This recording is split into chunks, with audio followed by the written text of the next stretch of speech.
for a hiring boom this spring, including e-commerce, healthcare, and surprisingly, hospitality. It's one of the areas with the most growth. Not only does this industry need to hire for service positions, but also managerial positions and back office operations positions. If you need to hire qualified candidates as soon as possible for any of these industries or any other industry, you need ZipRecruiter. And right now, you could try it for free at ZipRecruiter.com/KillTony. Red Dan? ZipRecruiter uses its powerful matching technology to find the qualified candidates for a wide range of roles. See a candidate who would be perfect for your job? ZipRecruiter makes it easy to send them a personal invite so they're more likely to apply. ZipRecruiter also offers attention-grabbing labels that speak to job flexibility like urgent, training provided, remote, and more. No doubt about it. Let ZipRecruiter keep your team growing strong, no matter what the industry. 4 out of 5 employers who post on ZipRecruiter get a quality candidate within the first day. See for yourself. Go to this exclusive web address to try ZipRecruiter for free. ZipRecruiter.com/KillTony. Again, that's ZipRecruiter.com/KILLTONY. ZipRecruiter, the smartest way to hire. Hey y'all, today's episode is brought to you by sheathunderwear.com, and I love this sponsor. Look, let me be honest here. We say that about all the ads that we read. We say that we love it. We say this and that.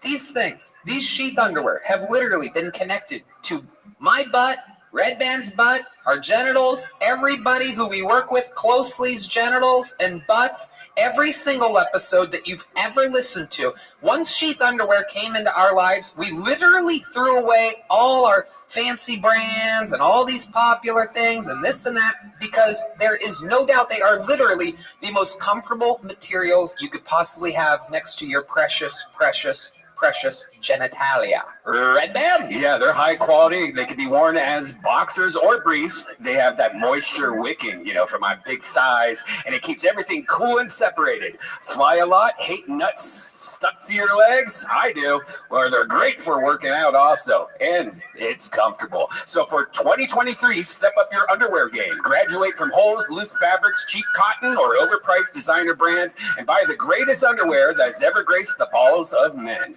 Sheath underwear, the underwear of legends. That is correct. Sheath can be worn as regular boxer briefs, or you can use the incredibly high-tech sheath pouch to keep everything separated. I believe it was Offspring in the 1990s that said, you gotta keep them separated. Personally, I don't keep them separated. There's just an extra pouch in front of my Italian stallion that just acts as an extra guard, an extra layer of comfort. I swear to you, you have not seen me or heard me not wear these underwear for years. I wear them every day, and I swear to you, they are the most comfortable pair of briefs I've ever worn. So go to sheathunderwear.com and use the promo code Tony. You're going to get 20% off your next order. Once more, sheathunderwear.com, promo code Tony for 20% off. Let me be next to your stuff. Are you guys ready to start tonight's fucking show or what? Ladies and gentlemen, some weeks are just straight up fucking better than others, everybody. This show is magical. It started at the Comedy Store almost 10 years ago. We were doing this, but when nobody knew what a fucking podcast was, when no one was doing anything in front of an audience, and we made it about comedy. Comedians watching comedians do comedy, which makes tonight that much more exciting. Ladies and gentlemen, I present to you as our guest tonight, one of the greatest comedians of all time, Texas' own Roseanne Barr. Oh my God! Yes. Yes. Yes. Yes. Woo! We did it! The Queen! Oh my God! Ladies and gentlemen, this shit is about to fucking go down. Roseanne, Red Band, and us. And Sims! She's got cigarettes, ladies and gentlemen. We're having fun here tonight. We are gonna watch fucking comedy. Roseanne, I've wanted you on this show for almost 10 years. How you doing? Good to be here. Oh, it's so fun. I can't believe how fun it is. Really. I swear, it's so fun. Everyone is, like, we were up in the green room, you know, and like everyone, out of breath. 6 steps is hard for an old woman. But, well, everyone who came through that door, well, they were weirder looking than the one before them. And I was just so happy to see weird looking folk, you know, because like when you live in California, you see a lot of Stepford-like people everywhere, you know, you never see any real people. You know what I mean? Bunch of fakes and phonies out there in LA. Here in Texas, you see a lot of everything's people real. that they can't make any emotion on their face because of the Botox and whatnot, you know, that kind of thing. But it's so great to see people with lines on their face. I am so happy to see it. Thank you. Hell yes. Roseanne, luckily I have a bucket filled with fucking weird looking people Boy. with lines on their faces, and we're going to create more lines on their faces here tonight. You guys know how it works. If I pull a name out of the bucket, they get 60 seconds uninterrupted. You know their time is up, and you hear the sound of a kitten. That means they have to wrap it up then, or else they bring out the angry West Hollywood bear, which is very loud, and it scares them, and it stops them from talking, Roseanne. It is unbelievable. And then after that, I interview them. We find out more about them. They get fucking feedback from the great Roseanne. Oh, boy. Well, you know, I just have to say this like I told you. You know, I know, like I'm, you know, I don't punch down. That's one thing I think comedy that punch down sucks ass.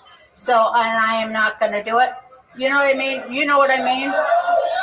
Okay, so, and I'm really famous and rich and talented and gorgeous. So I am not going to go criticize somebody who's just starting out. So I think the better thing for me is to be the motherly voice of encouragement and honesty, like, you know, like a mom to the person, you know, see what I'm saying? What? So that's how I've chosen. Because you know why, people, I swear to God, I think there is a war between good and evil. I do. Does anyone agree with me? So I try to stay on the good side. I love it. I love it. We'll play a little good cop, bad cop here Okay. Let's get this show started with one of our regulars. Instead of going to this bucket and meeting somebody, let's watch a new minute from a guy whose life we changed almost 2 years ago. You watch this guy go from living in his van, being broke as hell, now he's selling out all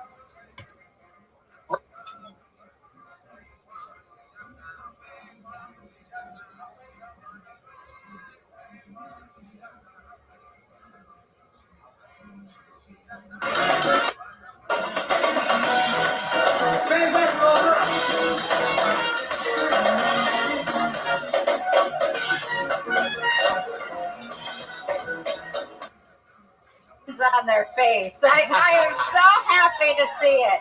Thank you.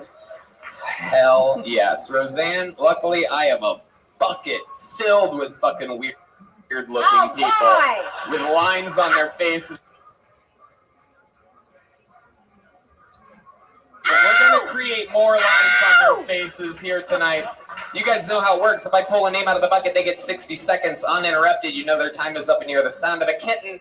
That means they have to wrap it up then, or else they bring out the angry West Hollywood bear, which is very loud, and it scares them, and it stops them from talking, Roseanne. It is unbelievable. And then after that, I interview them. We find out more about them. They get fucking feedback from the great Roseanne. Oh, boy. Well, you know, I just have to say this like I told you. You know, I know, like I'm, you know, I don't punch down. That's one thing I think comedy that punch down sucks ass. So, and I am not going to do it. You know what I mean? You know what I mean?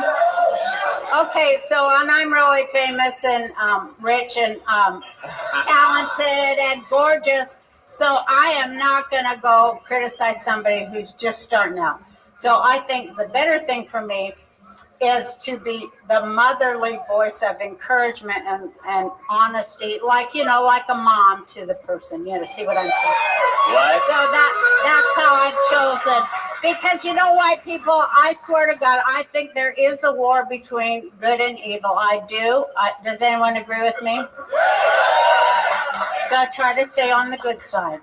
I love it. I love it. We'll play a little good cop, bad cop here tonight. Let's get this show started with one of our regulars. Instead of going to this bucket and meeting somebody, let's watch a new minute from a guy whose life we changed almost 2 years ago. You watch this guy go from living in his van, being broke as hell. Now he's selling out all around the fucking world, doing arenas, wearing Rolexes, new outfits from Amazon every week. Ladies and gentlemen, sing along if you know it. This is Hans Kim. This is Hans Kim. This is Hans Kim.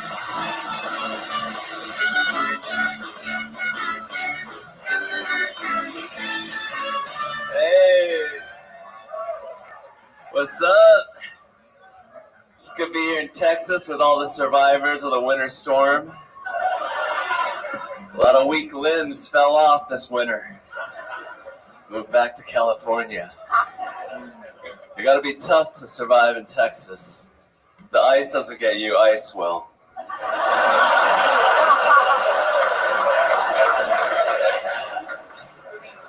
I don't need electricity, all I need is my freedom to bear arms.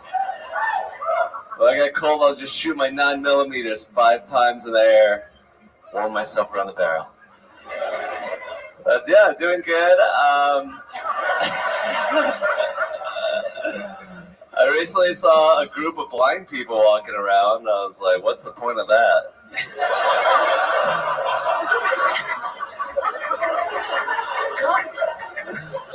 One electric bus and your whole community is gone. Thank you. Hell yeah. Hans Kim. I loved it. I loved the first 50 seconds of that. What was that at the end there? You saw a group of black people? What did you say? Yeah. I was looking back at D, John, and fucking James Adkins, and we all had the same look of confusion on our face. Can you help us to understand what that last joke was? I said a group of blind people. A group of blind people. How many of you, by round of applause, heard blind people? Okay. How many of you, by round of applause, heard black people? Yeah, it's a weird sound thing in this room. I'm sorry. The black people thought you said black people, by the way, which counts for a lot. That's all that really matters. Yeah, exactly. What the fuck? D-Magnus got double roasted on that somehow. He's like a motherfucking twice baked potato back here. No matter which way you heard it. Hans is like all these black blind people with dreadlocks and bass guitars walking around. It's like, wait, what? I love it. So welcome back, Hans. That's another good minute from you. Rock solid. How's life going? It's amazing, Tony. Thank you again.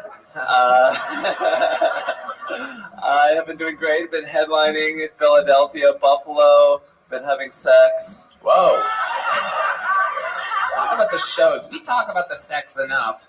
Explain to people what it's like going from literally trying to do the open mic at these clubs around the country to absolutely having your own night and filling it up. It's like, before I was like, come on, everyone listen to me. And now everyone's listening to me. I'm like, oh, shit. Black people are walking around.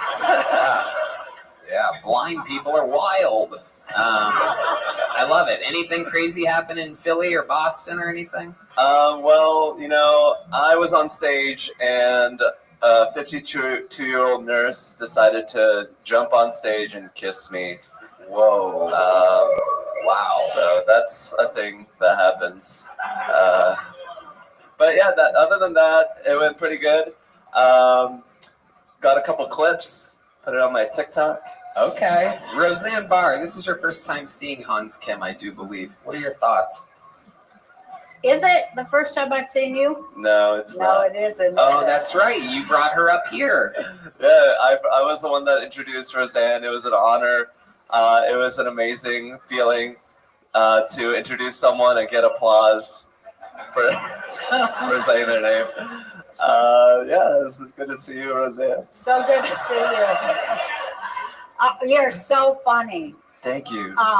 You're so funny. Your stuff is so well written too. God, it's so great to see a good, a comic who writes good material. Congratulations. And, Thank you, Roseanne. Boom. Keep going. What a way to get the show started. Another new minute by Hans Kim. Let's keep it moving. There goes Hans Kim, everybody. We're in it. Quick little interview for Hans. We see him every week. It's time to go to this bucket and get some fresh blood out of here. This is where shit gets wild. We had a puppet on 2 weeks ago. I mean, you can't even make this shit up. It's crazy. Anything can happen. Your first comedian out of the bucket tonight goes by the name of Rama. Rama, everybody. Make some noise for Rama.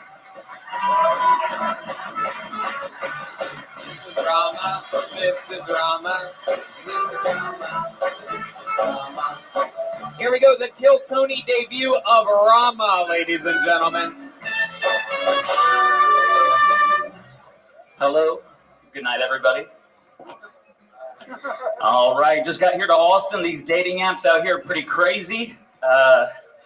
Funny enough, they have a lot in common with my new diet. Basically,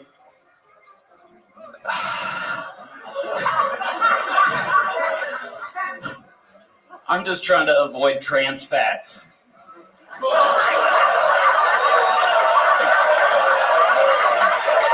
All right.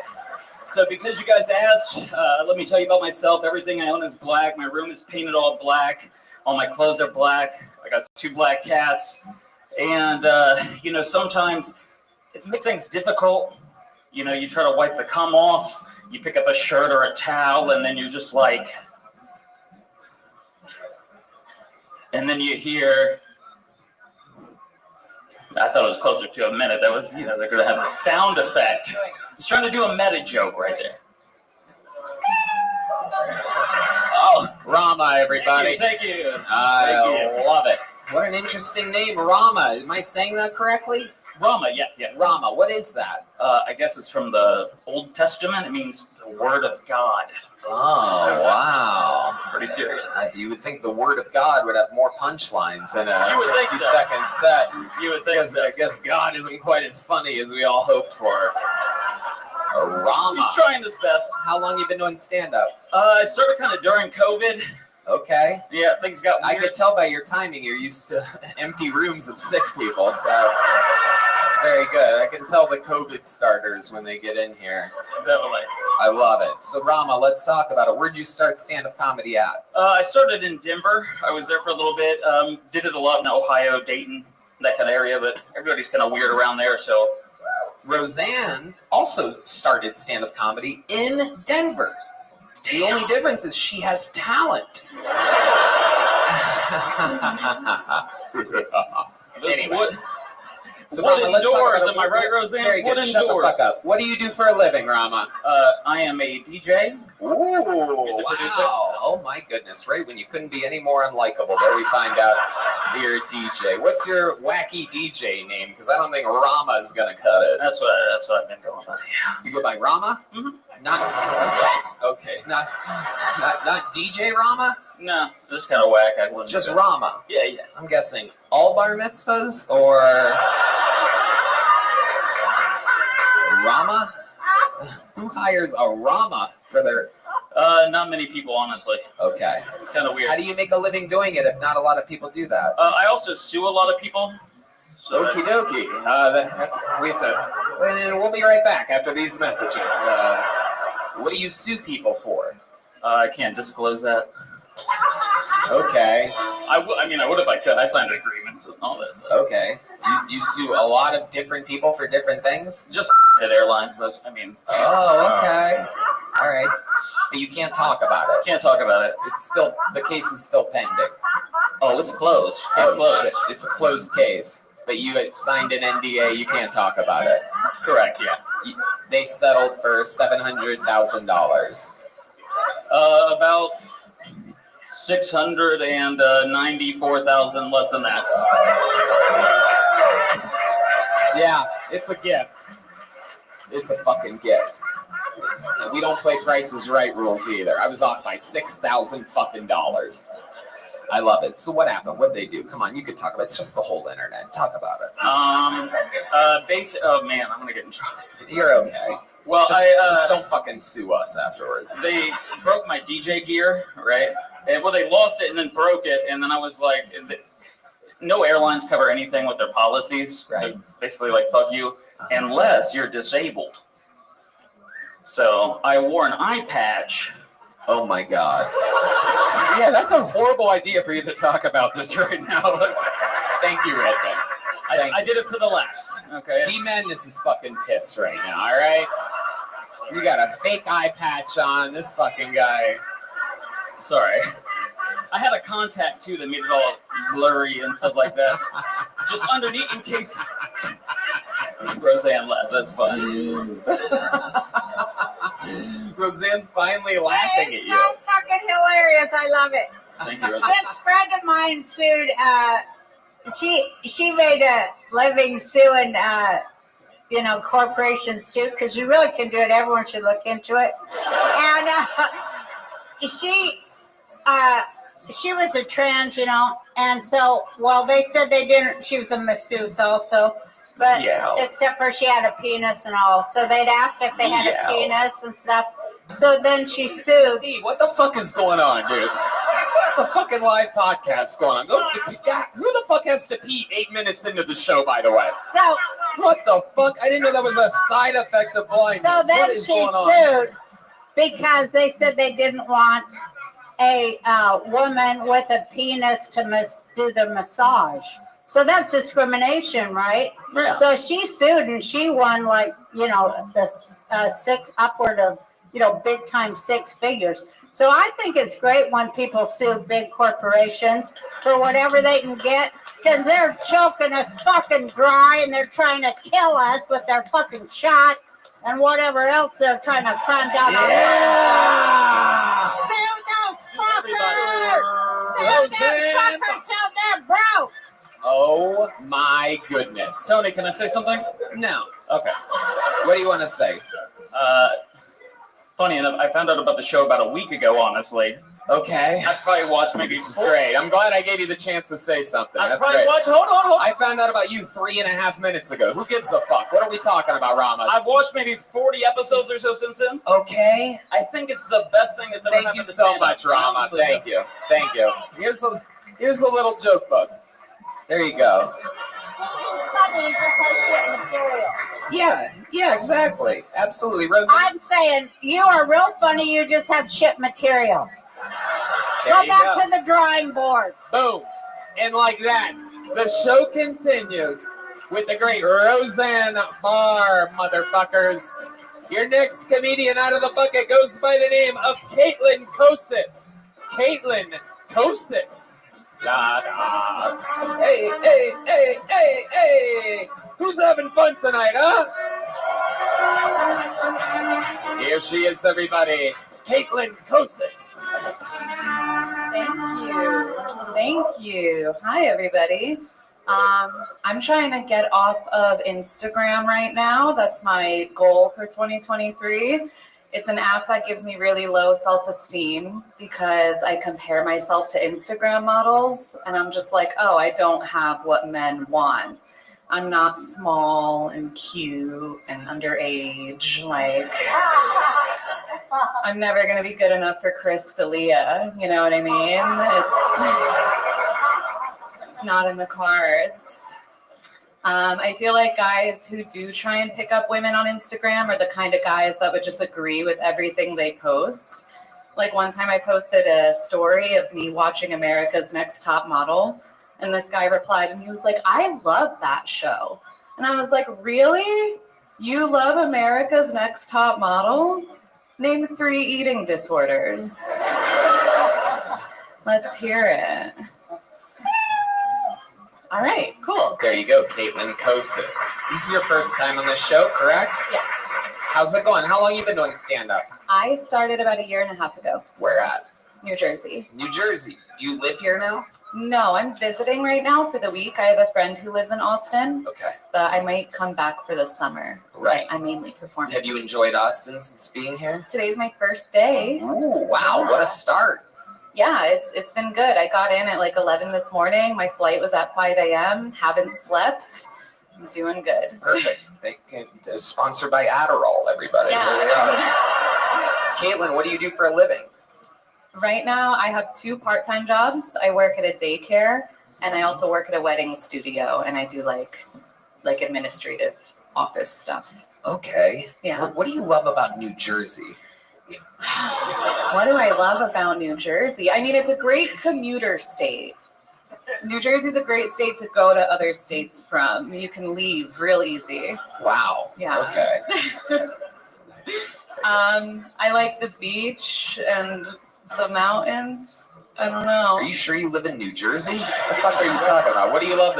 No, I love stepping on syringes in my bare feet. Nothing better than the old Jersey beach. Freezing cold everything, algae. Yeah, I mean, there's not much. Right. There's not much to love. I love it. It's my Okay. hometown. So what else about you? What do you do for fun? What's something exciting about the life of Caitlin Kosis? I do comedy, clearly. I like to hang out with my friends. I like to play piano. Oh. I got How long have you been playing piano for? on and off since I was like 12. Interesting. Yeah. Roseanne grabbed her microphone. Well, I want to ask her something. What do you like about comedy?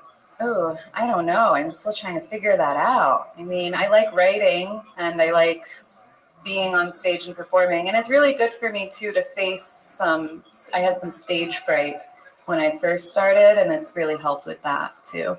Just putting yourself out there. How would the stage fright affect you exactly?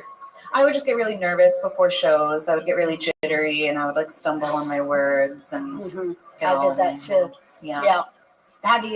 How do you fight against that? How do you win? The more you do it, the easier it gets, and remembering that it's just part of the process. You know, you can't get better if you don't try.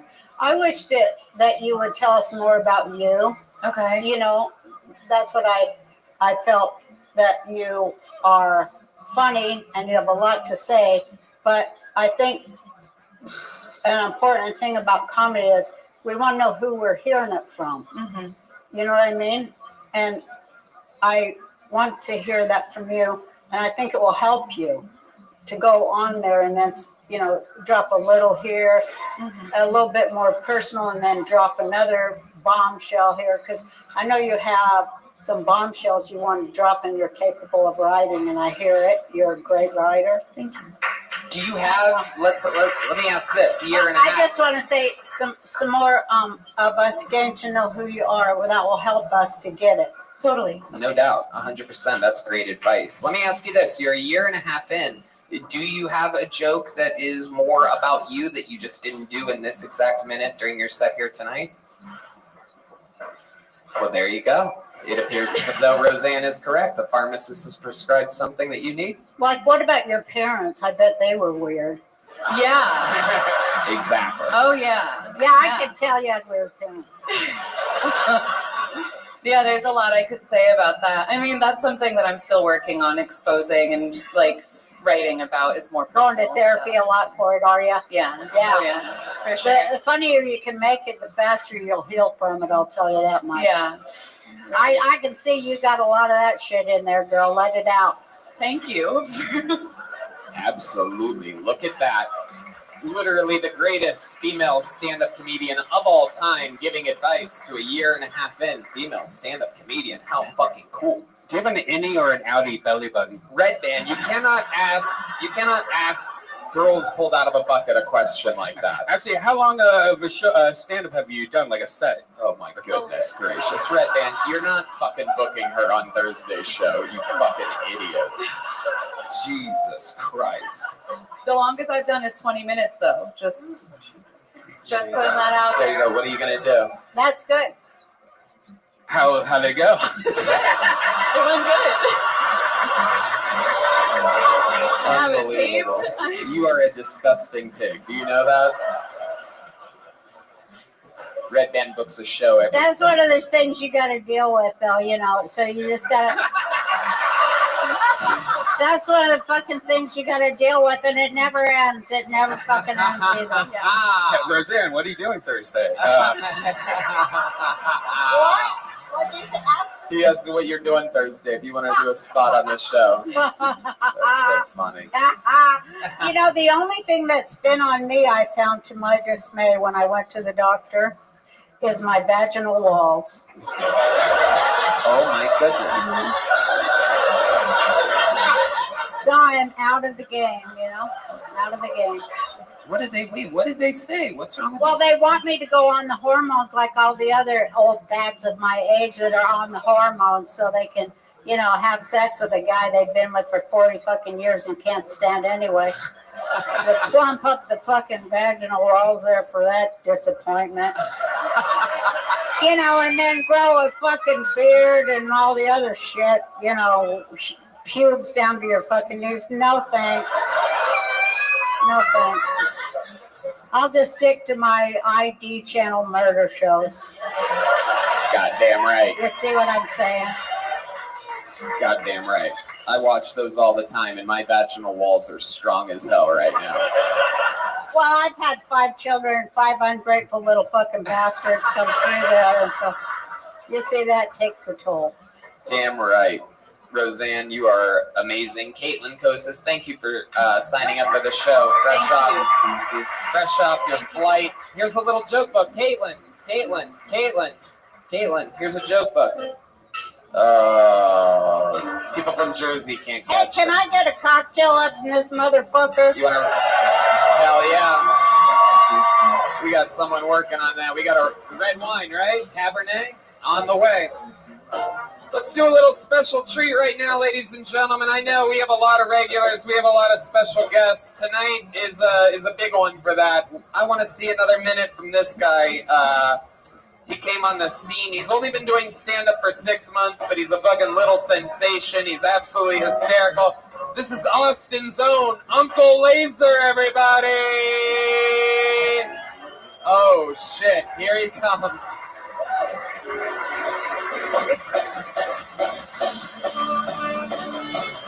Ladies and gentlemen, it's the real deal.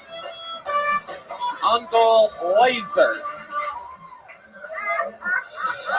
Listen here, I'm all about everybody being confident in themselves, but you need to be fucking honest with yourself too. I've been hooking up with some plus size women as of late, and I keep hearing this goddamn term slim thick. Rihanna at the Super Bowl was slim thick. No, she was fucking pregnant. Okay, you know what I'm saying? I hooked up with this girl the other night. She was out of breath after we were taking a shower together. She kept saying she was slim thick. I said, darling, you need slim fast.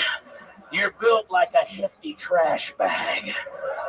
What some would call an ice cream truck. All right, listen here. I get it. Round is a shape, okay?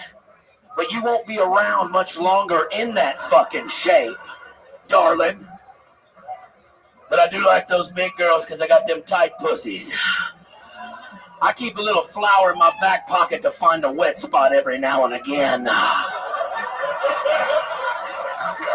Oh my goodness. Nothing but swagger, ladies and gentlemen, at 1,000 miles an hour. Oh my goodness, look at that. That is, we just got to watch COVID get transmitted to the great Roseanne Barr. Or chlamydia if you're not careful. Oh my goodness. Uncle Laser is wild. He will put your vaginal walls to the test, Roseanne, I promise. My goodness gracious. The kid is the real deal. Only, what, 6-7 months in the fucking game? I'm just going to keep saying 4. No, it's been like since July, whatever. I don't do math. Okay. I do math. Did you go to school? Did you go to normal school? We know you're from the middle of Texas, the fields, the oil fields. No, I was homeschooled growing up. Oh my goodness! And I got expelled from having sex with my teacher. I love you, Mom. But no, relax. You are relax. You are out of control. Relax. You are out. I did call my mom earlier and I was like, yo, I'm sitting in the green room with Roseanne, and she goes, shut the fuck up. Yeah. And that is what Uncle Laser's mom sounds Exactly. like, by the way. That is an actual impression of Mama Laser. She was at the stand-up show that we did on New Year's Eve. Yeah, and you picked her out of the crowd. Picked her right out of the crowd. I didn't realize Uncle Laser's mom was going to be in the audience. I'm just doing random-ass crowd flying through the crowd, and it was actually your mom, and I had no idea. Did it look like what you would think? It literally looks like him. The apple does not fall far from that fucking cherry tree. You know what I'm saying? Shit. Look at this star power. I mean, the belt buckle is on a... I put that on for her tonight. I don't do this often now. Right. This is a relic, some would say. Explain the meaning or whatever it is. I can't even fathom. Well, I just got it at a flea market, but it's special to my heart. Okay. You know what I'm saying? That's it. That's all it takes. Hey, can I tell you a story, though, Miss Roseanne? Yep. So growing up, my parents got in domestic disputes quite often. That's pretty obvious. You know what I'm saying? And when I was a boy, I used to just watch your television show while they were beating the fuck out of each other. You know what I'm saying? To help me go to sleep. But as I got older, you went from prime time. They used to do your reruns on Nick at Night, right? And I'm like 13 or 14 or something. And I'm like jerking off to Taxi Cab Confessions on the HBO, Real Sex HBO. And I'd have to put that previous channel button on in case anybody got up and walked in. You don't know how many times I've ejaculated that goddamn harmonica thing on the intro to that fucking song. Special. Every single time. You actually play... You have a harmonica? It's in the truck. Okay. That lick is actually really hard to play. Oh. I didn't want to come over here and embarrass myself on some... That's a hard lick. That would have been funny, though. It'd have been funny, but... Hold on. Some of the women from your joke are trying to go to the restroom right now, Uncle Laser. Making a lot of fucking noise. Jesus Christ. Oh, don't make a big deal about it. Go take the hot dump you're about to take and fucking hustle back. Jesus Christ. Way to not make a big deal about it. My goodness gracious, these fucking people. They all like to piss and shit all the fucking time? Yeah, make sure to flush and spray. All right. Uncle Laser, so we're finding out you were really homeschooled? No, motherfucker. Homeschooled? No. I went to school with... My graduating high school class was 43 people. Wow. So homeschooled. Yeah.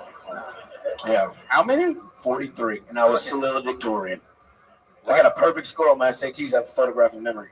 Special needs? Or Gifted and talented is what they're saying. Gifted and talented, red man. Oh. Incredible, Uncle Laser. What else is another fun fact we'd be surprised to know about you? Something we haven't talked about yet on this show. You want to hear my weirdest sexual encounter? Yeah. Ever. Yeah. Roseanne's calling it off. You don't want to hear it? All right. So when I was 23, I was working in Ohio, like West Virginia area, right? Yeah. Ohio, you're from Ohio, right? Yeah, but not that part. Okay, yeah. Not the West Virginia part of Ohio. Gross. Jesus fucking Christ, Laser. You really know how to pick them. Wheeling, West Virginia. What a fucking place. It's a slim, thick part of Ohio. Oh, you know what God. But I met this 40-year-old woman at the bar. She wanted to take me home, and I'm like, yeah, no big deal, whatever. And she goes, hey, but I'm married, but my husband is, like, quadriplegic. You know what I'm saying? Like, yeah. And I was like, okay, well, this ain't a joke. This is real life. This is no joke about it. So the guy's quadriplegic. He's in a wheelchair, right? But she's like, we stay together for the kid or whatever. So, like, he lets me fuck other dudes. I'm like, is he going to watch? Like, because I'll roll his ass into the closet. I'm not no cuck. I ain't never been a cuck in my whole life. Right. When we get to her house, and he's at the kitchen table, and he's like, make sure to take your shoes off at the door. I said, all right. And so it started getting weird, and she tells me, she's like, hey, I need you to go in the refrigerator. I need you to get this big carrot out of the bottom of the refrigerator. Oh, my goodness. This big carrot, not no baby carrot that you buy in a bag. I'm talking, it got the green part on it, you know what I'm saying, like the hedge. Yeah. And I walk out there, and I'm like, oh, it's just going to get weird. I probably should go get a condom. So I put my boots on. I walked out to my truck. I got a condom. I came back in. I did not take them off at the front door. This will come in here in a little bit. I went back in the room, and I took that carrot. And she's like, I want you to put that carrot up my asshole. I said, deal. Now, Tony, when I say I wallered this fucking carrot out, it was a smooth carrot when I was done with it. I mean, all the way to the green hedges were in there. You know what I'm saying? And I just flung it on the ground. Okay. We went to sleep about 7:30 in the morning, and fucking sun's peeking through the blinds. I could see a silhouette at the foot of the bed, and I could hear a crunching sound. Oh, no. Oh, no. And then I hear, you didn't take your shoes off at the front door. And I sit up, and the little kid, her 5-year-old son, is eating that carrot on that old man's lap. My God.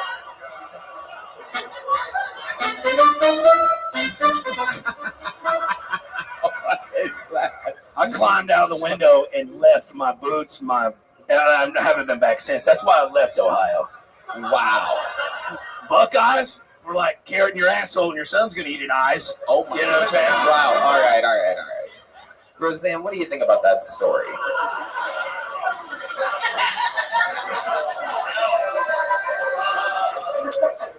I think you're fighting a war inside. Listen, Miss Roseanne, I'm I fighting think a war the every devil time I has pee. a hold of you. I think the devil's got a hold of you, boy. And you better get loose. Yeah. You better get loose of that goddamn demon devil, because that ain't you.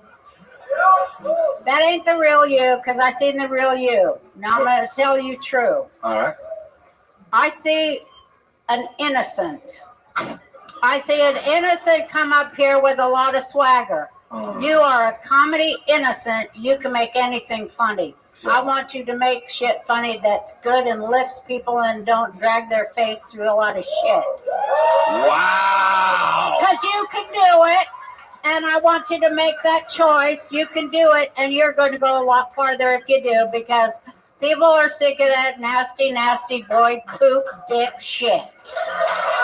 I personally am sick of all that boy bullshit. I want to hear some shit that makes me want to overthrow this motherfucking government and do right.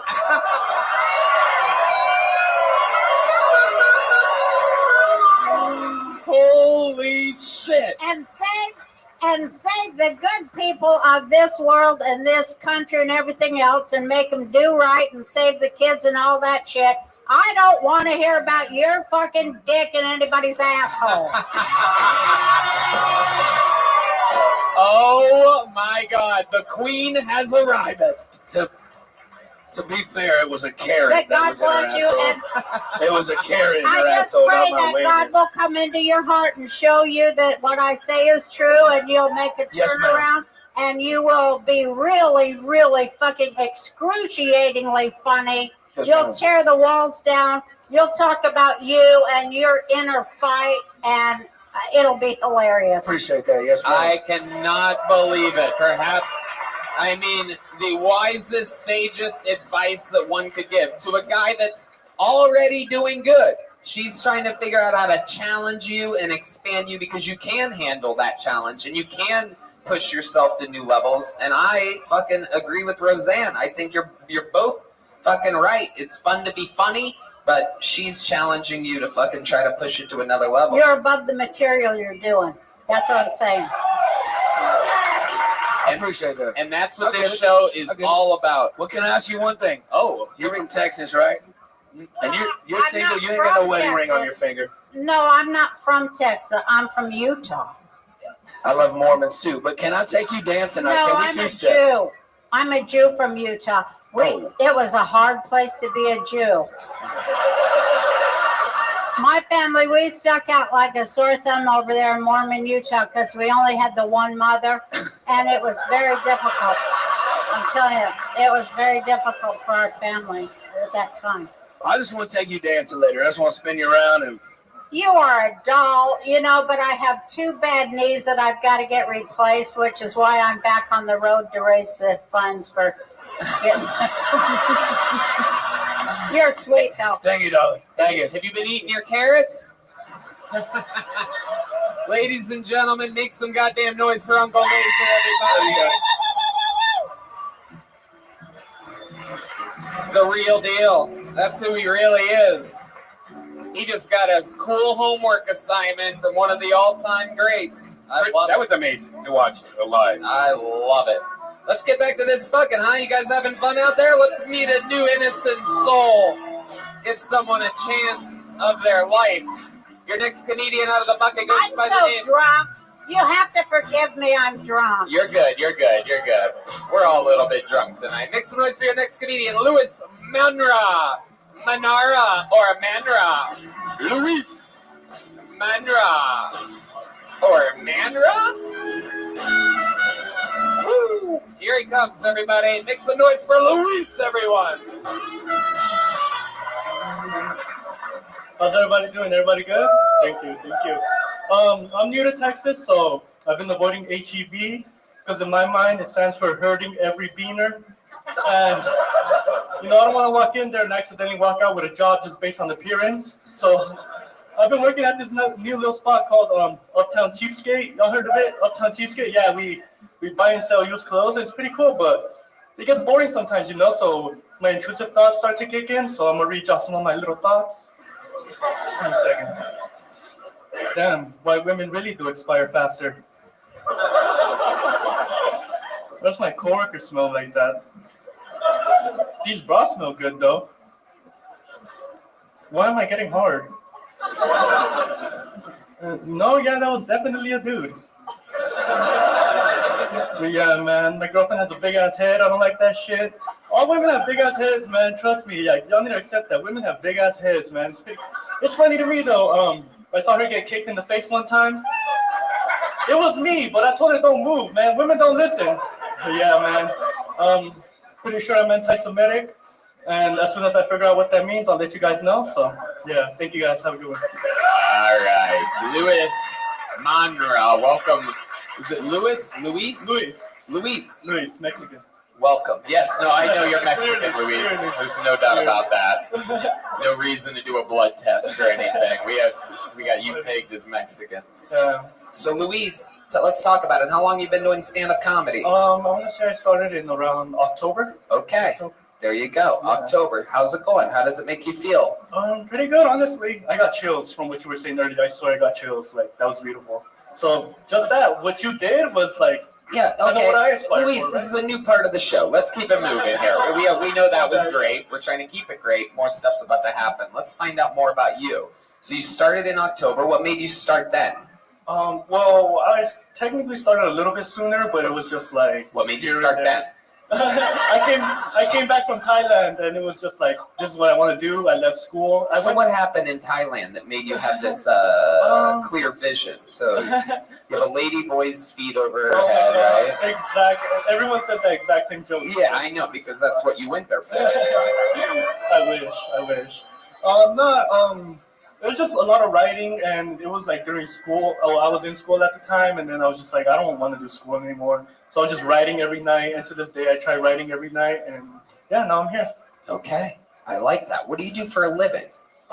Like I said, well, I used to go to, I'm from California originally. I used to go to UC Davis. I don't know if you're familiar with it. And yeah, now I work at Uptown Cheapskate. Oh, you really do? You work at Uptown Cheapskate? Everything I talked about is... What do you do at Uptown Cheesecake? It's funny. What? Cheapskate. Cheesesteak? Cheapskate. Cheapskate? Yeah. Okay. Jesus fucking Christ. We have to fix these monitors in this my bad. room. I get a little slur when I'm nervous too. Jesus Christ. Yeah, just... What's that, a thrift store? Yeah, it's like we buy and sell used clothes. Okay. Yeah. And what do? You do that? You just buy and sell used clothes? No, I just work on retail, helping customers, dressing room, things like that. Okay. Basic stuff. All right. Yeah. In the dressing room. Sounds creepy. What do you do for fun, Luis? For fun, I like going for runs. I'm new to Texas, like I said, so I'm like going into like Texas State because I'm living in San Marcos and. All right. Oh shit! These fucking it was like suburbanites. You guys are funny, man. I got lost in there actually because I was on my run. My phone died. The rain came down on me. But yeah, it's just fun little things like that. Going out for reading. You were on a run and your phone died? Yeah, I went on a run inside Texas State and I got lost on campus. That's pretty cool. Yeah. All right. What else, Luis? I feel like there's more about you. You come from a big Mexican family? Yeah, definitely. How big? Just a lot of cousins that I don't know about.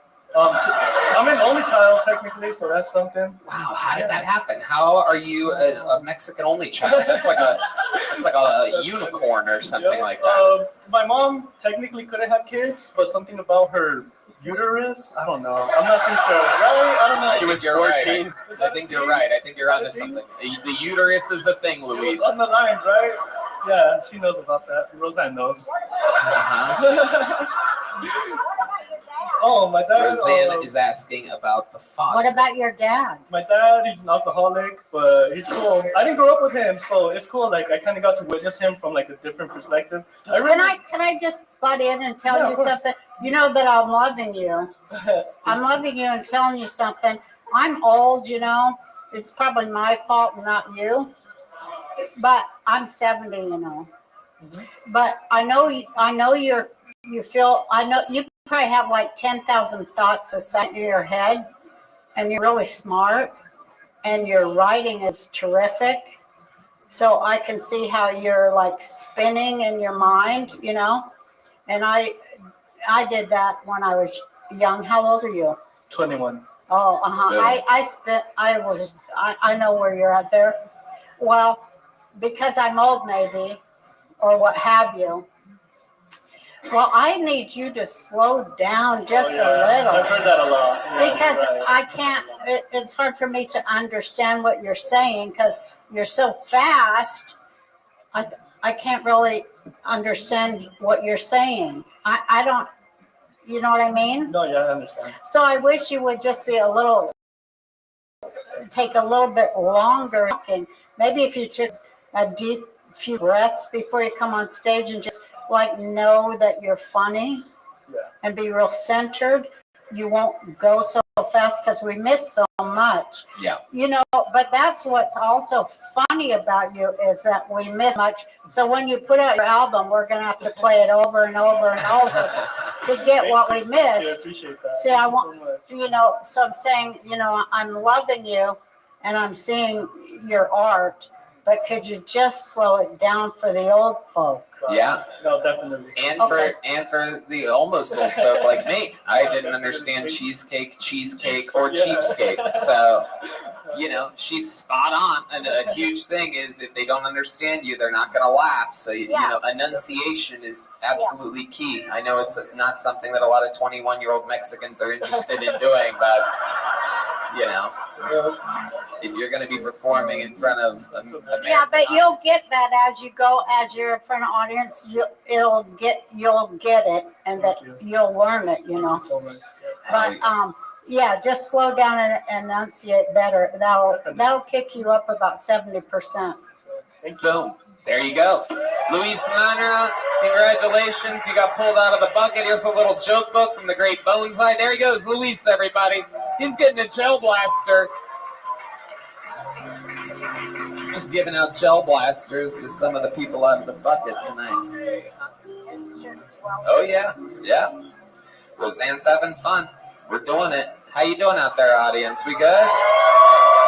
Your next comedian out of the bucket goes by the name of Kent Hunter, everyone. Kent Hunter is next on Kill Tony. This looks like another new name. Always fun to meet new people here. How many of you like it when comedians do good on this show? How many of you like it when comedians do bad on this show? Bunch of evil fucks here tonight.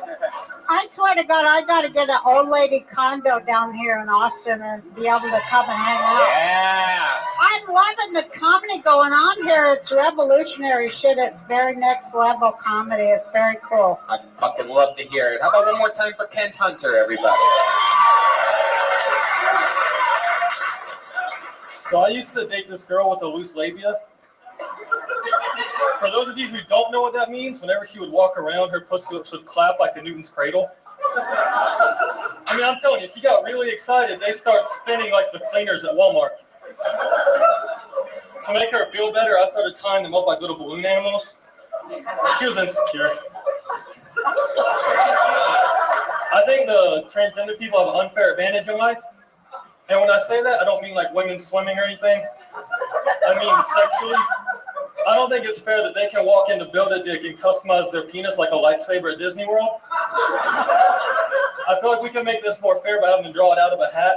Oh, like, oh, you're upset he got the 12-inch Punisher and you got the 4-incher with a weird tip. That's just life. Learn how to use your tongue like the rest of us. I don't like getting blackout drunk because it reminds me of having surgery. I mean, you wake up in a bed that's not yours, you're in pain, and there's usually some fat chick with her hands all over you. Kent Hunter making his Kill Tony debut. Welcome, Kent. Thank you. Hell yeah. Aren't you adorable? Look at you. Where are you from? South Carolina. South Carolina. Hell yeah. I was going to guess underneath Uncle Laser's bed is where you're from. This is incredible. You seem like a little ghost of a hillbilly's past or something like that. South Carolina. Very interesting. What brings you to Austin? I wanted to come out here and chase my dream, do comedy. I love it. That's incredible. Make sure you talk right into the tip of that microphone. Sorry. So you're chasing your dream. You're doing stand-up. When did you get to Austin? About a month ago. About a month ago. And now you live here. Yes. So you've been going up. You've been signing up for this show. You've been doing open mics. How's it going? Pretty good. I mean, I found some mics I like. How old are you? 19. 19 years old. Moving here. Yeah. Yeah. Fuck you, University of South Carolina. We got him. Hell yeah. Out here chasing your dreams. You have siblings? Yes. And would they all have normal, like 9-to-5 jobs? Yeah. What do your parents say about you moving to Austin to chase one of the hardest dreams humanly possible? I mean, I think they were ready to just kick me out the house because they were very supportive. I love it. Hell yeah. You seem like the kind of guy that comes from a family that's very supportive. You know what I mean? From behind. Yeah. There you go. Thank you for the tags. You got the shitting lady excited. Good job, Red Man. So let's talk about it. How do you survive? How do you make money? Well, right now I'm unemployed, so I'm trying to find a job. Okay.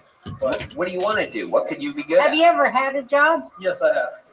What was it? I worked in a machine shop in South Carolina. Yep. Doing what? We would take metal and turn it into parts for other companies.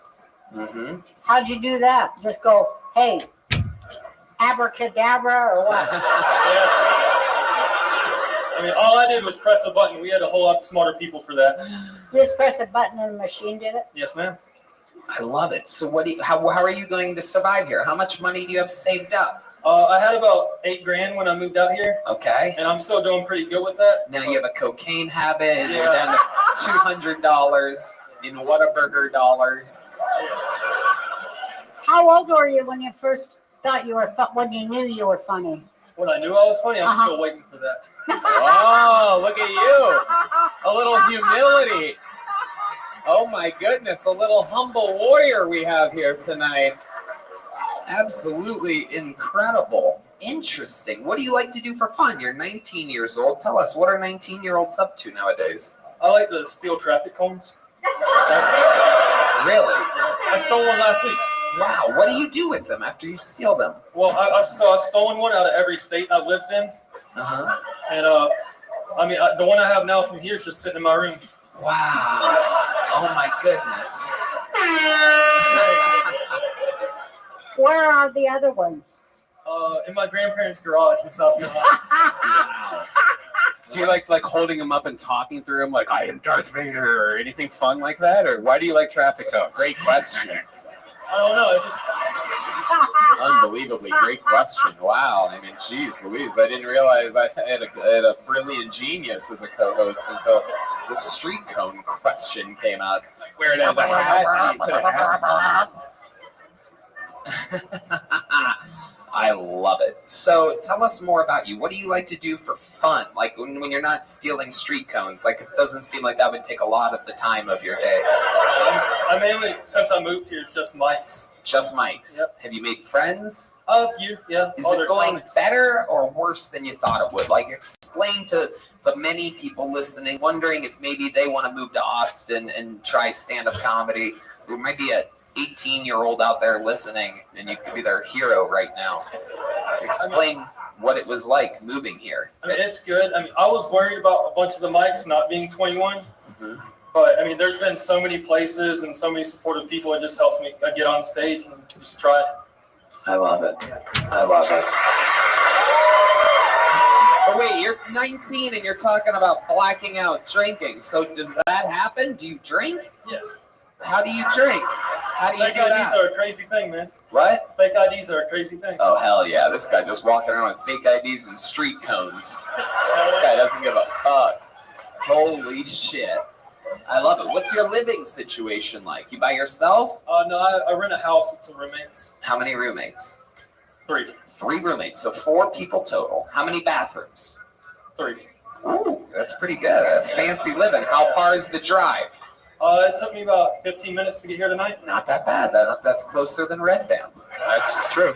Red Band settled for Pflugerville, so you're doing better than him. He settled. He's like, wow, I can buy a mansion for $100,000. I'll take it. It's worth $2 million now. Oh my goodness. What's your love life like, Kent? What's your Since I moved here, non-existent. non-existent at all? I mean, I'm on the apps, just nothing happening so far since I moved here. Nothing at all? Have you kissed a girl since moving here? Not since moving. Have you ever kissed a Texas girl? Texas girl, no. Really?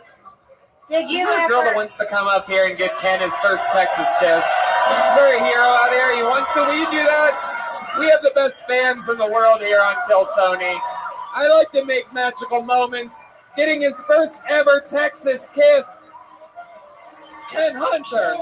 Wow. Amazing. Amazing. Absolutely unbelievable. And she's shaped like a street cone. So this must be love at first sight. Gonna take her home or put her in your grandparents' garage or something like that. Kent, I like your style. You came out, you with really, really good jokes. 19 years old. You have the world by the balls. Roseanne, any last words for Kent? Yes, I think you're funny and you're cute and you're very young. And so, you're likable. People like you. And so just keep doing it. And good luck here in wherever, Austin. Fuck yeah. Kent Hunter, you're getting a big gel blaster. Look at that. His net worth just went up another $100 with that giant gel blaster. Let's do it. We have another regular, another extremely special treat for all of you. How many of you have been fans of this show for a long time? Well then, you probably know what's about to happen. One of the great writers, one of the great comedians, one of the great roasters on all of planet Earth. This is Kill Tony's own David Lucas, everybody. Oh my God. One of the greats, legend of the show, does it every week. Another new minute. David Lucas, everybody. Come on. Yeah. Money changes you a lot. I just recently moved to an all-white neighborhood. And my neighbor called the cops on me for walking my dog. The police were like, we are so sorry. I was like, no, that bitch did a good job.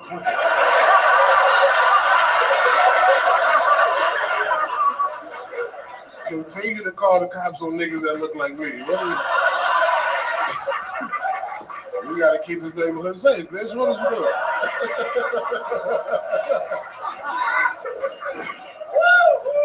I'm a horrible neighbor if you're black, man. I am, bro. Don't invite me to your loud ass barbecue, nigga. What the fuck wrong with you, man? I'll come eat up all your food and then call the cops on your bitch ass. Like, I'm like a Karen. You know what I'm saying? I'm like a Karen, but I'm black, so I guess I'm a Darren. You know what I mean, bro? That's what I'm thinking about. Holy shit. That's what I'm talking about.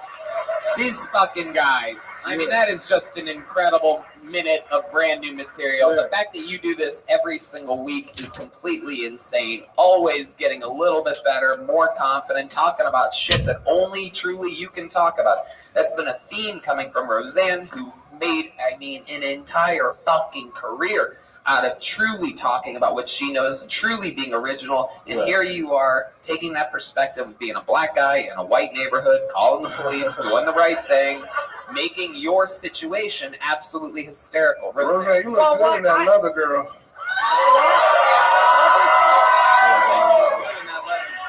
I heard you try to get that condo in Austin. Let me know if you want to nigga in the extra bedroom. I'm 70 fucking years old, honey. We ain't gotta do shit. Huh? We ain't gotta do nothing. You know what I'm saying? Leave it to my diabetic friend to try to find a new sugar mama here tonight.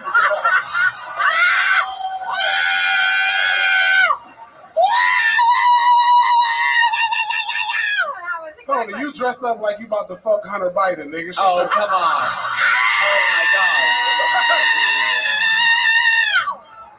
Get your motherfucking non-binary prom king looking ass up out of Oh, my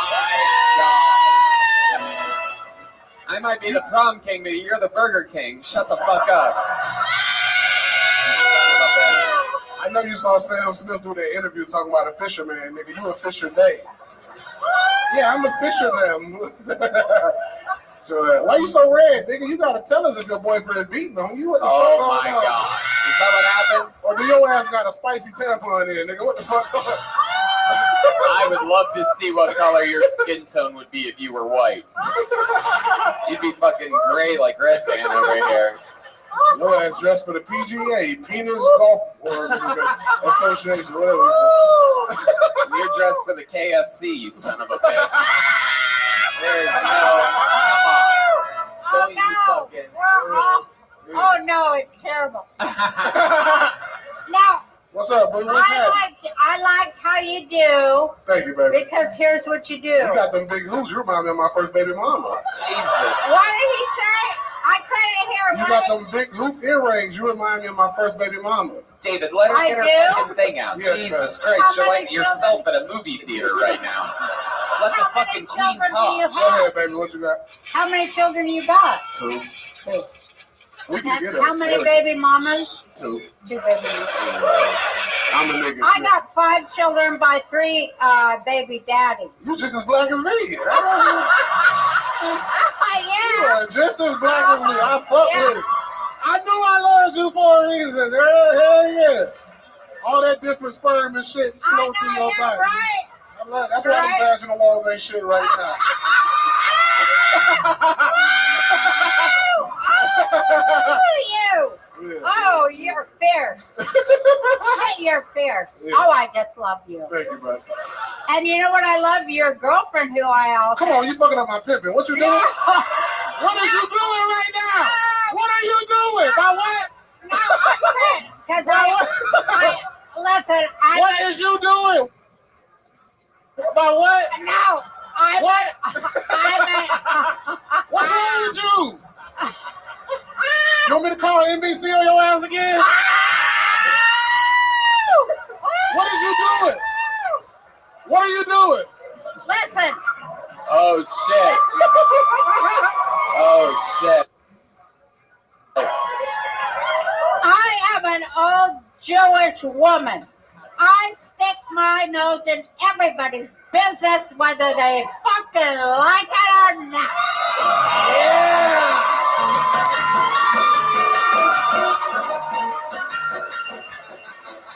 And I stick my nose in all the comic girlfriends' business because I'm a woman. I'm always looking out for the women, right? So I know how comics are. They'll fuck anything if you hold its head. The man comes. Okay, so I asked your girlfriend, who I had the privilege to meet, because she's a beautiful woman, and I asked her, I said, is he nice to you? Is he a good man? And he's nice to you. That's what I want to know about a comedian, right? She said, oh, he is a lovely man, and he is so good to me. So that's why I love you. Wow, look at that. I knew you were Jewish because you got that shirt out of the broiler. Oh, Horrible my. joke. See, what did I tell you? You cannot. Horrible. You son of a bitch. Don't worry about it. I'm glad you came here, boo. You don't need to hear that shit. It was bad. Tell me, I said, You don't want the Jew evil eye on your ass. Oh shit, she's gonna put. I need another Jew in my life. I got 3. My agent, manager. I need one more. I need one more. I need a Jew on my side. Well, God bless you. You do Thank need you, one more. You believe in God? You look like you do sorcery. Oh, Somebody bring me my Ouija board. no, I do. I believe in God. Absolutely. I get it. That's Yes. That's why you moved to Texas. I get it. Yeah. That's right. God and racism. Yeah. No, not racism. Don't give me that bullshit. Don't you You dare can't give be me racist that with 3 bullshit. baby daddies. What the fuck? No. Fuck no. Ain't nothing racist about you, boo. Listen. What's happening? No. Don't be bringing that shit. Don't be bringing any of that shit because we can't be. We gotta all get together and fight the people that's trying to kill all of us. Come on now. I love this. You gotta stop falling asleep to them YouTube videos. Aliens are in the ocean.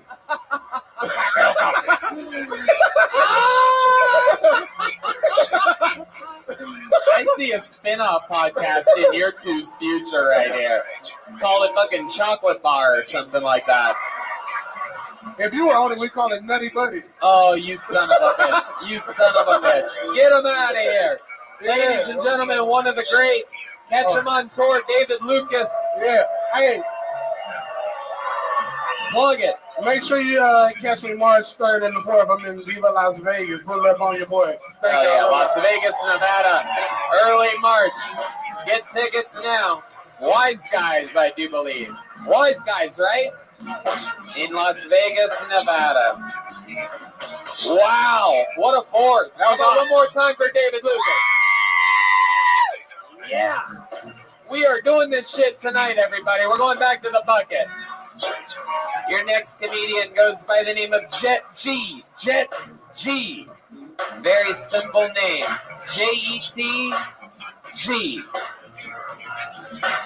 We ain't going nowhere.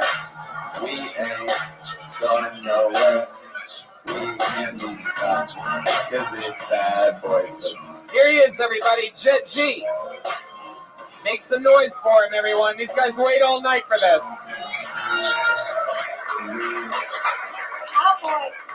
So I grew up a pastor's kid, and I felt this pressure to get married. This woman came up to me at church, and she goes, "God brought my brother a wife. Why hasn't he brought you a wife?" And I had to tell her the truth. I said, because my God loved me.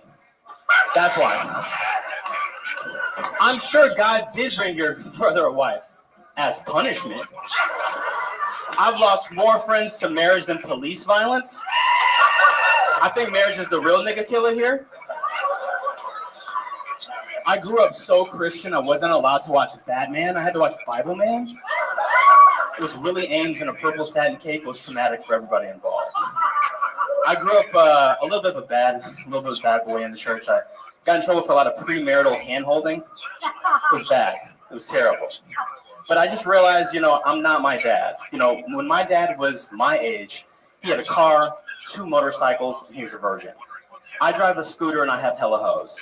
So it's a lot going on. So, I'm ready. Let's go.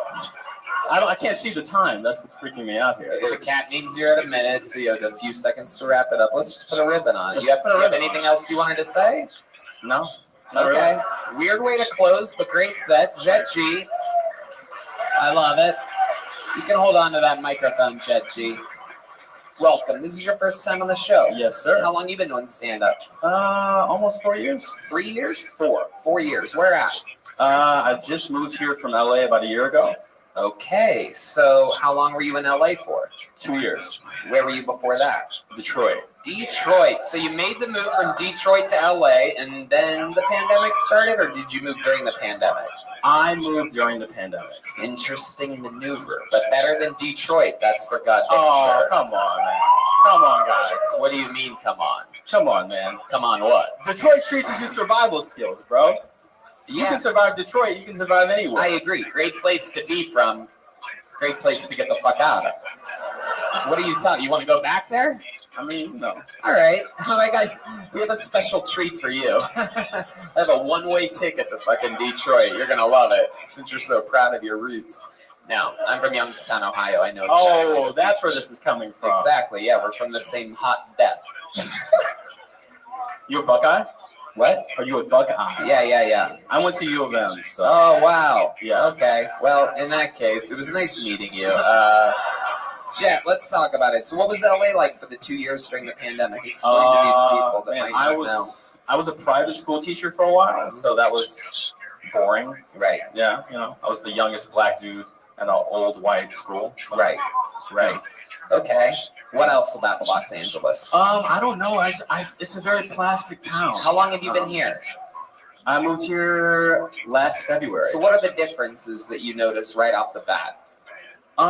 There's a lot of like man perms in Austin. There's a lot of Weird Al Yankovic looking dudes getting a lot of chicks. I don't know how you're doing it because you would not survive in LA at all. No disrespect. Right. No, you're right. Uncle Lazy. It's true. Yeah, absolutely. So Jeff, let's talk about it. What do you do for work? I just quit teaching, so give me a round of applause for that. Okay. So I'm just doing this full time. I bartend sometimes. That's what I'm up to. What do you do for? How you're bartending sometimes? Yeah. Okay, so you're making money bartending around here? Yep. Okay. And what do you do for fun? Let's see. I don't remember, bro. I'm gonna be honest with you. Yeah. I used to do martial arts, but I don't do martial arts anymore. Like at nighttime, what do you do when you're not doing? Oh, I just thug around on the east side, popping around. That's about it. Right. Okay. Right. Okay. Have you ever been married? No. No. Why are you so down on marriage?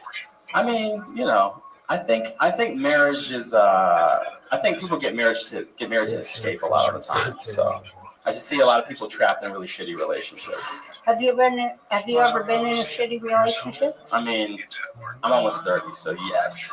I like to hear about them. Ooh. Yeah, I know you got that in you. I'd love to hear about it. It's torturous, right? Yeah, it's I'd tough. love to hear you talk about it. I mean, maybe. And then because those jokes about marriage are so funny. Thank you. That you do. They're just classic funny. Thank you so much. And I love how you bring the church into it too. That's very new and fresh. Thank you. It is saying, well, God didn't bring you. Oh, it's so good. But I'd like to hear about how you personally suffered to get to that point. Because I know you did. Who's your first girlfriend? Let's hear it. Who's your first? You want to hear about Brittany? I want to hear about Brittany, yeah. How old were you? So I was 13. She was 16. I had straight A's. She might have had cocaine possession on her record. It was a very interesting experience. But I was kind of a geek because I was a pastor's kid. So I was trying to transition from where's my glasses to where's my hug. And she helped me pull that off. I remember we had what church lock-in is. We had a church lock-in.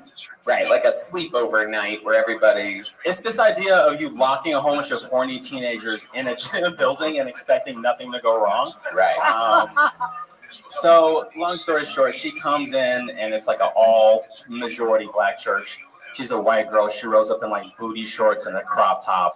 She's breaking everybody's neck. She's got a tramp stamp. And it was wild. It was a wild time, but. Long story short, my friends were like, "Man, Brittany doesn't really like you," and Brittany did like me, and it touched my little heart. Did you have sex with her?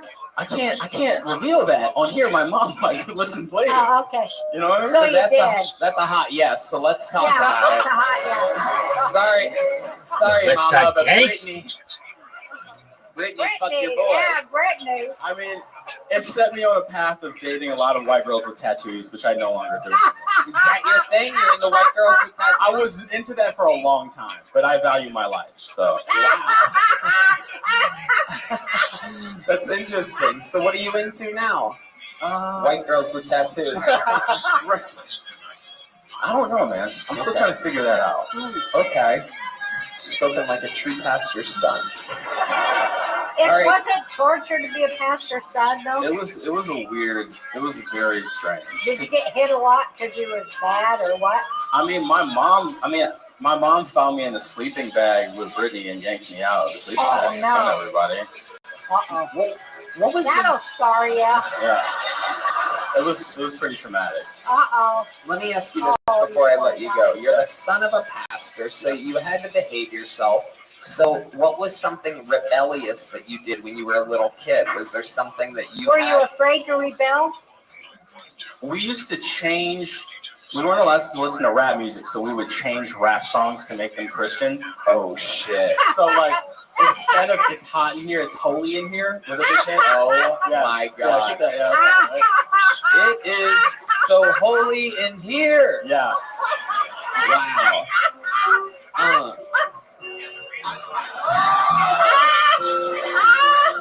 Damn. These guys are unbelievable. Yeah, that's good, right? It's getting holy in here, so put on all your clothes. It is getting so holy, I'm going to put my clothes on. That's pretty much the gist. That's a good joke. That's Instead a of good Nelly, bit, it's Helly. All right. That's a Jet good G, bit. so much fun. Good joke. Again, a very, very, and I love it. I couldn't have written it like this, but I love that the theme of the night, coming from Roseanne to all the comedians, is talk about what you can talk about. Talk about what makes you original. You came up, pastor's son, and you fucking did it. Beat for beat for beat for beat. Amazing stuff. Super fucking cool. You know what comedy, one thing I learned from my idols, and I'm going to name them because I feel like I should, right? I was so lucky to become friends with my idols, which was unheard of. But Richard Pryor was my friend, Rodney Dangerfield was my friend. Wow. Phyllis Diller, so many I can't even name because I can't remember because I'm old. But just the greats. And they taught me, Johnny Carson.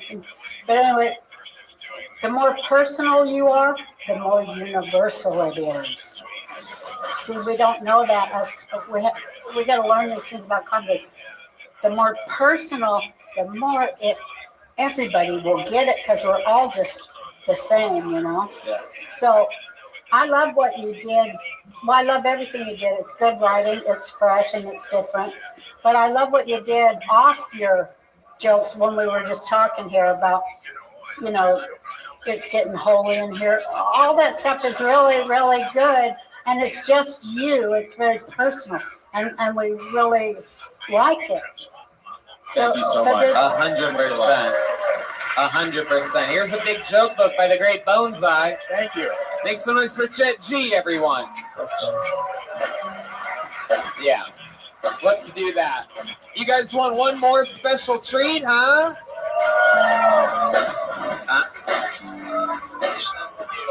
And it's about to get a little bit crazier, Roseanne. I told you about this guy earlier.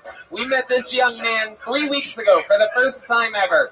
6 months into his comedy career, and he's been on the show 3 times since then. I'm giving him another spot right here, right now. He's mute, has cerebral palsy, and we absolutely love him.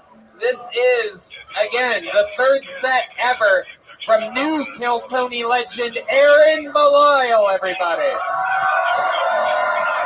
A fucking sensation. I went...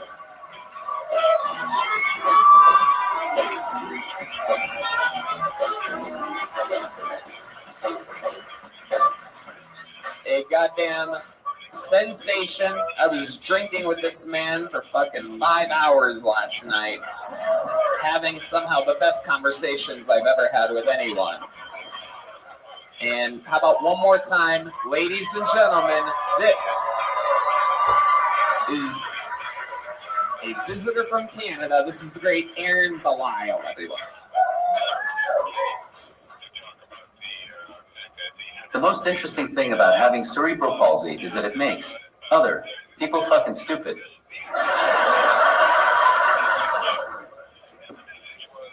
People come up to me and start gesturing at me, yelling real slow like, "Hello, can I pet your dog. And I'm like, oh my, are you okay? Are you having a fucking stroke? Someone come help. Call 911. I can't do it.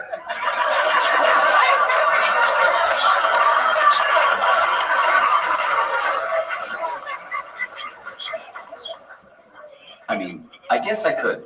I sound a lot like someone who was having a stroke.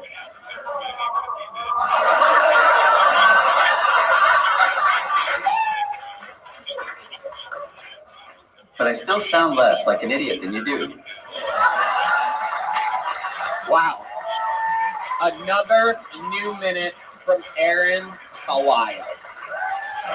So what's wild is that last night I'm out here in Austin enjoying a beautiful Sunday evening off, having some drinks, watching my friend Another Hour play a super fucking sold out, super fire capacity. People standing on picnic tables and fucking rooftops to see them. And the place is so packed. And out of nowhere, I see him leaning up in a fuck corner with his cane and everything, just stuck. He can't move. Fucking nothing. He doesn't have a drink, the poor guy. So I get him a drink. Long story short, we drink for hours last night, and I literally, absolutely saw a woman come up to him and literally do what he just said they do in his joke. Literally goes, "Oh my goodness, hello. I saw you a couple weeks ago on Kill Tony. You're so great. Is there anything I can do? Is there anything you want? Is there anything you need?" They all talk to him like this. And I go, "You should have a fucking joke about that." And he goes, "I already do have a joke about that. I think I might do it tomorrow night." I love it. Aaron, you're absolutely killing it. Tell us more. What's going on in this crazy world? You're here with the great Roseanne motherfucking Barr. She's been warned about you. So over the weekend, I rented an apartment and paid through PayPal, and there was processing time. So the lady starts texting me, telling me to get out, or she's going to call the cops. And I'm like, all right, go ahead. Her boss shows up knocking and sees me. Oh, $3 trillion. He takes one look at me, and he's like, oh, fuck. I'm sorry. You can stay. My bad. And I get like 15 apology texts from the lady, and they give me half my money back.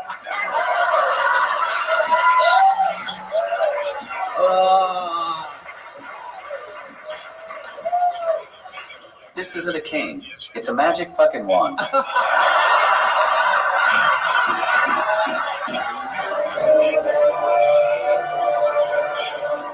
Oh my goodness. It's hilarious how behind a phone I'm just another asshole, but as soon as they see me, it's like, oh God, I'm gonna get canceled. I'm making this cripple homeless. What have we done? This is amazing. So I cried a little bit to get an extra 25% back. Fuck that. Some of that money. Wow. Incredible, Aaron Belial. Absolutely amazing. What else is going on? I don't even know where to fucking start or end or begin. Texas is fucking wild, man. Yeah. Last time I was here, I had a bartender mooing at me like a cow when I asked for meat nachos. Tonight I was eating down the street, and the bartender almost stabbed a guy. Welcome to America.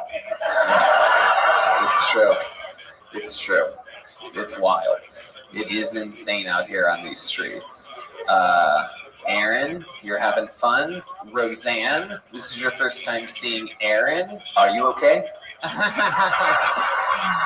Roseanne's like, oh shit, the aliens have invaded. I saw this on a YouTube video last night. This is virtual reality to her. I'm stunned. Yeah.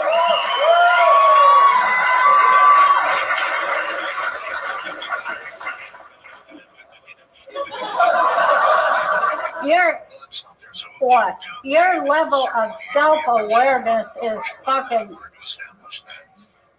off the charts. Yeah. What the fuck are you doing? You are like an alien. Oh my God, the shit you're exposing to us about ourselves is It's too fucking much, man. You're the next fucking level of genius comedy. Wow. Look at that.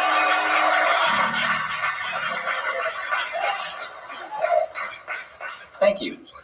Hey. Wow. There was a lot of typing that went into that. I don't know. I think he's No, I love you. You're so brave and beautiful, and the stuff you're saying is so well written and thought out and hilarious. I mean, did you always know you were funny? That's a good question. Yeah. What did you do? What did you do before you had all these devices, though? I mean, was there a time in your life where you didn't have these communication devices?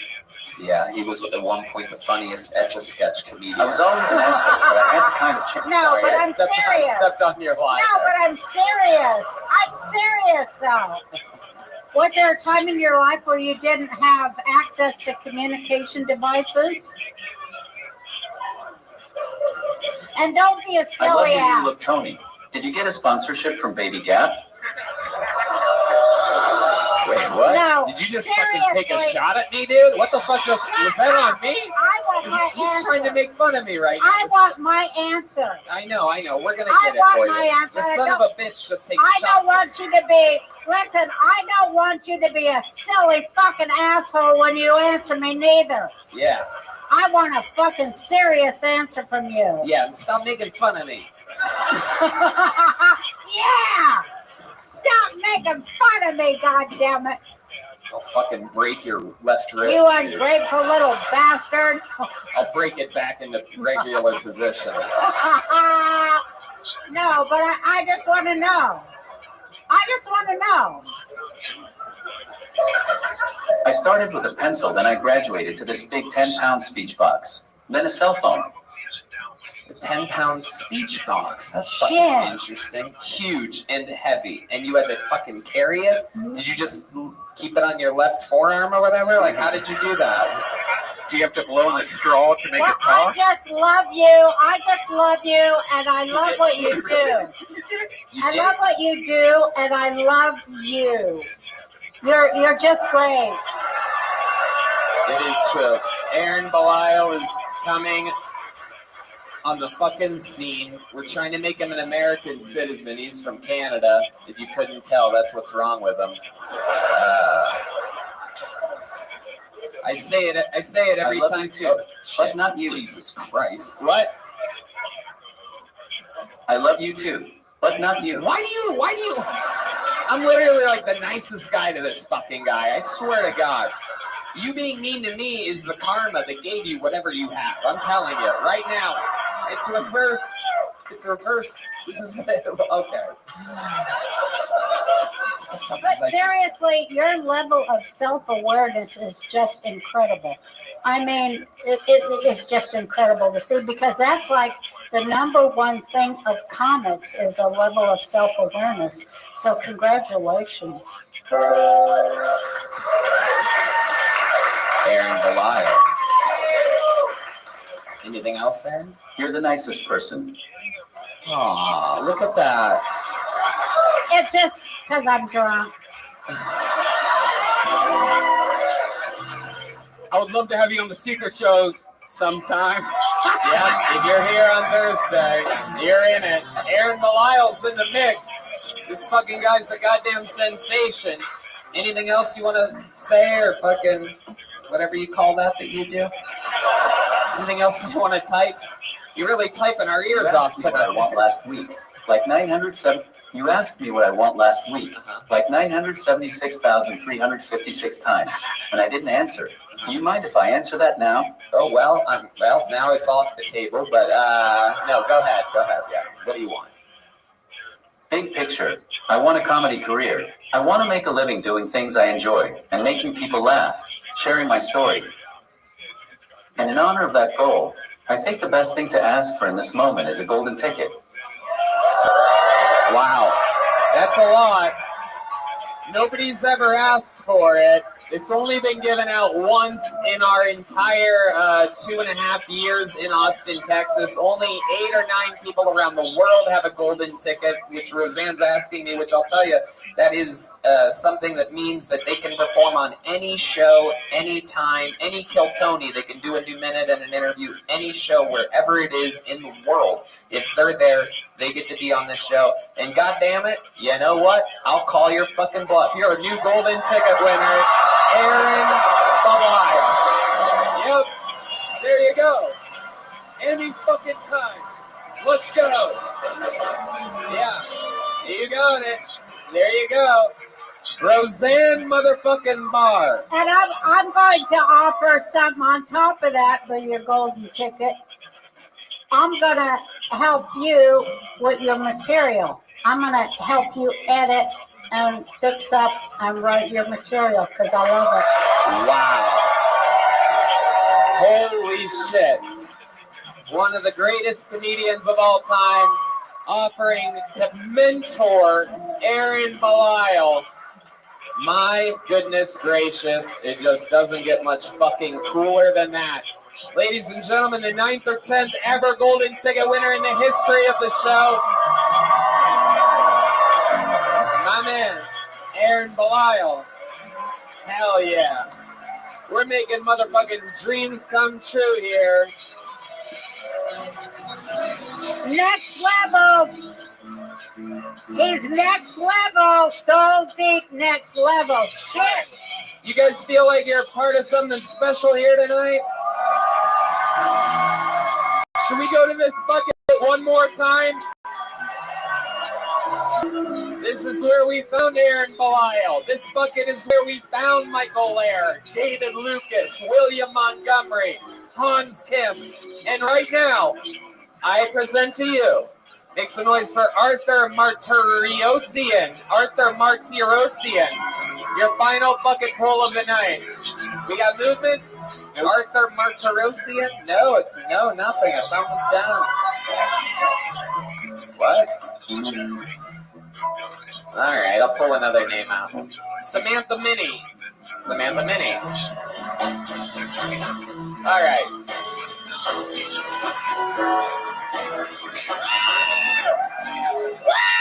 Here she is, everybody. One more time for Samantha. I've been in a relationship for 5 years, not with the same guy, but just passing the baton until someone gets it right. I do this really fun thing where I like to ignore red flags. It builds character. That's what I tell my therapist. But I remember one guy I dated, we were driving around, and he's like, we're about to pass my childhood home. It's like, dude, we're in the middle of the woods. What do you mean you grew up here? It's mildly concerning. I also dated a guy where very early on into the relationship, I ignored a ton of red flags. He was playing video games and drinking White Claws. And that's not the red flag yet. I noticed like a bunch of the cans were full. And I was like, all right, dude, grabbed a bunch of backups, respect, whatever. And I didn't feel like drinking that night. And it's a good thing because I found out the next morning those cans were filled with piss.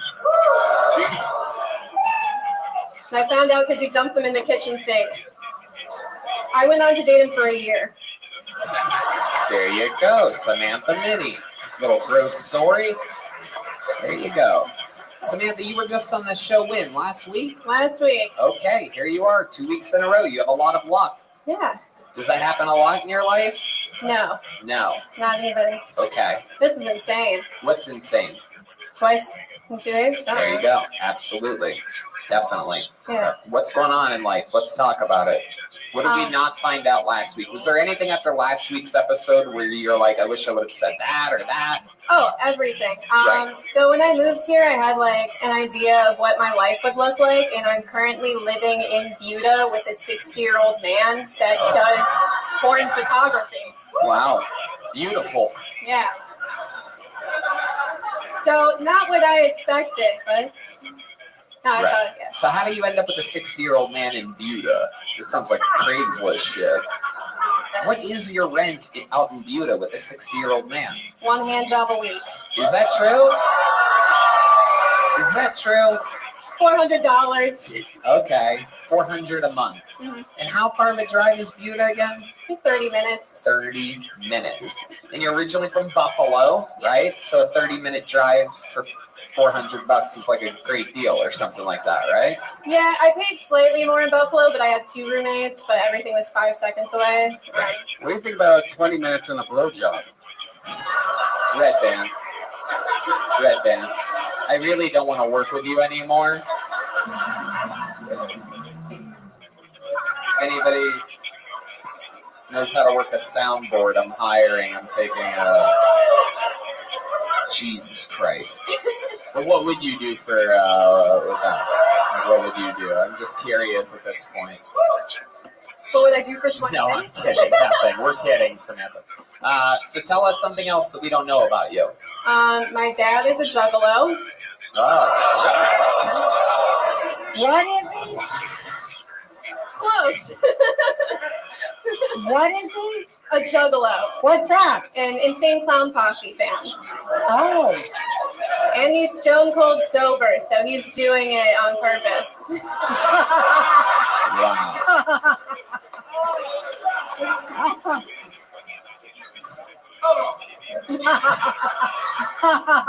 Incredible. What about your mom?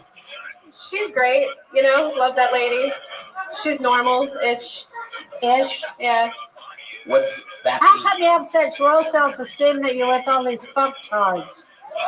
Forever and ever, and you ignore red flags. I want to know why you do that.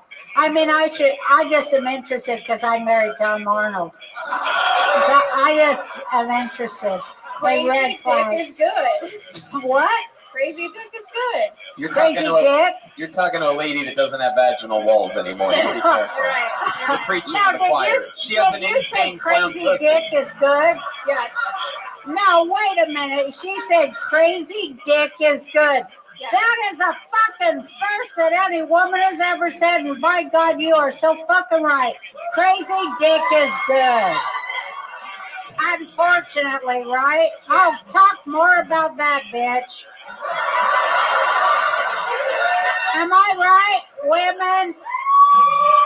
Why do we always go after crazy dick? Yeah. Then she knows. She fucked Tom Arnold for a few years. Right? That's what I mean. Tell us about that. Why do you like crazy dick? Yeah. Good question. Let it flow out of you. Whatever. Let the her answer tell is. us. Crazy dick is good. I dated a guy who used to put my entire foot in his mouth. I think that was fun. Damn. Yeah. Look at these things here, ladies. Why was that fun? Because who does that? So you just like that it's different. Yeah, I don't like happy marriage sex. That's boring. I see. Just someone breathing in your ear. I Yeah. could kill myself. Somebody humping on you like a big old fucking hog. Yeah, I get it. Yeah. Yeah. You like the esoteric, putting the foot in the mouth and this and that. Yeah. Well, I want to hear about that. That's new, right? That's some new shit. Yeah. Crazy one. The comedian before you put his foot in his mouth. It was insane. It was incredible how fast that happened. I think you got a lot of original stuff there. I'd like to see you develop it more. I'd like to know more about you and what made you be that way. But I think you can make a go of it. Thank you. Yeah. That's why I do it. Just life is boring, so date a felon roofer with a neck tattoo. Am I right? Yeah. I don't think that's exactly what Roseanne is saying. But Yeah, that's not exactly it. I'm trying to get to what makes you want that. Yeah. Because you're fucked up. You're the fucked up person. No. Not these guys. No, but you're the fucked up person to want people to put your fucking foot in the mouth. And, something about you is one. You know what I mean? You see what I'm saying? You got to turn the mirror on yourself. You see what I'm saying? That's why I left therapy. I didn't want to. There you go. We want to hear, but we want to see some ugly shit made funny. You can do it too. Roseanne is correct. Roseanne is right. Right? Am Yep. I right? Yep. Like women, I like that she's saying this because this is what I'm starting to write about, how women, they'll do anything for dick. That's what nobody wants to hear, but it's the truth. They're dicktards. Women are dicktards. They'll do anything for fucking dick. A lot of women, you know. I call it dickmatized for sure. I like dickmatized. They are. It's like I'll do anything for dick. You know, I'll let him beat my kids or what have you.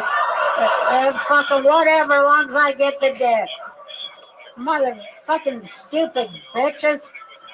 That's what's wrong with the world is these fucking women. I used to think it was all men's fault, and now that I'm 70 and menopausal with no vaginal walls, I realize it's all the women's fault, goddammit. That's what I say. Wisdom from a modern day sage, Roseanne Barr. That's Samantha Minnie, everybody. There she goes. You already have one of these, right? You have a little joke book? There you go. Get yourself a gel blaster on the way out. You guys ready to put a ribbon on this fucking thing or what? There's only one way to do it. Ladies and gentlemen, there is a man who has done more new minutes on this show than anyone ever has. They call him the Vanilla Gorilla, the Memphis Strangler, the Big Red Machine. This is William Lights Out Montgomery.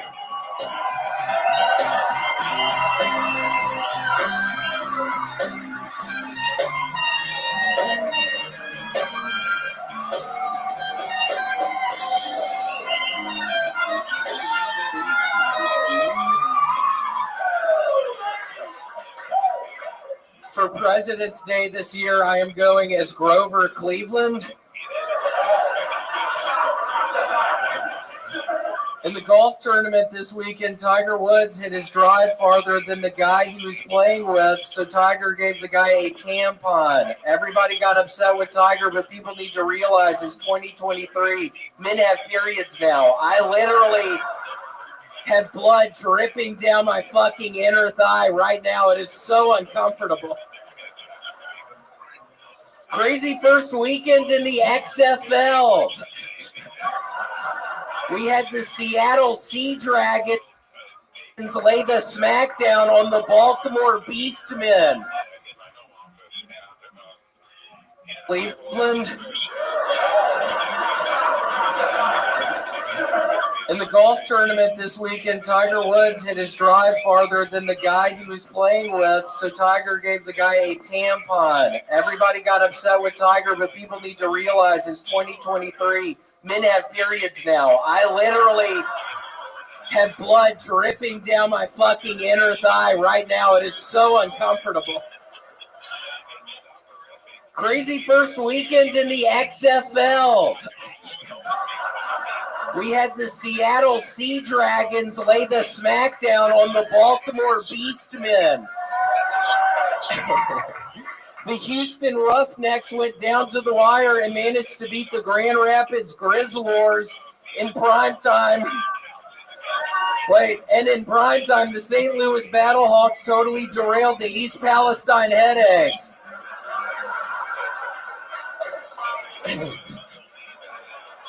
But seriously, why are we talking so much about this train crash in fucking Palestine? The Arabs and the Jews have been fighting for thousands of years. Why are we so worked up about this fucking train crash in Palestine right now? Where the fuck am I right now? Seriously. It's fucking Palestine. Okay, that's fine. Wow. Wow. What a work of art. Everything in the news this week he just covered in a minute and 30 seconds.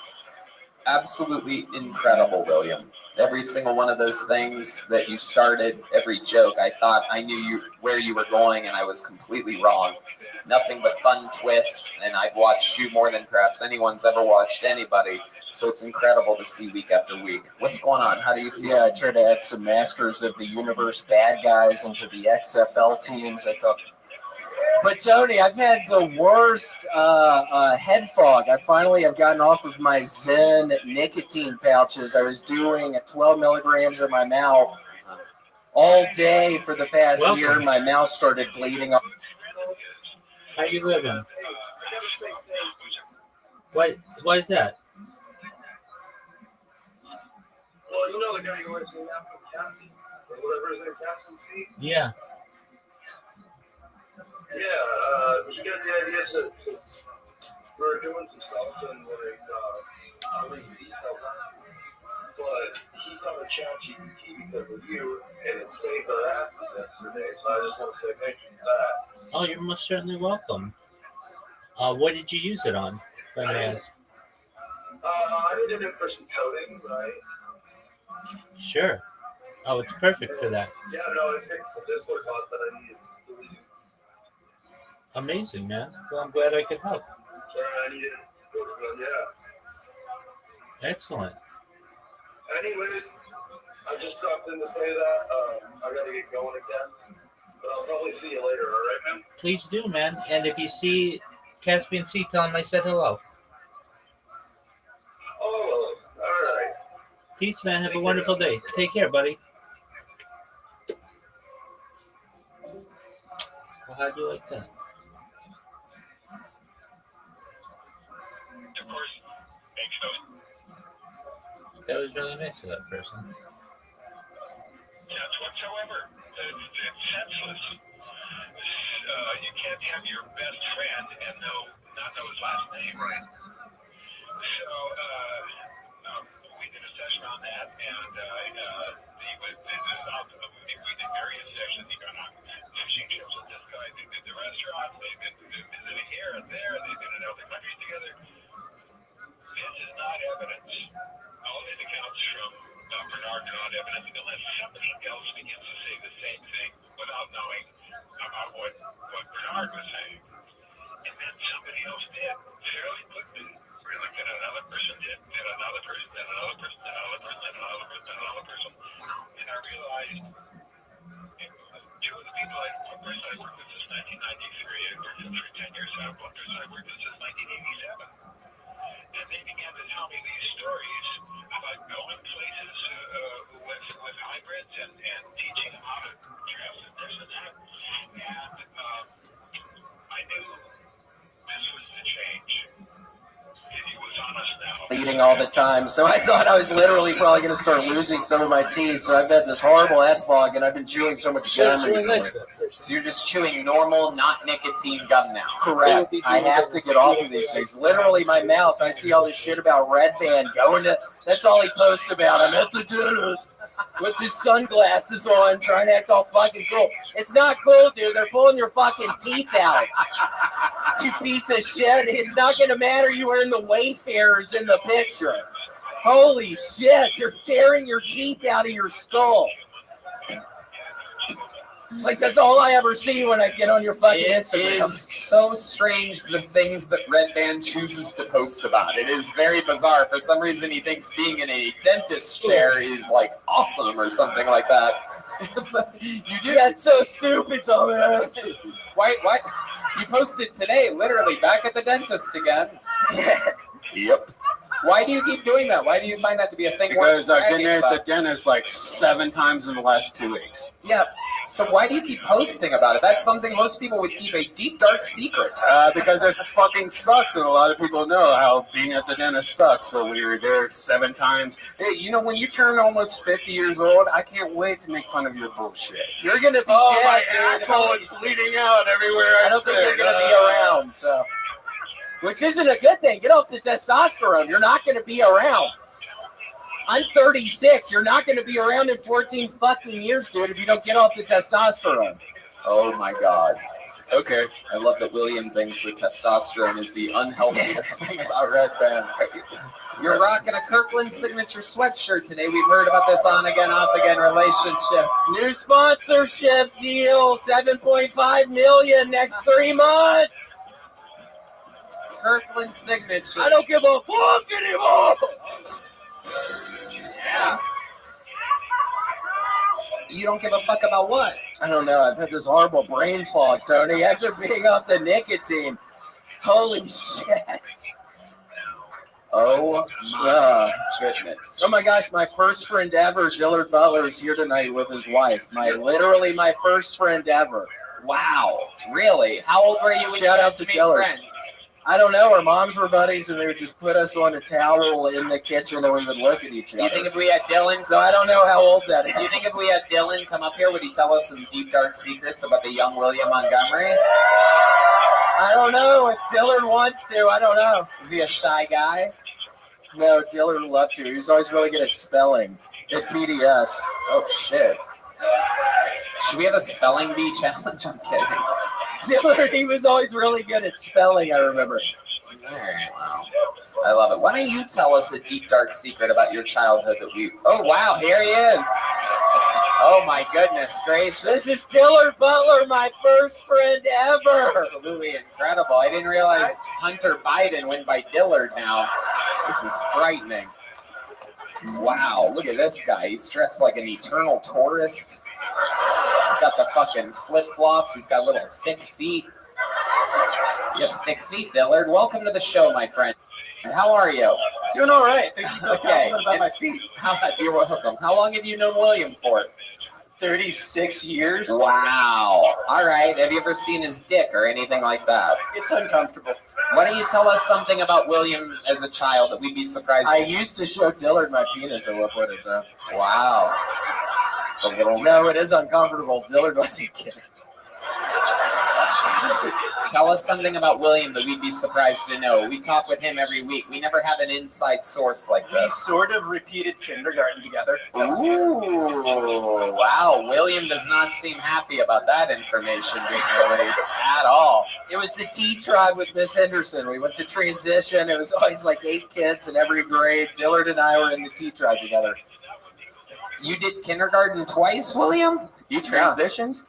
Technically called it transition, which was a grade between kindergarten and first grade. But I think that was more for the parents than us. Wow. Incredible. Kindergarten twice. What else? Give us some more dirt on William. We were banned from seeing each other by our parents for like 2 months at one point. Oh, that's what happens when you get caught 69ing as kids. That's what happens. It's so awkward. That was so awkward. Why did they ban you guys from seeing each other? We, for some reason, when we were like 15 or so, it got to be 16 because we had cars. We sort of found all these old clothes from my grandfather who had passed away and put pillows in them and put them in the street because William thought it would be funny to put dead bodies in the road. And we would just stand, people would get out of their cars and start screaming. Wow. And but we did it in front of his uncle's house for some reason. And of course we got caught and they were really mad. Wow. A couple of real Memphis rabble-rousers out here. Incredible. Absolutely incredible. And what do you do? What's your story in life now? Yeah, I live in Charlotte, so, you know. What do you do for work in Charlotte? I do some software account management. It is probably the most boring thing I could talk about. Yeah, no, I agree. Yeah, I don't deny it. I love it. And what else? What do you do for fun? God, I don't know. I don't have any fun anymore. I have a 3-year-old, so I stay in a lot. Oh, okay. Okay. You're going to find some hobbies, Dillard. We were talking about that. You're going to find some hobbies. You're going to find some nice people in Charlotte. It's going to happen. William's going to help you. Yeah, y'all are going to find some nice. If you guys come to Charlotte, maybe you can help me. Okay. Well, maybe I will. Well, I mean, hopefully you come to Charlotte. Oh, my goodness gracious. Have you ever thought about doing comedy? Do you have a joke or something you want to do? You seem like a funny guy. You have a funny delivery.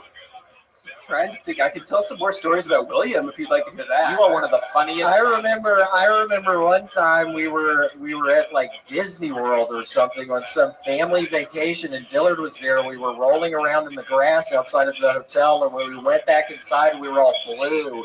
And my mother, Frances, started screaming that we were all going to die. And Dillard was so fucking scared. Dillard totally believed my mom.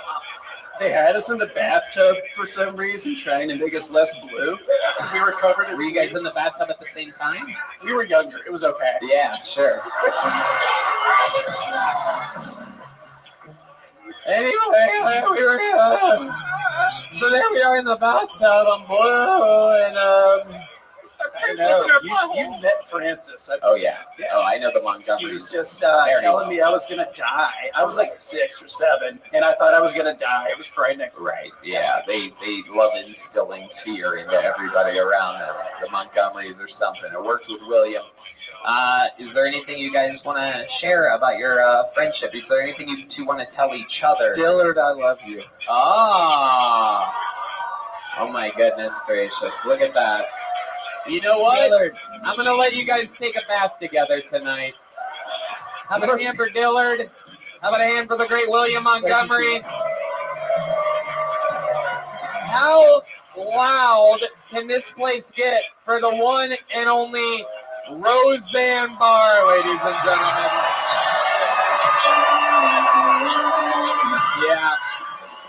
Yeah, we fucking did it. The Queen of Queens, the Queen of Comedy, and now the Queen of Texas, Roseanne Barr. An amazing drawing in from the great Ryan J. Eveld. I do believe it's going to pop up there. He draws every episode, and that's a different one. Hell yeah, okay. Yeah, that ain't working. But this is cool. That's the drawing. He draws every episode. It's like a album cover, if you will. You're going to see it punched up in a couple weeks. I'm going to get you a framed copy of that. It's fucking awesome. Yep, there it is. Cool. Roseanne Barr. Look at that. Fucking legendary. That's you. That looks nothing like me. How about a hand for the best band in the land, the Screwball Peanut Butter Whiskey Kiltony Band? James Atkins, John Dees. That's the great D Madness on the bass guitar, Matt Mueling, and Paul Beamer on the horns. Follow these guys on social media. Follow them everywhere they go. Some of the best musicians on planet Earth performing nightly. They have a super band called Sketch that they've been touring all around the city, Tuesdays, Wednesdays, all around. Thank you to the Red Rose, Yellow Rose, Deep Eddy Vodka, Austin Security Guard Service, Gel Blaster, Screwball Peanut Butter Whiskey. We love you guys. Thank you so much for coming out. We'll see you again soon. Love you guys. Good night, everybody. Thank you.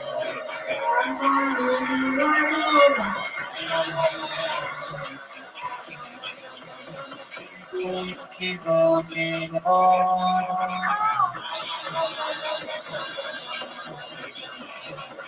Getting up from higher.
Hey, this is Rabbi coming to you live from Vulcan Gas Company for a brand new episode of Kill Tony. Here's Tony Explain! Who's ready to fuck some shit up tonight, huh? Yee-hoo! Make some noise for Brian Redband, everybody. Hey, everybody. Yeah, you're at the #1 live podcast in the world, Kill Tony, brought to you by the Red Rose, the Yellow Rose, Deep Eddy Vodka, Gel Blaster, the Austin Security Guard Service, the best goddamn security guards in the world, just so happen to be here in Austin, Texas, and Screwball Peanut Butter Whiskey presents the Kill Tony Band, everybody. How about a hand for these guys? That's the great Michael Gonzalez, fresh off of touring. Multi-time Mexican drum-off champion, making his Kill Tony Band debut tonight. That's the great Zach Person on the electric guitar. A young legend that the world will know about soon enough. Just like the other superstar of the show, Matt Muelling, on this electric guitar right here. That's Paul Deemer on the horns all the way to the right. And this right here is D-Madness, ladies and gentlemen. Oh my goodness. What a night we shall have. But before we do, here's a little bit more from the amazing sponsors that made tonight's episode available for you here right now.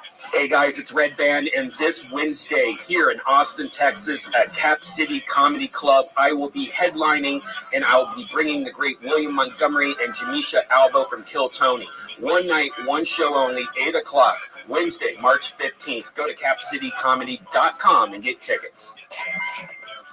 Hey y'all, when you go to the bathroom, you always close the door behind you, right? You don't want some random passersby looking in on you, so why would you let people look in on you when you go online? Your online privacy is important. That's why we all use ExpressVPN, and you should too.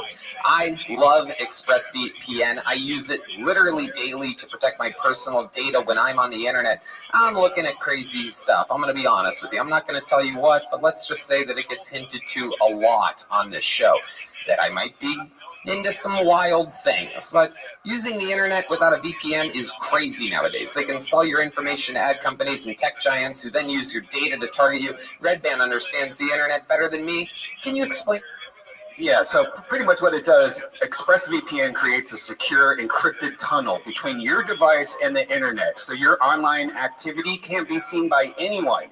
It works on your phones, laptops, and even routers, so everyone who shares your Wi-Fi is protected.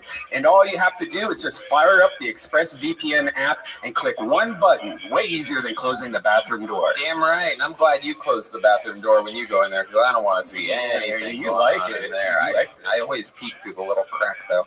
Anyway, get an extra 3 months of ExpressVPN for free by going to expressvpn.com/killtony. That's expressvpn.com/killtony for 3 extra months free. expressvpn.com/KILLTON. Why? Because you need to protect your data. Go to expressvpn.com/killtony right now.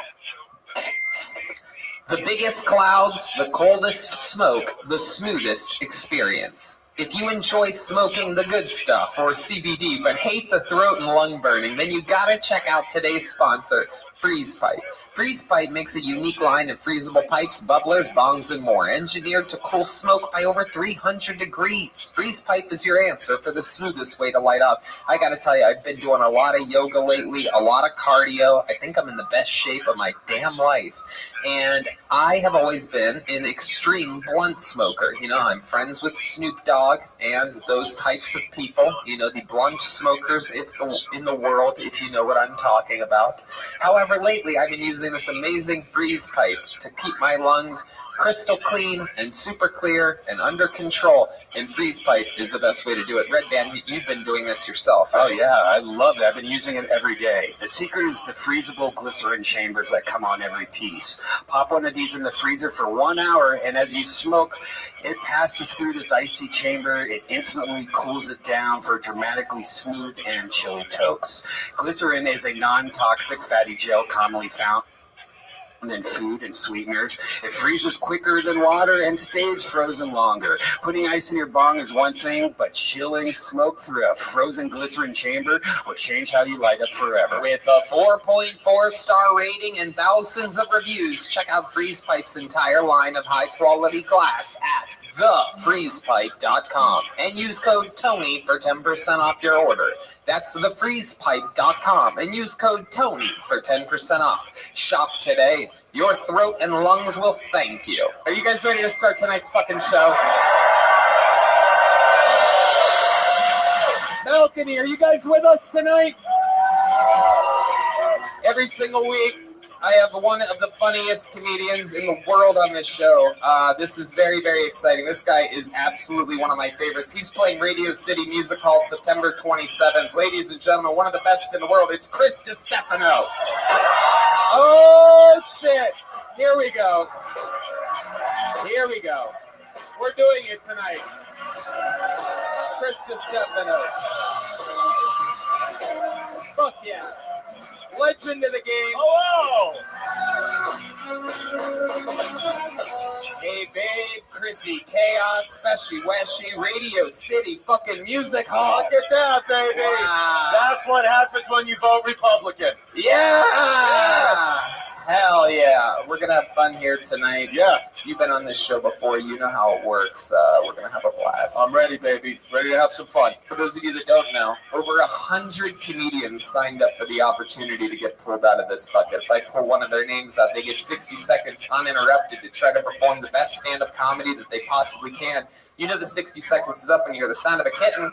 That means they have to wrap it up then, or else they bring out the angry West Hollywood bear, which is loud and annoying, and it cuts them off. And then I interview them, and we find out as much as we can about them. And it's all improvised. Anything can happen. You guys ready to start tonight's fucking show or what?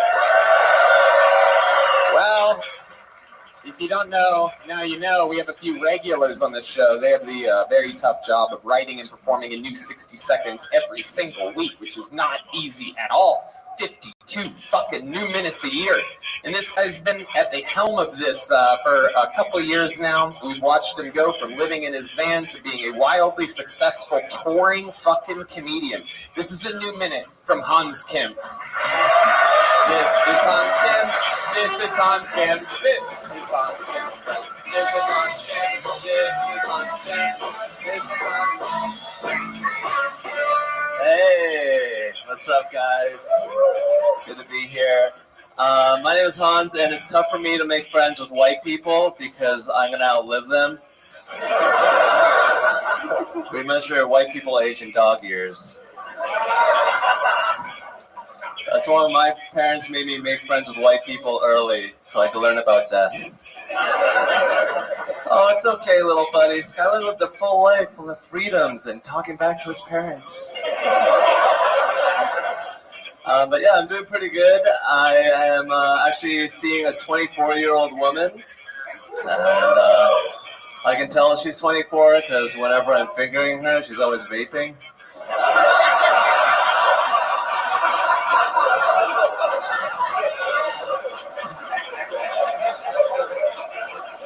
It's like, why don't you vape my dick? I can make white stuff come out. Thank you. All right, Hans Kim showing us how it's done.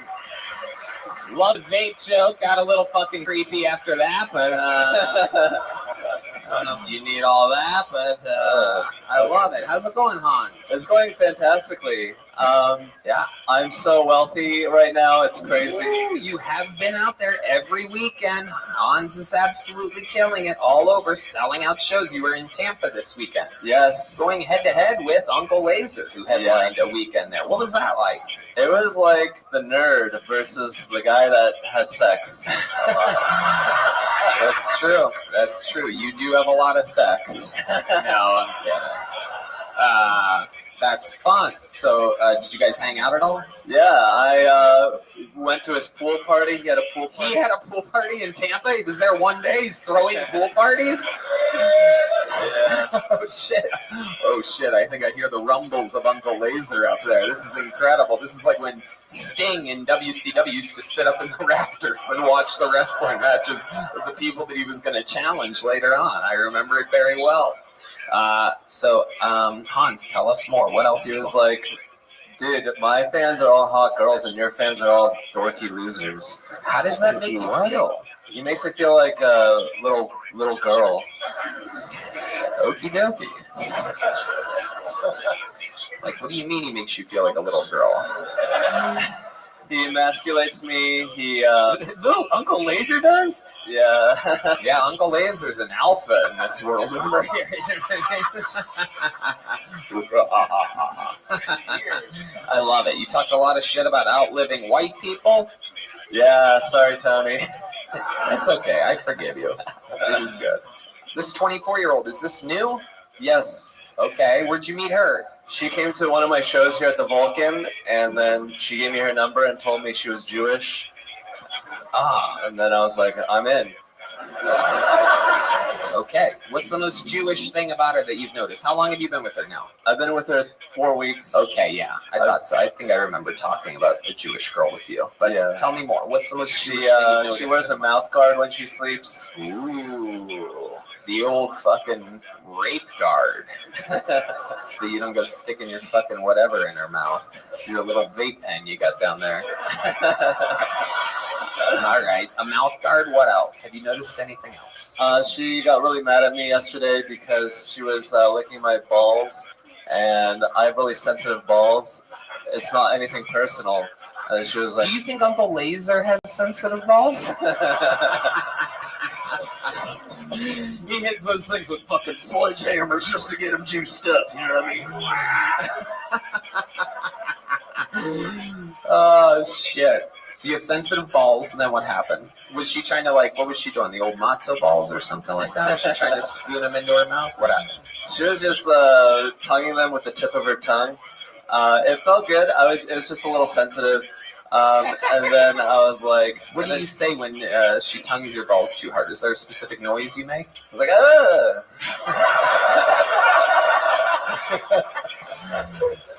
Oh, Hans, you are one of a kind. Now, we all know that you are famously Asian. You are South Korean. Yes. And I want to ask you about something because we found out from the actual news this week that the coronavirus was officially leaked out of a lab in China. I want to know, because I can't speak about it at all, obviously. I want to know what your thoughts about that are. Accidents happen.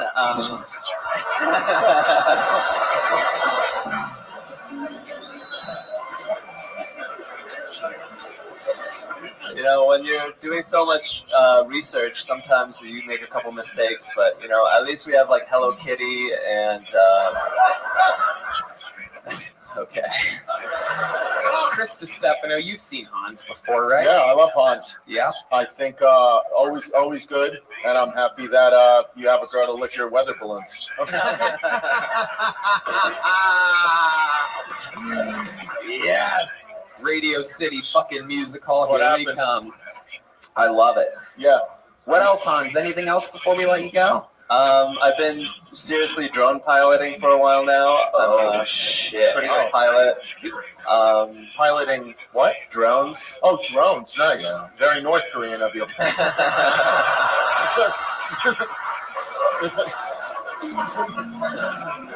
What have you been doing with these drones? Tell us more. I've been going up to hotel rooms, looking in. Oh my goodness, what a creep you are. I like it. They should have never gave you creeps technology. Why is your collar up right now? Oh, fashion.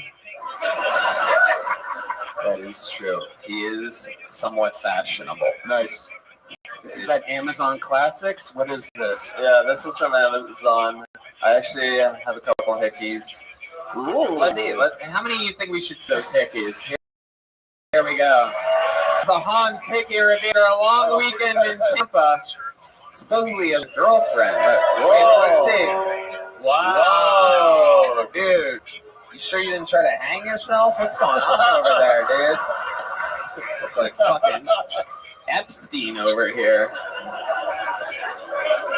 It's just a playful accident. It's never an accident. Tell her to take out her mouth guard next time she hits it. All right, Hans. Another great new minute. You're Always. fantastic, consistent as it gets. What a lead-off hitter. We couldn't love you anymore. You're out there. You're selling out. We found you here fucking June of 2021. You're killing it. There he goes, Hans Kim, everybody. That was Hans Kim. That was Hans Kim. That was Hans Kim. To the bucket we go, ladies and gentlemen. This is where anything can happen. Could be the next fucking superstar of the show. Could be our worst nightmare. Anything can happen. Your first comedian out of the bucket tonight is Morgie, everybody. We're all going to meet Morgie together. This is a new name, I can tell. I would know if I met a Morgie before. Morgie. Here comes Morgie, everybody. Make some noise for these comedians. They sign up. They wait all night for this. One more time for Morgie, everybody. Here she is. Hello. So growing up, my mom was an alcoholic, and every time she drank, she'd get like really sick, but not like throwing up sick, like doing donuts in the middle of the intersection sick. And 2-year-old me was just like, fuck, this bitch really going off right now. No, but my mom, she did love to drink and drive. And me and my sisters were always like, oh my God, like, someone has to stop her. Until one day, a random pine tree on the side of the road was like, say less.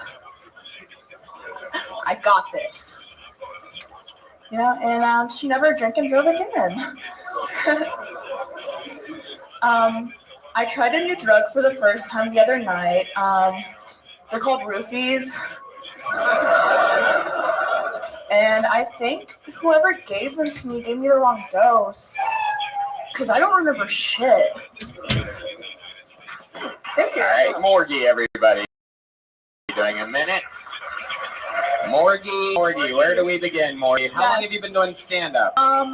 Like a month. Okay, wow, that's okay, good. That's a good good answer. stuff. Hell yeah, absolutely. We were a little bit scared there for a second. No, not long at all. I Holy promise. I'm shit. a virgin to the game, pretty much. I so. think you're not a virgin at all. Oh, that is. to the game. I don't think. I don't think you should use that terminology at all. I can literally see your pussy lips right now. I just think Oh, I thought I covered them before I came that up is here. a schoolgirl skirt. That is a real schoolgirl. Where do you go to school? UTI? No. That is funny. That is funny. Yes. Hey,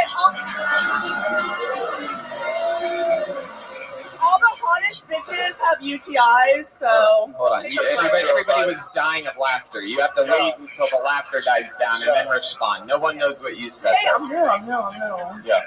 Seriously though, where do you go to school? Notre Dame? I did go to Texas A&M. I heard those guys. Wow, look at that. Look at these guys you'll never fuck right here. There's a whole table of dudes that are going to jerk off your Instagram later tonight. How do you smell Morgie, dude? All right, Morgie. So, how old are you? I'm 23 years old. 23. What made you want to start stand-up comedy? Well, my ex showed me this show when we were still living together. Ooh, yeah. We've had this happen a lot lately. Yeah, this is like a new thing. We're like, I'm going to show him. Yeah, I'm gonna get good at comedy, and then he's gonna see me on his favorite show. And then they fuck on good? You think I'm good? Wow. And look at this. He wins this round.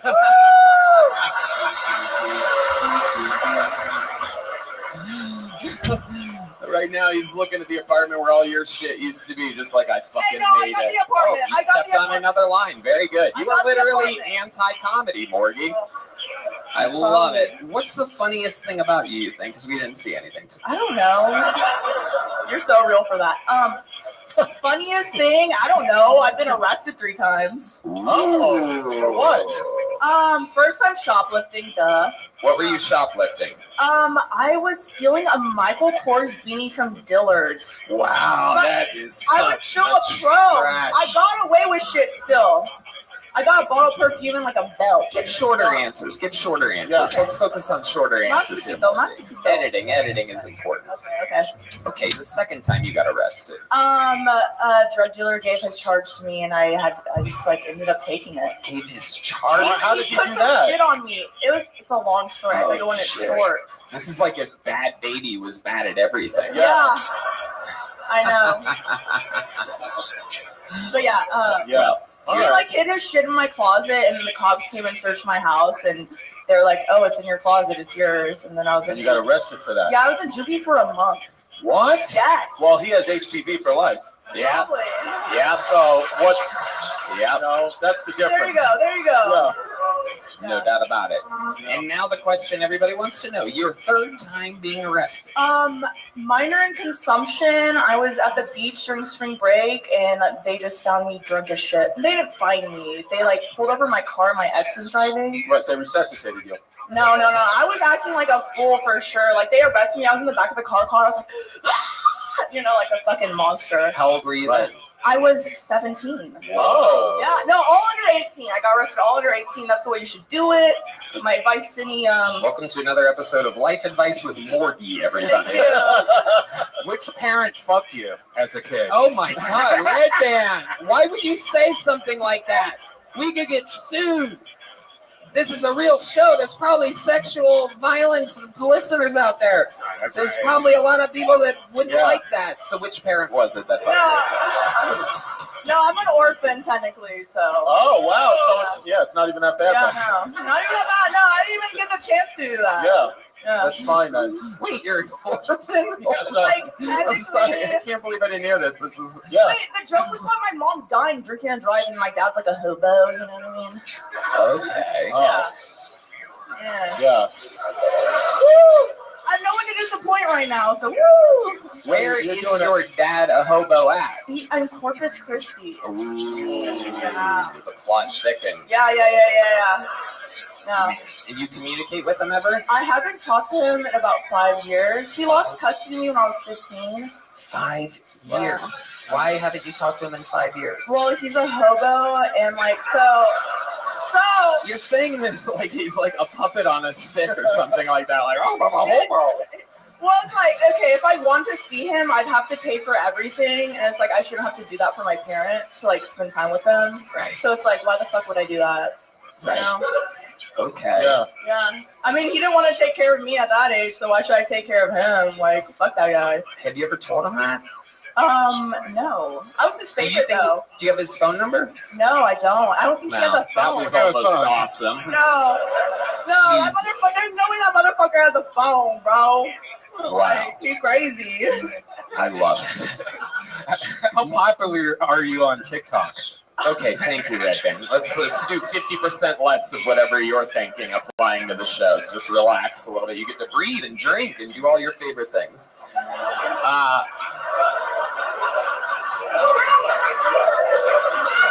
So when you signed up for the show, knowing that your ex that you used to live with, was that a bad breakup? No, it was kind of mutual. We lived together for 5 years. I mean, for 5 months after we broke up. He like just moved out like a month ago. Okay. But I still love that mother.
I've spoken in here for the last, I would say,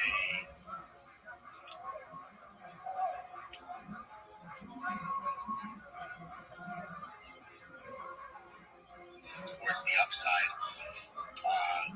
These are blue chips that really haven't had their time yet, and they fucking will. And if they don't, well, you know what I mean. I bet on them myself, so this is why I'm telling you guys. So we all lose together, baby. We fucking ride together. We all die together, man. That's what it is, being in the fucking trenches, right? We're all in the trenches together here, no? Right? So, as far as my stuff goes, our shirts should be ready this month. And actually, they will be ready this month. And once I get finished all my work here in the cold, I'm going to start traversing the fucking Asia and hitting all these crypto expos. There's a really cool Bitcoin expo in Hong Kong. I will be there with a Bully Bear booth. There's one in Singapore. I will be there with a Bully Bear booth. So there's a lot of cool things that I got going on. I should be done my work here in Canada in like maybe 60 days tops. I should be able to get in and out of here. So that's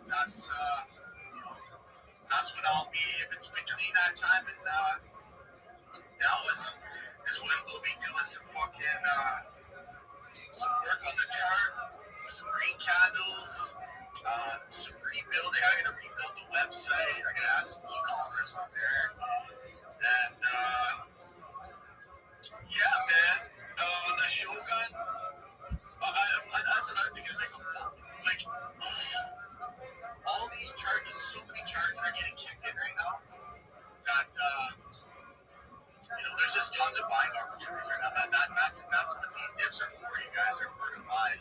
Even though I know a lot of people have fucking PTSD for buying dips because they usually just keep dipping. But Shogun and Bully Bear, like if you go look at our charts, I don't want anyone to buy Bully Bear right now, but you can buy Shogun's chart. Like their dip is fucking nice. Somebody got hacked and their wallet got fucking drained. So there's a really nice fucking really nice dip to buy on Shogun, and a lot of the tools that they're building when they start generating profit, like a lot of that money is going to go back into the chart too. So there's really good opportunities, man, right now. So swing trading, I really like June Radium, and I think they're really volatile tokens that have really nice fucking quick 20-30% bursts to the up and downside, and actually so on as well. So I don't know.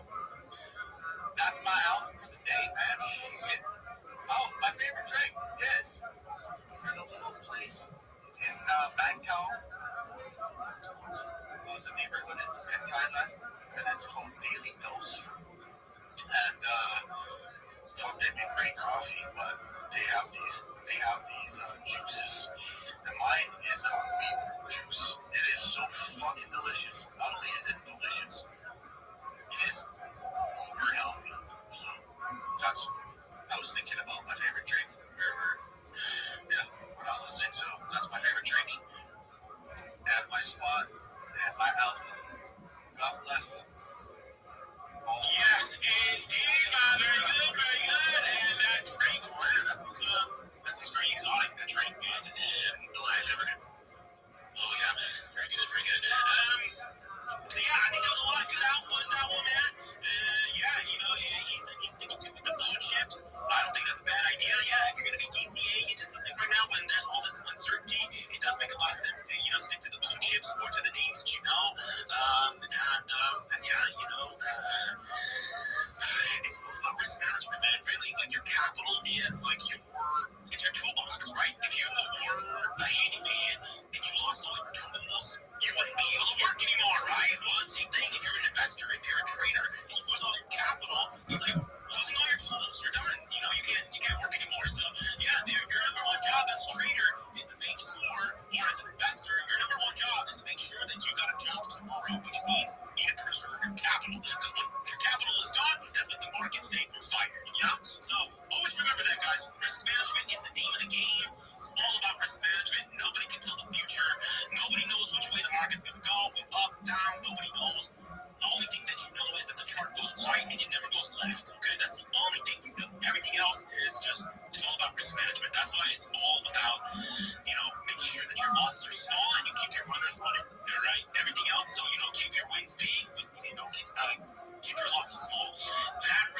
is what keeps you in the game. It's really sometimes that simple. It's complex in its simplicity. All right, that's all I can say. Everything else is kind of like I think it's a pseudoscience. Everything else is kind of just strange. All right, Kyla, I see that your hand is up, man. Did you want to chime in? I do. And wanted guys a little bit of the golden nugget of knowledge too. I've been doing securities and futures for a long time. I'm doing crypto, but doing securities and futures for a long time. Whatever you can, make it free. If you can remove your initial capital in something that is medium to high risk, make it free. There's no shame in that. Who cares? You keep your initial investment, like Rooster said, it's all about risk management. If you have zero risk on the table and you're still making money, that's the most incredible scenario that you can be in. Doesn't matter if you're making $10 or you're making thousands of dollars. Make it free. And as for blue chips, I agree with Louis. Blue chips are great. If blue chips are up, right? Like there's a lot of stocks that are up. Don't buy into something that's just ran like 2, 3, 400%. Look at names that are like long-term names that are quality, that you know aren't going to go away, that are beat down. Look at Intel just popped like this last week, but Intel would have been a great name to buy. It's an American chip company. We know that Trump's pro American production. Intel would have been an amazing pick. SD Lauder, it's a company that's been around for so many years. It's a multi-billion-dollar company, and it's down in like basically all-time lows over the last decade, 2 decades. Like that's a company that I would pick up. That's a company that's not going anywhere. So do your research and be safe and be smart and make it free whenever you can. That's my little bit of alpha for you guys, and I'll take you my project later. Yes, indeed, man. That's a very good piece of advice there. Yes, take your initials out, and I know you told me, you said in the beginning that you were a futures trader, and yeah, when you're doing leveraged futures contracts, you definitely want to risk off a little bit and keep your, make sure that your stock becomes free, so to speak. I know that's a very popular technique with a lot of leveraged futures traders, and I think that's important. Yeah, make sure you protect your capital. Your capital protection should be the number one thing that you're thinking about. I remember when I was a trader for the banks, our trading coach always said the same thing. Man, your capital is everything. Preserve your capital. Because if your capital isn't preserved, you're getting fired. That was how easy it was to get fired in that job. If you took a loss and you did not manage risk, they fired you right then and there. I mean, that's kind of like how the business works. All right, so we're going to move on to the next guy. Yes, we got Odin next, we got Ransom, we got Nick, Kaiba, and Rabbi as well. We're going to go in that order. So, Odin, what is going on, man? Give us that alpha on what you guys are building. I know every time you're in here, you showcase a bot. What you got for us today, man?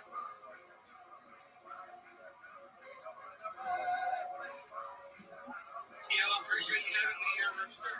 So, normally I like to go into detail with each spots, but we're going to start that over again next week. So, today, we've got a straight show. We are multi-utility Bitcoin. And we have several bots in our inventory that are watching both save millions and stay ahead of that competition. So, since our bots are partially crypto spaces that our bots are outperforming and outpricing every on the market, and this is all back to the market.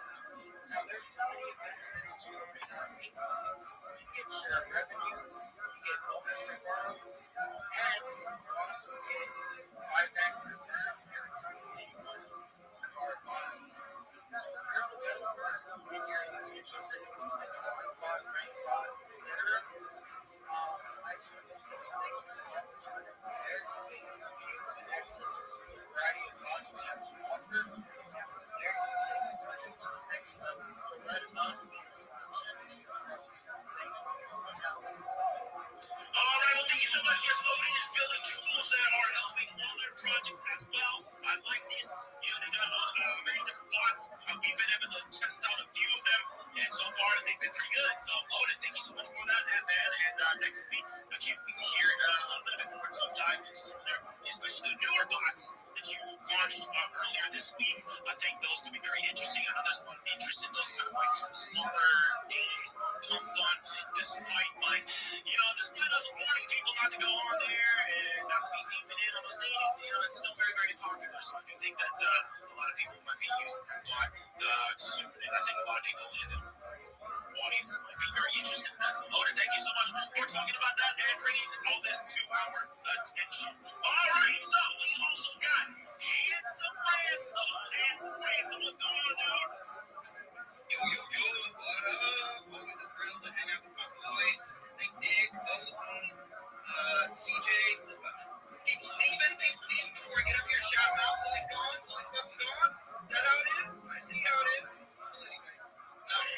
Always enjoying your intro to Morning Space. Love to be here.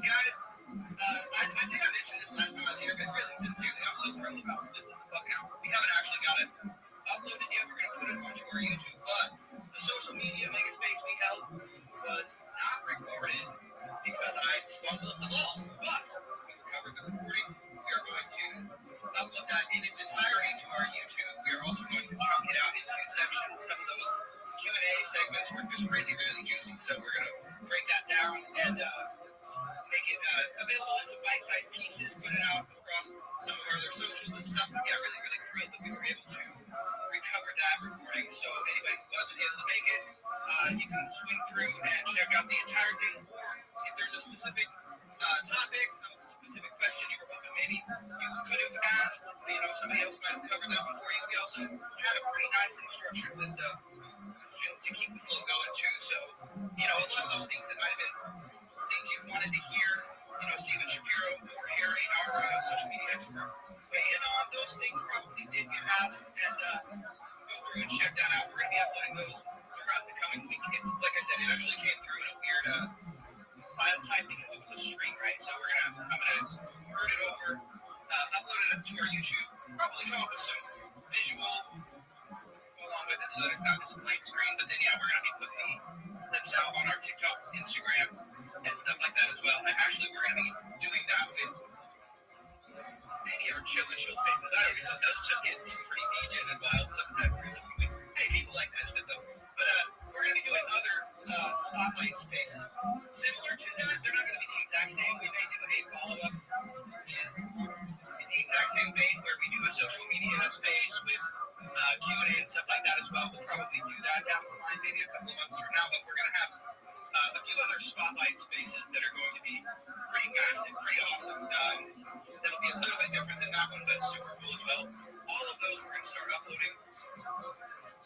And then, also taking chunks of them, putting them on TikTok and Insta, because realistically, man, some crazy stuff happens in spaces, and it gets lost after 2 fucking days in your Twitter feed. Nobody can, it's not even a matter of do people go back and read them, or listen to the recording. They can't.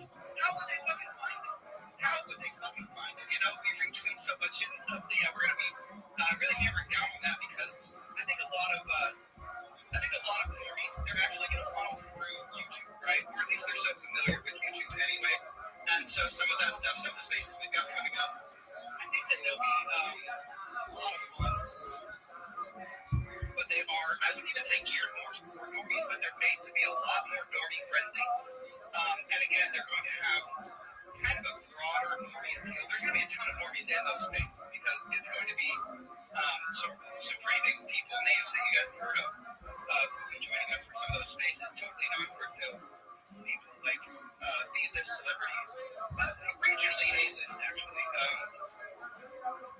There'll be a ton of particularly active on X and stuff like that coming through there. And in general, I think that whenever the really does heat up, we get, that next leg up, YouTube's really going to be where a lot of that action goes. We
Thank you. What the hell was that?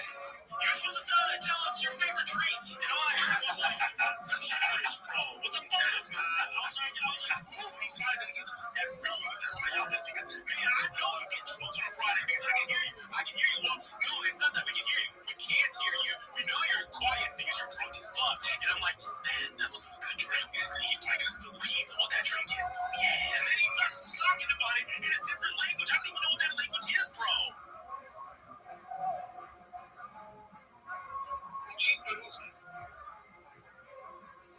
Oh, it's Russian. So what do you usually drink in my life? Typical Russian stuff like vodka and just no, yeah. I was thinking about saying vodka just because I was thinking of Russian, but I don't really drink vodka. So I drink whiskey, typically bourbon on Fridays, but for real, I'm cool by fucking coffee and milk. Ain't nothing wrong with that, man. Ain't nothing wrong with a little bit of coffee. I try not to drink too much because I get just a little bit too hyper when I drink a little bit of caffeine. So I try not to drink too much. I will eat just a little bit just so I can get a little bit of that taste in the morning. Yeah, I do like coffee too. I do like bourbon as well. You know what really goes well together?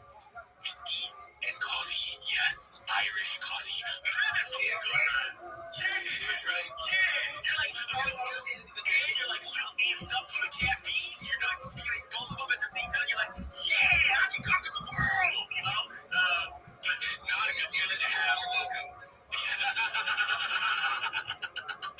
Irish War Loco. I like it. The Irish War Loco. Man, I love it, love it. All right, well, Ransom, thank you so much for that. And yes, guys, I think you should take a page out of Sassy's book here about social media diversification. I've been saying this every day since the summer. I guess, I know people are getting their X accounts taken away from them. They're getting their Telegram shut down. So again, social media diversification. I've actually heard a lot of mixed things about YouTube. As far as equals are concerned, everybody, the people that have done really well on social media, they all say, oh no, dude, focus on your TikTok, not so much on the YouTube. But then there's some people that say but in my honest thinking, I'm just thinking to myself, like, YouTube is such a much bigger network, right? And I was thinking, why aren't more meme coins doing stuff on YouTube? But everybody seems to swear by TikTok, but for some reason, the reason they say that is YouTube has so much less of a trending feature, and the idea of your videos being actually discovered by people on YouTube is much, much lower. So that's the reason that we have pretty much completely neglected our YouTube as well. Now at this point, we've got really robust numbers on our Instagram and TikTok, so we're trying to build the YouTube out. As a side thing, guys, for any project who's out there, ignore the fucking YouTube and build Instagram and TikToks first. All right, if you're starting from ground zero on all of them, fuck the YouTube. Ignore it for now and get a little bit of momentum on your TikTok and Instagram first, because there is value to be found on YouTube, but until you reach a certain point, you just never get seen until you direct people specifically to your videos. So it's kind of wasted effort. Gotcha. Yeah, that's exactly what people have said. They said, focus more on the Instagram and TikTok. Everybody swears by it. Hey, focus on Instagram and TikTok first, and then YouTube a little bit later. Very good advice. I like that. Ransom, thank you so much for that alpha, man. I wrote that down myself. I'm definitely going to keep that in mind as we build out some social media strategies for some of these tokens that we represent. But yeah, I was just wondering, why is nobody focusing on YouTube? And you just told me the reason why. There we go. All right, that's good alpha for Ransom. All right, well, thank you so much. And yes, I will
But later today we'll post it. But if you just want to like tune in and just be on the inside scoop, we always know it. Even if we don't have a post, just know that we will always have a poker game at Friday at 8:30 p.m. Eastern, no matter what. I think we are now 26 weeks straight. So for 6 months straight, we've been having this game. We have not missed a single Friday since we started. We started this, I believe, back in July.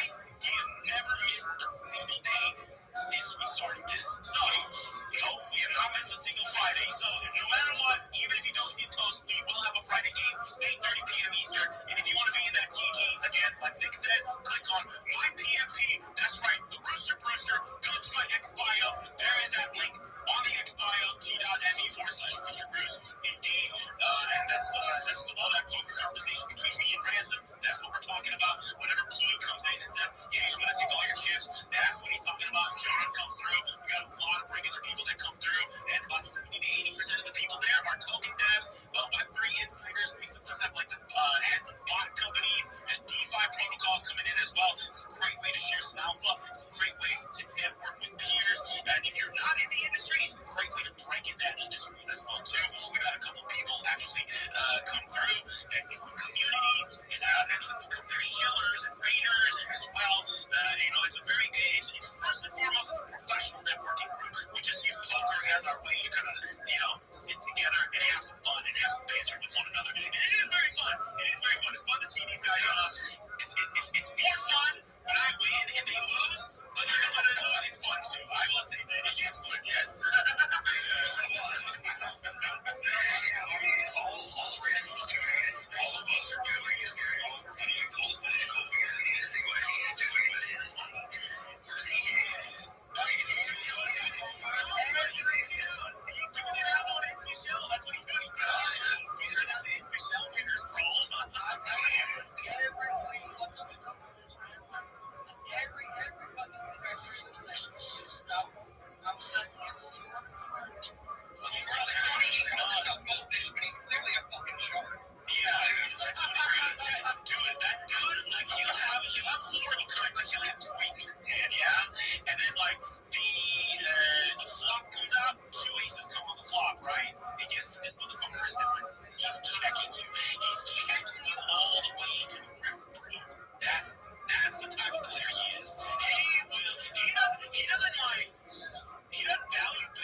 What do you want to say?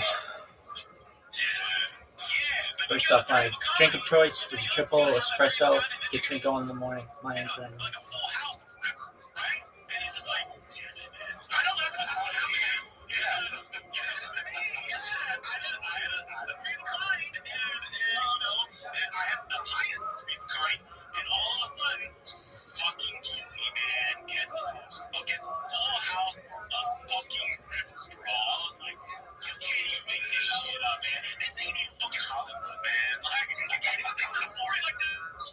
What are the fucking odds that the one card he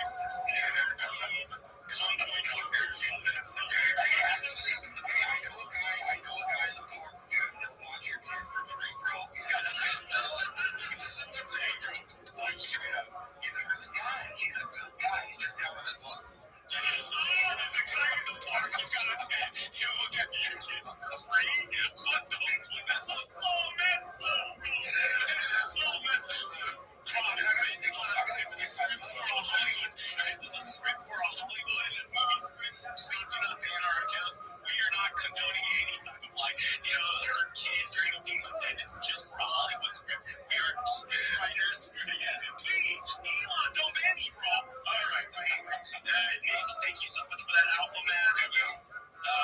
Poker tomorrow, 8:30 p.m. Eastern. Come join. All right, so we're move on to the next thing we got.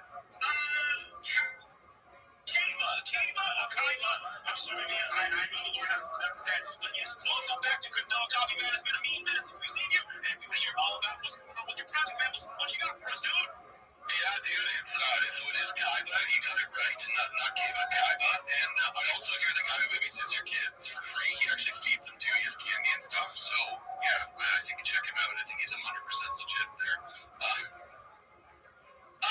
So what is Kaiba? So we're on the XRPL. We are a build your own adventure storytelling and story-driven token. We are creating a story, and we're leaving gaps in the story. We have a huge narrative that we've created. Our main dev is I'm one dev. My name is Bootsky, and we have two of the devs on the team. One guy's doing all the writing. He's written like about 14 books so far. He's editing them. We're gonna release the story in chapters via NFTs, but we're gonna leave gaps in the story.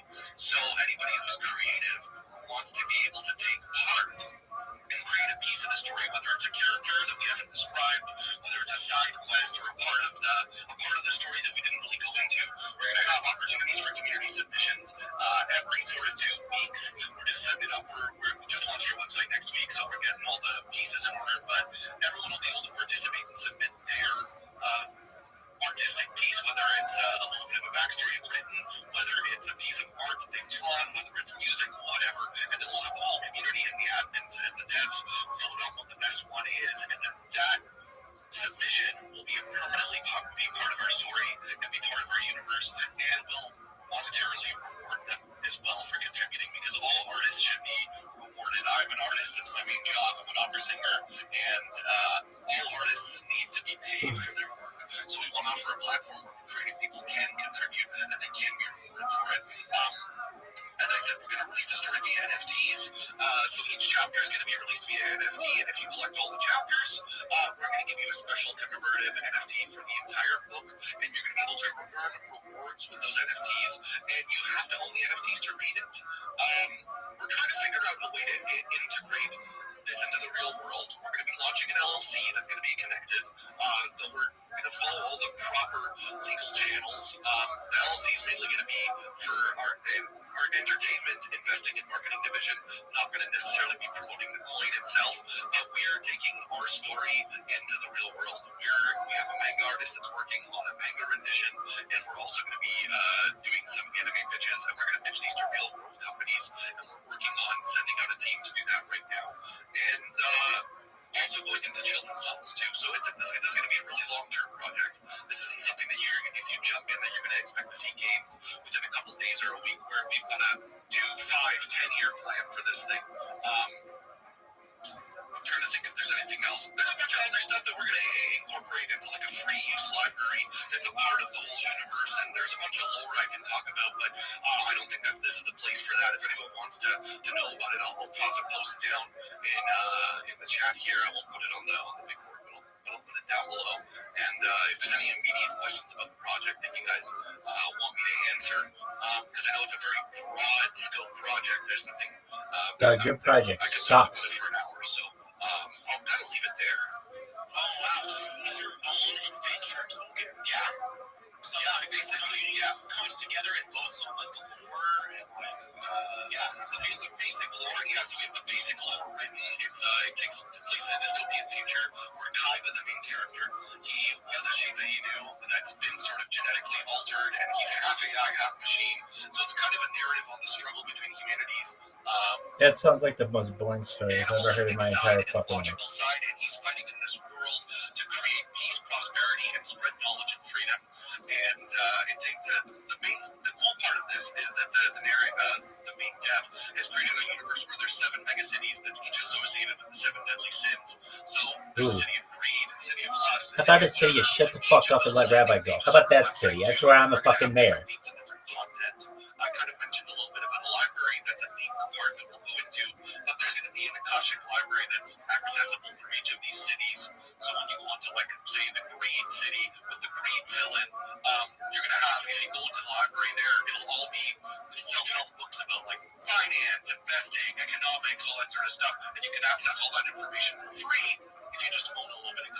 So that's kind of the deeper part of our interactive sort of metaverse kind of concept of it. But exactly, we're going to develop the main story, and people will be able to submit their own pieces of the story and their art, and then that'll become a part of our lore and a part of our universe permanently, and you'll be rewarded for it.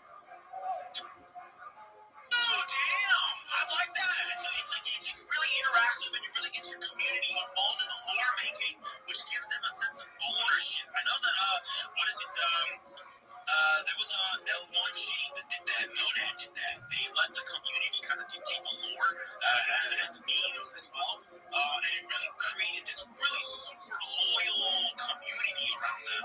So even though they have all these development delays, their community stayed with them because they have that sense of ownership. Like they create the lore together kind of thing. I like that. I really do like that. I like the concept of that where the community really has that sense of ownership. Like, hey, we dictated what this story was going to be, which, creates a little bit more of a loyalty, right? Because, they feel like they're really part of the team. I like that. I really do, man. That's awesome. Yeah, thanks, man. And the way that we're going to hold ourselves accountable as admins and devs, we do own a very large portion of the coin, and we think that's very important. I know that sketches people out, but we're in this for the long term, and we're going to hold ourselves accountable by linking the token with an LLC. And so if there's any rugging, we're legally held accountable. And we want people to know that we're putting that accountability on ourselves and showing everybody that we're committed to this for the long term. Very nice, man. Hey, well, congratulations on that. And yeah, man, this is just really interesting, bro. So yeah, and we do this every single day at 11 a.m. Eastern here at Crypto and Coffee. And anytime you got some new developments, anytime you got some new alpha, or if you just want to come by and talk about your project every day, yo, be my guest, man. I like that. I like that. The community kind of gets to work together.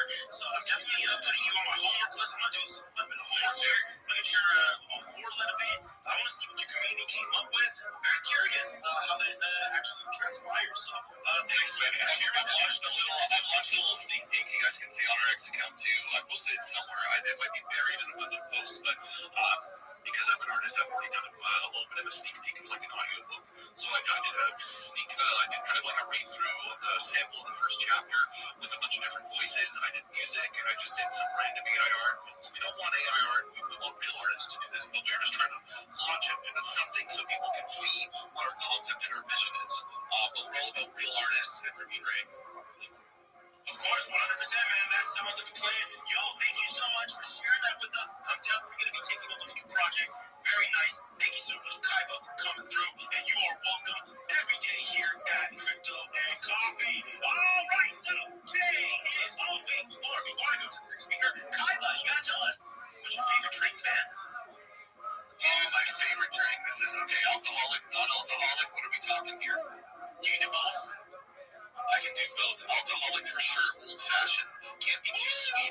Like I don't want any of that Maker's Mark. Or if we do Maker's Mark, you have to add more bitters and less of this simple syrup because it gets too sweet. Bullet bourbon's nice. Keeping it American for sure. But you gotta do the real maraschino. You can't do the red maraschino cherries. You gotta do the Luxardo cherries from Italy. The real deal black cherries and the syrup there. That's the way you gotta go for alcoholic.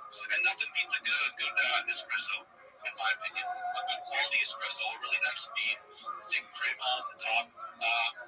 You can't beat that. This guy sounds like he's a gourmet.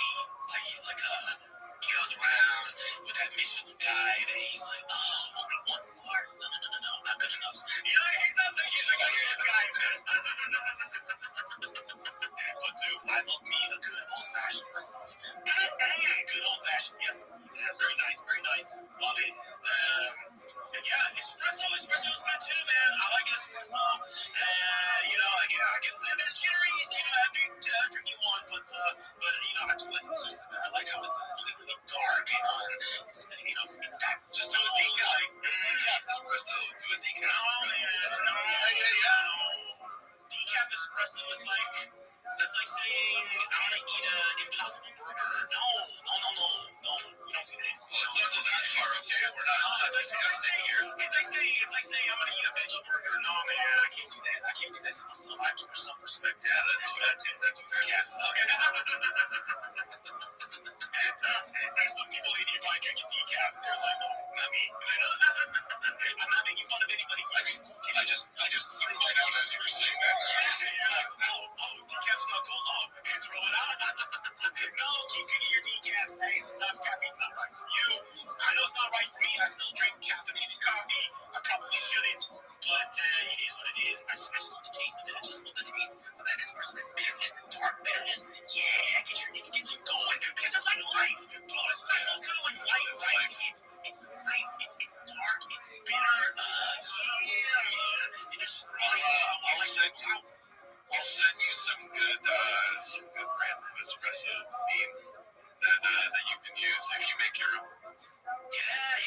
A couple years ago, I stayed in Brazil for a few months, and I was able to bring back some Brazilian coffee from a local farm. Oh yeah, dude, that's so good. Oh yeah, better. Nothing better. Do not buy ground coffee if you don't like ground beans. And make sure to grind your back beans. Yeah, and you want that kind of like that blonde. Everybody in Brazil told me that don't get the dark roast. The dark roast because they use the beans that are not as good. The high quality beans only lightly roasted. So here's I used to be a barista. I had to do a whole coffee tasting, all this crap back in the day. The lighter the bean, the more caffeine. So the darker roast, the less caffeine you have. Drip coffee has way more caffeine than an espresso does. So if you wanted a tiny pick-me-up, have an espresso instead.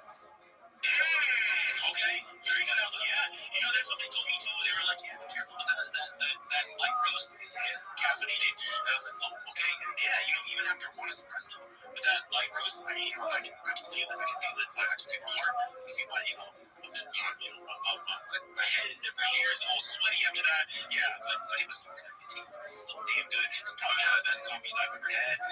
I wish I had more, but the next time I go to Brazil, I am going to get as much as I can of that stuff. If that farm is still around. I wish everybody could try that. But all right, man. Thank you so much, Kaiba, for coming here. Sharing with us your favorite drinks. It's an old fashioned and an espresso. Oh, very, very gourmet stuff. All right, so we're gonna move on to some of the other speakers we have up on stage. We got Rabbi, and we also got Taylor G and Don the Go as well. We're gonna make sure everybody's got time on the clock to make that night count. So we're gonna go to Rabbi. Rabbi, what is going on there? I think you've been here before, but it's been like several weeks, if I'm not mistaken. But welcome back, or if this is your first time, welcome. It is good to have you. How you doing today, man? Every day is a holiday, every meal is a feast. I love your energy, Rooster. I also am a big fan of espresso, so count me in with that. I appreciate the alpha that Kaiba was expressing to us, particularly on the different types. I have a project that's unique. It is not a cryptocurrency. I stream my life 24 hours a day, 7 days a week, 365 days a year for world peace on YouTube. I've been live for more than 3.5 years, going back to the pandemic. It's like a real life Truman Show, a real life Big Brother. I've also expanded this into Twitter Spaces, video Twitter Spaces as well. So I'm now living my life on Twitter in addition to YouTube, Twitch, Kick, all your major platforms, including Rumble and DLive.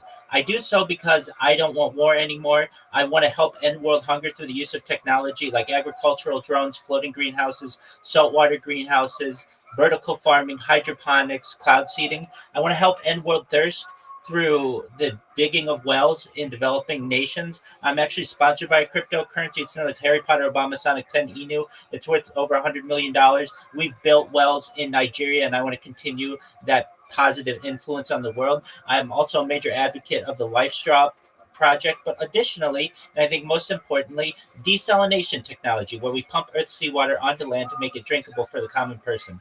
I talk about other things that aren't normally discussed in the mainstream, like anti-gravity, antimatter, faster than light communication, faster than light travel. I talk about de-extinction. Many people don't know what de-extinction is. It's essentially the reversal of once extinct species. People don't know the first successful de-extinction took place in 2003 with the Pyrenean ibex, which was a goat that was located in northern Spain, southern France. Fast forward to the year 2021, a company out of Dallas, Texas, known as Colossal Scientific is founded. They've made it their goal that within the next 3 years, or by 2028, to reintroduce the woolly mammoth into the Arctic Circle using African elephant surrogates. I think this is just mind-blowing information that isn't really being discussed, and I do my best to educate people about these matters. Following the reintroduction of the woolly mammoth, they want to reintroduce the Tasmanian tiger, followed by the dodo bird, which I think would just be amazing, something that I never thought I would have seen as a younger person. I talk about things that affect every single person in here. Most importantly, you should know data is its number one resource. So that's not Rabbi saying this. This is the Economist magazine that stated this in 2018. In addition to discussions of cryptocurrency and NFTs and everything in Web3, I talk about things to help you and help your families. And if you're like, look, I'm just a regular person, I can't afford any of this, I have more data archived on the internet than anybody. And you all are along the ride with me, and I'm going to take care of you. I'm going to take care of your friends, your families. I want to make sure that you'll be able to start your own charities, philanthropic organizations, but I want you to live longer. And so when you are all born, the average life expectancy of just about everybody in here was about age 80. I want to increase that to age 100, 120 through oxygen therapy, human growth hormone, stem cells, things like nootropics, things like cryonics, cryogenics, cold shock therapies, ambrosia therapy. But once you get to 120, you may say, Rabbi, that's all great, but my body's starting to break down. Now what's the next plan? Well, this is all with your consent. I want you, if you want to just die at a normal age, that's fine. But for those of us who want to keep the good times rolling, and we have your consent, if you'd like, in the future, there's a type of technology that you may be able to take advantage of, which is known as mind uploading technology, where we scan your brain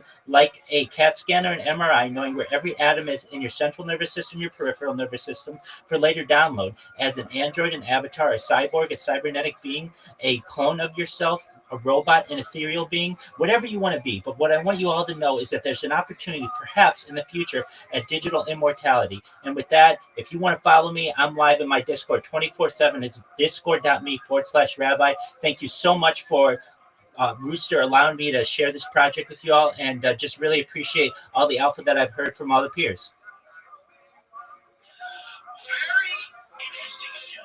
Very interesting show. I just have a question after that. Even if your digital representation is online, can you really say that you're alive? That's certainly a philosophical question. Some people may say that you are, some people say that you're not. It really gets to the ship of Theseus paradox. Essentially, if you have a ship and you dock it, and you take that ship apart piece by piece and rebuild the ship next to it, is it the same ship? Some people consider it the same, some people don't. It's really a philosophical question at that point. I don't know if that's really comparable because a ship, that doesn't have that quote unquote soul, right? But as human beings, we kind of have this thing that makes us alive. That's not that doesn't really hold true with like a ship or an inanimate object, right? Well, everything that makes you you, so all of your memories, your personality, all of that is stored within atoms, within your central nervous system, your peripheral nervous system, and all of that would be an exact copy and transferred into the new being. So you would have the same consciousness. Now, if people want to consider that being a different metaphysical being than what their original soul is, I completely understand that, and that's really a philosophical question, but really you would not know the difference. Wow. We're in a brave new world. We're in a brave new world. People are actually talking about this kind of stuff, and it's actually becoming more and more real, right? Very interesting. Very interesting discussion. A very interesting show. I'd like to hear more about this, man. Maybe, you need to come by more often and talk more like this because this is very interesting. Digital immortality. I'm gonna write that down, man. I got to do a little bit more research on this because you've definitely got my attention. Okay, digital immortality. Let's talk more about that. I gotta educate myself a little bit more on that because I don't know either, man. And I will just that's the first thing I thought of was, man, is exactly you. Like you're not there, but it's a digital representation of you. But I don't know. Maybe you're right. Maybe you're right. I don't know. I gotta educate myself on this. Same thing. I see your hand up, man. There's pretty crazy movies that start out like that. There's wild ones. Like, it's pretty fascinating. I just thought it was really, really interesting topic. Because I really have a question. But yeah, no, there are some weird movies that kind of touch on it a little bit. I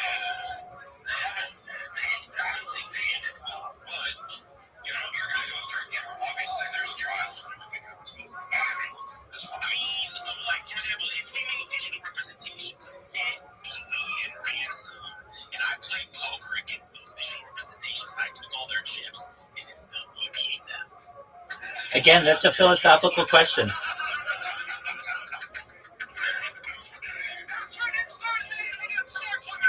That's right. The game is tomorrow. I'm going to start talking shit. Yeah, man. I'll beat you, the real ones, and the digital representations. Yes, sir. I'm going to take all your chips.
Robot chicken.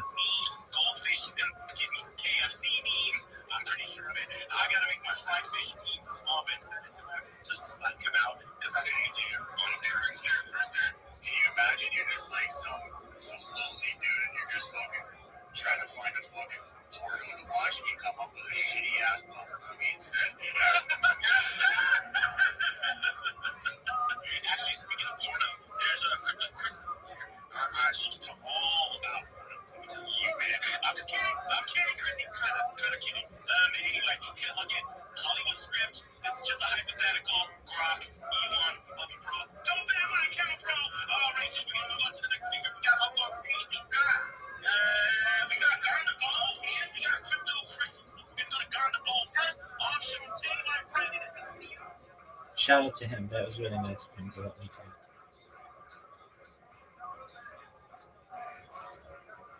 Oh, we got some followers. That's tight. Dude, shout out to Rooster. He was really, really nice. Really, really nice.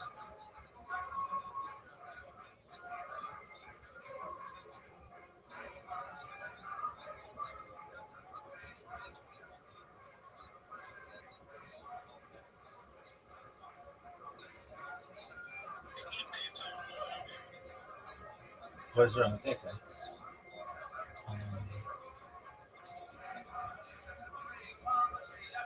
They talked to me.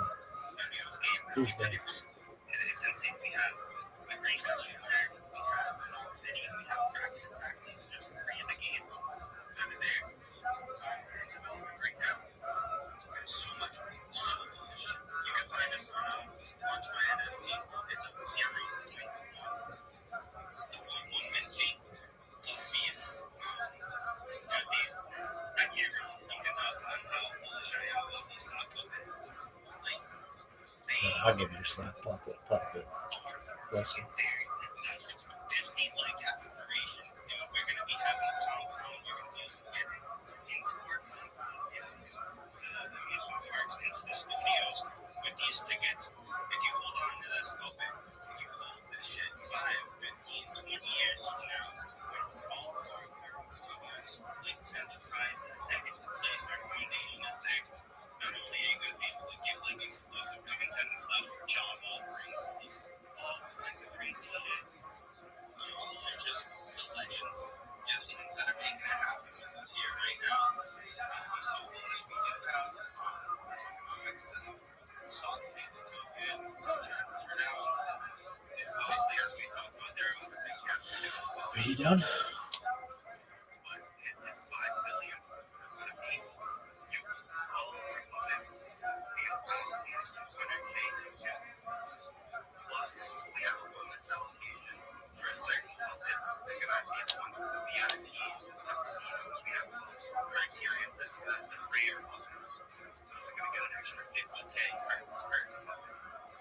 And then we also have a pre-sale coming with that token as well.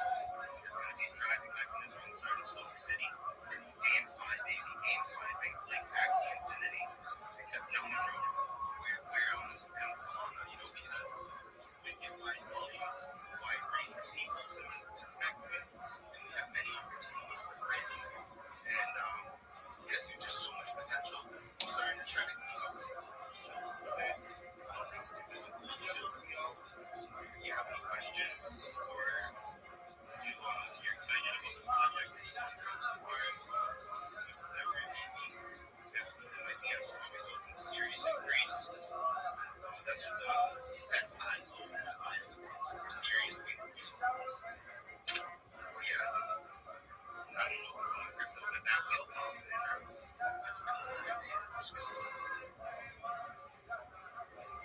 I'm going to just finish right now. Just a sec.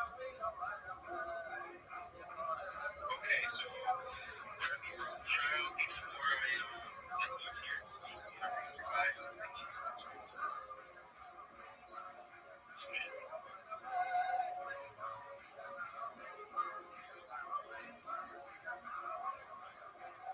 Yeah, I just broke 3,000 followers. Thank you, fam.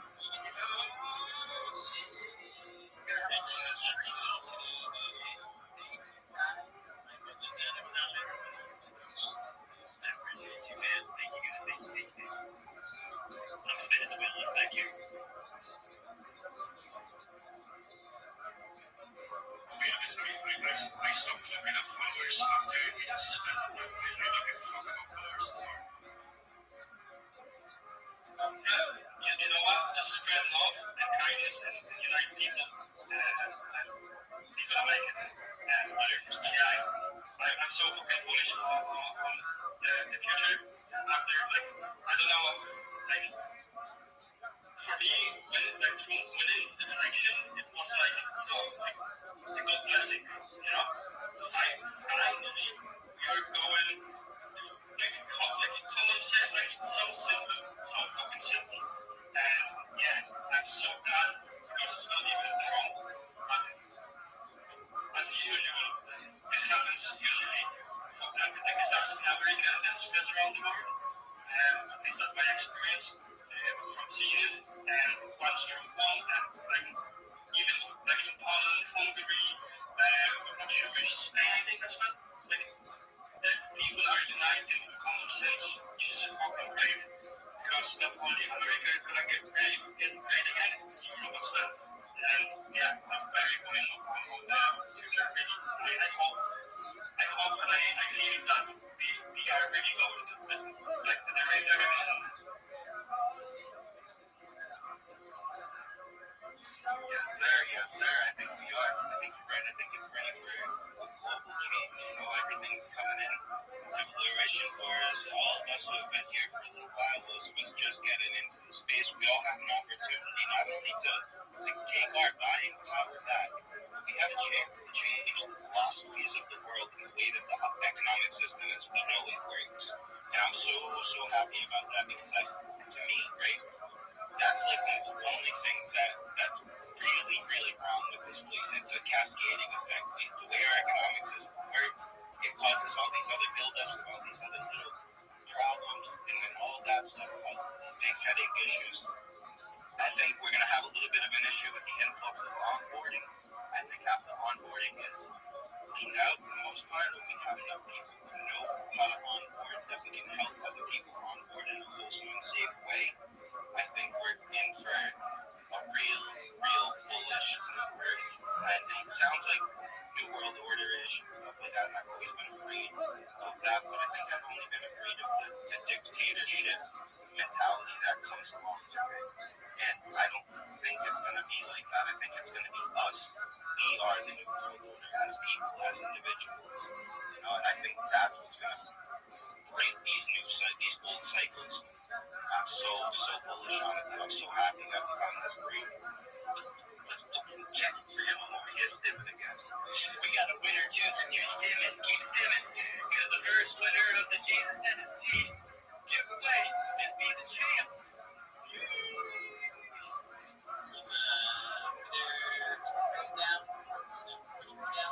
Oh yeah, the champ of the big game. Equal space in my DMs, in my replies. I try to stay in the replies too. I'm happy I got it done. You're always in here, so just I think that's the first one I've seen. Be the champ win. So yeah, the champ is what's up to me up in here. He or she, I don't know. I'm out with the pronouns. I just stick to people's names for the most part. I just call it right now. Yeah, I'm just kidding, okay? Don't ever call me about it. Yeah, boys get crushed in smoke, right? Yeah, bro, I don't get crushed in smoke.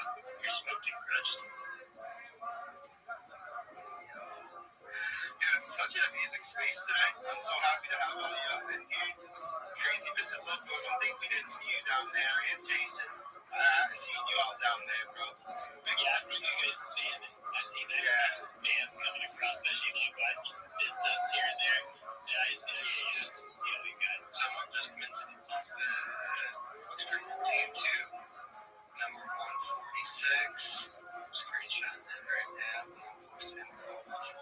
Nice, that's what's up. And I see you with your hand up over there. Welcome to the space. It's nice to have new faces. I couldn't read the extended bio, but hey, you're more than welcome to speak as long as you're speaking. You know how we do here. Absolutely. Thank you so much, Big Man X. And shout out to Wild. He said it perfectly. Once you've had an account banned, you don't care about followers anymore. I'm Rabbi Rothschild. I had an account with over 10,000 followers on it. It got banned. Your guess is as good as mine. I stream my life 24 hours a day, 7 days a week, 365 days a year, live on the internet. I've been doing so for more than 3.5 years, going back to the pandemic. I do so for world peace. I don't want war anymore. I talk about things that aren't discussed that I think can help the world, like using technology to end world hunger through the use of agricultural drones, floating greenhouses, saltwater greenhouses, hydroponics, vertical farming, cloud seeding. I want to help end world thirst. I am sponsored by a project known as Harry Potter Obama Sonic 10 Inu. It's worth over $100 million. And we have built wells in developing lands, including in Nigeria, and I want to continue those types of positive influences on the world. I'm a major advocate of the Life Straw Project, but most importantly on this topic, I'm a major advocate for desalination, where we pump Earth's seawater onto land to make it drinkable for the common person. I talk about other things that aren't normally discussed in society, like the importance of data. The Economist magazine stated in 2018 that data had overtaken petroleum as Earth's number one resource, and I have more data archived online than any person ever. And that may make me a very influential person someday. And if that happens, I'm going to make sure that all of you, all of your friends, and all your families are taken care of, and that we start charities and philanthropic organizations to be able to help the world. Additionally, I talk about things like advanced physics, anti-gravity, antimatter, dark energy, dark matter, faster than light travel, faster than light communication, de-extinction. People don't know this, but the first successful de-extinction took place in the year 2003 with the Pyrenean ibex, which was a goat that was located in northern Spain, southern France, that went extinct. Scientists were able to de-extinct it. Fast forward to the year 2021, a company out of Dallas, Texas is founded. They've made it their, the company's known as Colossal Scientific. They've made it their goal that by 2028, or within the next 3 years, to reintroduce the woolly mammoth into the Arctic Circle using African elephant surrogates, which I just think is just mind-blowing technology. And I can't believe I'm alive at a time when this is actually really being considered. Following the reintroduction of the woolly mammoth, they want to reintroduce the Tasmanian tiger, followed by the dodo bird. When I was a kid, I never would have thought that the dodo bird would be perhaps something that could become a reality again, but it just very, very well may be within the next few years. Additionally, the things that I talk about are things to help every single person in here. And I say all of this with your consent.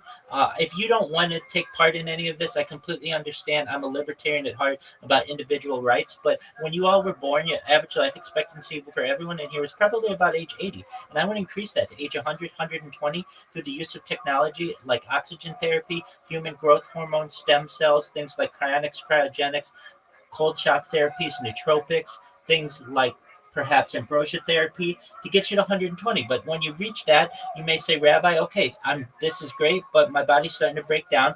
What's the next step? Again, this is all with your consent. I'm very adamant about this is on your own volition, but if you want in the future, you may be able to take advantage of a type of technology known as mind uploading technology.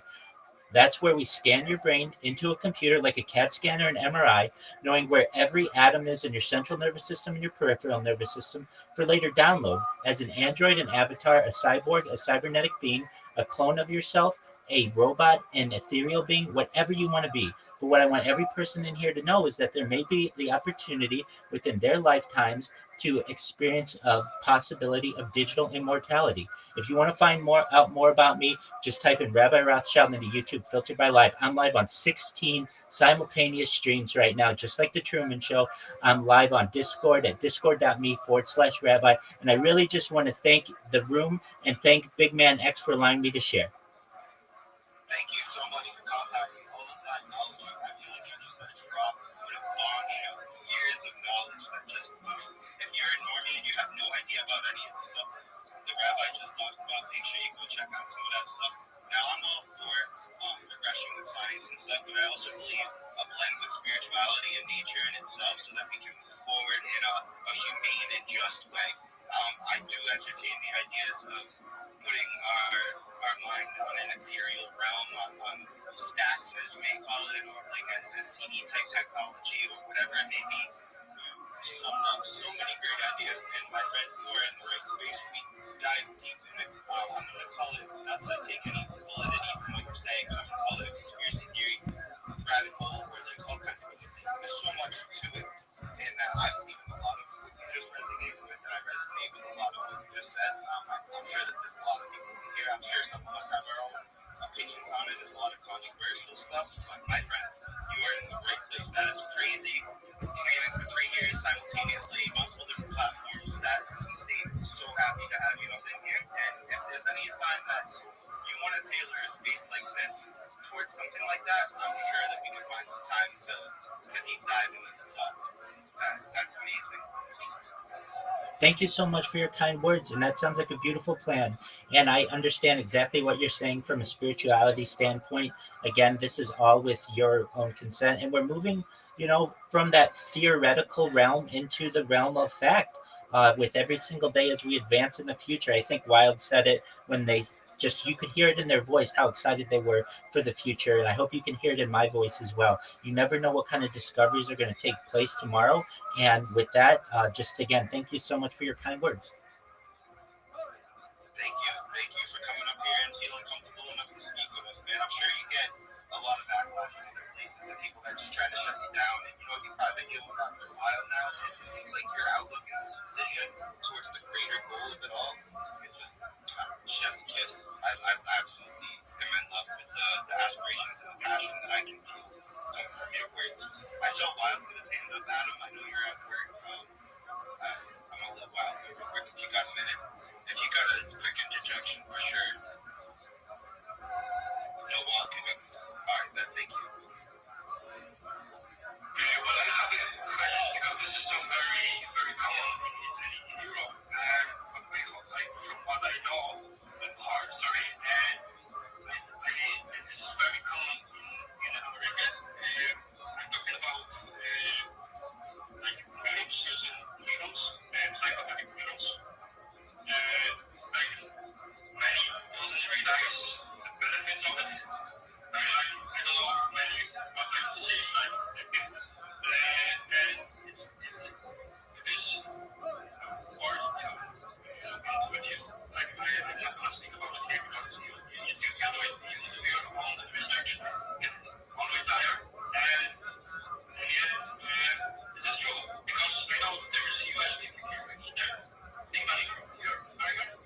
US. Yep, United States. I'm over here on the East Coast, little state called Rhode Island, and for sure psilocybin mushrooms are pretty big in our culture. A lot of us use it for recreational purposes, as many probably know, but also there's a strong spiritual side to them. Microdosing, we talk about that here. There's a lot of different things that can be beneficial in your life. It's all about your personal relationship with substances. That's how I personally feel.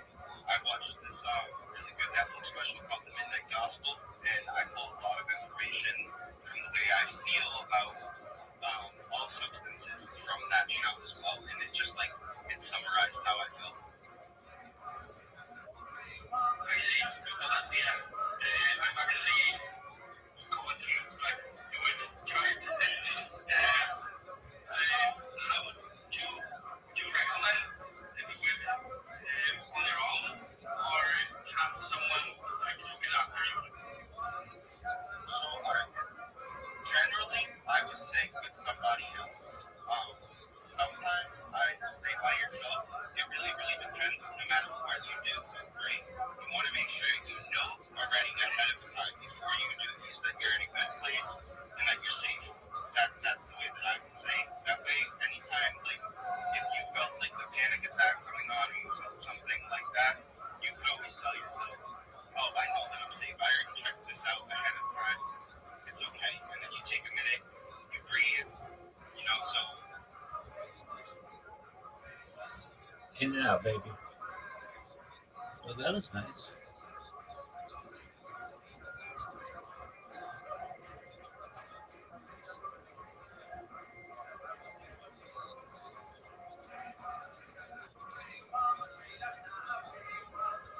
What's up, cool?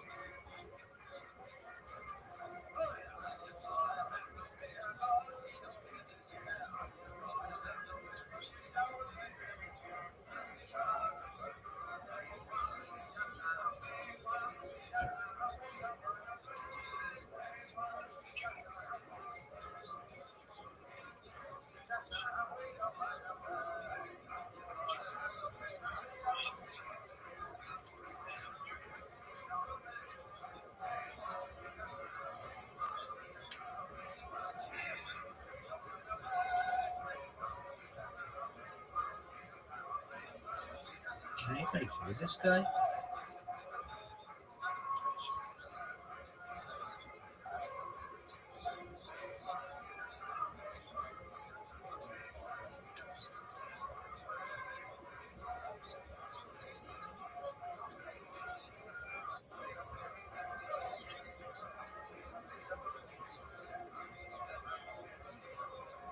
Duh. I feel like I my phone here.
Dude, Adura, come on, man.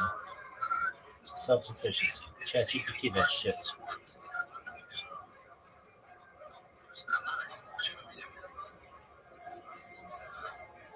I liked when I was talking to LFG. It's like, LFG, dude, I see you everywhere. Thank you so much for being here. No, they're doing exactly the same shit that I'm doing. Dog, what is this?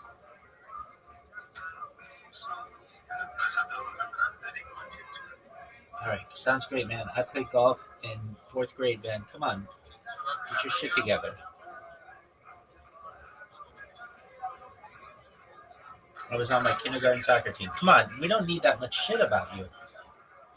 Just go to ChatGPT. Tell it like, yeah, okay, I'm a graphic designer, I'm a moderator, and it'll fucking fill in all the rest. Come on, man, get your shit together.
Come on.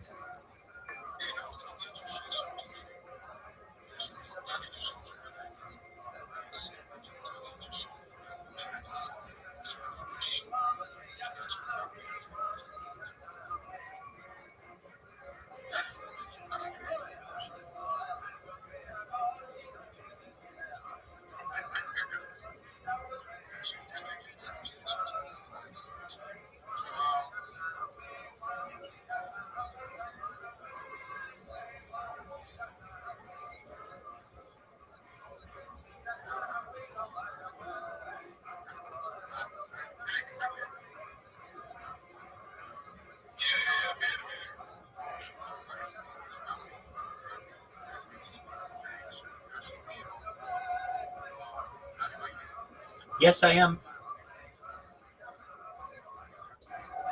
Thank you. To tail on to Adura's inquiry regarding CVs, AI is a very helpful tool in crafting your CV.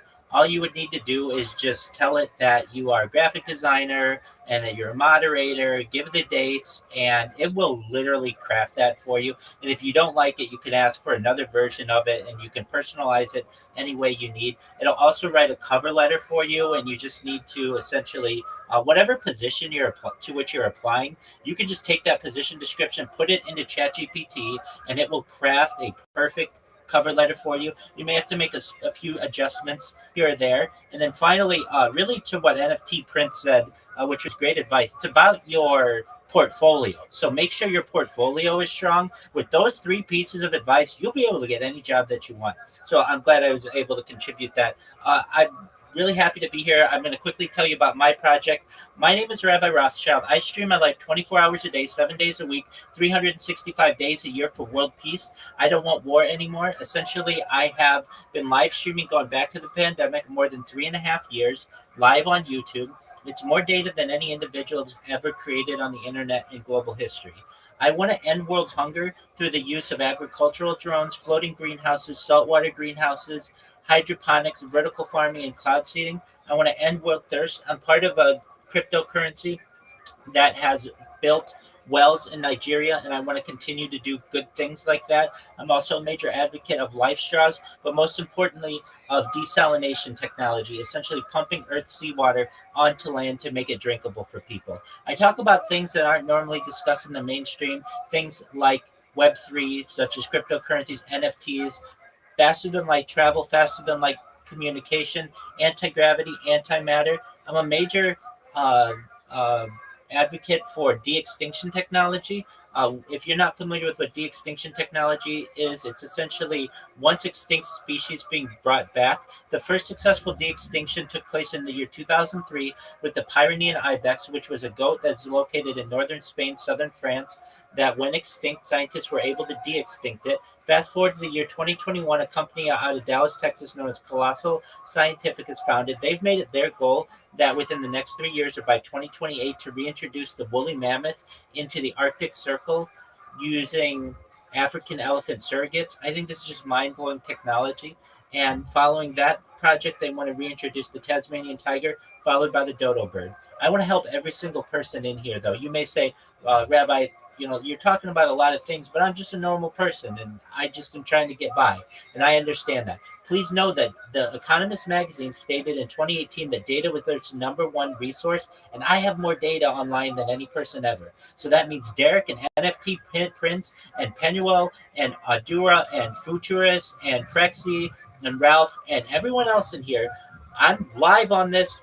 Everything I'm doing is recorded. And essentially, when I go viral, I'm going to help all of you, every person in here. I'm going to help your friends, your families. I'm going to help your cities, your towns, and your countries. Because I want you to be able to not only take care of yourselves, but your friends, your families, and then also be able to start charities and philanthropic organizations to help those around you. I also want to help you live longer. So what am I saying? When you all were born, the average life expectancy was probably about age 80. I want to increase that to age 100, 120 through the use of technology. And this is only with your consent. If you don't want this, you don't have to have it. But I want you to have the opportunity to have it if you do want it. Things like oxygen therapy, human growth hormone, stem cells, nootropics, cryonics, cryogenics, things like perhaps cold shock therapies and ambrosia therapy, that's going to get you to age 120. But then you may say, Rabbi, I'm 120 years old.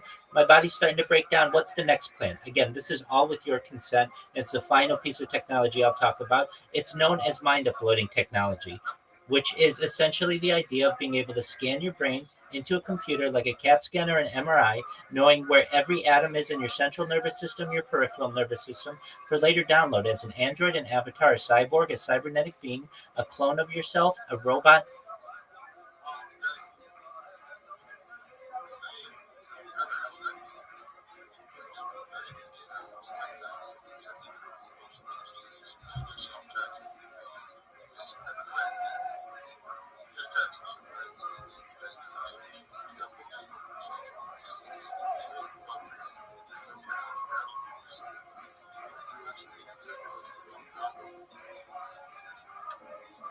Absolutely. Thank you for the opportunity.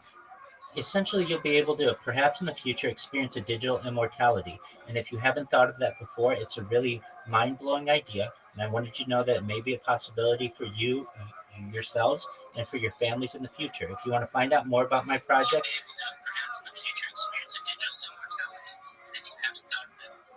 what is this bullshit?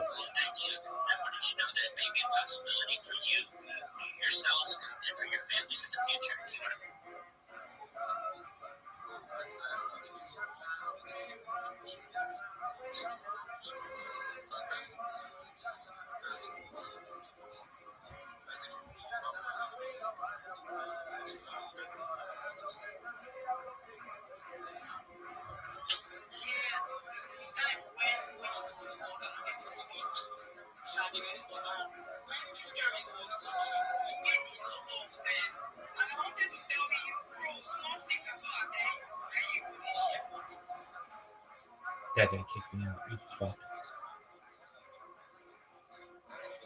You're damn right I made a lot of sense. Well, somebody kicked me out.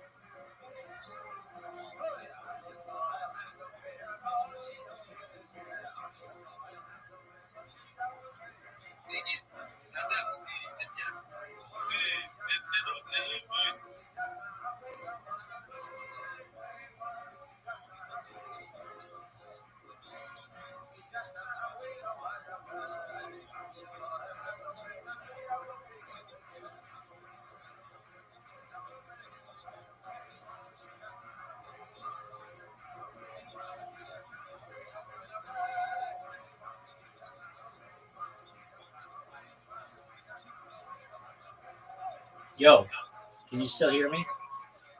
Fuck yeah.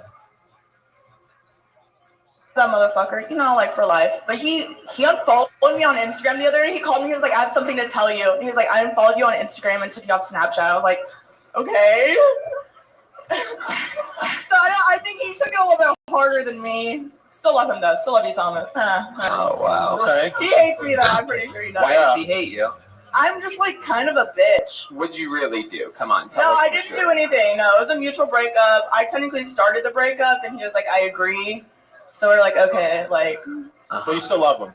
Yeah, I will love him forever. You know what I mean? Okay. Not one of those things though. I probably wouldn't have sex with him ever again. Liar. Yeah. No, he had a huge dick though, so it's like. That's what it's about. Circumcised? Huh? Circumcised? Yes. Okay, good. Yeah. Nice, big, clean, beautiful dick. Let me ask you Beautiful. this: he had a big, beautiful. Circumcised dick. He had a big, beautiful dick. What do you think your biggest contribution to the bedroom was? Shit. Well, I didn't put like my full name, so yeah. I like to ride dick.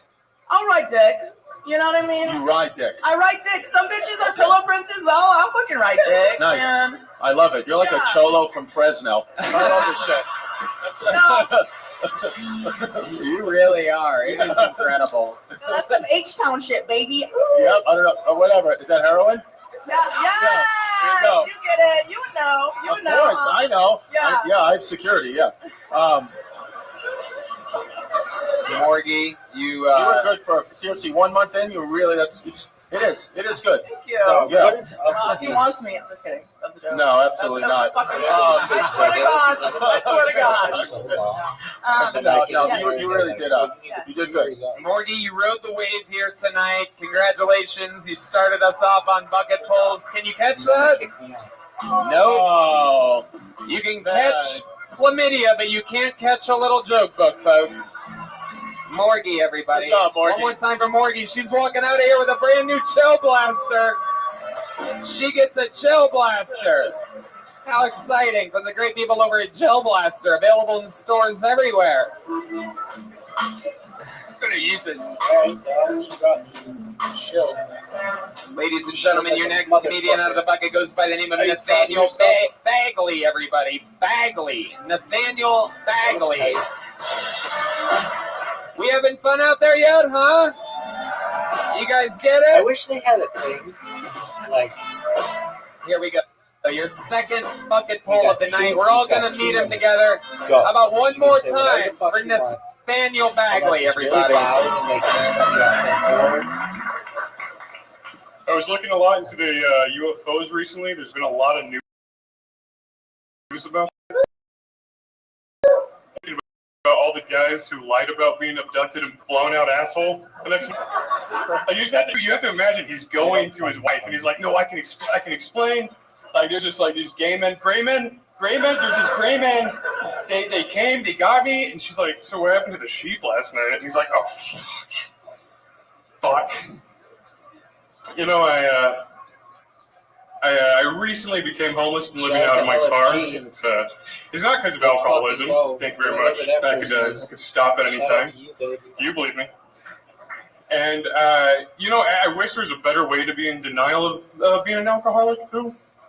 Like, I really wish that I could have the confidence of a 90s drug PSA kid just to deny it. Like, driving with a friend at night, and he's like, "Hey, man, I think you have a drinking problem."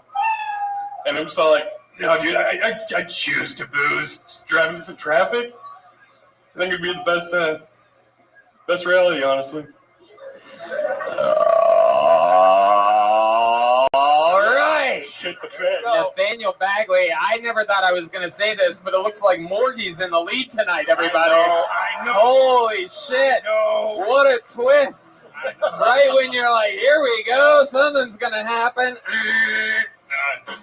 Least you could have done is worn a schoolgirl skirt up here.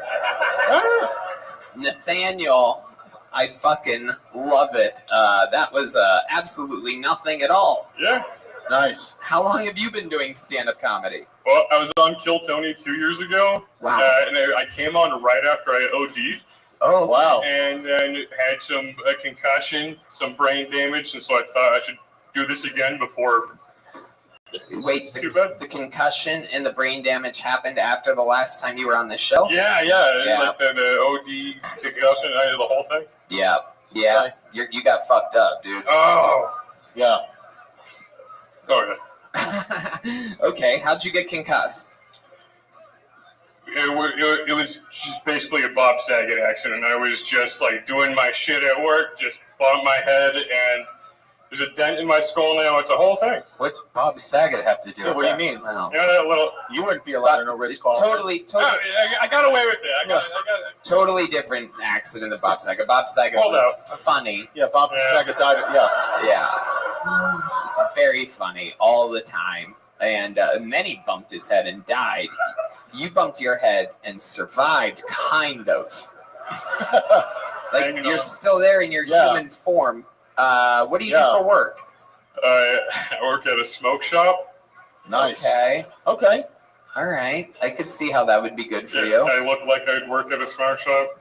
Yeah. You look like and you sound like you have throat cancer. At this point. Oh, who cares though, right? At this point. Yeah, you know.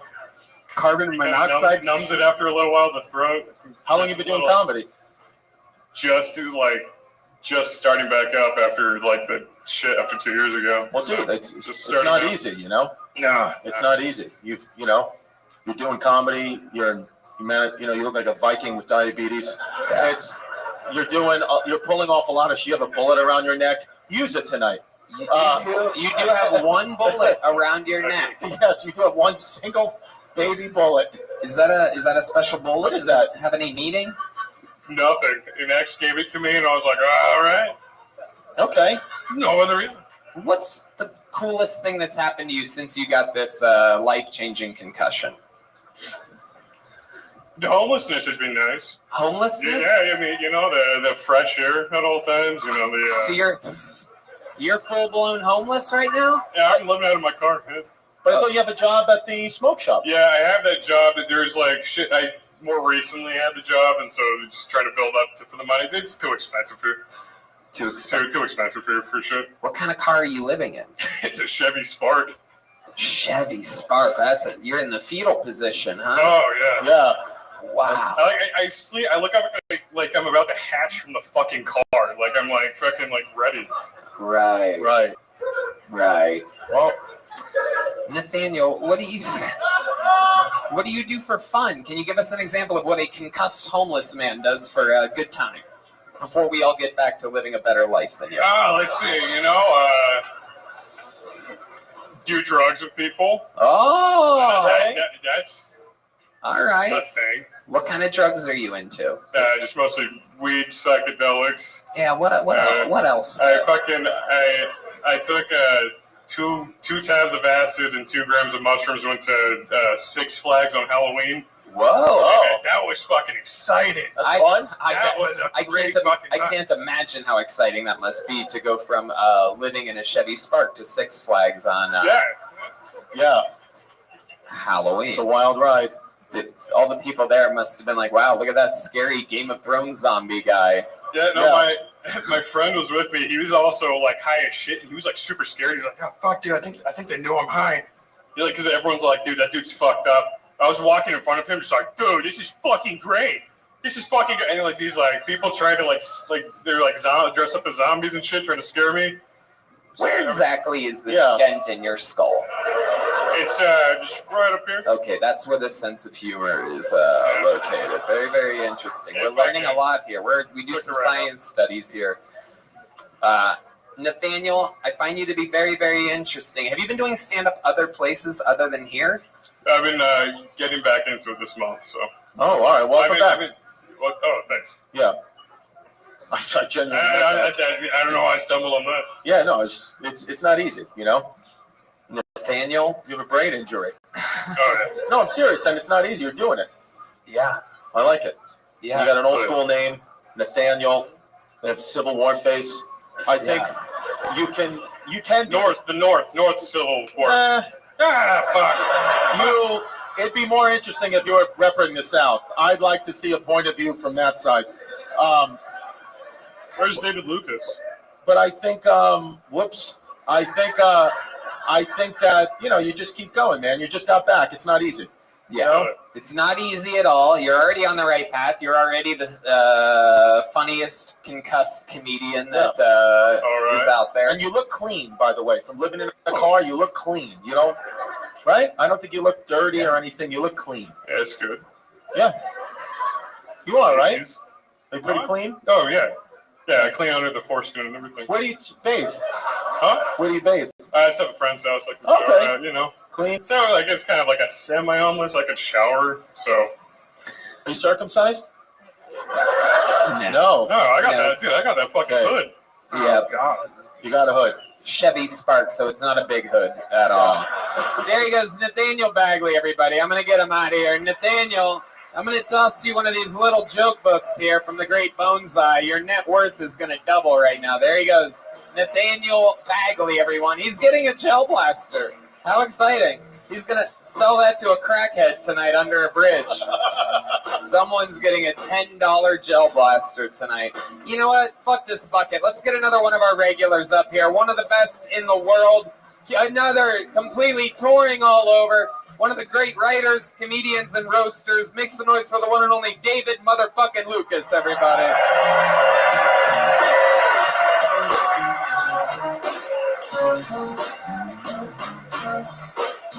Make some some noise, people. It's really him, the one and only David Lucas. Yeah. Women should realize they have no bargaining chips other than pussy. And it's like, bitch, when you on your period, I have no use for you. Like, when it's Shark Week, get the fuck out of here, bitch. Like, after we bust our nut, we don't give a fuck about you. We look at you like you're disgusting anyway. Like, fuck this bitch is never good. Like, women don't get it, man. They don't. They fucking talk when we watch TV. Then they get mad when we pause the TV. And then they don't talk when you pause the TV. And then as soon as you press play, they're like, I don't understand why. No, bitch, you had your opportunity. The fuck are you doing? I'm about to press. I'm gonna press pause and let you get this shit out. They press pause and they shut the fuck up. And it's like, what the fuck is wrong with you, bitch? All right, yeah, thank y'all, man. Hell yeah, David Lucas adding another minute. Yeah. The legend, David Lucas. Yeah. Welcome back, my friend. Chris stole your sweater, nigga. You supposed to be in that gay purple. Oh, come on. Well, it was fun. That's a beautiful color. You told that nigga to switch outfits when you seen him. Like, I can't. It feels good. Speaking of the color purple, you look great this week. Really blending in that camo take. Y'all niggas laugh. Y'all don't even know what the fuck the color purple is. Y'all niggas just. That's a nigga movie. That's what we call it when you're not around. That's true.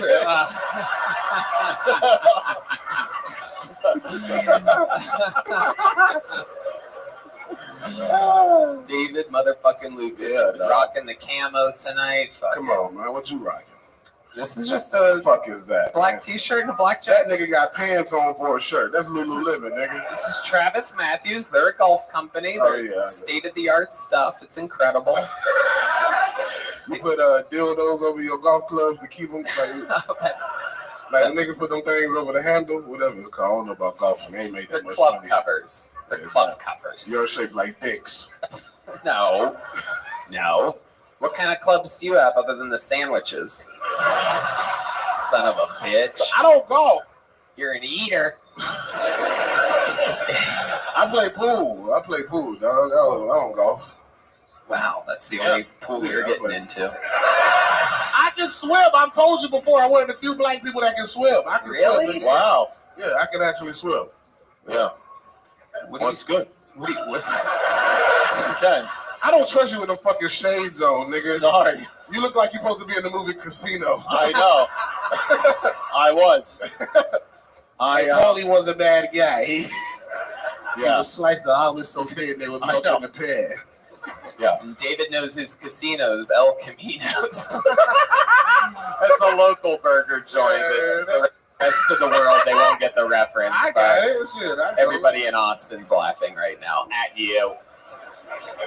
Just taking another rip off that vape pen. I didn't know they had vape pens that had calories in them. That's incredible that you found that. It's amazing. You want a Trojan vape, nigga? Get your motherfucking. I know. That nigga want a Magnum vape. Get your motherfucking fire and ice. You can't watch jelly. Oh, so what you gotta say? No, I was gonna say you keep vaping like that, you're gonna get fingered by Hans Kim. That's true. That's true. Hey, you look like that nigga from Rocky V who tried to fight Rocky. You know. I know, I do. I'm just happy to see. I've been seeing you a few months. I'm happy to see you still have 2 feet. That is true. I was not expecting that. No chance. Man, your ass look like you make gay sub sandwiches, nigga, with that motherfucking purple. I do. Whatever you say. Italian meatball out of gay sub sandwiches. I was not expecting that. No chance. Man, your ass look like you make gay sub sandwiches, nigga, with that motherfucking purple. I do. Whatever you say. Italian meatball out of a real nigga's balls. That's it, babe. I like it. You can have it anytime, Uncle Jemima. What is this bullshit? David Lucas rocking pink shoes tonight. That's interesting. Yeah, nigga, I can rock pink. All right, nigga, know I'm straight. Oh shit! You got on purple, nigga. You out I here- know. You out here looking I know. lavender as fuck, This boy. is what your heart looks like. It is. It is. And then he gonna play this shit. You happy with your shilling, kid? Yeah, that's good. I'm off tonight, nigga. My roast is I got good. it. Yeah, Just start keeping it was a score. horrible weekend I had in I had Detroit. 2 good ones. But I I was at the House of Comedy Detroit, nigga. The mic went out on the last show. House of Pancakes? What the fuck are you talking about? They booked you? Finally? The mic went out of your lungs. Hold on, just keep roasting me. I'll warm up, nigga. I don't know what the fuck going on. I ain't got no roast jokes right now. What the fuck? You're the only guy in an IHOP that can't hop. Tony, you look can't like roast back. I'm gonna pile on. Tony, you go to restaurants and sit on corn dogs, nigga. Shut your motherfucking ass. There you go. I had to warm up on like a carburetor, nigga. There we go. With your motherfucking horse mouth ass, Christy Stephanos. Corn dogs are the only dogs that David rescues.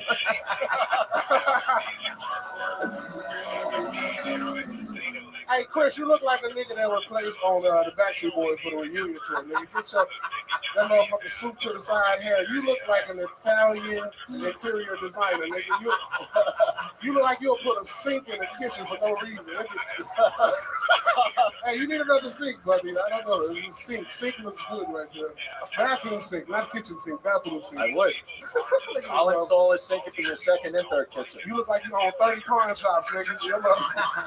That motherfucker give a nigga $2 worth of change. That's what yours is. Damn, man. I can tell. I don't pawn shop. That's a fake. You've heard it 2 chains. This is 2 chins. I did that 1 years ago. Sometimes you gotta bring it back. What the fuck is going on? Nigga? You're okay. You just didn't eat enough bread today. You gotta get that fucking juice up your brain. You're over here sweating bullets. I know. Last time I saw a sweater like that, he was wearing it. Yeah. You are fucking dripping wet right now. Yeah, bro. I fucking What did you do? Did some drinking in Detroit this weekend? Not really, bro. Detroit was so bad. I was just trying to get out of there, bro. Did you see any crime or anything? Nah, I went from the hotel to the show, bro. It was. Yeah, I know what that. I don't know how the airport looked better than the city. Like I landed and they got such a nice airport. I'm like, oh, they might have stepped their shit up. And then you get in your Uber, you like, no, the fuck they didn't. Right. I don't trust the water, nigga. None of that shit out. Right. Yeah, it's too close to flick. Yep. That water probably doesn't trust you either. So that's control. I like it. So no drive-bys, just drive-throughs this week. David Lucas, you're a fucking legend. Even on your off nights, you're one of the best in the fucking world, ladies and gentlemen. Make some noise for David, everybody. Oh, yeah. March 16th, I'm at LOL San Antonio. Y'all make sure y'all pull up. There you go. Get your tickets now. David Lucas, San Antonio. We love him. Back to the bucket we go. Let's see what happens next. Make some noise for Regina Frank, everybody. Regina Frank. Another new bucket full, it seems. Make some noise for Regina Frank, everybody.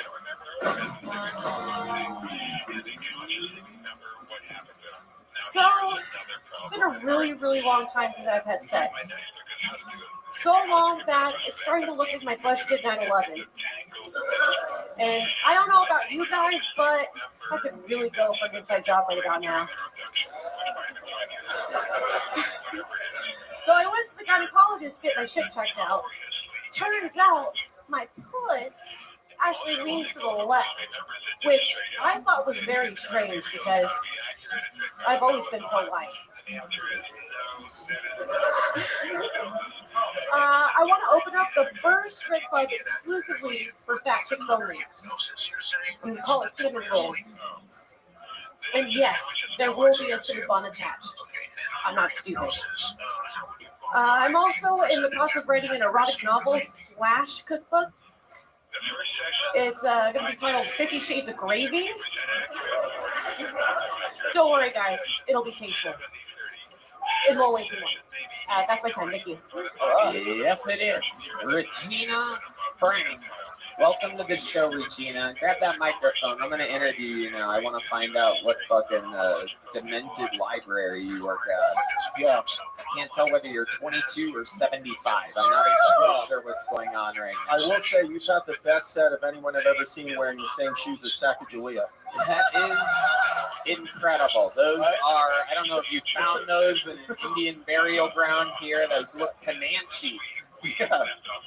How Elizabeth Warren is you? Just switch. Okay. Yeah. Okay. Okay. So let's talk about it, Regina. How long have you been doing stand-up? This is actually my first time ever. That's I'm believable. Checks out. First time. Hi. Welcome to comedy. Welcome to That was great. Much like the Native Americans, I don't think you're going to be doing it much longer. Yeah. That's fair. That's fair. What do you do for work, Regina? I am a server at Texas Roadhouse. Whoa! Free shit! Wow! Everybody knows about Texas Roadhouse. For those of you that ever come and visit Texas, make sure you go to Texas Roadhouse. It's called Texas Roadhouse for a reason. The most legit food in all of Texas. Nowhere better than Texas Roadhouse. Available everywhere in the country, I do believe. It's exactly what Texas is like. You go in there, that's what it's like. So, how long have you worked at Texas Roadhouse? Since I moved here in April, so about 7-8 months. Where'd you move from? California, actually. What part of California? Sacramento. Oh, whoa. I was just there yesterday. Not good. Not good at all. I don't miss it at all. It's bad. What do you love about Austin, Texas? Honestly, I've had the most fun in my entire life living in the city. Like just the short amount of time that I have. I met you actually on my birthday. It was my first little funny show about 3-4 weeks ago. Okay. And ever since then, I'm like, I'm addicted. I gotta keep going. And who brought you here? How'd you end up here? my brother, he's like 6'5". He's like my bodyguard. So I was just about to ask, what's the height of your brother? Yeah. I have you as my lock screen on my phone. What? I took a photo with you, and then ever since then, it's been on my lock screen. And Okay. I'm about 2 questions away from getting a restraining order. This is good. I love it. Regina, what have you been doing for fun in Austin other than Kiltony? Really, Kiltony is my only fun. Other than Kiltony. The question was ridiculously specific. I smoke a lot of weed, Tony. I smoke a lot of weed. Yeah. What do you do after you smoke weed? I usually watch conspiracy theory videos. I really like Hollow Earth theory and like aliens and stuff and Bigfoot. I don't know, just like anything that's just like not mainstream and I don't know. Okay. So you talked about how you haven't had sex in a while. Is that true? Yes, it's very true. Really? How long has it been? Since last July. Whoa, is that by choice? Yeah. Because you're a beautiful girl. You look like you're like a sexy Rick Moranis. Yeah. That is actually a compliment. I'll take it. I meant it. I would fuck Rick Moranis. But yes, it's been a while. Okay. Why do you think that is? I'm very picky. I mean, obviously, being a girl, you can get a lot of options, but I just don't like all the options. And I don't know, I get my feelings involved, and so I just like to be protective in my heart. I'm gay about it. You're already talking about feelings over here. I'm just asking about your sex life. Holy shit. That's why I don't have sex. Let me ask you this, because now I feel like we're getting somewhere. Okay. When you say your feelings get attached, can you give us an example of a time you got way too clingy, way too fast, did something, maybe you thought, oh fuck, I think I fucked it up. Can you give us an example of when you've done that? I'm sure I see you pretending like you're thinking of one, but I already know. I've been doing this long enough to know that you know the fucking time that I'm talking about, and you're trying to think of the side. There you go. All right, good. Okay, so it was my third boyfriend my entire life. He just, I don't know, really big wiener. He was like Samoan, whatever. Circumcised? Yes, circumcised. Yes, Make he's it definitely short. circumcised. And I don't know. I broke up with him, and I was like, oh my god, I was such a bitch. And then like a year later, I was like, oh, I have some regrets, and I don't know, I'm an artist, so I drew him a portrait. I dropped off at his parents' house without him knowing. It was very creepy. And then What was the portrait of? Of him, and a portrait of him staring at me at the time that we went to prom once. And it was okay. Keep it fine. It was a really good portrait. Very fucking creepy. Very fucking creepy of me to do. I was 17. It was like 10 years ago, but I love. that Listen, dick was good. for me, Let me tell you. you're my type. You're my type. Look like Rick, personality of Todd from Russia's. I fucking love it. Sacagawea Native American shoes. If I was single, I'd be fucking in. Thank you. Yeah. Thank you. I'll take it. I'll take it. Yeah. My goodness, that is incredible. You sent the man a painted portrait of him looking at you. It was really, really good. I could show you. My phone was locked. No, okay, we don't want to. Yeah. You're so crazy just drinking your period blood. Yeah. Because you're a real fucking lunatic, and I really like it. I like how nuts you are. Mid-stroke cup shots. Red Band wants to take a sip. Yeah. Incredible. Absolutely amazing. Regina, man, there's so much. What's your living situation like? I live with my brother, my sister-in-law, and their newborn baby. Your brother, your sister, and their newborn baby. And I don't have a bedroom. I sleep in the living room on a loft bed, and I am perfectly comfortable. I'm just happy to be a Yeah.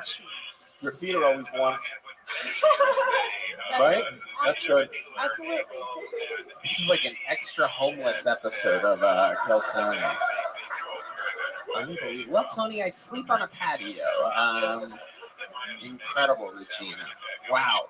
Let me ask you this. Have you kissed a boy since moving to Austin, Texas? Yes, a few boys, yes. Okay, well, there you go. There you go. All right. All right, Regina. Well, is this something you think you're going to do more often? I would love to. If you would have me.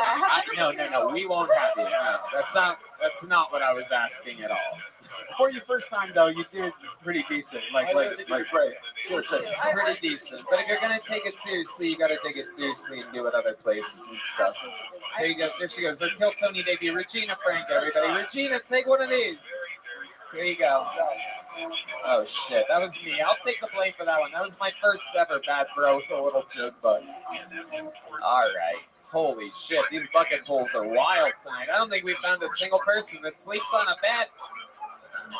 Here we go.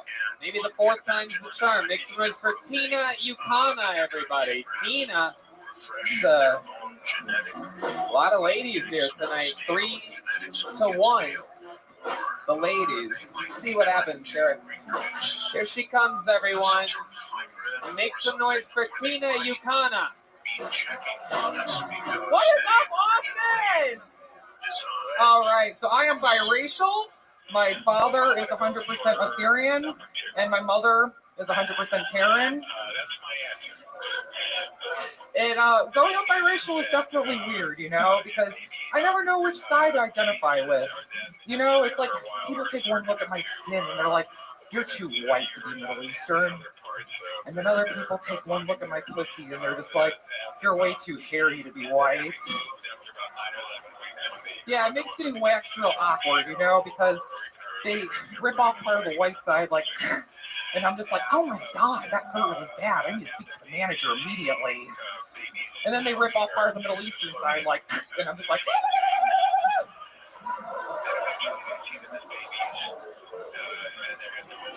I like to travel when I can. Last year I went to Serbia, and when I came back home, I'm talking to one of my friends about it, and she goes, what the fuck were you doing in Serbia? That is the most randomest place to go in the world. And then I said, my friend paid for everything. I couldn't say no. And she goes, oh, I see, you got a sugar daddy. And I said, sugar daddies take you to France. Splenda daddies take you to Serbia. All right. Tina Yukana. Am I saying that correctly? You actually are. I'm very surprised. Indeed. And super smart. Really good at this job. Nice. So, Tina, let's talk about it. This is your first time on the show. It is. Indeed. How long have you been doing stand-up? About 4 years. 4 years. Nice. Where at? In Chicago. I'm from Chicago. Okay. I perform at Laugh Factory, Lincoln Lodge, Comedy Bar, all the things. cool things. I go to New York sometimes. I'm going to do the stand next month. I love it. Absolutely. Your hair is purple. Do you consider yourself an extreme liberal?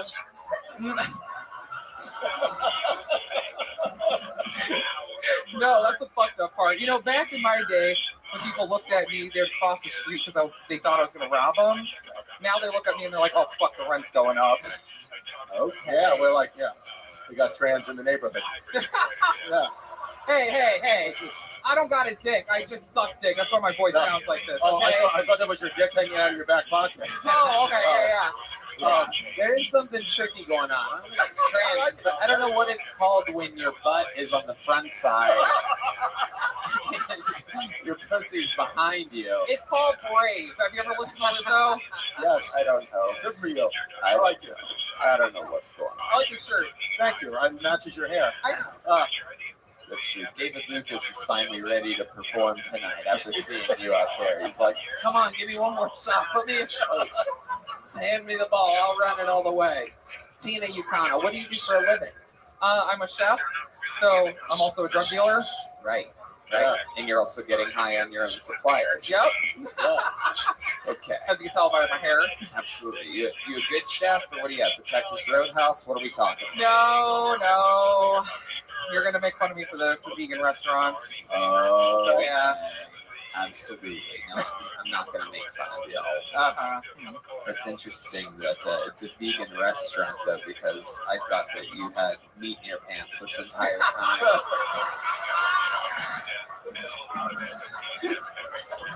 No. Like I said, I don't got a sausage. I just like to suck them. Whoa. That's why my voice sounds like this. Now, that's so interesting that you're getting a ton more action than Regina Frank that was just up there.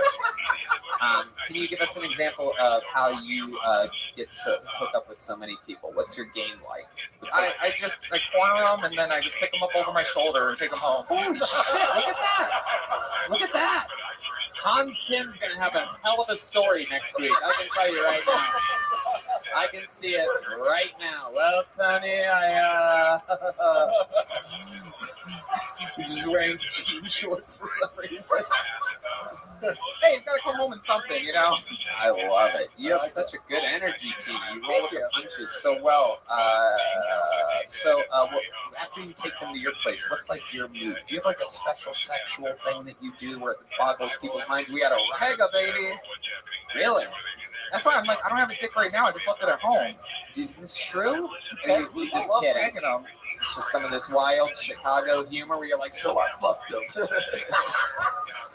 No, you can ask my host.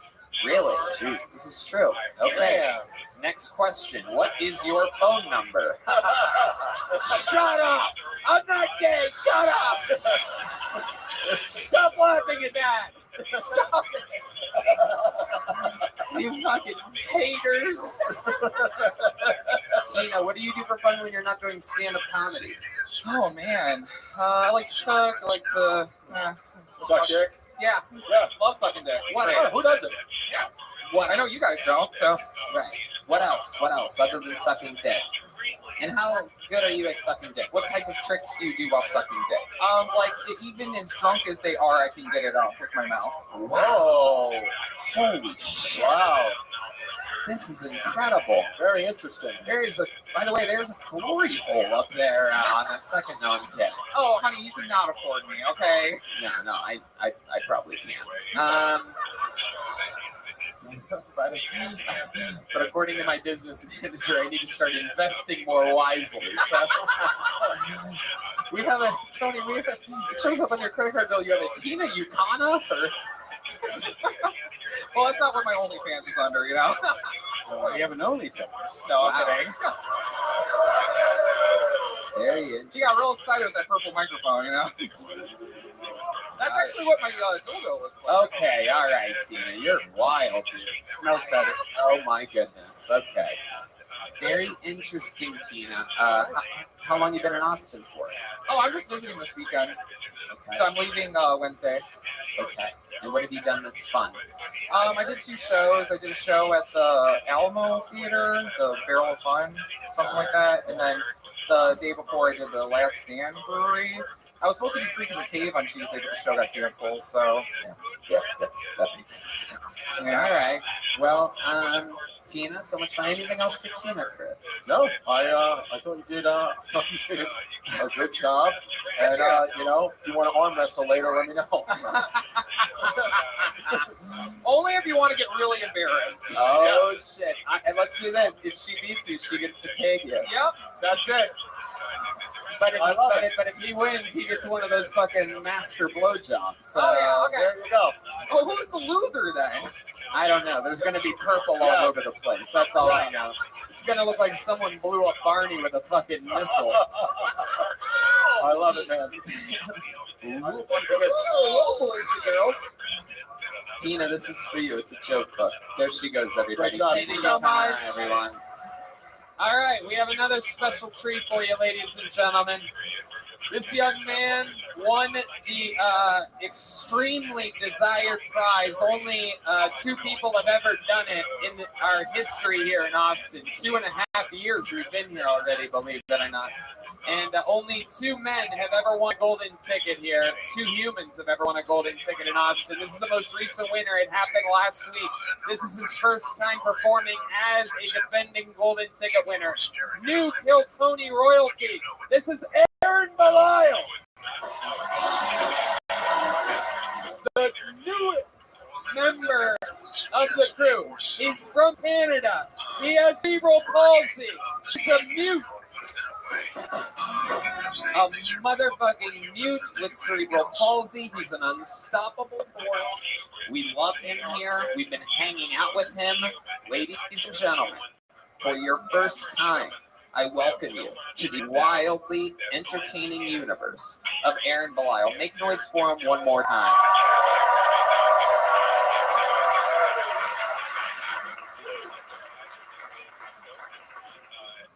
Are you all ready for a less fucked up comedian than the last one?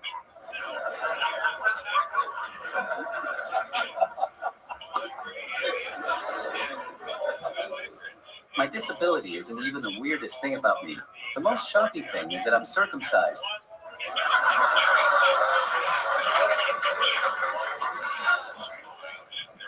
You might be asking yourself, why is that weird?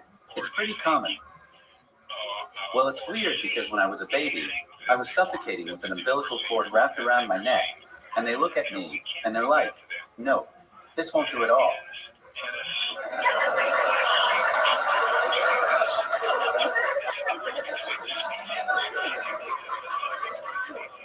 And they looked at me dying, and they said, oh no, grab the knife.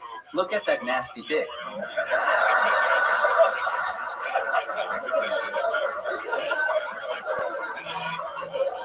Even the priest wouldn't touch it. I'm sorry. I see some of you are offended on behalf of the priest, but don't worry. He did get to touch eventually. Ladies and gentlemen, Aaron Belial is here. He's the newest member of the Kill Tony universe, visiting from Canada. We're trying to make him an American right now. We have lawyers on the fucking job, trying their best. We're gonna see what happens. Oh, is there a development with that, according to? Thanks to Kill Tony, I've been offered some opportunities that I can't really talk about, and I'm one step closer to being here. You're goddamn motherfucking right. Whoa. This is what we do. He made his Kill Tony debut 3 weeks ago. Pulled him out of the bucket. He killed so hard, I literally go, what do you want? Anything you want. He goes, I want to be an American. And we had a fucking lawyer in the front row. He agreed to it, and all the wheels are in motion. Great, man. Fuck you, America's Got Talent. Fuck you, American Idol. This is the real American fucking free speech, making dreams come true. The last of its kind until YouTube stops us. I haven't been doing comedy long, but I've been given so many opportunities. Thank you to Kill Tony, Red Band, Jason Rouse, and everybody else who is supporting and believing in me. Wow, I love that. Giving a lot of shout outs. Yeah. I didn't realize you were also black on top of all your other things. Shout out to Lil Boosie out in shouts. More shout outs for a guy that literally cannot shout out.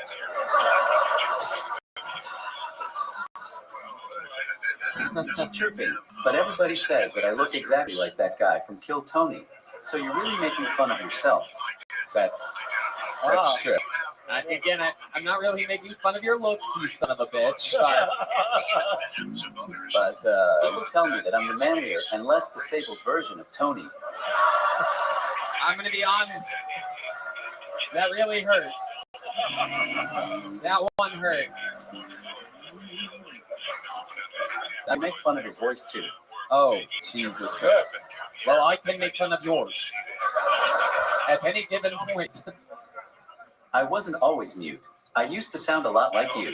I prayed to God for a long time to take my voice away.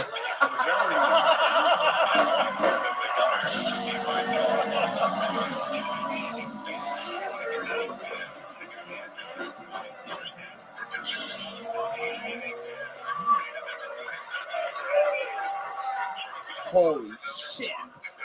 That's like the best joke on me I've heard in a long fucking time. I didn't want to sound like a bitchy lesbian anymore. Okay. Jesus Christ.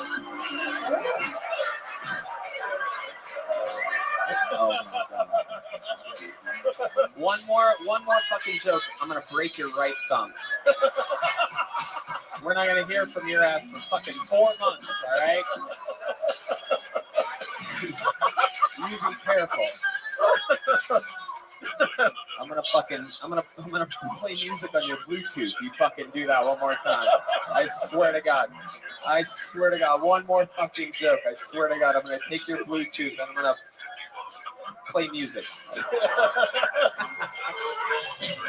Yeah, that's the song that I want to listen to. A song about how it's raining men. Aaron is over here typing. God only knows what he's gonna say next. It's hurting my feelings so bad I'm gonna walk like him out of here tonight. I'm gonna walk like that too after I get pegged tonight. What? That's your favorite song, right? Yes, it's raining men. Yes. Yeah, you son of a bitch. I said that. God damn it. All right. So, yeah, Chris. No, it's fucking fantastic. Yeah, this is your first time seeing Aaron. I think you're fucking great. I think your mind is twisted and body in a good way. I think that, and it's what we need for comedy. It is incredible. You've only been doing it 6 or 7 months. It's unprecedented for anybody to be as advanced. Funny as you are. Yeah. It's great. He's got something loaded up. Like this fucking guy gets a look on his face and he's got something going. He's like Alec Baldwin, just fucking. Ready to kill. Ready to kill. There you go. Nice shirt, Chris. I can't tell if you're a comedian or if you paint Easter eggs for a living. True. We do have kids, yeah. Easter jokes from a guy that hops like a bunny. Look out. I like that. I like that. Yeah. I don't hop. I know what you're going to say. Yeah. You don't hop. It's the second can't hop joke of the night. Who the fuck is your Easter bunny?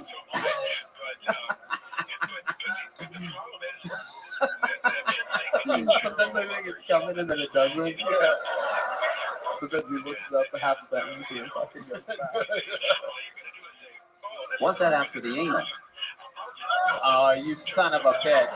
You son of a bitch. You know what? You know what? That's it. That's it. What's the name of your Bluetooth network? JBL Clip 4, I'm guessing. I see it written on the side. I'm gonna fucking get on it.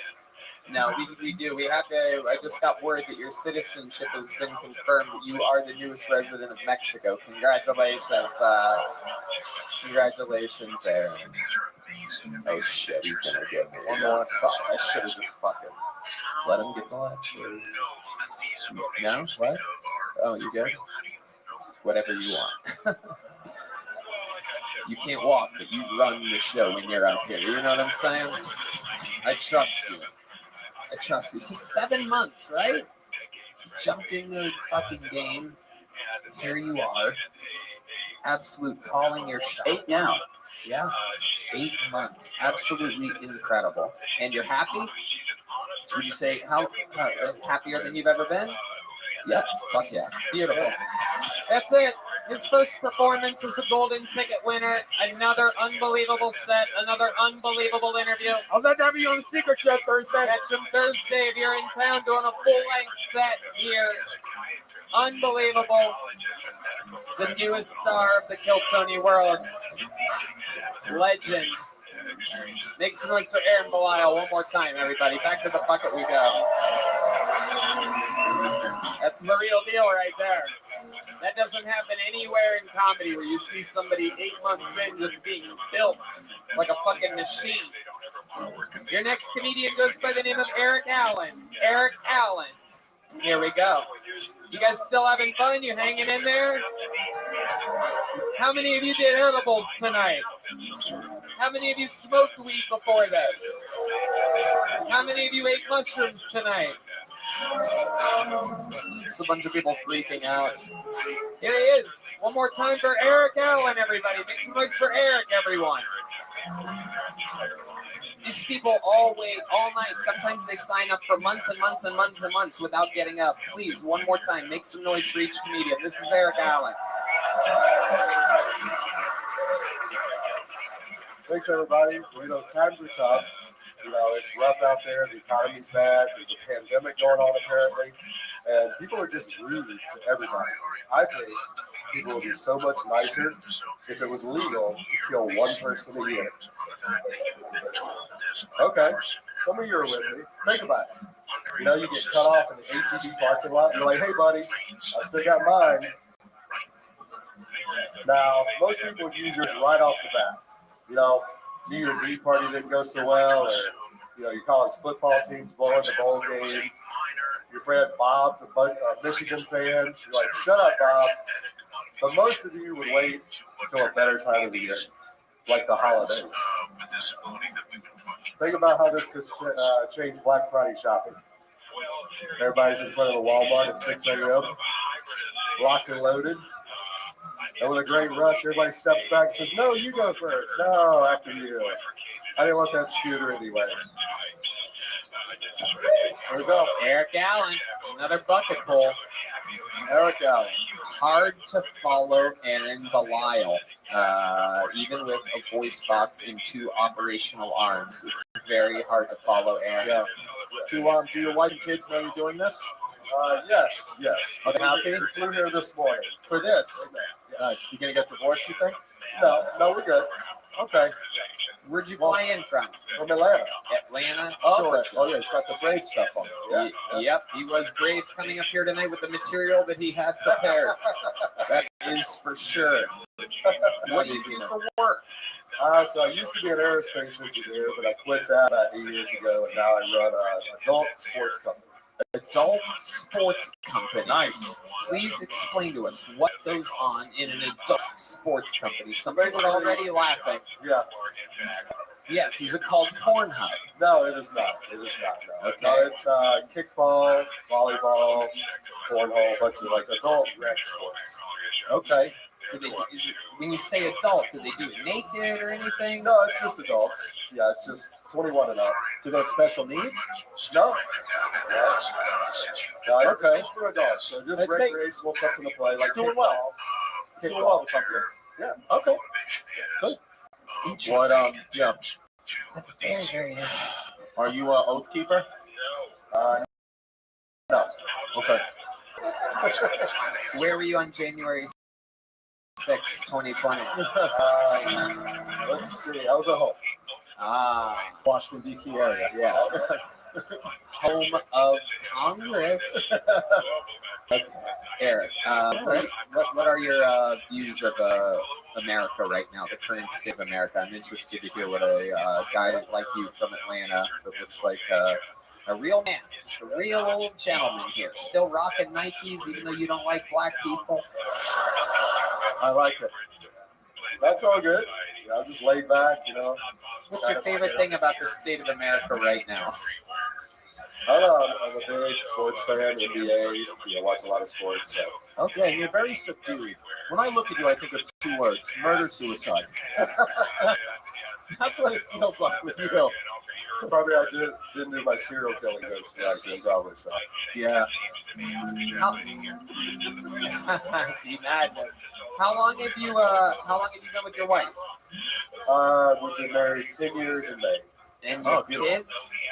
Yeah, I've got a 7-year-old and then 19 from a previous marriage. Ooh. 7 and 19. And he's having a kid in 2 months. I'll be a grandma. There it is. Nice white Atlanta trash.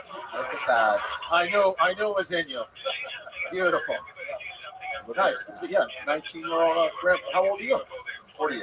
48-year-old grandpa. I like it. Very Puerto Rican. I like it. It's my family. I get it, man. Good for you, dude. How long have you been doing comedy? This is my second time. Second time ever on stage. Incredible. That's good, man. Where was your first time at? Eddie's Attic. Actually, no, I've been there. No, I did the Jeff Justice comedy show back in 12, 15 years ago with the Punchline. So I took the class. And, wow. So you haven't been up here in 15 years? I did it one time, and then this is my second. This is really your first time. Yeah. Wow. Good for you, man. Is this something that you just planned for and hoped for? Like, did you know you were coming here tonight? You flew in? Yeah, we got the tickets my brother and I about 3 or 4 weeks ago. We had a little sale. We said, hey, we're coming. We wanted to come. So, okay. Your wife and kids are here?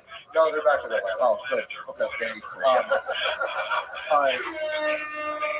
It's not easy, man, but the first time to do it like this, I think was excellent. Yeah. And 48 years old, a lot of guys wouldn't have the courage to, they'd be like, whatever, my life's almost over anyway. But you came out here and you fucking are trying something new.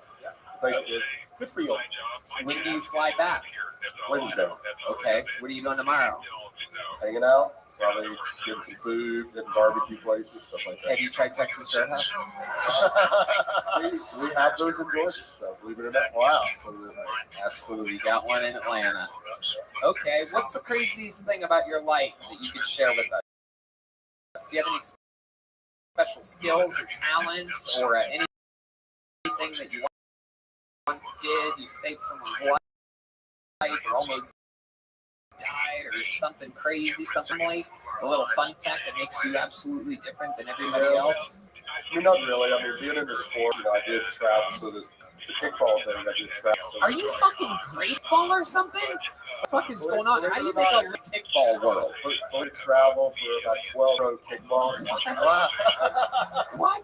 First of all, that was the answer to the question I asked you 2 minutes ago. Not much, just a typical sports fan I have, daily dabbled in making a living in kickball. What the fuck are you talking about? That is unbelievable. I've been to Austin twice, 4 kickball tournaments in the past. What? So, yeah. Wow. They fucking fly all over. One in Atlanta next weekend. So. How much money do you lose playing kickball exactly? I've made about $3,000 in 10 years doing it. So. Okay, something. There you go. That makes sense. Covered a couple bar towns. I love it. Hell yeah. Incredible. Good. I love it. Your wife is going to watch this in 2 weeks. Eventually. Tell us something weird about her pussy. After 10 years, there's not much weird. It's just, it's just normal. Okay. Did they sew it, tighter, like daddy stitch? Did you get the daddy stitch on her and you pay extra? Nope. Do you know about that? Nope. Just Lucy old goosey over there. All right. Well, Eric, you are a true American gentleman. I know you're going to catch this because you're a professional kickball athlete. So there you go. That's another joke book from Boneside. There goes Eric Allen, everybody. We got to keep it moving here. Let's get another one out of this bucket and see what happens. All right, another Eric, back to back. Make some noise for Eric Biggs, everyone. Eric Biggs. These bucket pulls have been fucking aggressively rough tonight. Let's see what happens here. Eric Allen going home with a gel blaster for his 19-year-old. Here he comes, everybody. Eric Biggs, everyone.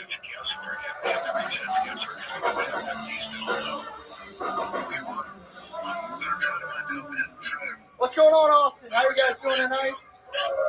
Hell yeah, hell yeah. I got engaged not real long ago.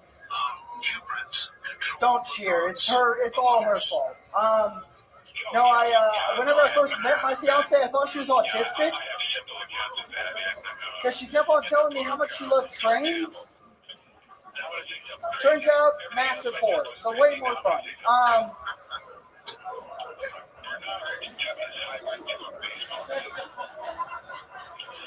I miss hanging out with my dad since I moved here. Mostly it's because my dad is now officially the age of old white men, where he shouldn't be in public alone.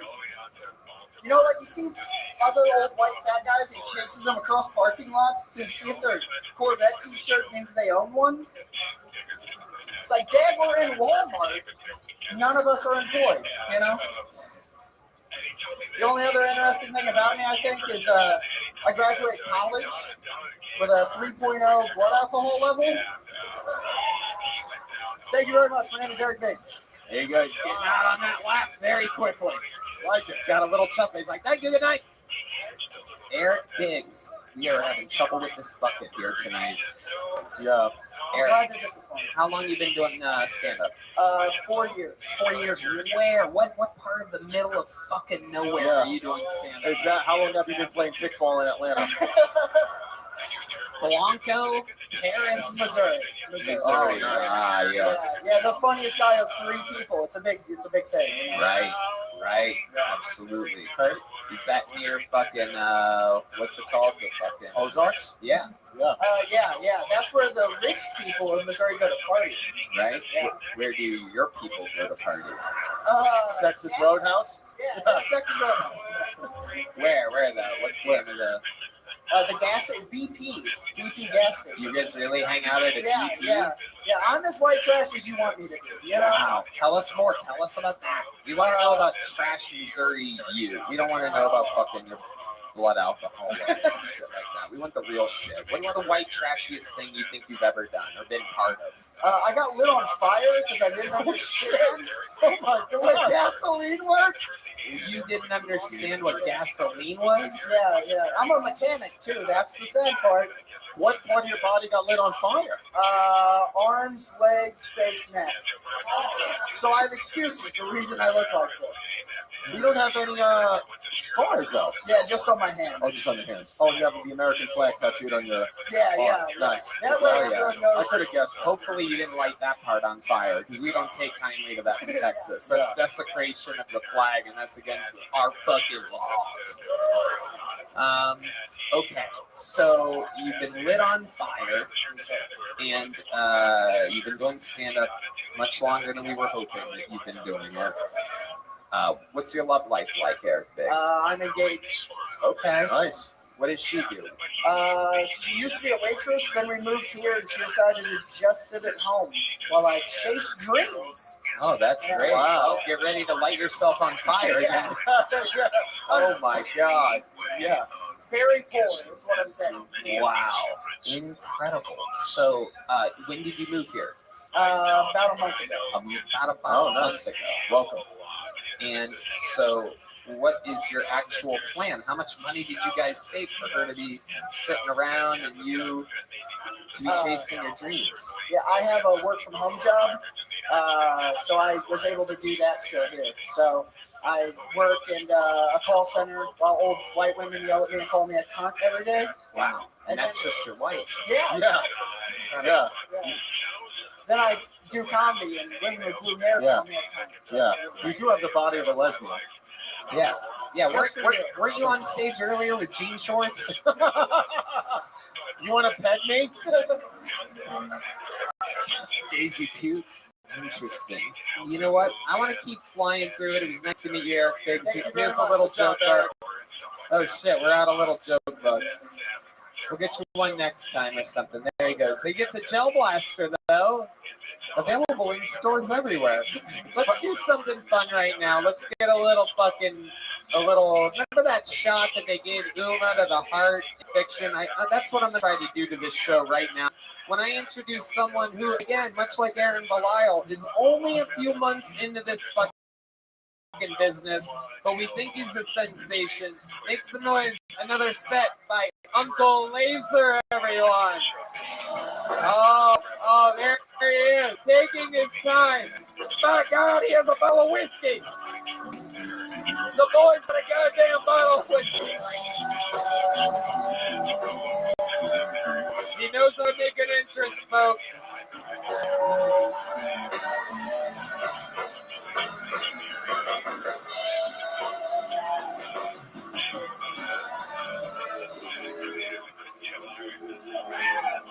Listen here, social media is getting a little fucking retarded on what they block. The other day I was sitting in traffic and some fucking retard was in the right-hand lane and he didn't turn right.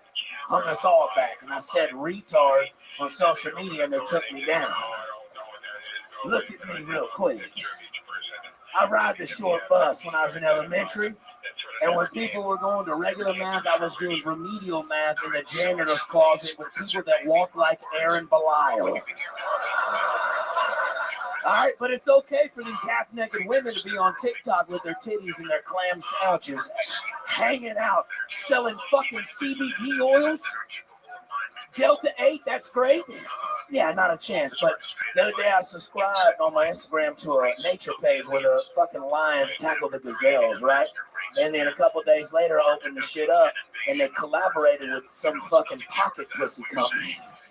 So I'm over there trying to get a beer in line, and I see some Asian woman fingering the fuck out of this fucking pocket pussy going, oh, big boy, big boy. But I went ahead and paid the $69.99, got it shipped to my house. Red Band, I got you one too. You know what I'm talking about? Love it. He's a wild boy. That's Uncle Laser, everybody. I actually do follow that account, Nature's Deadly. No, yeah, no. I made it the size of your vagina too, dude. Oh, wow. I always knew that you wanted fuck you. Yeah, yeah. You just don't have your hair spinning. I'm upset. I love it. Very good. So is your time on the show, so that they have that in common. This is really exciting. You fucking hillbilly faggot. Whoa, whoa. Hey, bobbity, bobbity, bobbity. I love it. Uncle Laser, let's talk about it. You said retard a record 5 times in 40 seconds. Look, I'm trying to get canceled. Well, you have to have a career first. Whoa, relax. You actually have to... You're putting the...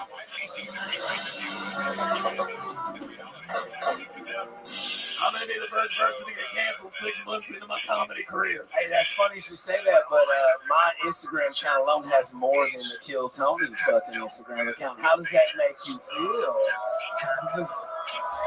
It's a show, Uncle Laser. How many followers does your show Instagram account have? Because you don't have as many as I have. No, so but this is what your first shit off of. Your first episode on your podcast didn't have 37,000 in the first week. Not a fucking check. I stole this from the green room, by the way. That's mine now. Okay, very good. Yes, you can have the crown royal, Uncle Laser. I'm just trying to get him to sponsor me because every king has a crown. Very good. Absolutely. Again, more things that were said on the show 9.5 years ago. I love it. Uncle Laser, let's talk about it. How was your weekend in Tampa? We talked with Hans. Oh, man. He gave a good report. He said you had a pool party. Yeah, and I invited this motherfucker to be nice. I give back to the community for the fucking Asian autistic kids. I do it all the time. You know what I'm saying? I'm for the children. But he shows up, first off, in jeans to a pool party. All right? He's carrying a box of his T-shirts. He's like, you know that old Mexican man used to ride that bike selling ice creams and shit, trying to get them out to everybody? And then he brings a drone.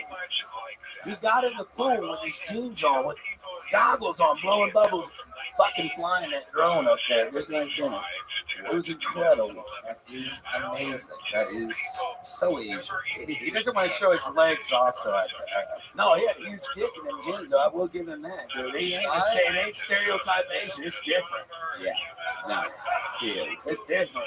He's got Kill Tony confidence. It's a whole thing. His hair's thinning, too. Okay, very good. Yes. So again, Uncle Laser's hair is his identity. So he looks at other men like, what's your hair look like? Okay, I got you. My hair's got more followers than you do. Fucking trash ass fucking garbage human. I'm trending though. I love it. Yes, indeed. What are you trending on exactly? Trending up. Okay. If you've ever wondered what it's like if cocaine took an Adderall pill, this is what it's like. Like a blob of cocaine did Adderall. First off, can I say something though about shit? That chick's in the cocaine and Adderall laser. Look at there that. You go. She's ready to fucking. Well. I think we found Auntie Laser up there. Look at this. Chris, listen. Yes, sir. You've been quiet all night. But, I mean, I get it. You're pretty. You know what I'm saying? You're like a pretty girl at the party that pets the dog. Yeah. In the corner. I snipe in and out. I bet you're a pillow princess too, aren't you? What's a pillow princess? Where they just lay there and get fucked and make no effort because they're pretty. No, I make an effort. I know you do. You put them glasses on like Yeah, that. where'd you take me to your pool? I honestly wanted you in Tampa, to be quite honest. Yeah. I did. Oh, you live in Tampa? No, I live here, dude. Oh, shit. Okay. Just travel for a living. All right. Yeah. Good, man. You, Laser, I've never seen you go completely gay in the middle of an interview. Hey, you said good. Look, last time I said something about somebody having cancer with a woman, and that was too much, so now I'm gay. Yeah, it's pretty good, man. Okay. You look like Eileen Wuornos, the first female serial killer ever. You should Google Eileen Wuornos. Yeah, I know who she is, dude. You look, you got that vibe a little bit. He really does. Charlize Theron. Yeah, and like Mad Max. Monster. Monster. Mr. Perfect. Mr. Monsters Ball. Monsters Ball. Wow. There you go. Holly Berry. Yep. Yep. Absolutely. I think Monsters Ball is a different movie. I think Monster is the Eileen Wuornos. That's what it was. Yeah. Monsters. Yeah. Monster. She used to kill the people that would buy the prostitute. What are those called? John. John. She would kill him. So the life of Tony Hinchcliffe. Yes. Very good, Uncle Laser. Very good. No, that did not go over. Dude, ain't going well at all. I don't know if you noticed. I don't know if you. God damn. Okay. How dare you? How dare you? It's a shame I don't have a little joke book to give you. No, but give me one of them fucking gel blasters. Hey, you give me everybody. I'll fuck them homeless people up. I don't want to wash my windshields or anything, dude. What? I did watch. We did have me and a group of friends hung out a few days ago at a local coffee shop. Don't say the name. And a guy asked me when I pulled up. There was a gentleman with a rag and a bottle of Windex, and I pull up and he starts walking up to my car, which got waxed literally the day before, and I'm like literally laughing. I'm like, don't you fucking even think about it, dude, right? We're hanging out later. Laser pulls up. I go outside. He has this guy Windex his entire truck. The outside, the doors, the tail, the muffler. No. Windex the whole goddamn thing. Here's $20. But he only did the front end of the truck, right? So the back end, it looked like it had a tan line. You know what I'm saying? Like it's white up top and dirty on the bottom. But I love it. Nice guy. Yeah. I bought cocaine from him later. That's not here. Uncle Laser, absolutely wild. Yeah. You are a sensation. I love you. The internet hates you, but I love you. Oh, they hate me, don't they? It's incredible. But I'm trending. Again, I don't think that's a good catchphrase to commit to, but I respect the trial process. What'd you say?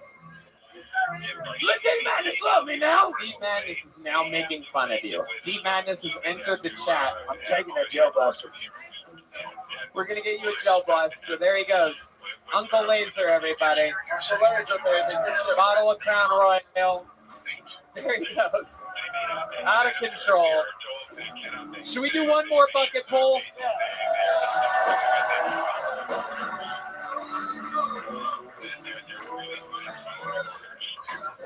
Let's see what happens.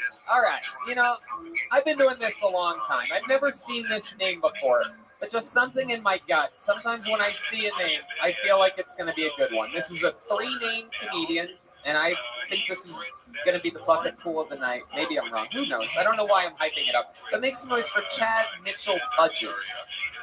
Or perhaps Rogers. Rogers?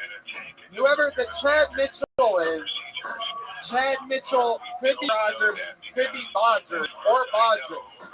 Here he is, Chad Mitchell. Hey everybody, how's it going? Dude, my name's Chad. In case you couldn't already tell. There's this stereotype about the name Chad. I don't know if you guys have ever heard of it, but typically he's a straight white guy mid-20s, and a total fucking douchebag. And I just want to take a second, set the record straight, and say, listen, not all guys named Chad are douchebags, okay? But I am. So, it's a safe space. It doesn't help that I look like every guy from the Midwest ever. Like, I've been working on this impersonation. Can I do it for you guys? Okay, this is every white guy from the Midwest taking a photograph. Here we go. Ready?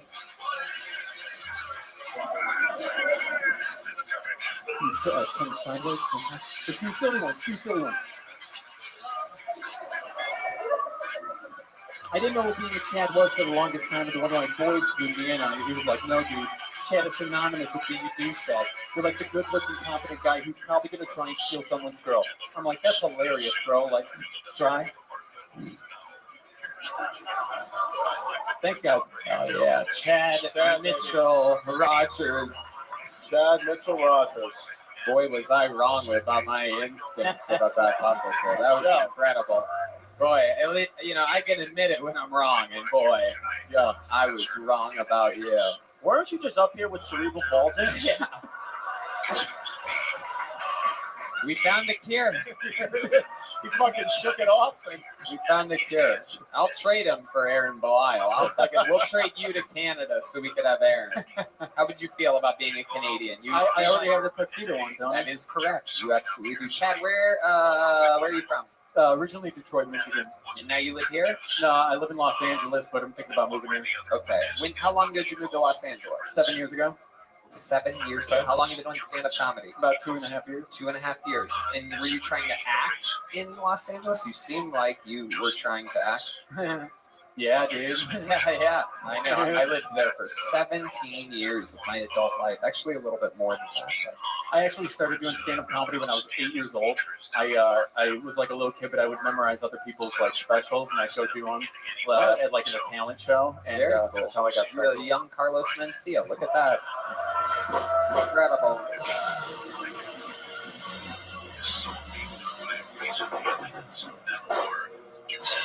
Incredible. So, Chad, how did your acting career in LA go for you? You seem like the kind of kid that had a Disney Channel appearance at one point, and now you are triple vaccinated and going to die from a large heart any day.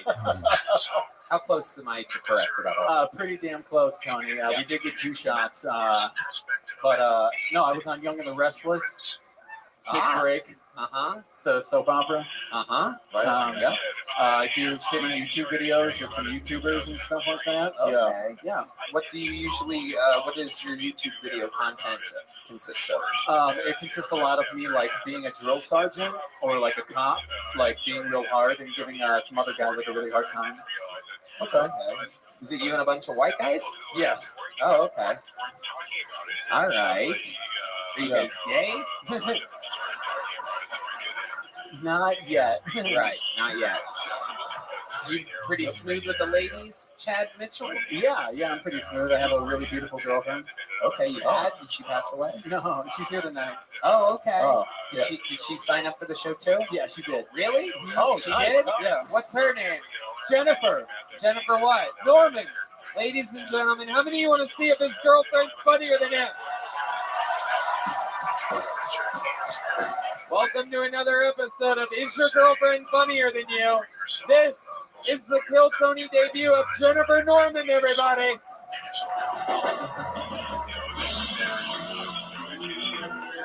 Yes. What's up, Austin? We are super excited to be here. So, my boyfriend and I are here to apartment hunt. I'm beginning to wonder if he's gay.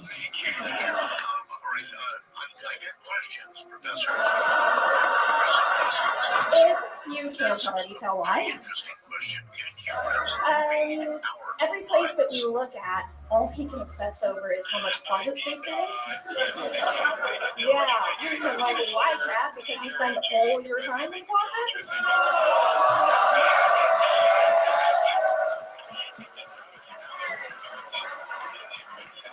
Again, he's a Chad. He holds up to his name. Also, he prioritizes making sure that our bidet has an outlet, right? I've learned something about Austin. In your apartments here, you guys tend to put your closets on the other side of your bathroom from the bedroom. So now when he goes to the bathroom, I don't know if he's just going to the closet secretly or shooting water up his ass. Wow. Wow. I love it when this happens. Yeah. It's going to be an awkward drive home tonight. I 100% smell a breakup. Oh, yeah. Wow, Chad. This is it's coming. It's gonna that was Hell yeah. The no doubt the girlfriend just buried the boyfriend on this. Big time. It's the good news is after the breakup's official, I've just confirmed you will be getting a blowjob from the purple-haired girl. So congratulations. Congratulations. Close your eyes and hold on tight, my friend. It is over. Man, is very funny, great. Very funny. That was amazingly well executed. Have you done stand-up comedy before? This is my very first time. What? Unbelievable. And wait a second. Wow. Wait a second. How long has Chad Mitchell been doing stand-up? Did you say 4 years? 2.5 years. 2.5. 2.5 years. Oh my God. Are you better than him in everything? Jesus. Wow. Jesus, you're funnier, you're taller. It's Chad. It's never. Chad, I love you, buddy, but it's just. My nickname is Jen the Jack of all trades. Wow, that's incredible. Name some more things that you're great at. I dance. We actually met 2 years ago in LA, but I also moved from Michigan to Los Angeles. Been there 7 years. Now we just applied for our first apartment in Austin today. Wow. What kind of dancing are we talking about? Oh, a lot of commercialized styles. So. Okay. Whoa! Wait a second. Wait. Whoa! Can we get a rope for Chad Mitchell Rogers so that he can? How many of you think we should watch Chad kill himself here tonight? This is incredible. Is that Paul Beaver? Oh, I thought Paul was playing the In Memoriam Marine song. Another gay soldier lost. Wow, this is incredible. How long have you two been together? Right up to that microphone. I only want to talk to Jennifer for the rest of the. Yeah. Chad, every question I ask, I want you to approach the mic like you're going to do it, and then you back off, just like that. Yeah. Let's start here. How long have you two been together? Just over 2 years. Over 2 years. This is incredible. So you really love him. I love him very much. Oh, that's cute. That's beautiful. Why did you absolutely annihilate him then? He told me to. He was like, "We have to write you a minute. You're going up there. I'm going up there. Somebody's going up there tonight." So. But you wrote it though, or did Ellie Page?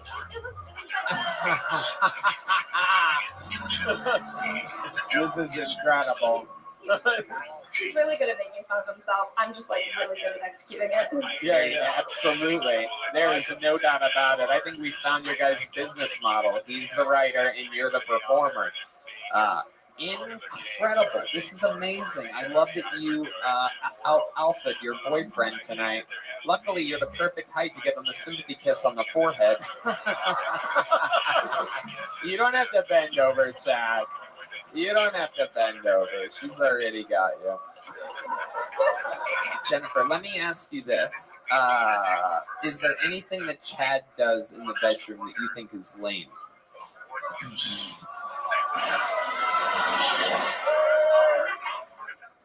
I think it's more so what he doesn't do.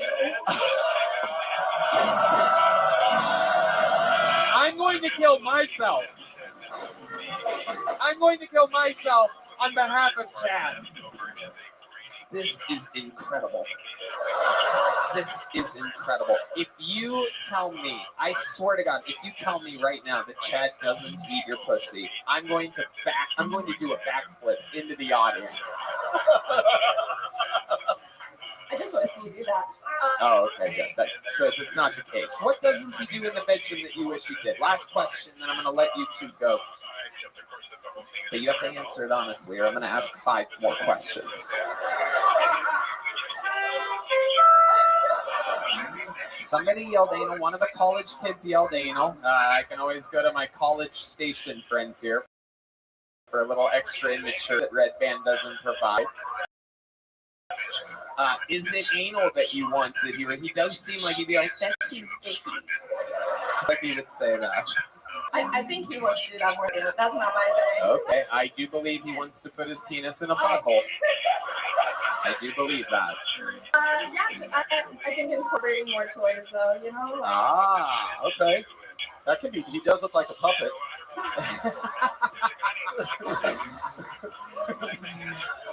Oh my goodness. You guys are absolutely adorable. I love how authentic you are. Chad, you have a great fucking sense of humor. You fucking rolled with everything perfectly. Chad Mitchell Rogers. And I'll tell you what, I'll give you both big joke books for being fucking great sports. Thank you. There they go. Have a good night. Ladies and gentlemen, to end tonight's show, I present upon you one of the greatest anomalies to ever happen in the history of Kill Tony. This man is the longest standing regular in the history of the show. More appearances than anyone else ever. More new minutes than anyone ever. More interviews than anyone ever. Some people call him the Memphis Strangler. Some people call him the Vanilla Gorilla. Some people call him the Big Red Machine. This is indeed William Montgomery. Wow! It really is him. Make some fucking noise for the one and only.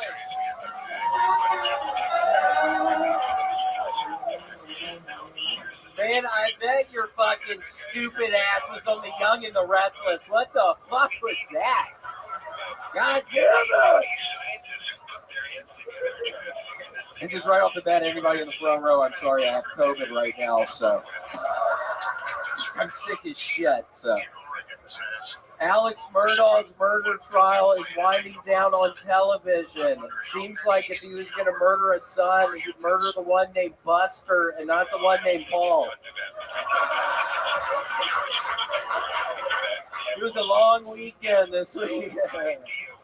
Hard to trust a Mexican restaurant that doesn't have Mexican waitresses. That's like going to a Chinese restaurant and not noticing the obvious signs of human trafficking.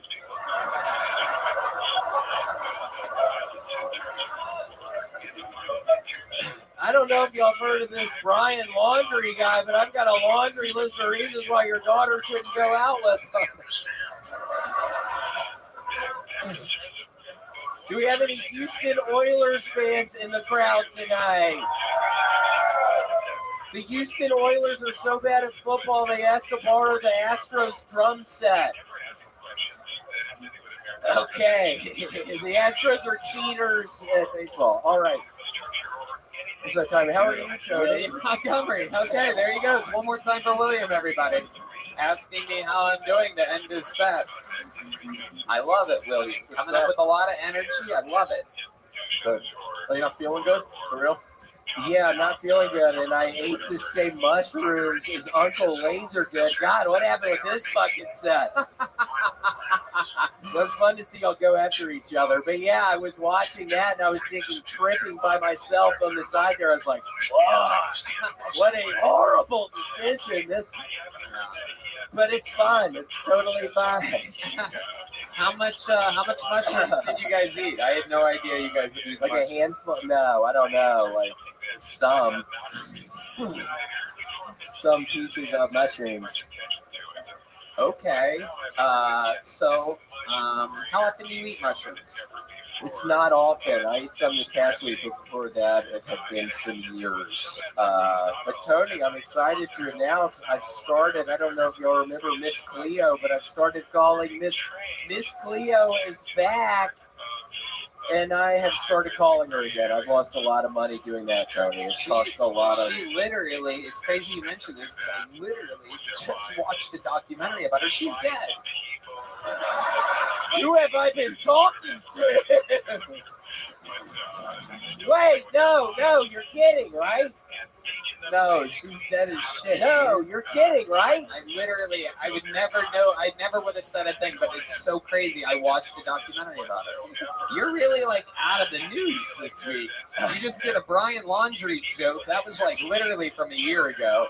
The Houston Astros cheated 5 years ago. And the Houston Oilers aren't even a football team. They aren't a team. They haven't been a team for, I think, a decade or so. It's absolutely incredible. Your time is like, did you go like in a time machine or something? Come back. Have you guys had it as Thomas Jefferson? I like it. Wait, hold on. I'm still trying to get over the fact Miss Cleo is not. Who have I been talking to, sir? I've been talking to some Jamaican lady on the phone. I swear to God. Are you gonna stop talking to her? Yeah. I'm never gonna stop talking to Miss Cleo. Oh my goodness. No, I swear to God, I'm never gonna stop talking to this Jamaican woman. Hold on, what the fuck is going on? Y'all are scaring me. Stop. Stop. I'm literally tripping. Yeah, stop. Stop. So what have you and this random Jamaican woman been talking about, and how much is she charging you for this? Yeah, $10 a minute. $10 a minute? Yeah, God. Is it David Lucas? Huh? Jamaican woman. I don't know. I'm kidding. Absolutely incredible. William has been talking to a random Jamaican woman. Brian Laundrie. We got the Houston Oilers. What else has been going on this week, William? I've literally gotten sick. I was with Duncan and Irvine and then San Jose. And yeah, I couldn't sleep at all last night. So I haven't slept at all. Did you do any ketamine with Duncan? No. Not this time. Not this time. No, I didn't. But yeah, the sets were good. It was all good. I just couldn't go to sleep last night and feel sick as shit right now. I almost called you saying I couldn't come, and I decided against that. But What exactly are your symptoms right now? Horrible sinus infection. Probably fever. Oh, really? Yeah. I feel horrible. That's why I didn't know. Yeah, I've had this horrible fucking attitude since last night for some reason. I couldn't go to sleep. That's not a joke. Yeah, and then I decided to eat those mushrooms for some reason right before this. And I see that fucking dumbass. Yeah, they're going to break up, right? That couple? Holy shit. It is going to be weird. That was so awkward. Yeah, it's gonna be weird. And then he's gonna try to overcompensate. He's gonna go to a sex store and come back with some weird shit. He's gonna end up being the one handcuffed to the bed because she's just gonna alpha him all the time for the rest of their lives, and they're always gonna have this to look back on. She's gonna win every argument forever. She's gonna remember that time I bodied you on Kill Tony in your own art form that you did for 2.5 years.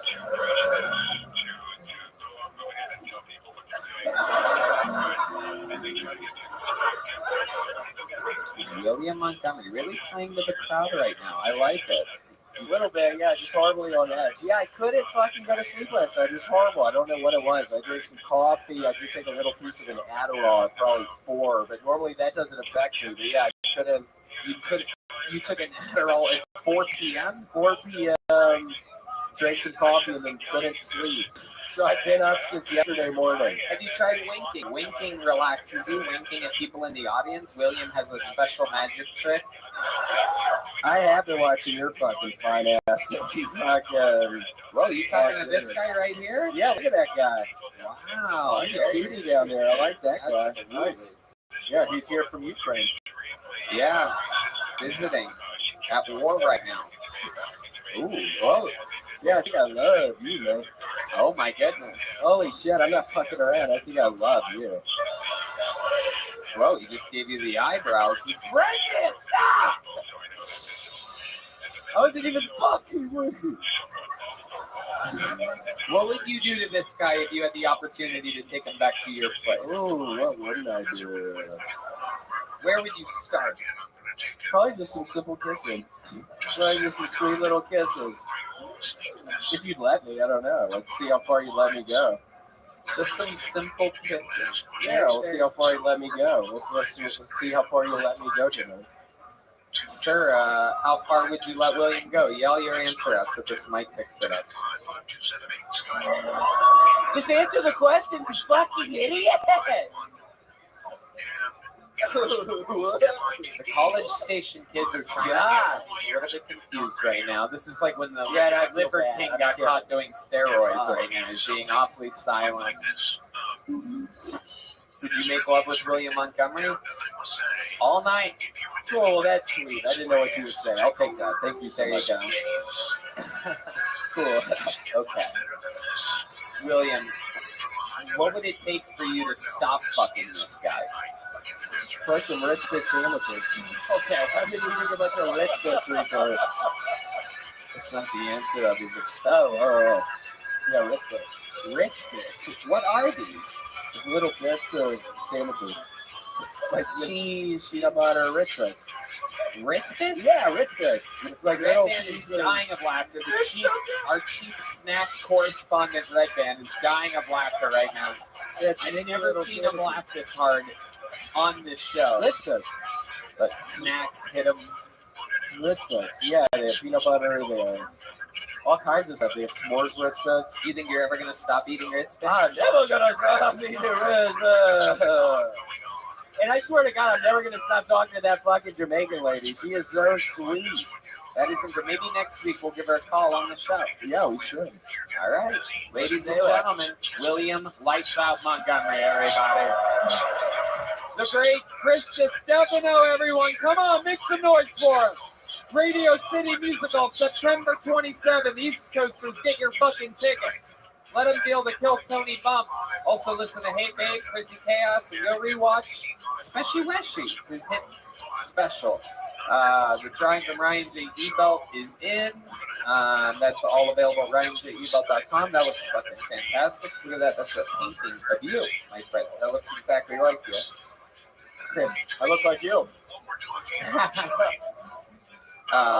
Chris Rogers drew a piece of art tonight, ladies and gentlemen. He committed to drawing Uncle Laser, of all people. It's a decision that he made before Uncle Laser started his set. He probably tried to change it to a William Montgomery 10 minutes ago. He's going to be auctioning that off after the show, so any Uncle Laser fans can buy it. My guess is Uncle Laser's probably going to have the high bid on that one. Boy's got a little bit of an ego on him. How about one more time for the best damn band in the land, the Kill Tony Band? Michael Gonzalez. The debut of Zach Person. Motherfucking D Madness on the bass. Matt Mueling, Paul Deemer. We love you guys. Thank you so much. Red Rose, Yellow Rose, Deep Eddie, Joe Blaster, Austin Security Guard Service, and Screwball Peanut Butter Whiskey. Red Band. Love you guys. Good night, everybody. Thank you so much. Good night.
Drive around? You guys all fully please set the Bud Lights and he's asking me if I drive.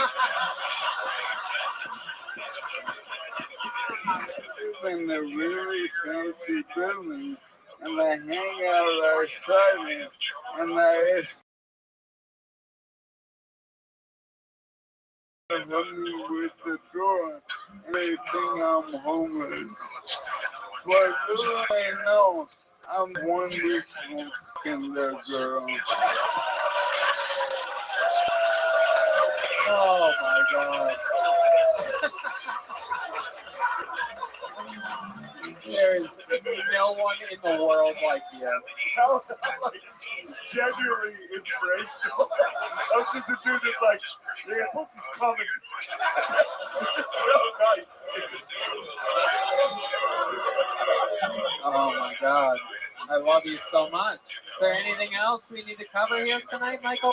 Shane, sign me anywhere. Oh, hell yeah. Oh, yeah. Hell yeah! I'm gonna get my suit signed by every community. Gillis is here for the first time ever. This is Shane's first time on Kill Tony. Shane Gillis. Here's Mark and Norman.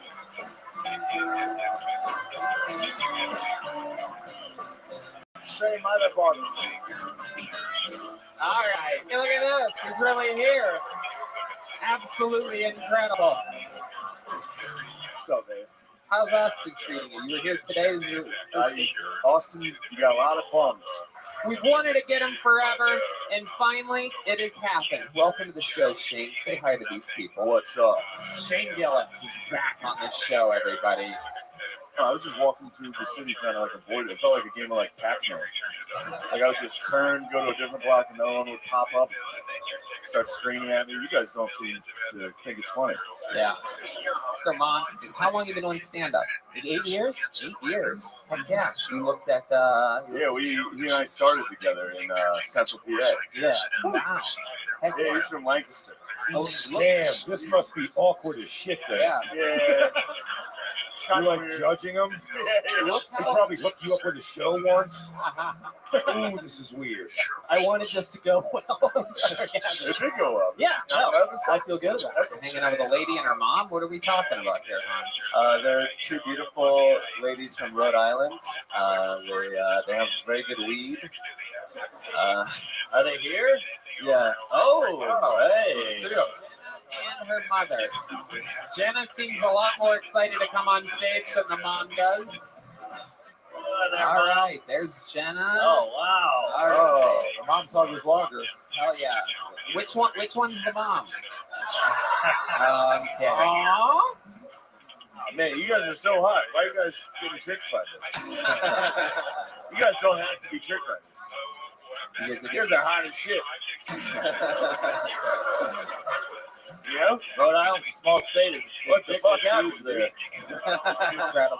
We went down there and fucked them up. Yeah, well, how do you know who did it? Because a friend of mine heard from somebody else and he called me. He's like, he's down here. He's these guys that I work with, right, down on the waterfront. And then I went home and all my weed was gone. I love the things that you laughed at. They laughed at waterfront on that because it's just information we don't need to know. It's so funny. I went home and my stash was gone. And then I went back and like those guys never came back to work. So it was kind of, right. I don't know. It was You do look like you're in like small. You look like a guy that Batman would beat up at like the Yeah. If I remember you, Batman would beat you up down at the waterfront. Yeah. Shane, you heard me fuck. How did it sound? I've heard you fuck. Oh yeah, we also lived together in Philly. And wait, what? Shit, you should have started off with that. I forgot. I totally forgot. That's how forgettable you are. He forgot you lived with. Well, he was like, because he's like real autistic, so he's like living with like a weird cat. So like he would come home and like run straight up the steps. He'd be like, oh, let's just run away. Okay. He forgot that he lived with him. Have you ever come having sex with someone? Oh yeah, I used to come. Wait, but you guys know who Hans Kim is? And you guys like traveled here, and you're like, hopefully Hans Kim takes a liking to us. What a sad fucking existence, dude. That sucks. That sucks. You know you're better than him? You know that? Yeah. Don't get tricked. Yeah, better Look at his shirt. You're better than that. Come on. Colin, tell us something crazy about you we didn't talk about last week that you think the people might find interesting about you. I have a transgender sister. Is that cool? Is that cool? Sorry. All right, whatever,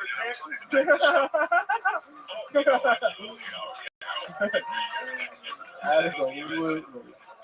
You are not good at this. Where have you been doing this at? Where have you been? I was in Charleston, South Carolina. We had like 1 mic a week. Right, I hate Charleston. Yeah, South it's terrible. That's where I sold that. Alex, you're gonna make it, dude. I love it. I got. You're You know my what I people. mean? Drunk people fucking love it. I don't know about you guys, but when I look at Alex, I think about him like on a Netflix special, being like, dude, I can't wait to watch 1 hour of this guy. Yeah. Oh man. And I'm just fucking around, dude. Nobody would ever watch that. Yeah, nobody will ever see it. It's It's up all the time, dude. This shit stinks. This is gonna be a quiet ride back to South Carolina. Huh? No, I moved out here. Oh, you moved here? Yeah, fucking mistakes were made. Oh You know my what you god. should do? You should get a handgun, then people pay attention to you. You're right. You're fucking right. I'm from South Carolina. I know how that works. Then you come to a show and you say, do you think it was funny when you made fun of me about my dreams? Hey, this the fool who got fired for that. Yep. I fuck with white people like that. You know what I'm saying? When you go against the grain, I ain't gonna use that goddamn tongue, nigga. Oh, Yeah, thanks, man. oh, you look like Larry Bird's son. Big ass white boy. Like, I don't know if y'all can see his legs. This motherfucker. The rare compliments from David Lucas. I'll I'll tell you what, I know you try to be mean to guys like me, but I think you and me get along. I can tell. We the same type of person. We the Yeah. same type of person, bro. The naked with shoes on joke's incredible. It was one of those you said it, I was like, man, that's very. I never thought of a man naked in shoes. You're instantly just gay. See, he tagged my jokes up. Yeah, I appreciate it. See, we already fuck with it. That's true. You guys have the same hat and everything. I love it. How long would you guess that you had sex with her for? 45 minutes. 45 minutes. How No. I get tuckered out in the middle. I take breaks. Tuckered out. Tuckered out, dude. I'm not an athletic man. Tuckered out though? Did she say that? Hey, little take champ. I get all wound up. You know, it's a big day for me. What have you learned about this city so far? What do you think about it? What's the difference between here and Charleston? Oh, it's like a lot bigger. Which is nice. It's actually more similar to Columbia, South Carolina. Those observations. Class. Those observations is why you're such a good comedian. No, I'm fucking horrible right now. I'm so sorry. So, you normally talk shit on everybody up there, right? Yeah. So when you and me, we crossed in the stairwell, were you talking shit in your head? I cross you? Yeah, we walked past each other. Bro, I thought, I see, like, all of these white boys look alike. You know what I'm saying? Like, I didn't even know I crossed. I don't look anything like those guys. Bro, I never seen you in person. But he said, that's my line. I never seen you in person, but I knew who you was. I probably thought you was somebody's security guard. You big as shit. How old are you, like 6'4"? No, well, 6'3". And what are you, 6'4"? Chill. Chill on that. You think I'm a pandering fool already? I'll die right now. I'll leave the show right now. I don't care. You fell on the side of the horse and just went straight underneath. Yeah, well, and then he came on you. Yeah, I got slimed. I mean, there was weeks of showers that you never felt clean again. Are you sure you're not lying? Am I sure I'm not No, lying? I'm just being Really? I was like, yeah, that, you know. What made you ride a horse? What were you doing? Why were you doing this? Okay, he's just engaged to my mom, and I guess he was trying to bond or whatever, and he worked at Santa Anita, and he knew this guy that actually rescued racehorses, like the ones that didn't win. Oh, it was a rescue horse. Yeah, so I kind of like to think that somebody else got fucked by that horse more than I did because by putting money on him. So who's your mom engaged to? John Dees with a very important question over there. Who is your mom engaged I thought it was the horse, so I was trying to figure it out. No, she was engaged to this guy that worked at Santa Anita. Yeah, it sucks that you have to like explain this obvious lie for like 10 minutes. It sucks that people are really like, so what happened next? You have to be like, Some of you guys might know I'm a porn star. type of video did you make in Miami? I did some interracial. Whoa. Do you guys like talk beforehand? Like, hey, take it easy on me today. Yeah, I actually do that. Really? Yeah, I have like ovarian cysts. I gotta be like, ew. I'm like, ew. You don't want to fart board away. What the fuck, dude? That's just. Ovarian cyst has been called on the field. This is a very controversial subject. We might need to review the play. What the fuck, dude? We're having fun, dude. This is Joe Benny with Goofing Around. Yeah. This is a goof off show, dude. Was that the black guy's name, Ovarian? Yeah.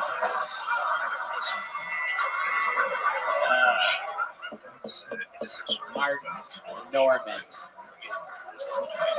Mark Norman. You can still save this thing. You seem so defeated. Face the audience. Look at these people. How y'all doing out there, white people? Look at them right in their eyes. Tell them they don't matter. Y'all don't matter. But y'all do matter. I love y'all. Sometimes I feel like Peter Pan. Say that.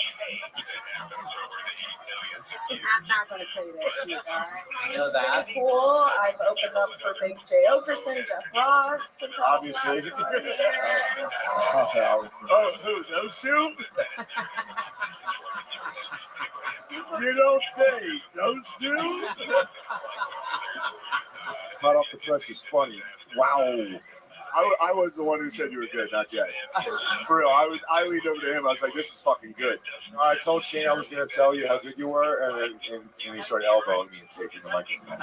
Well, my aunt was the biggest woman in Arizona. We only know because the hospital told us. Just that we should go. We're going to go. Guinness Book of World Records 58.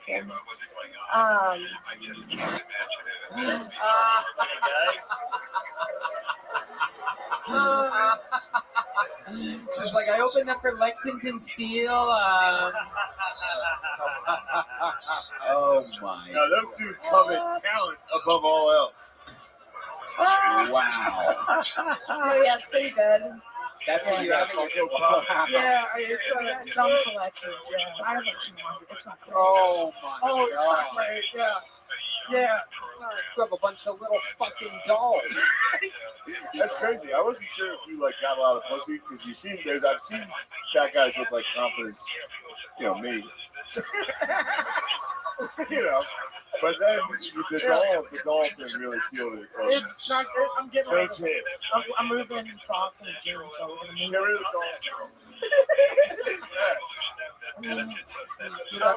Get rid of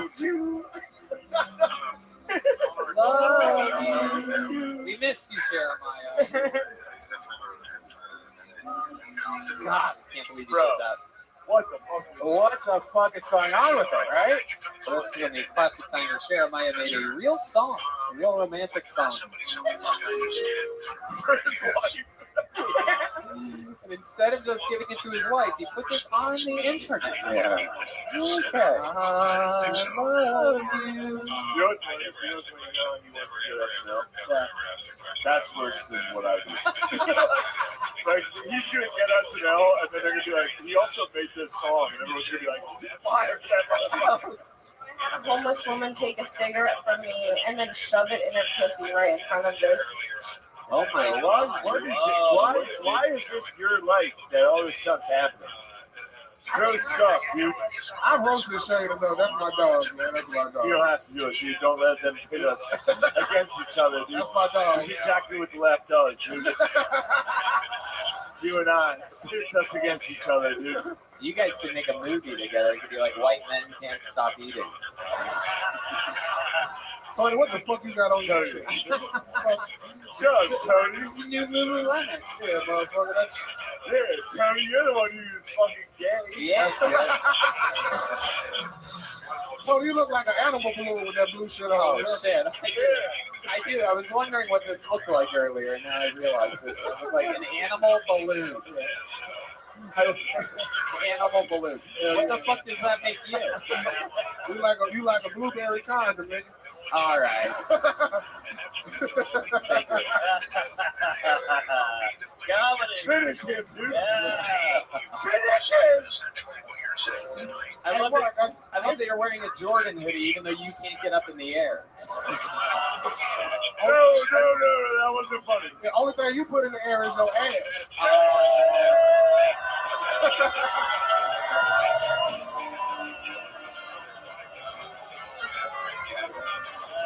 Stop tickling me. She keeps tickling me. This guy, he wishes I even touched him once. This goddamn fruitcake.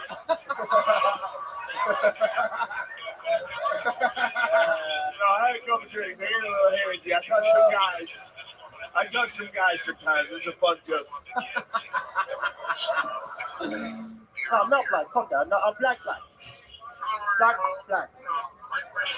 The click is silent. Yeah, I took a plane to get here. Like a human being. I'm glad I missed that boat, man. Your name's Ben.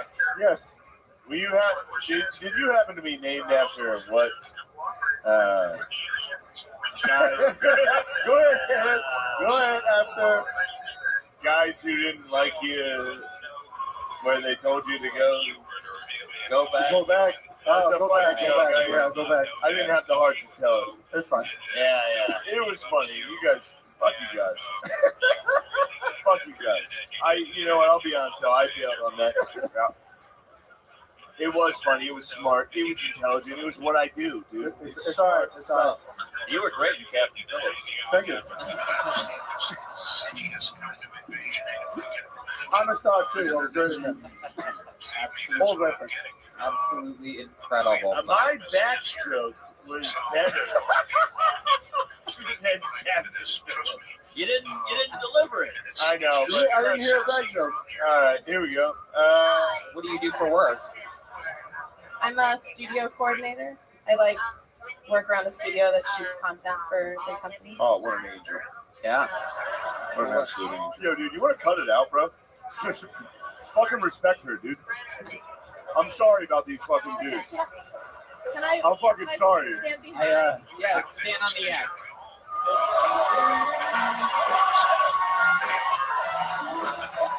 No. Were you lying? Tricked all of you. I believe you. Were you lying? I just did all that so that Shane would stick his finger up my butt for a second. Tell me, why did you say Joe Rogan when there was none? He's here. He's here You think somewhere. he's here? I bet. Why'd you say he was I can here? feel it. I can feel it. I can sense it. You can feel it? He's in the room. St. Rogies. There's an evil, dark force in the neighborhood. St. Rogies. Where are you? St. Rogies, where are you? St. Rogies. Come here. Come on. Speak if you're here. I smell elk. Will Williams, everybody. Will Williams. It's not Joe Rogan, but whatever. Can I say something about Shane? I saw him at the Improv last night, and he ordered a couple of Miller Lights, and then the waitress handed him the bill, and he goes, "Oh, I thought these would be free." These are free, right? Yeah. No, These fucking better be free. That's free for you. Ladies and gentlemen, make some noise for new panelist Joe Rogan, everybody. Come on. Give me another chair up here. He's back. He's got it. We got about as fucked up as I've ever been on a podcast. You've never, luckily I have a solid liver. How the hell did you sober up like this? It's like a blast furnace. It just burns through that shit. All 100% cocaine. I'm back, baby. This is cocaine. He's on roll. It's not cocaine. He's on stem cells. Incredible. How are you sober? 100% sober. I talk Shane Gillis, and you go in a competition with me and see who can pee first. And I won. You don't understand what the fuck you doing with Shane Gillis? Yo, Pet Cemetery. Pet Cemetery. No, You were let's dead. fucking go. You were dead. But I You were wasn't. dead. You misunderestimated me. Tomorrow Usman misunderestimated Leon Edwards, motherfucker. How do you think that went? That's all I want to know. I enjoyed it. I had a lot of fun up No way. I did. That was good. That was a good bit. Thank Yeah, you, bro. bro. So you were like, who's smart? Einstein. I don't know if he's smart. Like, that's a good set. That's a good set. This is the best guy of the night by far. Yes, dude. Fight someone. So, is Einstein really like an intelligent person? Because like his like thinking created like the bomb, really, right? So you gotta think like who else is like an intelligent person? Fight someone tonight, dude. Go I nuts. brought everybody here tonight. Yeah, you brought everyone here? Yeah, everybody knew you would bring that Einstein shit tonight. Yeah. That's like a big bit. A lot of people in LA were talking about that bit. I was playing basketball with Hans. There's a whole bunch of us and I broke my fucking hand. Wow. So you play basketball? You listen to rap music? You know what he said with Hans? Wait, yeah. Hans plays basketball? He does. He does. It's a nightmare to be out there with. But yeah. Do you guys pretend he's good at that too?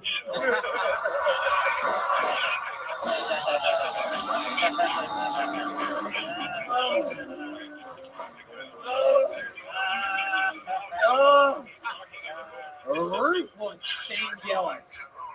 Oh, I don't know. If I found a flaw in the set, it was the year you have cargo shorts. That is true. That was something that I saw you walk on stage wearing those, and I was like, there's no way this guy's funny. That's not true. I wear cargo shorts. Fuck you, Shane Gillis. Well, I don't know what the fuck you're talking about, bro. You enough English to like be comfortable coming here? I thought I did, and then I got here, and then like everybody like I was also Mario when I moved here. Yeah. I wasn't nervous until I got here. I realized I didn't really know as much English. That's crazy because that's how when I studied abroad in Spain, it was like the same thing. Well, I feel bad for you because like most in the world, right? Yeah. Shane, the most in the world. No. Thank you, Shane. What's Central Pennsylvania? That's what common. What's number one? Because that's number two. Yeah. Hey, AOG. Go, dude. Keep going. Cheek, what do you do for work? Actually, I work for your favorite store. No, that's not real. Are you making that up? You work for my favorite store? Actually, let me rephrase it. Your second favorite.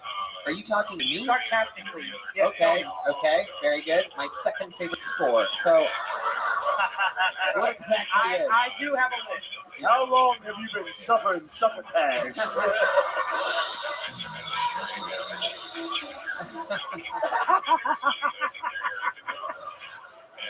There's a curse in the mic. It smells like the mic you talked on after you did your job.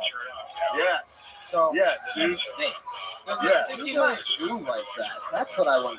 Who are the people that go ooh at something like that? That's what I always wonder. Oh, people that have a sense of humor. So. Yeah, dude. Fuck all these lames, dude. You're good. Yeah. This is good. Yeah. The whole time I was like, I've seen so many gay Tonys. Passive aggressive. It worked, motherfucker. This one. Definitely a gay. I saw a gay horse once too. Yeah. And I was like, who the fuck is that? Tony Hinchcliffe? Yeah. This is good shit. It's absolutely right. You're spot on. I look like a gay horse. I was lying the whole time. Of course, there's one more comedian here with a brand new minute, the longest standing regular in the history of the show. A guy that's going to show you how it's done with energy and written material. It's the Big Red Machine, William Montgomery.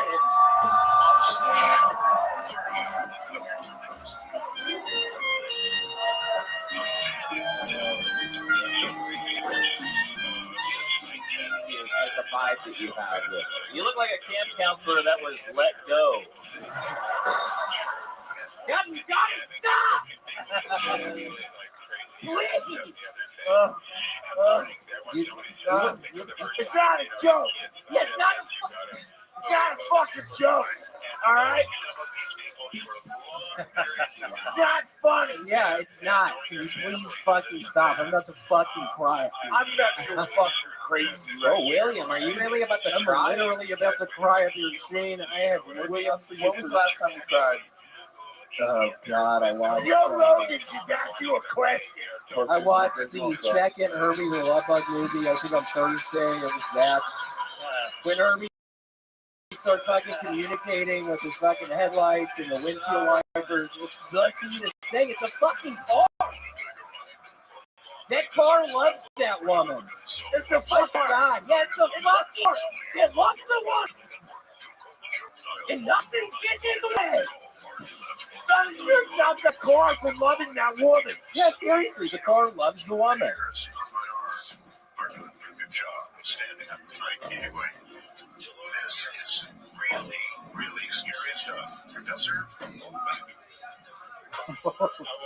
Bad move.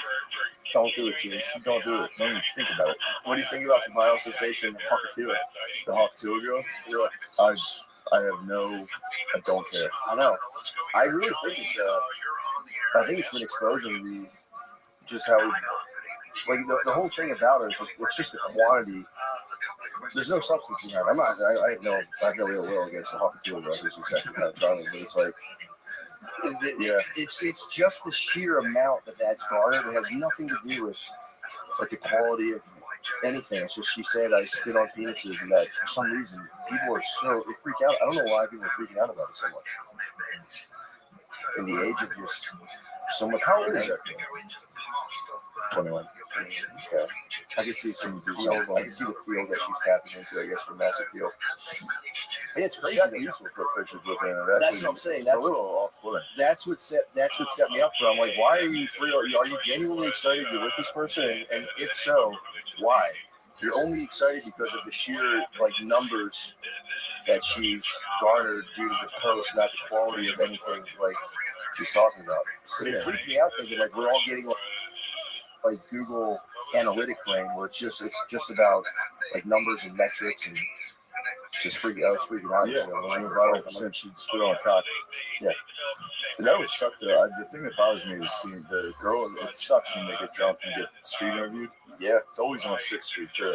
Oh, she was in Austin? I don't know if she was. It looked like either in Nashville or Austin. Yeah. Nashville and Austin are the exact same place. Yeah, they're those street interviews. Can you imagine if a sweet lady was leaving a bar and they were just like, how many guys have you fucked? She's like, 50. Yeah. I suck their dicks. That's on the throat coat. I spit on. Yeah. It goes viral. Shaq's looking at her like, you should suck my dick. Like, oh, fuck. I thought we had something. Dude, I'm reading the Glenn Lowry memoir. Bro, speaking of getting pussy, bro. Oh, yeah. So much pussy. Glenn Lowry's a pussy? Bro. Pussy too? Most of the book is about, dude, for real, a huge chunk of the book is about getting pussy. I did not think I was going to be so turned on reading his autobiography. His old pictures, he looks like yay. Bro, he's the man. I did not know to the extent of I always knew he was a beast, obviously, but I'm like, you could tell it was a pussy getting there. Let me see that old picture. Bro, look at this. God damn. That's a pussy getting there. Yeah, it is. That's a man who's seen a lot of pussy. Bro, he's seen him, man. He was awesome. I got to meet him. He's for real. He's pretty neat. His book is, if you're kicking around the airport, the audiobook is fantastic. It's just about getting smooth. I mean, there's the evolution of the stances, but every phase of his life is permeated or just tied to a story about him getting pussy and how it would just blow up in his face. Dude, he had I knew he got in trouble. Dude. He's the man. He's so cute from up the block. And his uncles showed him the way of getting pussy. He had an old smoking jacket. Which I didn't know what the fuck these things were until I looked it up. They're those big robes that guys put on for smoke cigars and not stink with a cigar. I didn't even understand that was why. Yeah, I didn't know that. I had to look it up. I was like, why do people wear these things? But his uncle, who was a notorious pussy man, was like, yo, I'm gifting you my smoking jacket. So he would get hose all the time, and he'd put on his uncle outfit. His uncle had his smoking jacket. And then it was actually kind of it was the best thing that could possibly happen to it. But if he got in a high profile scandal because he was being tapped by, I think the Reagan administration, I think it was Reagan, was tapping him to be in a cabinet. And the whole time he had a 23-year-old girlfriend that put up in the apartment inside. It's all in his memoir. And he had the smoking jacket. He had a light on his love nest. He had a little love nest. Oh man. I don't think we've got any pussy men in my family. Do you have any pussy men? Mm-mm. I think that's a weird guy to have in your family. A pussy man? A pussy man in your family? Yeah, I'm trying to think if we have. I mean, shit. I have an Uncle Tina who has a bunch of kids. You might be looking at him to cuss your representative.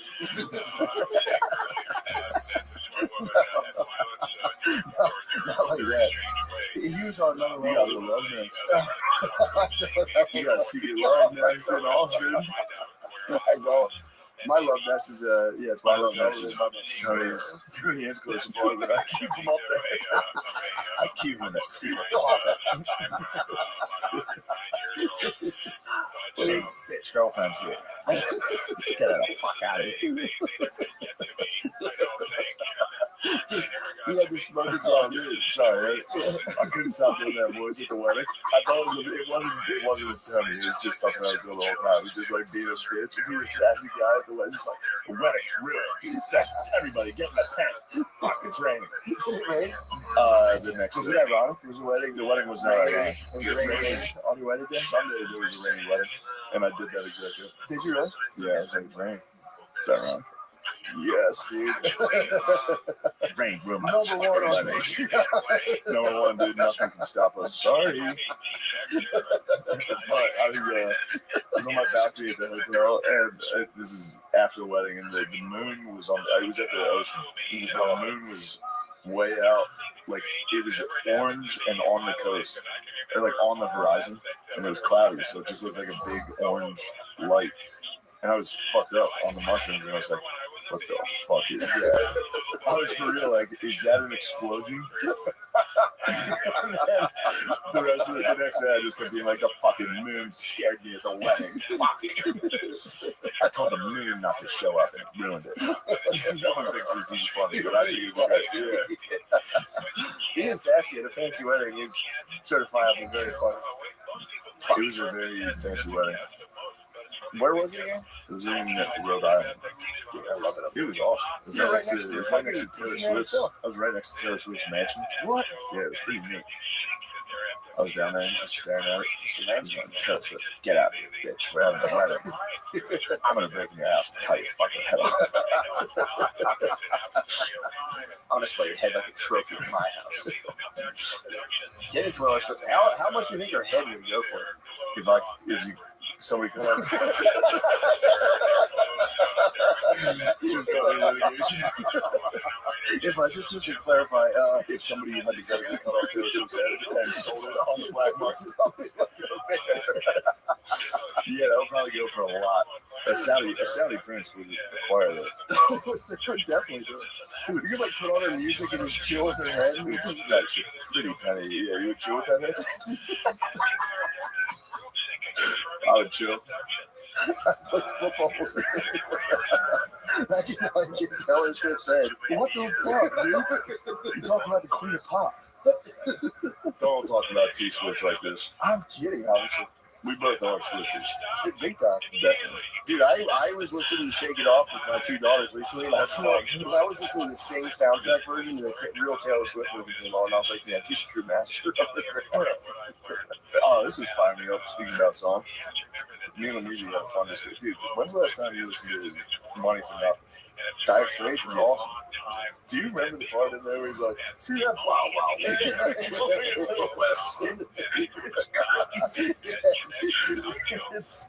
I don't know, we'll get demonetized later.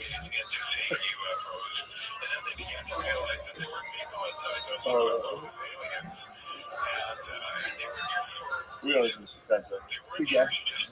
Free, I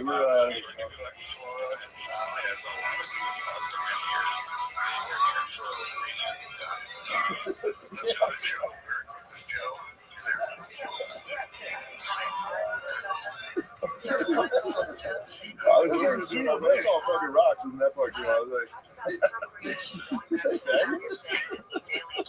I was saying that might be the greatest stand-up intro song. No, that's great. I think I'm gonna adopt it. Oh, that's really nice. Yeah. Yeah, it's so intense. I thought you were coming out to the verse. Yeah, I might tell him to skip to that for the end of the show. Play it at the end. Well, there was another one like 2 weeks ago. What happened? I see. Yeah.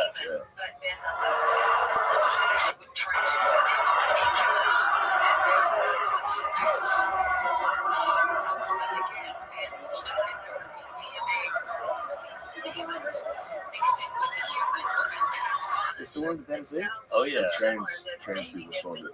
Trains are just copying white nationalists. Yep.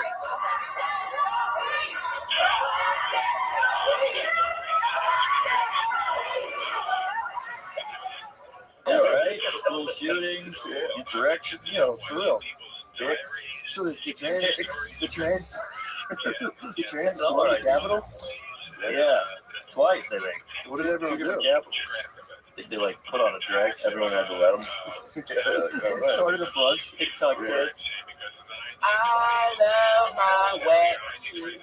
I think there's just something about us being larger than life, and that's really what they react to. You get a lot of, ooh, that's wild, and what's that? Yeah, going kindergarten classes to watch them. Yeah, get rid of them pokey puppies. That must be terrible. Were they scared? Everybody was scared. Oh yeah. They started doing like bomb drills. They did nuclear drills. They do it for defense and basic. What position would you assume? You gotta play dead. You get big on them? You gotta try to play You get dead. big on them? Get big, dude. They fight. They hate that. Excuse me, it's man. It is man. You need to settle down, mind your business, okay? Man, once again, man. No, you said sir. Once again, it's man. And right beforehand, you said sir. Take it outside, full orders for a meeting. I'm sure, sir. Oh, they're big too. I'm not a man. You don't get big on them. Hit me, I dare you. Put your fucking hands on me. Would you take a knee? You take a knee, just fucking. I forgot how fun that transport is. Yeah. That guy. Oh, yeah. Oh, yeah. I'm not a man. Fuck you. I'm a fucking woman. There's a clip of this. It's an old one. This big guy, big trans. These guys are filming him, and he's like tearing up the Trump sign. They're like, "Oh, big man," and he's like, "I am not a man." Oh, yeah. I'm not a man. Fuck you. And the guy filming goes, "I am not a man." That stinks. That's shit. But dressed totally like a man. I remember it. He was wearing like a jean jacket or like a jean vest and jeans. And he's a big guy ripping up a Trump sign like, "Oh, big man." He's like, "I am not a man." I'm a fucking woman. Yeah, fuck you.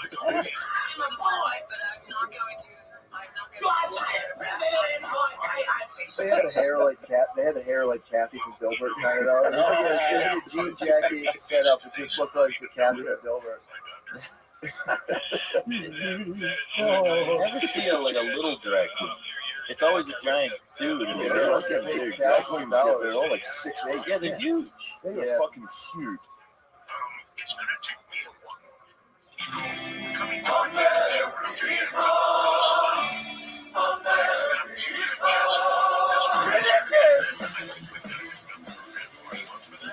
had a couple drinks. I get a little hazy. I cut some guys sometimes. It's a fun joke. Not if you stop that car from loving that woman. I kill you. And you go in a competition and see who can.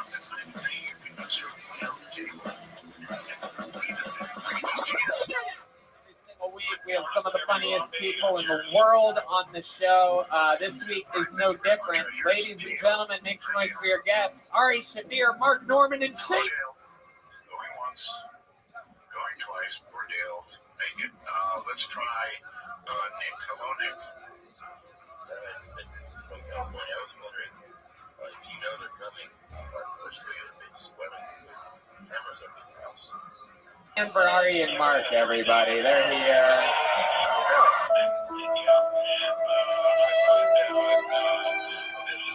And Shane Gillis, everybody. Look at this. He's really here. Absolutely incredible. Yes. Shane Gillis is back on this show, everybody. They just finished 6.5 hours of the Protect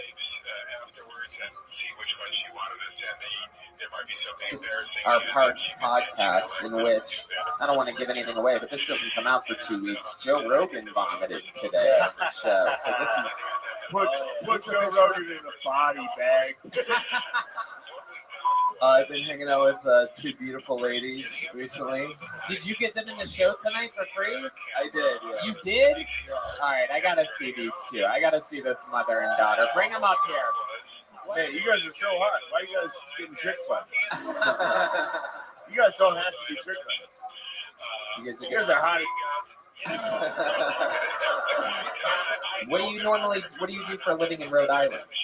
I work for the city of Rhode Island. Oh, okay. I'm about to get you fired. That's great. Wait, but you guys know who Hans Kim is? And you guys like traveled here and you're like, hopefully Hans Kim takes a liking to us? What a sad fucking existence, dude. That sucks. That sucks. You know you're better than him? You know that? Yeah. Don't get tricked. Yeah, better Look at than this shirt. You're better than that. Come on. Are you guys dumb? Come on. Wake up, idiots. You get tricked by this moron? Come on. Come on. I love it. He's like, yeah, my husband's dead. I mean, obviously. I sold that. Alex, you're gonna make it, dude. I don't know about you guys, but when I look at Alex, I think about him like on a Netflix special, being like, dude, I can't wait to watch 1 hour of this guy. Yeah. You know what you should do? You should get a handgun, then people pay attention to you. Then you come to a show and you say, do you think it was funny when you made fun of me about my dreams? Yeah. Then you shoot motherfuckers, dude. You get PTO when I have PTSD. All right, now that we're all allowed to say nasty things, when you say things like sluts have PTSD, would you compare that to like World War I veterans? Much worse, probably. Worse, right? It's definitely worse than shell shock. Yeah.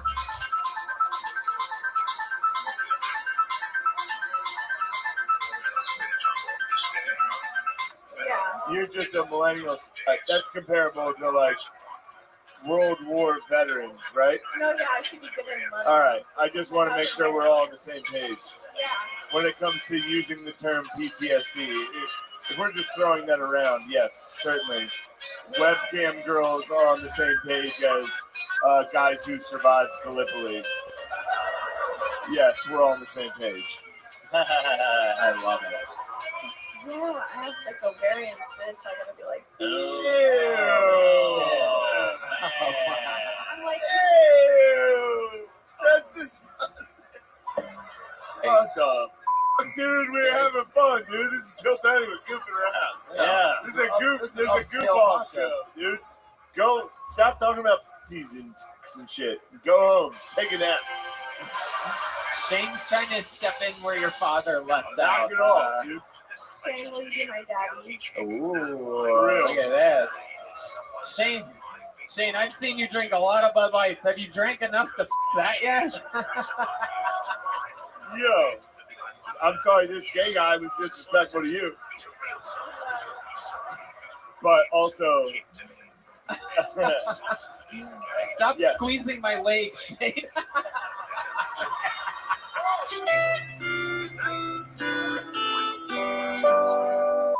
Are you going to make fun of Shane? It would be interesting to watch him get roasted by his own liver. I roasted Shane though. That's my dog, man. That's my dog. you don't have to do it, dude. Don't let them pit us against each other, dude. That's my dog. That's man. exactly what the left does, dude. You guys could make a movie together. It'd be like White Men Can't Stop Eating. Yeah, Tony, you're the one who's gay. Yeah. Tony, you look like an animal balloon with that blue shit on. Oh, shit. I do. I was wondering what this looked like earlier, and now I realize it looked like an animal balloon. Yeah. You like a blueberry condom. Finish him, dude. Yeah. Finish him. Finish him. The only thing you put in the air is your ass.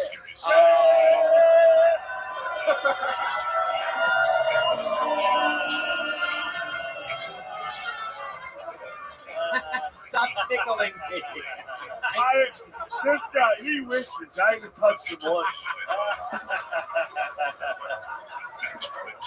This goddamn.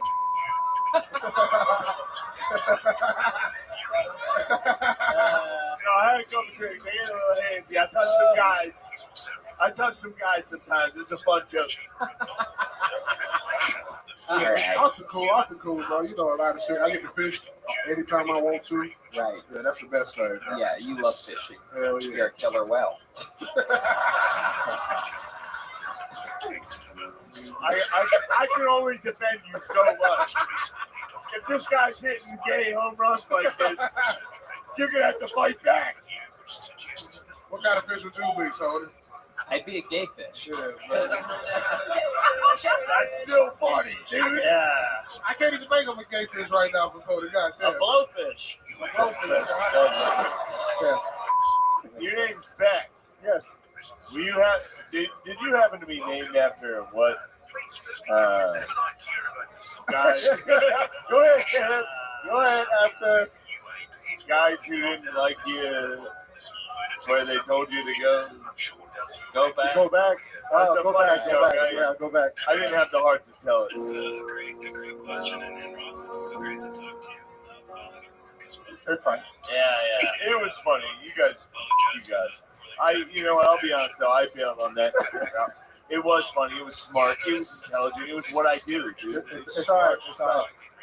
Do you guys think we should add one more person to the panel? Ladies and gentlemen, make some noise for Austin's own Joe Rogan.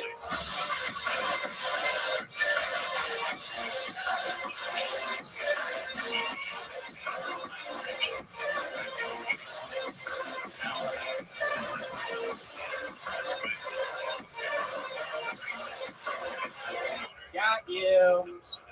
No. Were you lying? Tricked all of you. I believe you. Were you lying? I just did all that so that Shane would stick his finger up my for a second. St. Ruby's, come in. Come on. Speak if you're here. I smell elk. Where's St. Ruby's? Somebody talk about aliens. Ladies and gentlemen, make some noise for new panelist Joe Rogan, everybody. Come on. Give me another chair up here. He's back. He's back. He's back. He's back. He's back. We're good. We're back, baby. Woo! I killed you. And you go in a competition and see who can pee first. And I won. That is incredible. These guys literally said that you were dead and there's no way you're going to make it. This is scary, dude. I'm ready to go. You don't understand what the you deal with, St. Killers. I'm a different beat, bitch. Let's go. Yo, Pet Secretary, you were dead. But I You were wasn't. dead. You misunderestimated me. I would have thought we'd see Norm MacDonald before Joe Rogan tonight.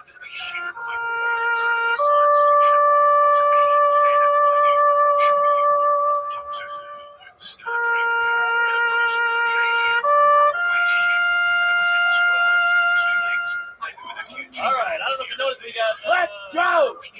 We got Lizzo Met Predator here. Hold on, let's get back to the show. Shane Gillis telling us that Joe Rogan threw up on his arm earlier. He is No, I dumbfounded. grew up in a cooler. Where do you normally find girls at, or boys, or whatever you're into? What are you into? Bars, typically. Bars. Like to move back in school and shit. So. What'd you say? Bars. Yeah, bars. Oh, I thought you said the forest. Yeah. Did you go to college or anything? I went for a little bit. A little bit. You didn't finish. You're a real Kurt No-brain. Yo,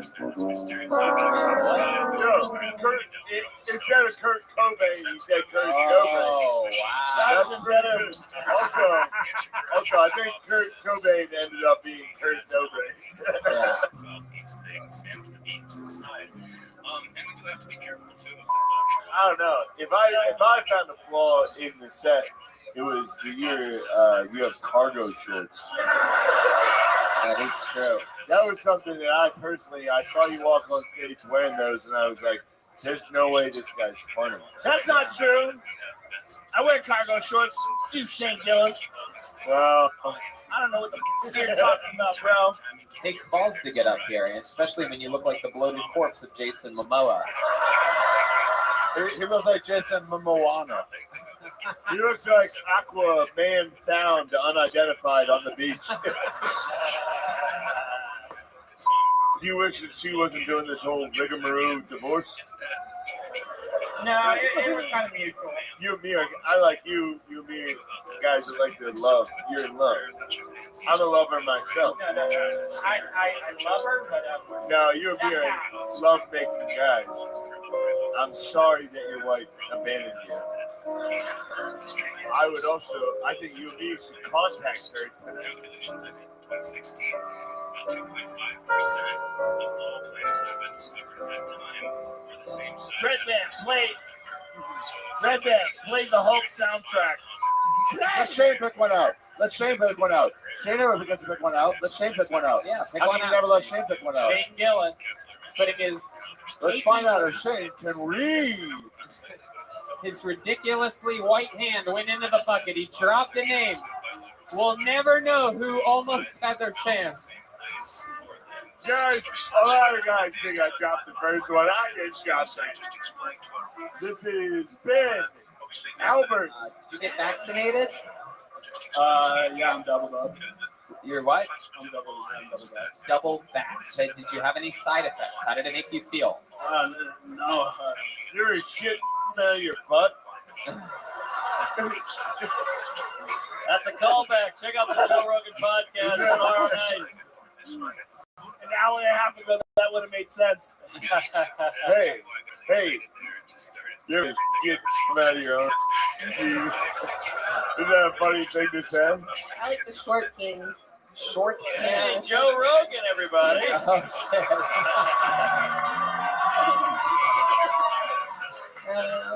It's better because then you don't like. I don't like bald guys.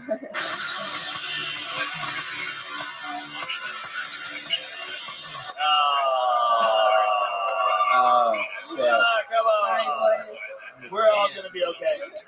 I tried a lot of these open mics and I ended up in a driveway, What does that mean? like a man's driveway. You tried a lot of these open mics and you've ended up in a driveway. Yes, because that's where they At are. that point, is it your fault or is it his fault? As society, we're going to sit around and be like, this freak was luring dumb girls into his driveway. And you would think, yeah, that's stuff. But then you meet the dumb girls that were lured into the driveway. And then all of a sudden you're like, hey, this guy was, fishing with dynamite.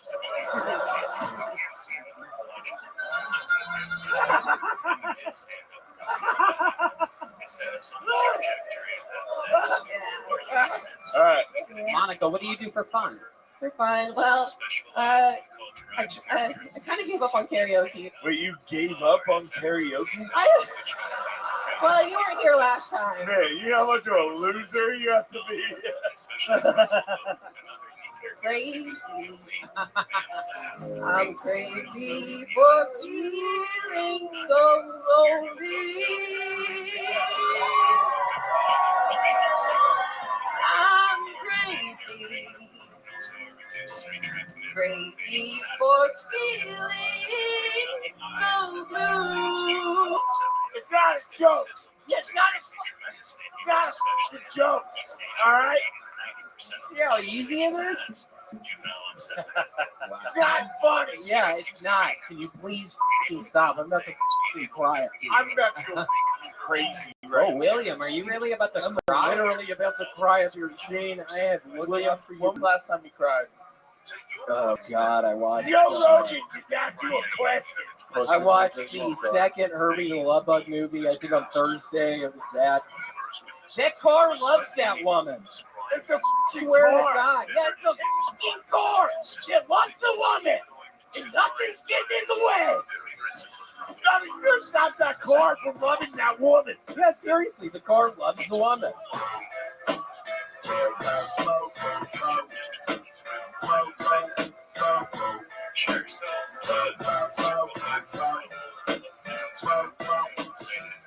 I went to Catholic school. Kids would fucking faint. We had to go to church every week.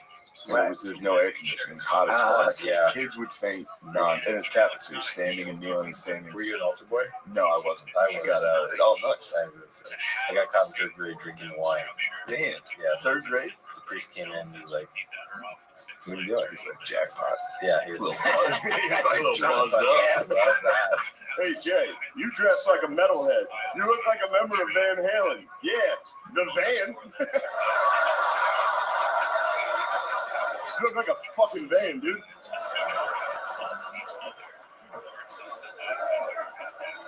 dumbass. Dudes with Down syndrome love tits, and it's a very uncomfortable truth for a lot of people. And I'm not sure why. Tits rule. John Cena rules. It's kind of two coolest things. Well, the show's probably not going to make it, but here's what out. I'm going to try. If you see it, just know I won an argument. Because I think it's good. But, all right. Dudes with Down syndrome love women so much that, like, I've never been a believer of being gay as a choice. But I will say, every dude I know that can't think fucking loves pussy.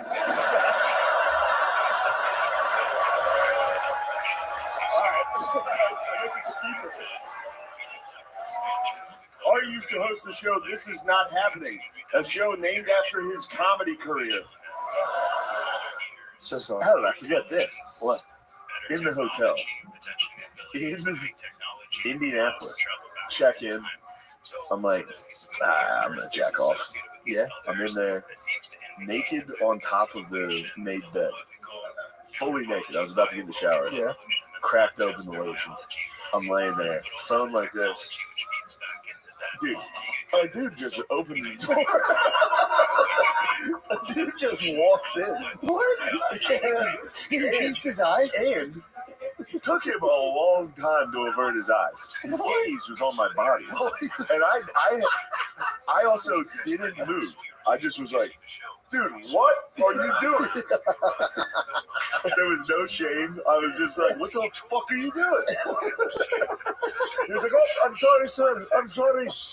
I said, my life, my rules. I wish we had a recording of an Australian dude getting upset with farts. Yeah. You know what I mean? She's like, could you please stop passing gas at my cubicle? Like, that's actually like anybody that gets mad about a fart is a pussy, unless it's a chick. And it's like there was one time at football camp.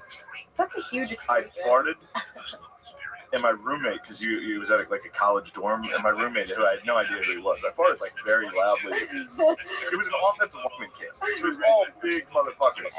I farted extremely loud. He was like, "We don't do that here." Wow. All right. I'm out. I'm switching rooms. Undefensive lineman. Yeah, exactly. Wow. He's an offended lineman. Wow. Wow. Excuse me. Could you please stop? No. Very good. There's a lot of guys doing. A lot of people doing me. You're a very good impersonator. Wow. He's nice at it. Not bad. Joe DeRosa, what a pig. Disgusting pig. I would love to put the country on your shoulders, but Joe, it might slide off. I'm a very good comedian. I could be a comedian. A lot of guys say Joe's built like a worm. I don't say that. But Joe is built like a worm. He looks like aliens grew up. Elliott Smith, you know who that is? No. He's a singer-songwriter. Oh, okay, yeah. I think he's been 9, and he stabbed himself in the heart. Is that true though? Because that's what we all were told, right? Yeah, well, I've heard that. But You're like, oh, he was like tripping on acid and he stabbed himself in the chest 5 times, but like stabbing yourself in the heart's not. But that's you guys. What are you doing? They all fucking know. Well, oh yeah. I know that's Japanese. No, that's Japanese. I'm just being a jerk. I know. I'm just being a jerk here. Yeah. I just wrote this song. What do you tell me to think? Rock me, mama, like a wagon wheel. Rock me, mama, any way you feel. Hey, mama, rock me. Rock me, mama, like the wind and the rain. Rock me, mama, like a southbound train. Hey, mama, rock me. What do you think? Yeah. I look at my friends and my one friend who's a shit talker. He just was like, this kid's talking shit on me. Maybe he's trying to fight it. And I was like, no, he's not. And that guy just stood up and was like, what the fuck if I am, dude? What are you gonna do? And so I mean, we'll fight. We'll definitely fight. And he was so little. That's another thing. I've never fought anyone my size. So I'm bragging about being undefeated, but I only fight people I'm definitely going to beat the fuck out of. That's the rule. You never fight a wrestler and you always fight someone you're definitely going to beat. Like women. I'm also undefeated against women. I think you need it. You need the opportunity to like get those emotions out that they've had bottled up. Yeah, They're all going like, through something that's made them so bottled up they can't share a single fucking emotion, and that's got to be. They weren't allowed to have emotions. Maybe that until like 1998. And like, so, okay, so my dad. They are kind of right about it. I don't mean to cut you off. No, you can. The older generation is correct. Dude, No. the emotions fucking. Shut up. Look how emotional you've been today. You've been sharing so many great things. It's been beautiful. I'm an emotional guy. Show do the one emotion that you do really. Do the one. Oh, dude, that was beautiful, bro. That was fucking cool. Yeah, imagine it's like, there's a loud noise outside. You have a soft blanket in your head. I wish we learned more about like European history in school. That was what I don't feel like we learned anything about what the hell happened with Europe. Less of all Think that. of teachers. Yeah. Think about teaching a class. Think of the girls in your class. Yeah. They'd be like, hey kids, let's talk about Archduke Franz Ferdinand. Dude, just remembering that collection of words I failed the test. I'm like Ferdinand Duker. Yeah, I like that guy. He's got a hell of a fastball. Just overall, I admire your courage in that regard, Michael. By the way, I really do. I mean, there is a snide, nasty, surrect quality of human being that just likes to prey on anybody that wants to scientifically engage with this subject. So keep on going. Sick, like resume. Yeah, because I played it's D1 football, and then if you join West Point, if you join the Army during active war, you are technically I'm a decorated veteran. That's a medal. I quit right away. I quit West Point right away, first month. And then, I got SNL. So technically I'm a Division I football player that is a decorated veteran and was cast on Saturday Night. And I didn't do one of those things. But that is my resume technically. No, Australia's good. I was thinking Australia might be number 2. That's a good country, dude. There's a whole country doing nothing. That's what I like about them. They're just down there. Zero exports. Creating nothing, dude. The only export I've seen come out of Australia is just that YouTube video of that guy punching that kangaroo in the face. You know that video, that kangaroo holding that dog hostage out in the woods. Owner shows up, squares up with the kangaroo. No hesitate. Kangaroo knew it was a fight, too. Guy just fucking. If you've seen the video, you know how good that impresses you. That's been my playbook since day one. It's a sick move. Once I realized I wasn't good at basketball, I was like, basketball's so fucking gay. I would like do layup lines at tryouts, just throw it against the backboard. Be like, this shit sucks, dude. Yeah. The second I realize I'm not really good at something, I'm like, dude, anyone who does that is fucking gay for sure. Oh my god. You're such a sick move. Dancing when I'm fucking home. I'm gonna dance or sing. Then someone's like, you're a good singer. I'm like, yeah, I guess that's I mean, singing is fucking sick. No singing. You guys love singing. You guys sing outside of football. Yeah. It's in the bar. In the pub, yeah. On the way, on the coach down, on the plane. So me and Finn went over to Spain this week when we played so for them. because look, it is gay. Singing with your boys is gay. Well, the elephants are pretty fucking cool, dude. Yeah, but gorillas are the same height as a man and they weigh twice as much. So gorillas are me. Twice as much as just a normal person. Yeah, elephants rule. Elephants create Elephants are paths. sick. They create paths in the wild. Yes. Looks like a man-made path. It's just a path elephants have been And traveling they just fuck up hundreds poachers. of years. Yep, they remember dudes. I like that. Hippos are pretty cool. Yeah, Hippos they'll are bite you in nasty. half. I mean, all types Squish of your head. hippos. I don't. You ever see what's his name? Cocaine hippos. What? Pablo Pablo. Escobar. Yeah. No. Did they reproduce? Yeah, they got loose and they kept reproducing. And they like have hippos now in Colombia. Yeah, they're invasive. Invasive hippos. Yeah, John Del Colo, everybody. I don't have a choice in the answer. It's whatever animal I'm dreaming about. It used to be it was wolves for a while. I was like, fuck yeah, but now it's robins. Red-breasted robins. Very Dude. nice. I had a dream a flock of red-breasted robins came up to my windshield. Because you're off the nod. Cried. They put them on the Wait, bench. let him finish. Dude, 'Cause this sounds insane. I was sleeping. I was passed out, and I'm having a dream. I've been having these like weird sleep patterns. Like my kids will wake up, I'll go back. My last animal dream was just a whole flock of robins coming to my windshield, and they were so beautiful, and I just cried. I was like, oh my god, these are such beautiful Coming to birds. your windshield, your car was parked? Yeah, my car was parked, And they landed on your a hood? flock of robins were like flying and kind of like just joyfully like all over the thing, fluttering all over. Did they smash the And I was windshield or like, just landed? they just kind of like playfully wept, and I The wept beauty with of joy. joy. They were so beautiful. That's because you saw God. That's God. That's love. Could be. That was the truth. I You saw think beauty it and was. joy. I literally cried in my dream, and I woke up and said, "What a nice dream." Were you hard when you woke up? Yes, but that was totally unrelated. So say you. Totally I'm unrelated. trying to sexualize and ruin it. So say you, dude. Yeah, this motherfucker's We got hard from birds. dude. You got hard from birds. Dude, they were robins. They were good omens. And they're all over, and I was going, these are such beautiful birds, and I'm so happy for me. Then I woke up. Birds are happy for me. If you're happy for me, That's really I was funny. happy for them. So my answer is red-breasted robins. Man, that's a nice way of being sane.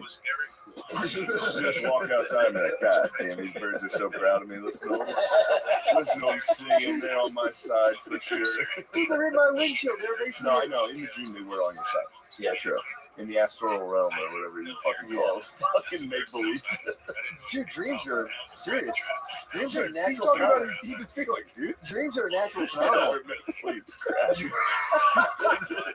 A lot of generals, they adjusted their battle plans. A lot of generals adjusted their battle plans with their dreams, and they were victorious. Sometimes they got everyone fucking. Sometimes, your lord. A little thing called the butterfly effect. Maybe that's why you're gonna fucking stop at the wall. That's why your siege towers struck out. You saw what happened on that last battle. Yeah, I was up there first in front of everyone. You hate it. I died my troops and lived, and now you said it was cool before we were on camera. I think it's cool. You said it was so cool that I was like, and then they gave the castle to another lord after what I did. That was bullshit. That's bullshit. That might happen to me. I'm surprised you can even podcast right now, dude. What would you do, dude? I signed this deal with King. Renege. I'm considering it, but he gave me Kuyaz, which is such a beautiful port city. German too much. He gave me the sweet city. Betraying The sweet city of Kuyaz. I can't wait till you fire that back up. I'm so excited. It's too fun. But yeah, man. That was such a beautiful dream, man. It's just, Yeah, those birds just blocking my windshield. that's very nice. I've been getting lucky in the dream realm. I've been having some real nice ones. What's that? Well,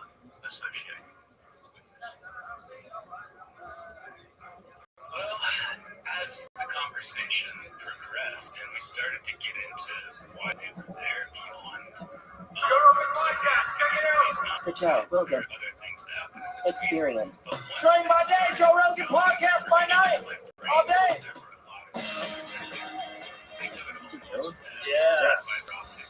Yes, we're up.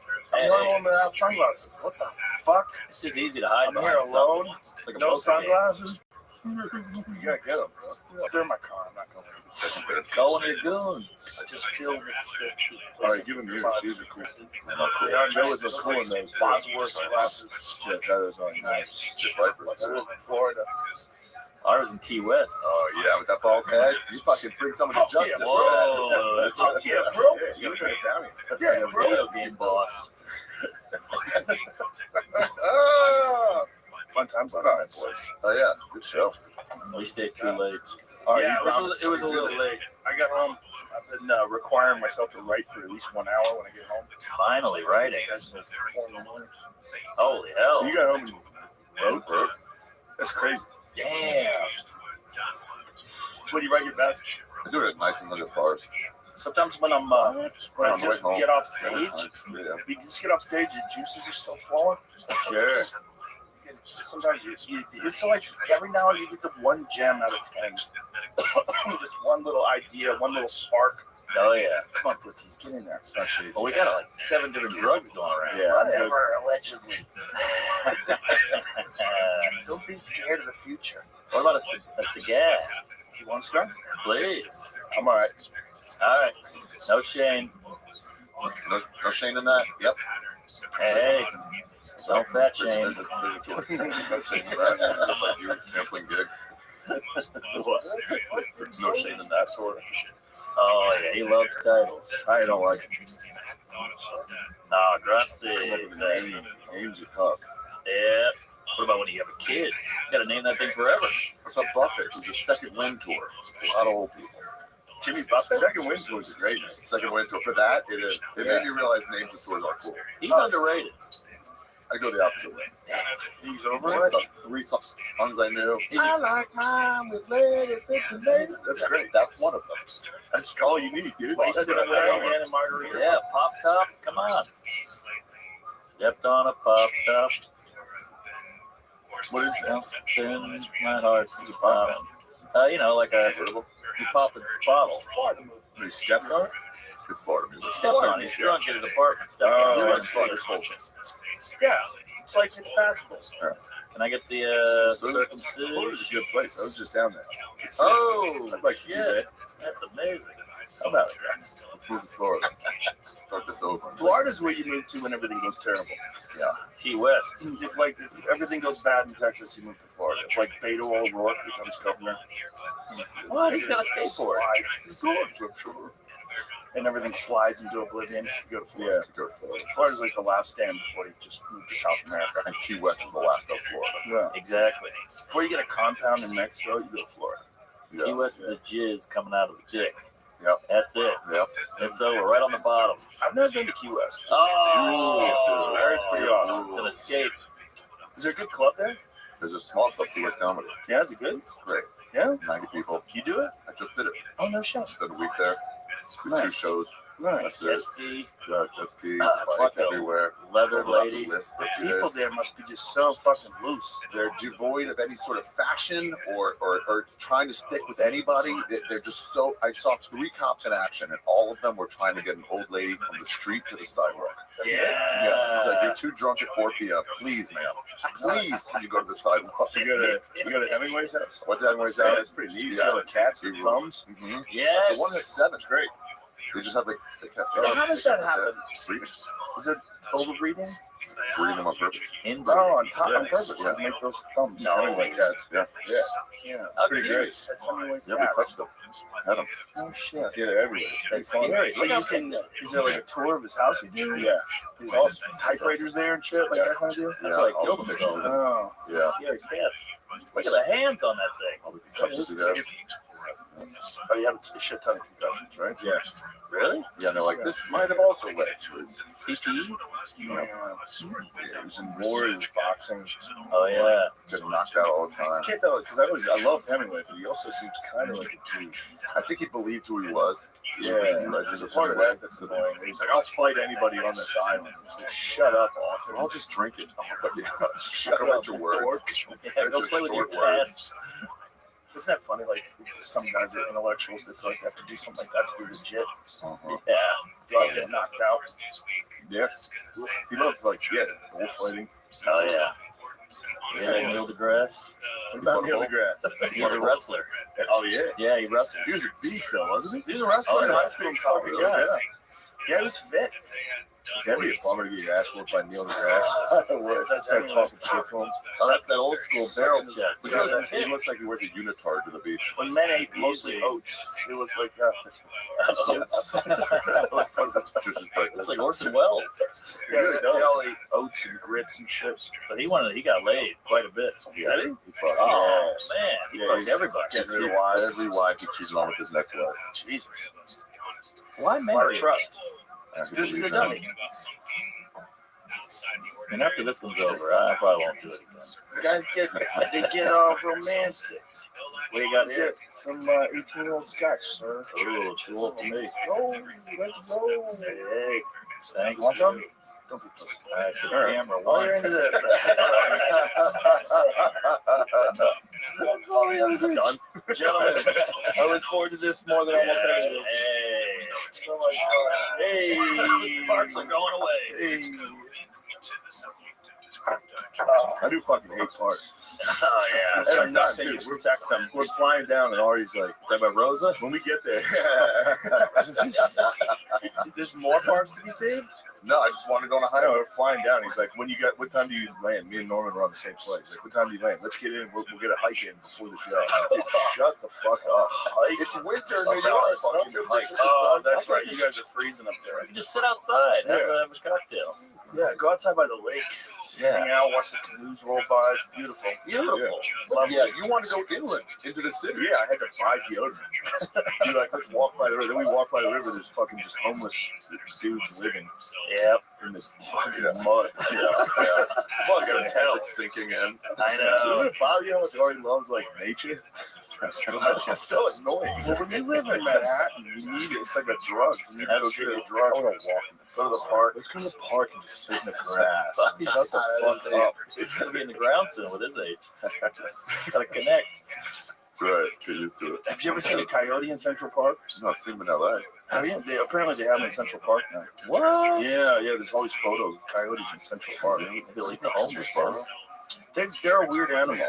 Like as they get persecuted, they move out and branch out their territory. Like Jews. Yeah, I was gonna say that reminds me of something. Yeah. Well, they were attacked by the gray wolves. The gray wolves and them are not related.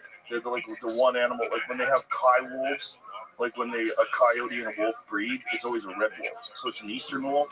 So the western wolves, the gray wolves, the ones that get killed off, and then they're bringing them back because they're idiots. They're bringing them back from Canada, like reintroducing wolves. Letting them out in Manhattan. It's a terrible idea. But the gray wolves used to kill the coyotes. So the coyotes, when the wolves were killing them, they would have more babies. So the females, whenever they do roll call and they scream out in the night, if one of them's missing, it causes the female to have extra pups. No. Yeah, it's a great book called Coyote America by Dan Flores. I had him on the podcast. Yeah, they're an amazing animal. I love the roll call. You hear it when they get something, they all like. I just saved my cat from some coyotes. Really? Yeah, did I ever say this on here? Lay it on me, Patty. Yeah. No, I was just sitting at my parents' house. All of a sudden, I heard some fucking dogs screaming in the backyard. I never heard that shit. Yeah. They were just in my parents' backyard screaming. And I went outside and they were like circling my cat. Whoa. I had to run out there and like pick him up. What a pussy. I was like out there like, get out of here. Yeah. Go on, just like screaming at these dogs. I watched a coyote jump over my back fence with a chicken in its mouth. Oh. Jumped over my fence. It was like, I guess like a 6-foot high fence. Jumped over it like it was nothing. Like it was nothing. Ding to the top of the fence. Paws on the top. Over the fence. That's awesome. Just let me know, like, this fence is bullshit. This fence is just zero. My dog has zero chance of getting out. Right. These coyotes just go in and out like it's nothing. Damn. It's wild, man. See how agile? They're little wolves. Yeah. They're wolves that live amongst us. There's a small wolf. Yeah, I didn't know they were in Central Park. They're everywhere. They're in every single city in the country. Look at the borough. Look at them. Wow. Look at that roof. Yeah, someone's roof. But they're everywhere. So this is only within. That's a Photoshop. This is only within the last. Oh no, it's not. That's just a perspective shot. That's a perspective. Really? Yeah, that's a roof. It's on a roof looking over. Oh, He thought he was on the street. It's like a giant wolf about to eat the lady. It's on a roof. It's like that's I guess that's the same code. That's galore out there. Yeah, that's snacks all day. That's what they do in LA. They clean up the rats in LA. It's they're a reason why we're not infested. You think about all the fucking garbage that's on the floor in LA and on the streets. Animals in the city is jarring. You see those monkeys? Yeah, they're fun. Yeah. When me and Was that Florida? When I was with Stanhope when I was staying at Stanhope, me and him were drinking. We'd go around like walking around at night. There'd be fucking javelinas everywhere. Javelinas, and they're like neighbors' dogs. People up. Yeah, they fucked up his neighbor's wild pig that's like flying. Yeah, it's fucking crazy. They don't have such good vision, but neither do regular wild pigs. Oh, really? Yeah, they operate by smell mostly. Smell and sound. They don't see very well. If you pause, like if you're sneaking up on one, you just pause. They give up on looking at you, and they start eating the ground. Whoa! Yeah, those boys are running around. It's pretty fun. I shot one of those in South Texas a couple months ago. They turned into chorizo. Hell yeah! Yeah, I've javelina chorizo. So cute. Yeah, little ones are great. They're a weird animal, man. They're not really a pig. It's called a peccary. It's like a cousin to a pig. Crazy teeth, man. Their teeth sharpen as they open and close their mouth. Their teeth rub against each other like two blades, like sharpening. They're razor sharp teeth. It's crazy. Damn. Yeah, that's what their teeth look like. I hope Stanhope gets killed by javelina. Drunk, walking in a dump suit. That's a real possibility, man. It's not them, it's the cartel. Oh, no. Just fucking pigs. Not my suit. Yeah. What the hell? Don't spill the Mai Tai. I was in a safari, and a leopard walked by the Jeep, and it went, and we're like, oh, and he was salivating like crazy, and then 20 seconds later in a bush you hear, and he went and fucked him. No, he's in heat. Yeah. Wow. That's a mating call. Wow, what a weird mating call. That's right, it doesn't work. That's the end. But safari is crazy because the lions will walk right by you, and they just know not to eat you. Did you ever see that video of the lady just trying to take photos from the car with the windows rolled down, and the cat reaches in and grabs her and pulls her out of the car? Pull it up. In Africa, the lady, she's in the back seat of a car, and they tell you to keep your windows rolled up, and she just decides to roll it down to take photos, and this lion just pulls her out of the car. Whoa. You saw the one with the Asian guy screaming at his wife. Yeah. She gets out of the car. Yeah. She gets out of the car in the fucking tiger park. Just what? And so she gets jacked. She gets grabbed by this fucking tiger, and then the mom comes out to try to save her, and the mom gets killed. So she lived. And then the husband's like starts to get up, like, I'm free actually. Yeah. Damn. You should just push her. Yeah. Do we have? Is that a video? Yeah, it's a video. It's horrible. When you see cats can't help themselves, man. They see you outside the curtains.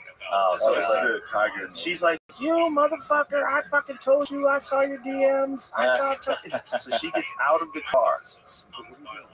Gets all the way around to yell at him. So she's yelling, and other people are stopping, and then you realize out of nowhere, too late, like instantaneously. So he runs after it, and then the mom gets out, and she's the one who gets killed. Oh, you can't. So that lady gets killed because she's trying to protect her child, man. Imagine how you why did I raise this crazy lady? I raised a crazy person who gets out of the fucking car screaming at tigers. Only the mom got killed. This one right here, she got killed. The last one out of the car got killed. That's got to be the last way you want to die. It's not a good way to die. You can't put off first. Any animal alive. Yeah, animals. Great way to get out of a relationship. Fight with her in the park with tigers. She'll get out. She'll get out of the car. She always gets out. And then Ling Ling will run up and some people, they'll let you know. They'll get out in traffic. I don't get out. This is some people that would just yell at you in traffic. It works. I had a girlfriend follow me because she said if I got out of the car in the rain, he would come out and chase me, right? I'm like, no. Just respect your decision to get out of the car. I hate when they do that. What do you mean, Jason? Oh, that's so I thought you hated it. Yeah. I had that happen when I was 21. I was dating this girl, and she got mad. She goes, "Let me out of the car." I go, "Okay." So I pulled over and let her out of the car. And she got out of the car, and I drove home. What the fuck are you doing? And then she called me the next day. She goes, "Why the fuck did you just leave me there?" I go, "You told me you wanted to get out of the car." Give you space. I try. Like, what am I going to do? Say no, don't get out of the car, other adults that I'm talking to? She was like, I was attacked by a tiger. What the hell, Joe? I've dropped off in some more square. It's a nice spot. Rough area? Transportation. Oh, Nice okay. area. Well, nothing dangerous about it. It was just like, come on. I had to take a train home like a peasant. Someone yelling at you, like, "Let me out of the car." Like, "Oh, please get out." Yeah. Please. Perfect. Please. Goodbye. Bye. As soon as you listen, then you listen to your own music. You're like, oh, yeah. This is the same girl when I was in a car accident with her, and I had a White Snake video, a White Snake cassette in my car, and she made me leave in the car. She's like, "Don't take that." Because I was taking my stuff to leave. She was like, "You shouldn't be listening to that." But she thought White Snake was stupid. Here I go again on my own. Yeah. She was into like intelligent music. She was smarter than me. Like what? I don't know. I don't remember. Crap. Some shit. Some Dixies or some shit. Some shit that shows people you're deep. Some shit that's emotional. I mean, look, man, if you can't appreciate a good fucking White Snake video, it's fun. Doesn't mean it's the only thing you like. Like, you know, I like ice cream too. I like other stuff. I like stuff. Some of the stuff I like is dumb. I like South Park. I like things. South Park rules. It fucking rules. What they do? When Harry and Meghan. She's suing them. They're trying to sue him. It's like, don't What are fucking you're suing South Park? kick that hornet's nest. Really? Oh my god, yeah. Really? You're just gonna empower them to go harder. Pretty brilliant episode. Not suing, just mad. Oh, okay. we made an official statement that we are angry. Which was exactly what the episode was. Oh, okay. It's exactly what they were making fun of me for. Yeah, they nailed it. Well, you know what's going on.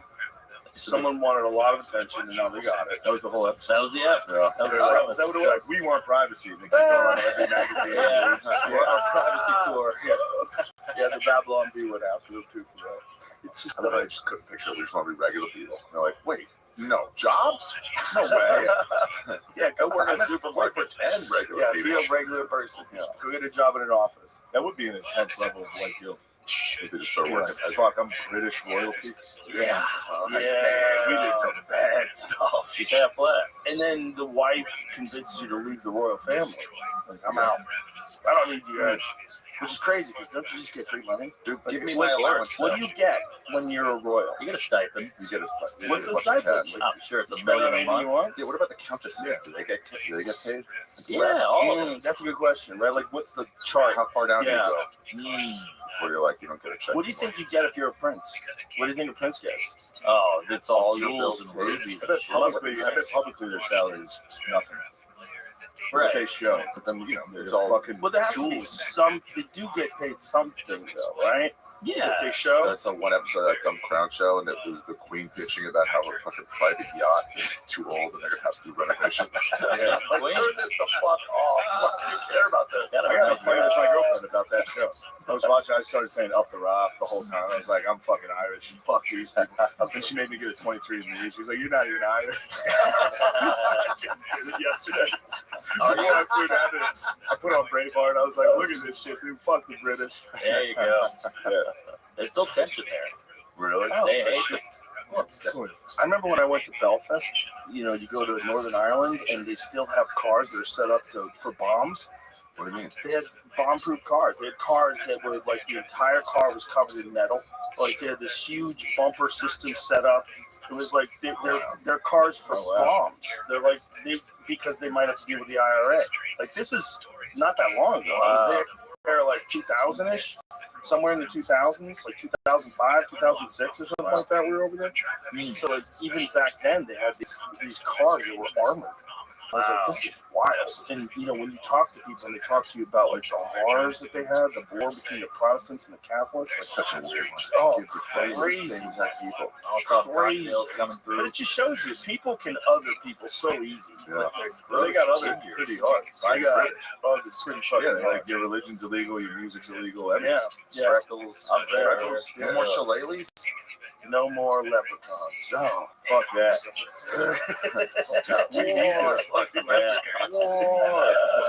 People are donating guns. Well, the Irish are fun because they don't get offended. They're one of the last. I mean, look at the Notre Dame guy. It's a drunk midget with a haircut. Talk about it. It's so You can call them drunk pedophiles all you want. They have to just take it. I have like 5 cousins with that tattoo. Everyone has the Notre Dame thing. Clover. Hell yeah. Oh, yeah. Isn't that funny? Because you never see Native American with the Chiefs tattoo.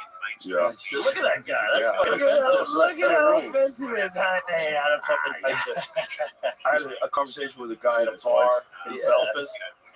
He's got his face. You called me gay.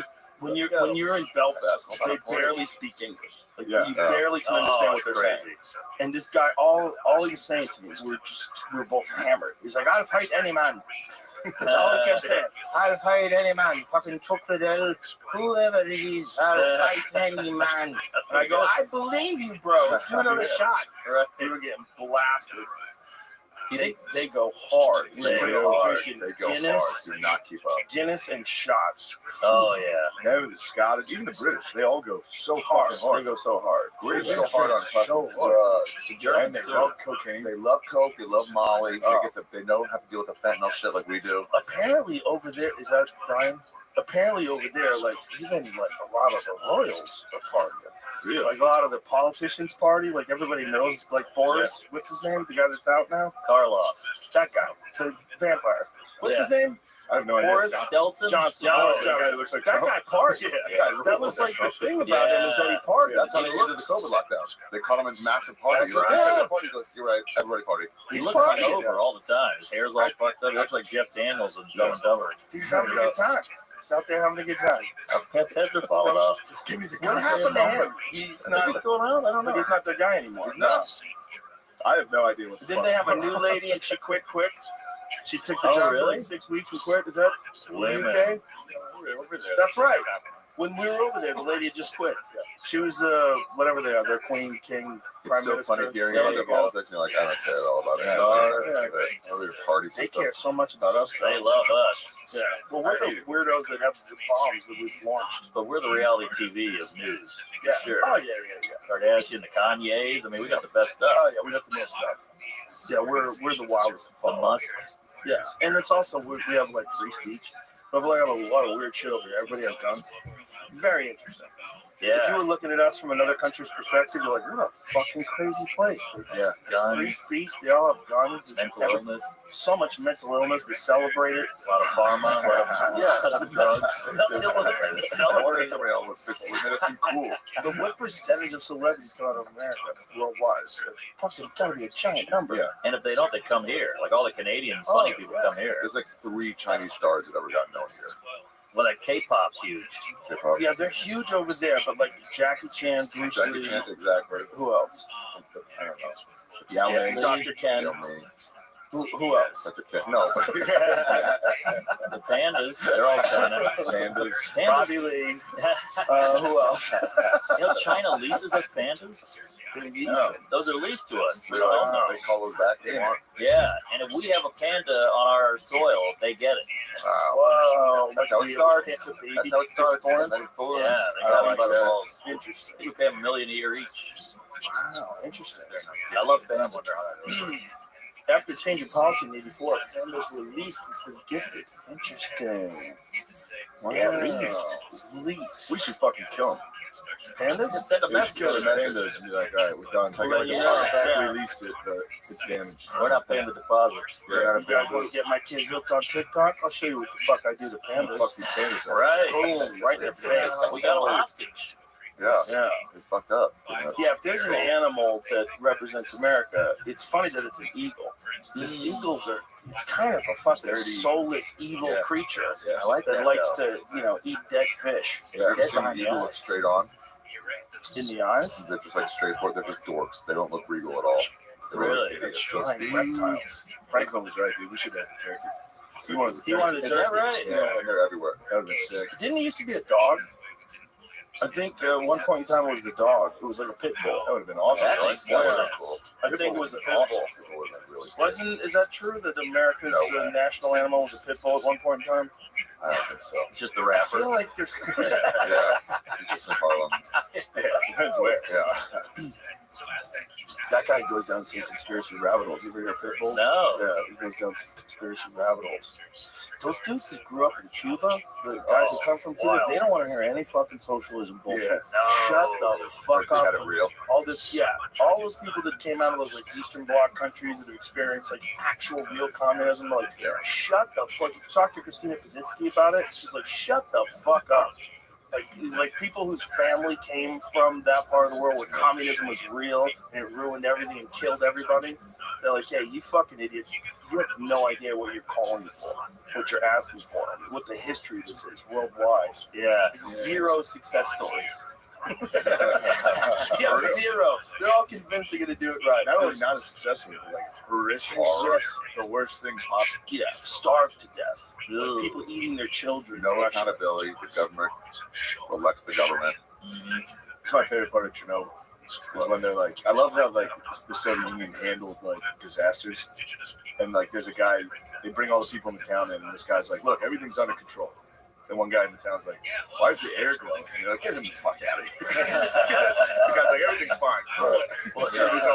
What is going on in East Palestine right now? I think we might be getting hit with it. Yeah, I mean, do you see the videos of people throwing rocks into the water just to see the oil slicks that cool up? No, really? Because they're saying that, it only went a certain distance away from the actual spill site. So people are way far away, and they're experiencing dead animals, dead birds, dead pets, and then people are throwing rocks into rivers, and you see these big, huge, like, chemical circles where the water gets disturbed.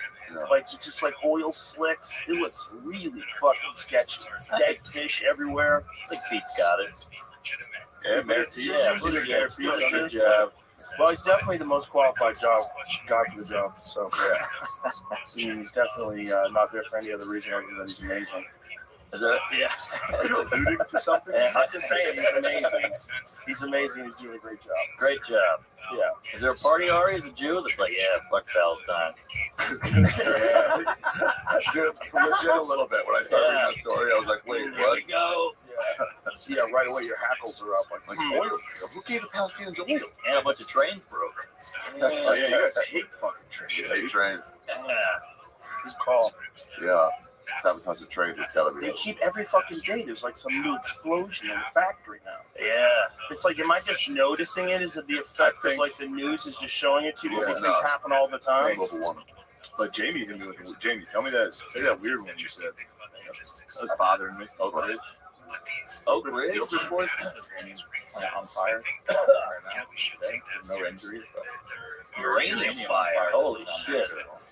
What's his name told me a weird one last night. It was like the main food sources in the entire world is Ukraine and the Midwest. Really? He's like, now there's a chemical fucking spill in the Midwest. sometimes when I see a lot of stories about the same thing, chemical spill, nuclear stuff, it's like, I feel like they're prepping us for some level of like, hey, we're gonna change the laws on this. And we're just getting everybody ready. Like gun control, That's they start what's scary, right? pushing every shooting at a Seattle bar. They start telling you about all of them. And you're like, they're coming with something. That could be. It could be something. Well, there's definitely been times in history where they've done things like that, like where they've blown things up on purpose. Just to, Hitler burnt the Reichstag. Nero burnt Rome. Like they do false flags to get people to like panic, and then they create new laws to clamp down on them. That's a real like standard practice that dictators use. I don't know. But they would never use that here in America. All right. Yeah. We're better. Freedom Tower is beautiful. Yeah. It's like why all the fucking checks and balances are in place in the way the government is run, like, to prevent that kind of shit from happening, because it happens everywhere people get into power. So you have to have like people like, well, the Republicans can control the House. Like, no, it has to be fighting. Everybody has to fight. If they're not fighting, it would be way worse. If they were all in agreement on everything, it would be fucking terrible for all of us. Because they would all eventually pass laws that would give them more and more power. It would be worse. Well, that was the point of the Second Amendment. Yeah.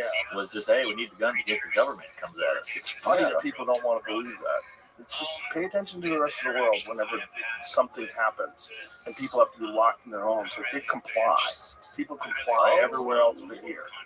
Over here, they're like, yeah, I don't like you telling me what to do. Yeah, why can't I get in the ocean and shut the fuck up? You can't tell me what to do. This is crazy. Isn't it from sea to shining sea? Yeah, sea. Mountains. Yeah, they sanded over all the skate parks during COVID. That was wild. Yeah. Oh yeah, they took down all the nets. So sad. Yeah. But it's just so bizarre how quickly it was shifted. How bizarre.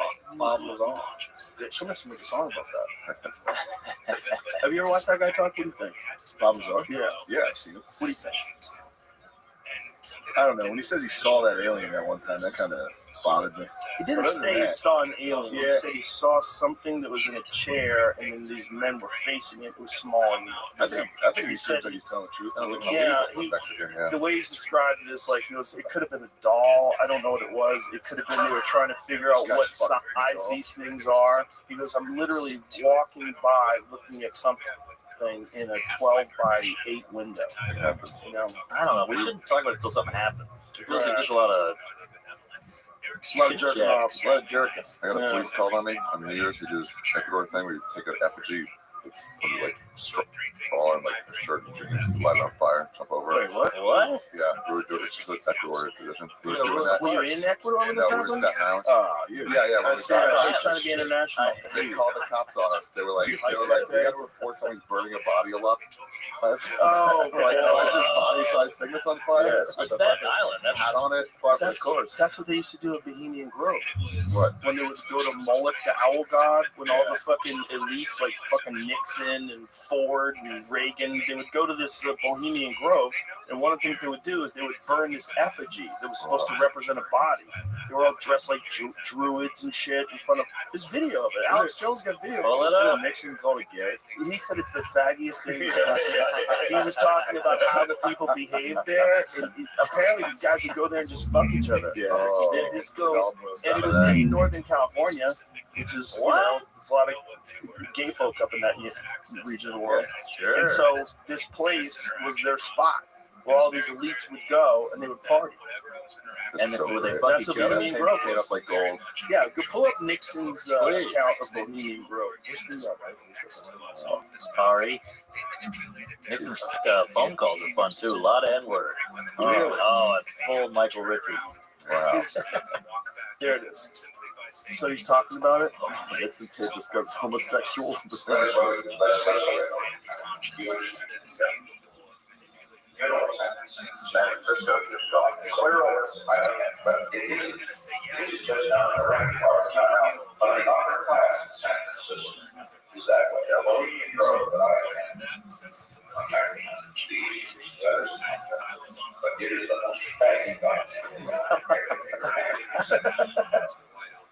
That San Francisco crowd goes there. It's just terrible.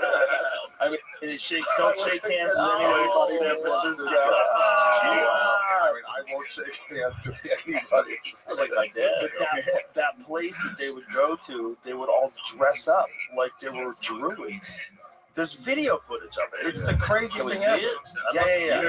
No. John Ronson and Alex Jones snuck in. What? It was like 2000. It was a long ass time ago. Prove it. So this is what it looks like. There's a giant owl god statue, and they burn this effigy in front of the giant owl god that's supposed to be representative of a sacrifice. This is the original burning person. We just got Epstein's Island at this point. Yeah, just take a flight. How many more? Just these two places. There's probably a shitload of those places we don't know about. The eyes wide shut places.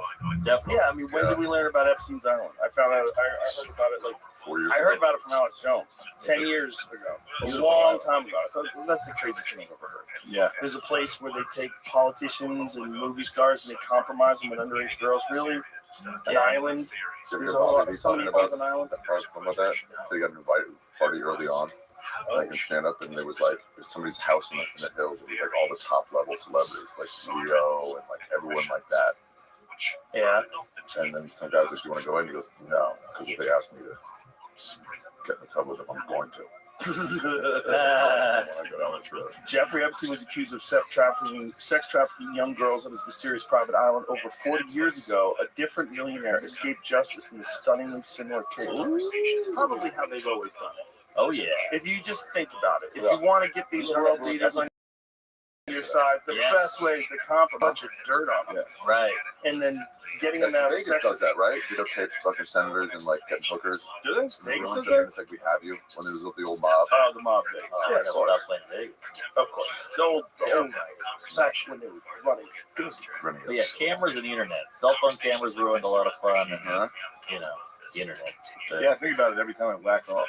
What do you mean? Someone's watching. Man, if this camera catches my face, no, it could ruin you. And it knows what you're Googling, too. How long before there's zero privacy? How long before anyone can look at anybody's phone and all information just, they can't stop it? Years? Technology has just reached this point where all data and all numbers are just available to everybody at every time.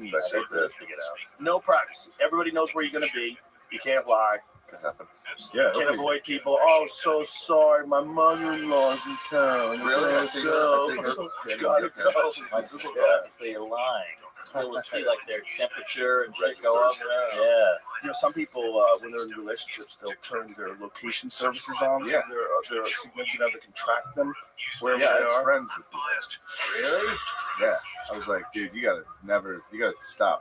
It's terrifying. The owner of the Omaha Funny Bone does that with his kids. Well, it's one thing with your kids, but when you're doing it with your wife, or you're doing it with or you know, it just seems crazy.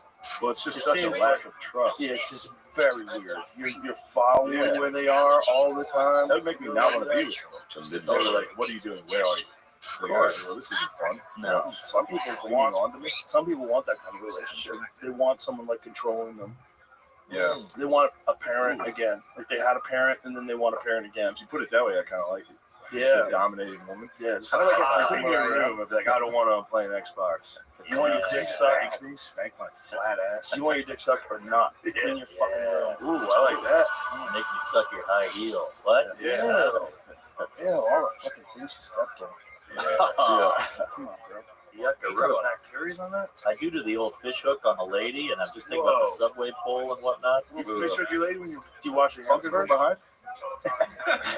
Jesus, fish hook is a weird move. Like a dinner and shit.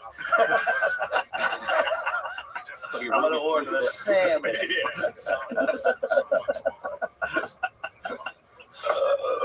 I get that old flamer? Got it. Keep kind of weird shit. Oh yeah, they really are. Choking. I'm not good with the dirty talk. I'm afraid of this. I've never even tried. Dirty talk's insane. With this voice and the comedic rhythm. I feel like such a weird. Part of the problem is we're comics. So we know how ridiculous it is. Yeah. What are you, a whore? You dirty. Oh, you're a whore. Don't call that a pussy if that's skank. That's not good.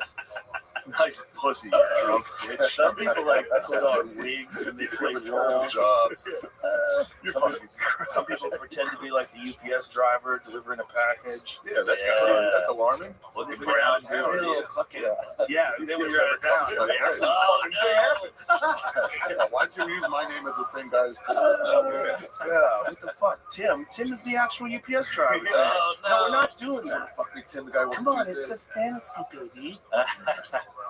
Just call you Tim. I've never been with a woman that was into like any role playing or any like here's my fantasy. Yeah, I feel like an idiot. Dirty talk. Yeah, you feel like it's current. Not the role playing, but I would feel stupid dressing up as a busboy. Oh my god! Imagine if that was like a thing. We have to keep this fresh. Yeah. Lingerie's retarded. Like for sure. Very hot. Very hot. I don't mind it.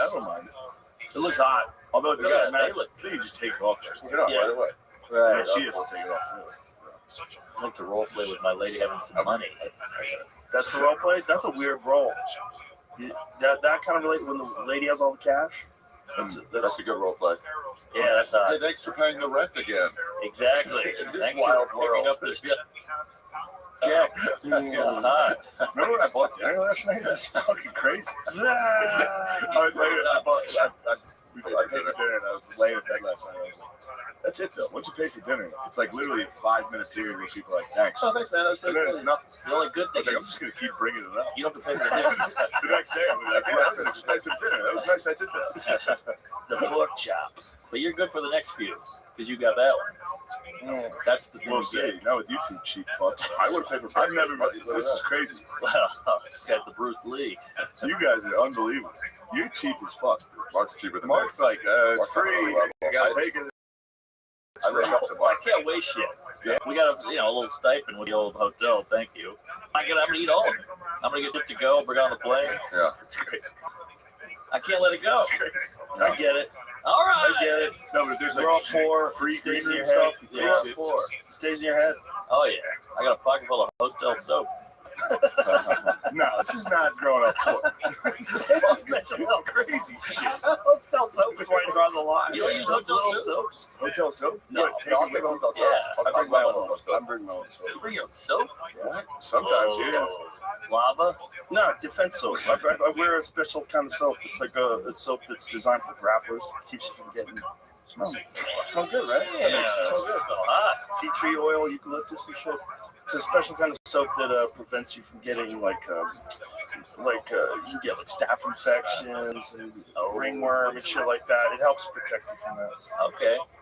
You don't want to rub away all your It's just natural good. It's natural oils. That's Oh, what okay. It's got all kinds of good natural oils. And it's a natural soap. That's great. It smells good too. I Yeah, like it it. does. And you know, like there's certain stuff, like certain soaps, you're getting a lot of perfumes. Yeah. You know, those perfumes will fuck with your skin. Hotel soap bars, they kind of dry your skin out sometimes. Big dry. I'm ashy. But you take them home? Not as ashy as his grandparents, but ashy. Oh, Jesus They Christ. survived it. Oh, all right. Well, I don't like that That's talk. Jesus Mark, Christ. Mark, I don't like that talk, and I'm not a part of it. Won't happen again. That's impossible to avoid. I can't believe He can't stop himself. Free Palestine, He Ohio. can't stop. He can't stop Free himself. Palestine. Yeah, I mean, how does this fucking play out? And you know, they weren't even going to give FEMA money until Trump decided to go down there. Really? I'm sure they would say that's misinformation and propaganda. Yeah. But they had denied them. I heard the federal aid. There's also the other side where the governor was like, I'm denying it. I think he's a Republican governor. Why would they? Right? Isn't that true? Maybe we're wrong.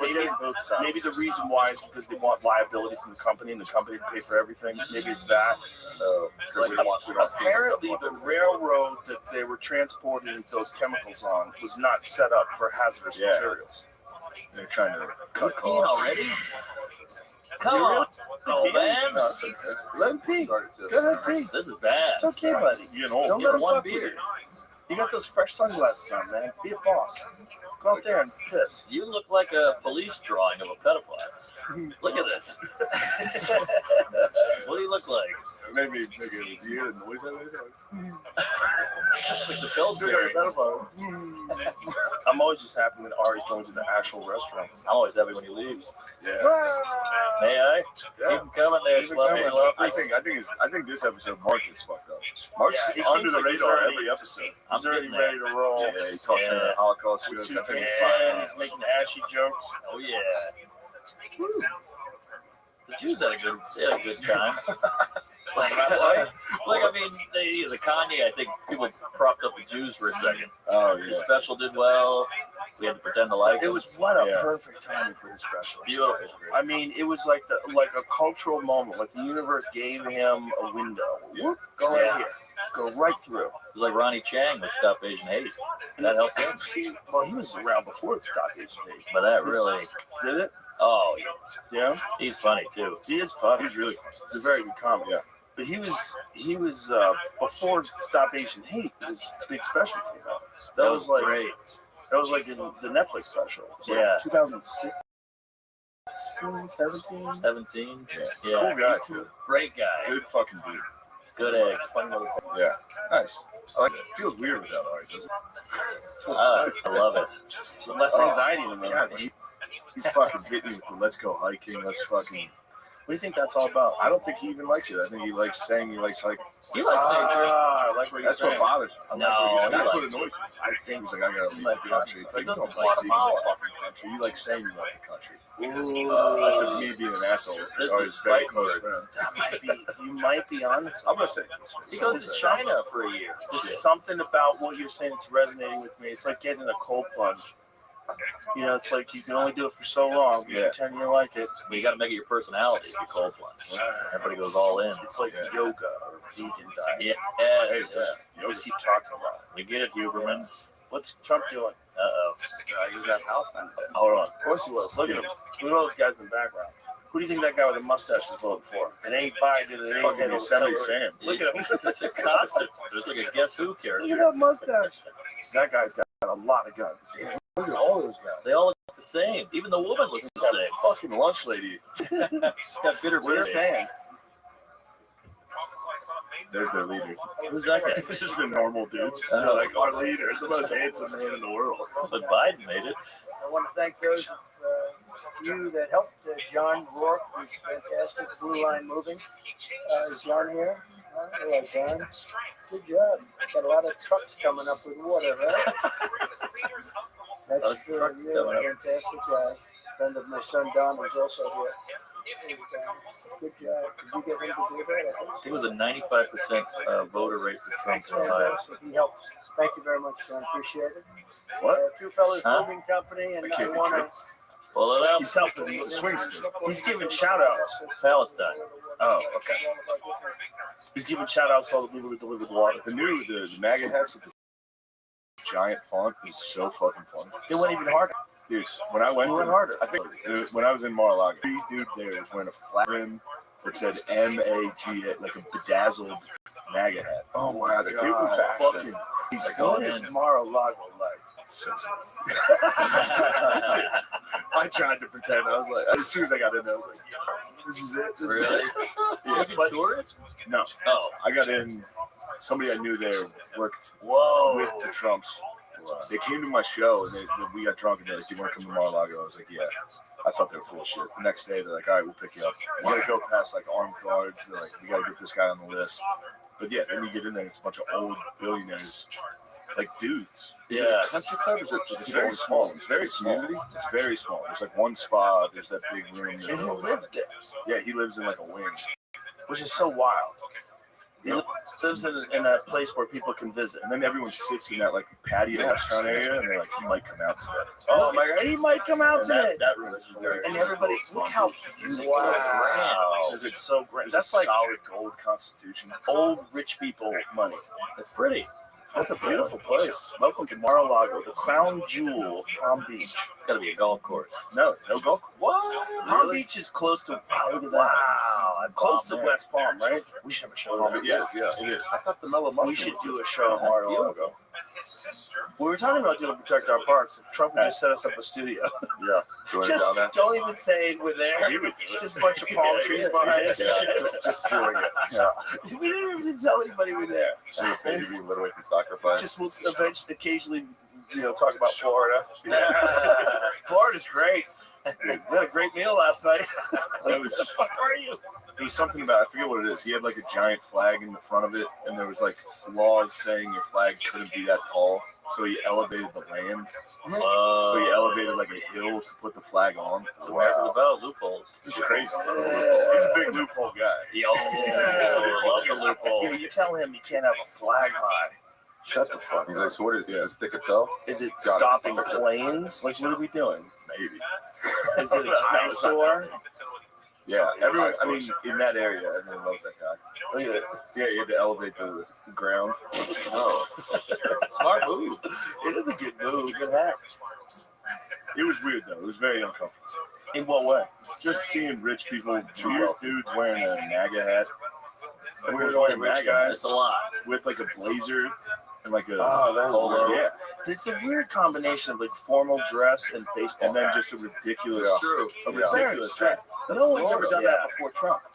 Like in Yeah. terms of like a politician, like when he was on Yeah. television, he had a bad hair day. Just slap on the old MAGA hat. Yeah. Right. What are you gonna do? Yeah, you never saw Reagan in a hat. No, baseball hat. If he was in a hat, it'd probably be like a cowboy hat. Let it slide. Pretend to be a cowboy. Yeah, like George W. Oh yeah, Like George W. from Connecticut, Maine. Yeah, They're from Maine. Kennebunkport. They're from fucking Maine. They're Reagan with a cowboy hat. Yeah, There he's you a go. handsome. yeah, he's right. Oh, and the Trump dog. Uh-oh. You're talking with a fucking cowboy hat. Wow, no neck. Hey, Clinton had a cowboy hat. They all rock it. that figure stinks. Just all the tourists or whatever. It was just like Yeah. Tony. I'm looking at you. It's funny over there. I don't know anything, but I've been watching. Dude, on the plane, I was watching I've been watching the Ken Burns Vietnam. Heavy stuff. God damn, dude, I cried on the plane like a fucking idiot. Oh, is that why you Watching cried? PBS stuff. Oh, Mark, if you're gonna say nasty stuff, I'm sorry. That's pretty funny. That was a nice ride, though. I can remember when the Vietnam War ended. Really? Yeah, I was a little kid. I was living in San Francisco, and I remember thinking, "Thank God we're never going to do war again. Thank God it's over while I'm a child." I remember thinking that. Yeah. Boy, they're glad they figured this out. That was long. it was so 9 years. Dude, from day one they were like, "We're not going." Yeah. From day one, They just had to be there. McNamara's in there with LBJ. Like, this is never gonna work. Yeah. They just kept doing it. A lot of heroin out there. Oh my God! I mean, Hold on, I had to be a part of what was going I on. was drinking on the plane, and I while watching this, I drunk texted my uncle who got wounded in Vietnam. I was like, "Where'd you get hurt?" It's like a crazy text to send. Oh my God! And then he explained how he got hurt. It was I went to the how did he get hurt? He was a forward observer for his group. It was the battle of I'll find it, but it was 200 U.S. soldiers surrounded by about 3,000 Viet Cong or RVN, and then he was the forward observer that was calling in coordinates. So they were all trying to get him. They got him. They hit him with an RPG eventually, but he was the one up front calling in the gunships, calling in the artillery. Way to go. And what? Way to go. Oh yeah, thank you. Yeah, The spotter. There he is. Drang Valley incident, 1965. Google Gillis Vietnam. No, his last name's not Gillis. What's crazy is the Vietnamese don't even hate Americans. No, they hate the Chinese way more. That shit's all past them. Who doesn't? They call it the American War and not the. It was the Battle of Hill 102, aka the Battle of Khe Sanh Valley. 65 Americans killed, 200 Americans surrounded by 2,000. But then I was a little buzzed. I'm asking fucked up questions. Like, what's it like? What's it like? The broadest He question. said, what happens is you enter a zone where you just shut down your emotions and focus on what you need to do to survive and protect your men. No time to process feelings. There's enormous chaos, but you were acutely aware of everything. At least that was my experience. He said, this is a wild response. Yeah, that's a great He response. said, at one point there were waves of NBA running towards us, but my sole focus was to stop them from getting too close with a gunship known as Spooky. I mowed them down as they advanced. Without the relentless stream of fire from Spooky, we would have been overrun. Thank God for Spooky. God damn. Gunship saying fired this area. So I was talking, he said, I was the forward observer, so my job was to keep artillery jet strikes and gunship fire raining down the enemy. Does he want you reading this on air? It'll be all right. That's why they were trying to get through me and take me out, which they eventually did, but I took a lot of them out first. Drinking, watching the documentary on my phone, like, damn. Smoking a joint with that guy on the porch. I'll tell you, my other uncle was in Vietnam and was like, There it is. Spooky. yeah. My other uncle was in Vietnam and he never talks about it. Yeah. That guy, if you ask him, They downed Spooky. Look at that. Ouch. 1968, February 15th. 9 killed and downing with Spooky gunship. To the spook. To the Spooky. Cheers. Wow. Ay. Well, at least he's still with us. What a fucked up war that I think was. Segura's dad was in What a terrible fucking dumb war. Silly, wasted time. Not only a dumb war, but a dumb war that was that came about because of a false flag. Tonkin? Yeah, Gulf of Tonkin. They lied about an incident to try to get us into the war. Yeah. It's fucking great. That's like what we were talking about before with false flags. It really happened. They used to do them all the time. Which you say? Oh, we got the bomb. It's like that. That's Yeah. what I did. Yeah, they 100% would. Lesser known fact: Jim Morrison's father, Captain George Stephen Morrison, commanded the carrier division during the Gulf of Tonkin incident. CIA. The Gulf of Tonkin incident famously gave the Johnson administration the justification they needed to escalate the Vietnam War. J.R.R. Tonkin. Wow, it's his dad. Imagine that, and your dad comes breaking up through the other side. I know, that's why he went so counterculture. Your son rather becomes that. Yeah, he's making the music they're playing in the fucking helicopters. Dang. Great music. Great too. The 60s was the best music. Yeah, they got the music. They had a lot of shit That's to the deal first time with. I grew up. A lot of shit to deal with and a lot of drugs. Sure. The drop off is so stark, the difference between music and automobile design. Yeah. Like once they make drugs illegal, like American automobile design turned to dog shit. Oh yeah. Straight dog shit. By about 73 went No, down. it was before that. It was literally like the 71 model year is the last good year for muscle cars, and only for Barracudas and Challengers. By the time they got to Camaro 71, they were already fucked. Mustang became in the 80s, became just a dump hatchback. Terrible piece of shit car. Yeah, but back in the 60s, they were the most magnificent cars of all time. Like those guys nailed it. They nailed it. 69. The Schedule 1 draft happened in 1970. You got to realize in 1970 they're making the 1971 model. Right. So you got the 1971, which is like the last good year. But how do you explain Europe? Because Europe looked great in the 60s and 70s. Yeah. And they didn't have it like Vietnam. Well, some of the best Porsches were like 73, 74. They had some amazing Porsches. That's true. And that little 911 that they made back then was so light. 911? I got a Beamer. See that beautiful little Beamer, the 2002. Pull it up. Oh my God, it's a great little car. That's a 73. But that's zippy car. car. Same Beamer. That's such a zippy little Oh, car. it's a go-kart. Oh my God. Yeah, you're scooting around and like it's almost like a smart car. It's so small. Yeah, four-cylinder engine. It's so light. Yeah, that's a great old car, man. Someone was gonna do those cars and put modern M2 engines in them. I know it. I think we have. Every episode. It's fucking beautiful. I have a Chevy Cruze, and then you go, let's get you a cool car. You need a cool car. Then I go, Chevy Cruze is cool. Oh, you're right. Yeah, but it's not real. And what about R. Kelly? We bring up R. Kelly. We are redundant as fuck. I'll bring up Kanye and cut it out. Kanye, now this time we don't have to cut it out. Yeah, he's back. Yeah, he rules. He's back. We're with Adidas. He's back again? Oh, we got a Jew here. Yeah, he was fine for like 2 weeks. People like, let's move on. That's true. But he's still removed from all social media, isn't he? He'll be back. Self-imposed. Yeah. His company's like, hey, dude, just chill out for a minute. He seems like a tough hang. You had him on here. Was he kind of a nightmare? He's mentally ill genius.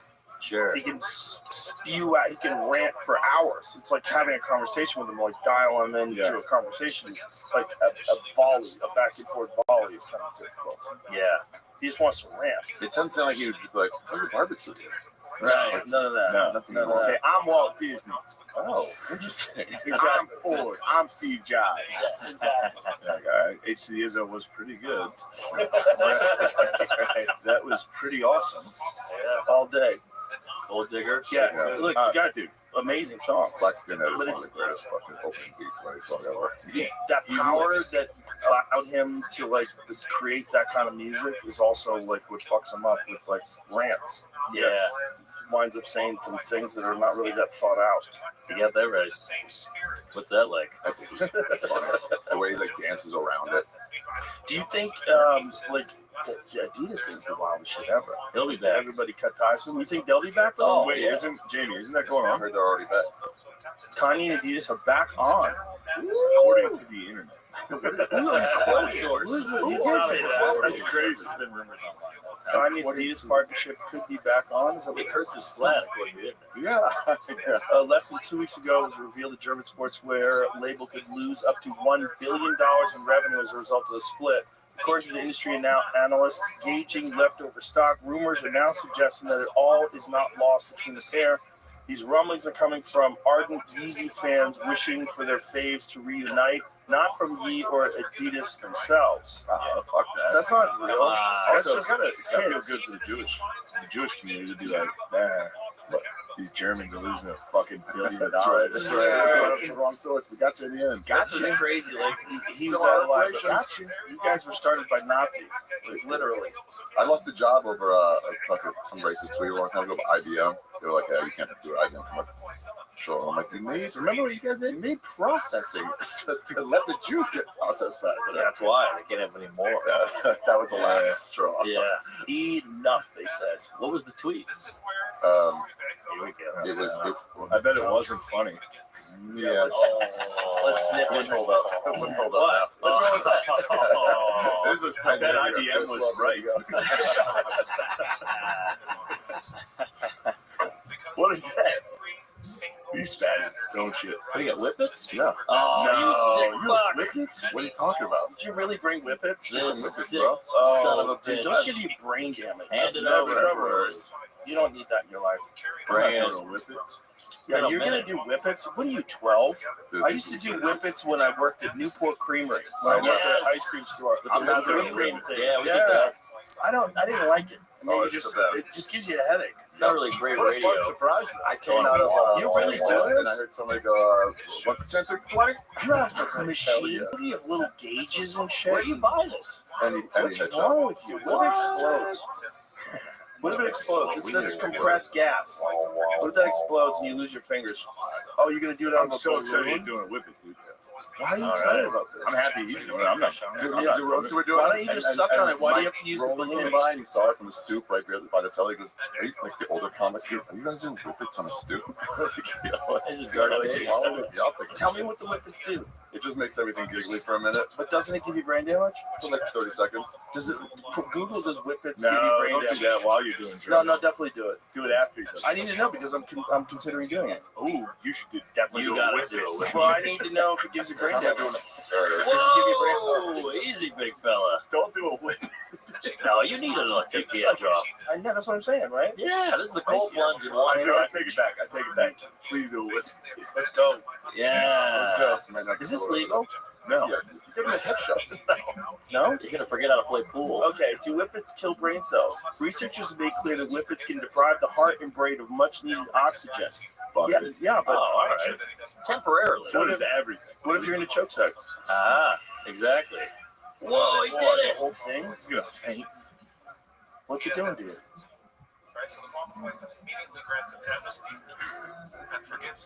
Would it be great if he was hilarious?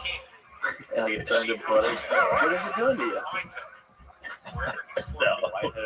This is gonna be a Guinness record for the oldest Jew to do a whippet. Absolutely. Can you describe it? Can you describe it? Whoa, he's gone. Look how hard he's laughing. Oh, this is gonna help your IBM sales. IBM, you're right. Irritable bowel.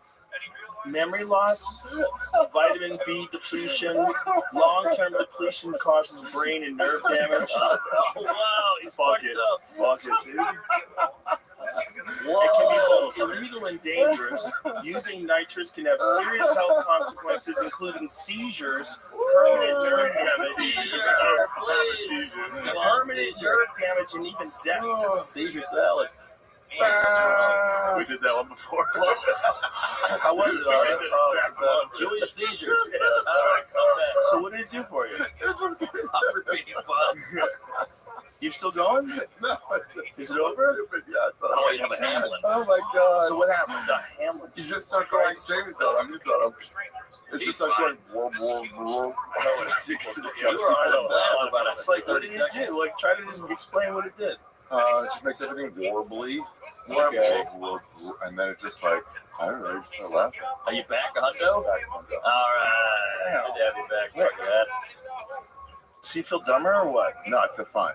You don't feel like was always it's pretty getting dumb. brain damage? You do like 30 whippets. You're going to do another one? Yeah. The whole box. It's like This is highly illegal. It's not illegal. You can buy any head shop. I think it's illegal. Womp, womp, womp. Pacific Wave, Washington campus. Womp, womp. That's gonna fuck someone up. Oh my God. They call them womps. Look at that. That's what it Womps. is. I know. Okay, for years, nitrous oxide has been used for quick highs, also known as laughing gas, whippets, or womps among students. Tulane. The That's use and abuse of the inhalant is growing. Oh shit, they're hot right now. Surprised you How got a illegal fire. is this? We'll be alright. He bought them. We'll be alright. He's blurted out. I'm not gonna hold on to it. No, I know what you're doing. You're gonna make me hold it, and then you're gonna call me gay, and I'm gonna do it. You want it? You got it down. You know the pattern. Let's stand my ground on this. No, you gotta try. You can't be that guy. What about like a halfie? Can I do a halfie? You gotta do the whole thing. It's not that big. It's not that big a deal. It's not that big a deal. It says. I'm not saying I want to have a seizure on the we lost Norman because of this. I'd say the N-word. A major enabler of whipping use is accessibility. The minimum age requirement to purchase a whipped cream charger is either 18 or 21, depending on the state. In New Orleans, whippets are widely available in areas where students frequent. My friends did them when we were growing up. What do I do? I just inhale. Oh, you're fine. Hold on, I'll do it with you. You gotta do the whole thing. It says long-term use can lead to vitamin B12 deficiency, which also leads to neuropathies, long-term use, numbness, trouble walking, irritability, fatigue. Yeah, but that's like if you're doing it every day. Yeah, you'll be totally fine. But your dad's a rabbi. He didn't want to see you doing this shit. Very cool. My hands. This guy was in Hebrew school. Are you doing it? I guess. Wait, hold on. I don't think it's legal. It's totally legal. Jamie, is it legal? A lot of air. You got it. Bye, Balloon. Maybe we just shouldn't put a video on them while they're doing it, so you can deny. Just breathe them in the heel. Big theater, March 24th, New York City.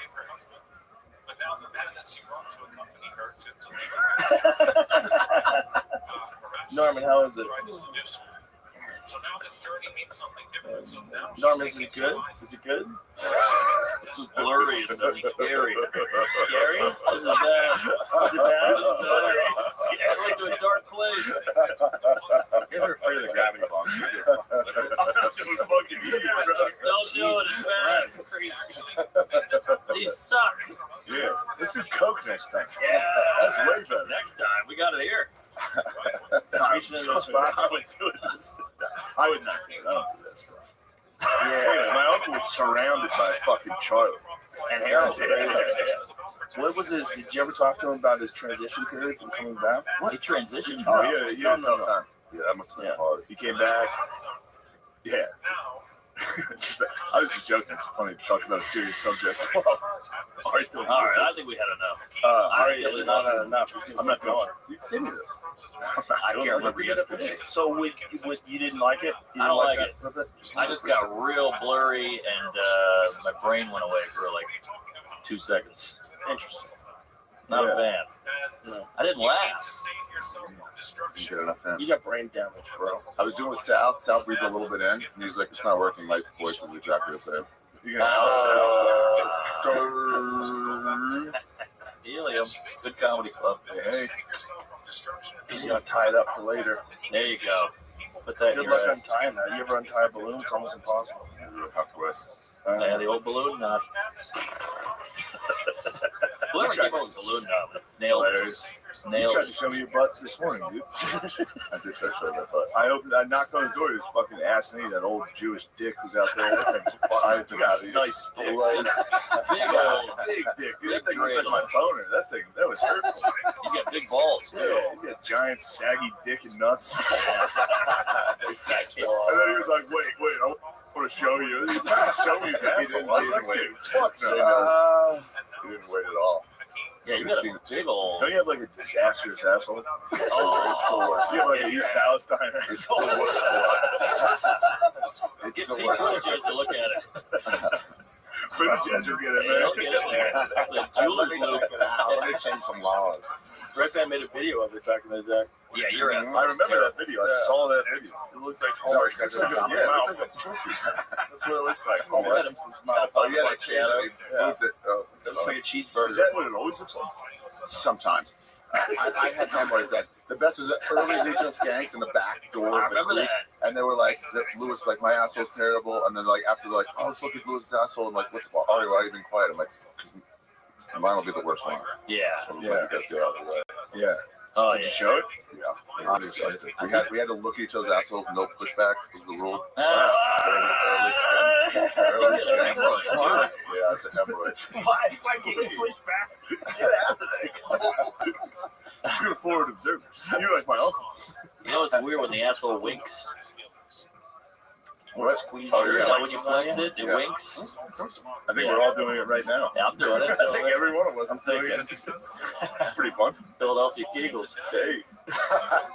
So what did your uncle do to, like, what was it like when he came back? I think he came back and he had a very stressful job. What did he do? Fuck it. It's pretty. Once I tell you what he did, it's specific. He's like a problem. He was like fucking Forrest Gump, dude. He was in 3 Mile Island. He was at the World Trade Center. He was in Vietnam. He's retarded. He's retarded. What? He was everywhere. Oh, he's an incredible source. But then he, I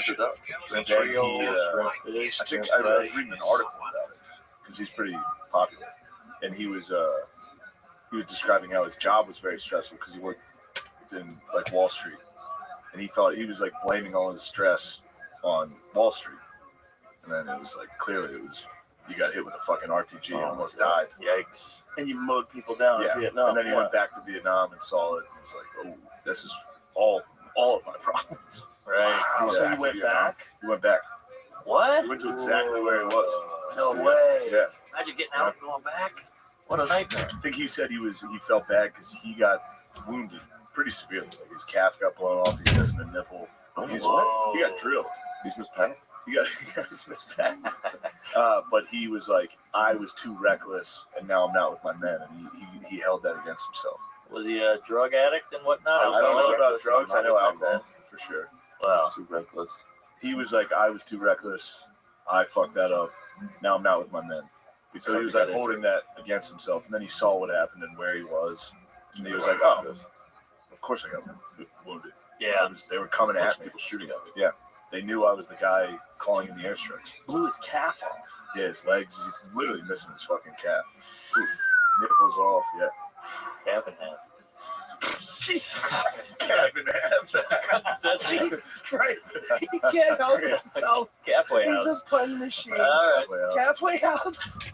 Super Bowl calf time. Yeah, we're the halftime show. We saw it. Yeah, we were there on Shrooms. Rihanna. Ironically, that's the name of the guy who shot him. I can do a little bit of you. Take it on. Yeah, I could try. Go nuts. Apparently, Mine's Vietnam not is like hard to one of do the most amazing places to visit. I loved it. Yeah? Yeah. Where? Where'd you go? I went to Stardust Saga.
Hey, this is Rabbi, coming to you live from Vulcan Gas Company here in Austin, Texas, for a brand new episode of Kill Tony. Give it up for Tony Hinchcliffe!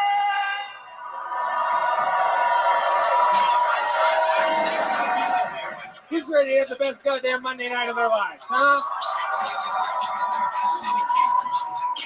Yippee! Red Band's here, everybody! Hey, everybody! This is Kill Tony, brought to you by the Red Rose, the Yellow Rose, Deep Eddy Vodka, Gel Blaster, all local Austin companies. You guys ready to have the best goddamn night, huh? Feels good in here.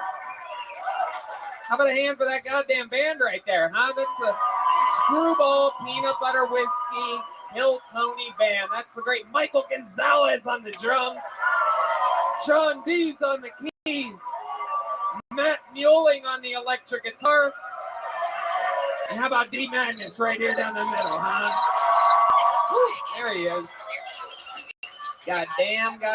We are going to have a lot of fun tonight. Pretty epic episode ahead of us. I'm very excited about it. Before we get started, here's a little bit from the amazing sponsors that made tonight's episode available for you here right now. Hey, y'all, you might not know this, but when I'm not being the host of the #1 live podcast in the world, what I've been doing for the last 16 years is being a professional stand-up comedian, and I'm excited to say that I'm back out on tour again. It's January 13th and 14th of 2023, I'm in Dallas, Texas. And February 9th and 10th of 2023, I'm in Houston, Texas. Tickets available at TonyHinchcliffe.com. All these shows sell out, so don't be a doofus. Go to the website now. Get tickets while you still can. Hey, Red Band, can I tell you something? It's shocking to me that in 2022, every parent hasn't installed ExpressVPN on their kids' devices. Like, you wouldn't let your kids walk home from school without telling them not to talk to strangers or get into any windowless vans. So why would you let them go online with a bunch of creepazoids without using ExpressVPN? I use it all the time. I use it daily to protect my privacy. God only knows what I'm doing on my phones, my computers, my tablets, and every device has a unique IP address, which is like an internet phone number and reveals personal information about you, like where you live. It's super simple for a stranger online to find your IP address. If you've ever clicked on a sketchy link or opened an email with a bugged image, your IP address could be exposed. Who knows what kind of creeps could physically track your kids down using their IP address? Redman, you're both a person concerned with his privacy and one of the people trying to break into people's privacy. You know all about that. Oh, yeah. And I actually did some research recently just to see how easy it is. Oh, my God. It is so simple to get an IP address. And so ExpressVPN is an app, and it just hides your IP address really easily, and it replaces it with a dumb one, like a fake one, and it keeps you safe and private. And it's easy to use. You just download the app. That's pretty much all you have to do. On your phone, on your computer, and you just tap one button to turn it on, and you're protected. There's nothing to set up. It's that easy. Even my old mommy can figure it out. And here's the coolest part about ExpressVPN is they let you choose which country you want your IP address to look like you're coming from. So this is super useful. Like if you want to watch a movie on Netflix and it's only available in Canada, well, you just change your IP address and makes it look like you're from Canada, and boom, you can watch anything on Canadian Netflix or Disney Plus. My kids, and I have a bunch of them, love this because we can just switch our country and get hundreds of extra shows for free. Like just this weekend, we used ExpressVPN to change our country, and we watched some cool anime, only available on Japanese Netflix. That's right. And if you ever see sketchy links, don't click on them, like RyanDayCoachOfTheYear.com or WeLoveRyanDay.com. Those are sketchy links. So secure your family's online activity and unlock tons of new shows by visiting expressvpn.com/KillTony. Use our link and you can get 3 extra months free. That's expressvpn.com/KillTony. expressvpn.com/KillTony to learn more. Are you guys ready to start tonight's show? You guys are in for a very special treat. I think that this is going to be pretty fucking epic, ladies and gentlemen. If you remember, earlier this year we had what many are considering the guests of the year, the Montgomerys, as guests on the show, William Montgomery's parents. Tonight we're doing something a little bit different, but I think we're going to have a blast. Ladies and gentlemen, your 2 guests tonight. One is one of the great regulars of all time, of the history of the show. The other is the first ever 2-year-old in the history of Kill Tony. Ladies and gentlemen, I present to you David Lucas and Luna Lucas, everybody. Oh my God. Wow. Live in the flesh. Make some goddamn noise, ladies and gentlemen. That's the great Luna Lucas. And we are going to watch stand-up comedians together the great David Lucas, one of the greatest regulars in the history of the show, Roast God, and the first ever 2-year-old guest in the history of the show. Ladies and gentlemen, school is in session. Luna Lucas has arrived. Luna, how you feeling tonight? How do you feel? Say it right into the end of that.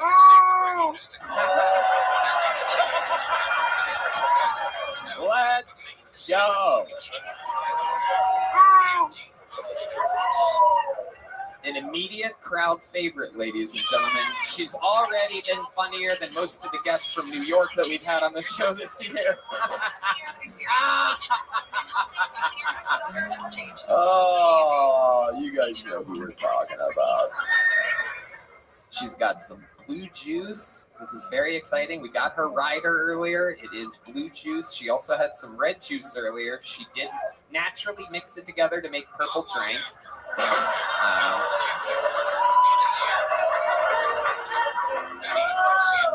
We're going to have fun all night here. Luna, I don't know if you know the exact outline of the show, but a bunch of people signed up for the opportunity to get 1 minute on this stage.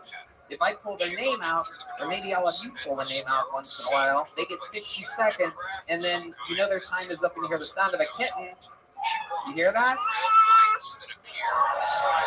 Correct.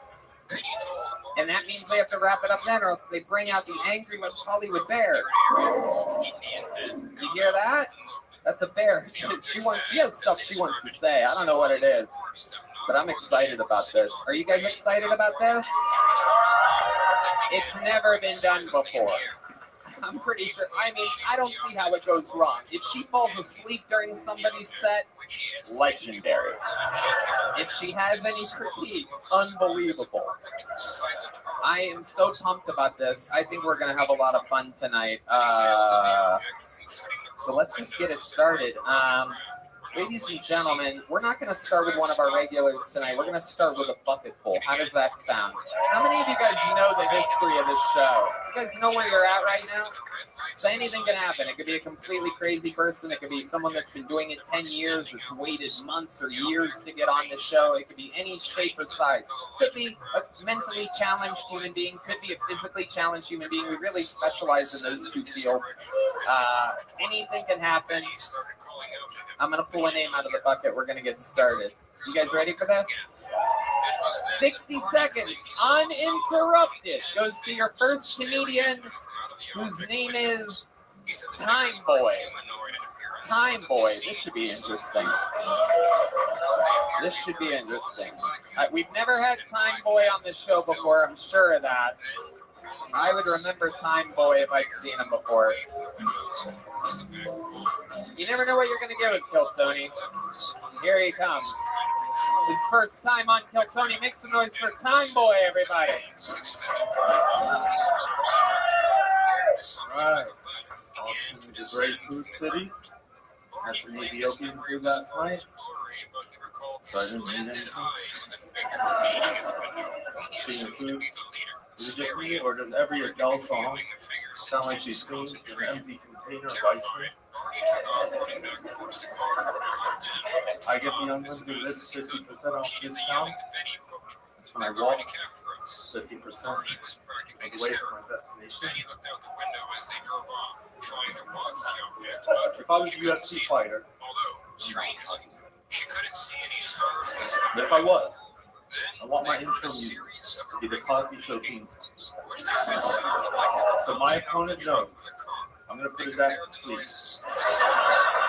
and do terrible things to his body. Thank you. All right, there you go. 53 seconds from Time Boy. Time Boy, welcome to the show. On a scale from 1 to 1,000, I give that a 7-11.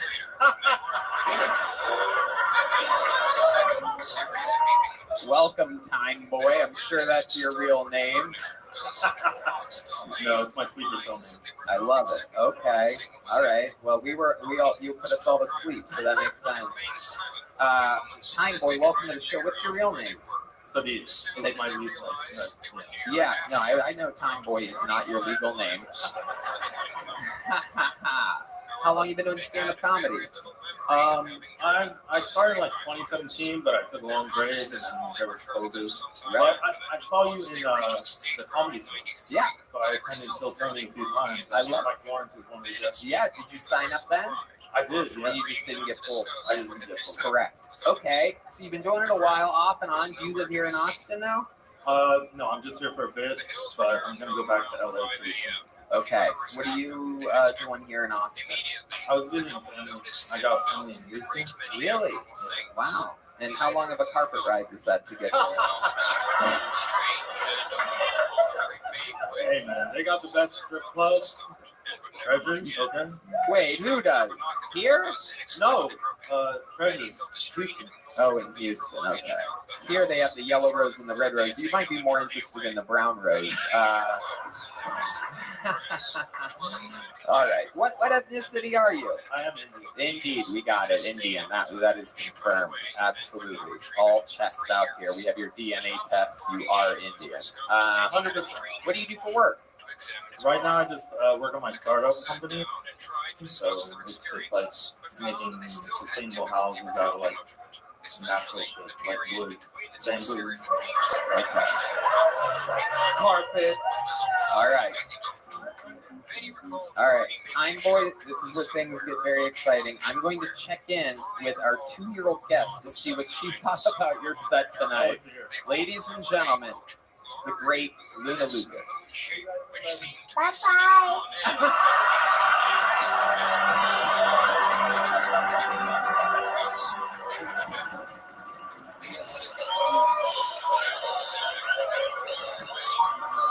Bye-bye.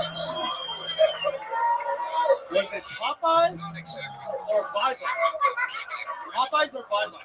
She didn't say Popeyes, lady.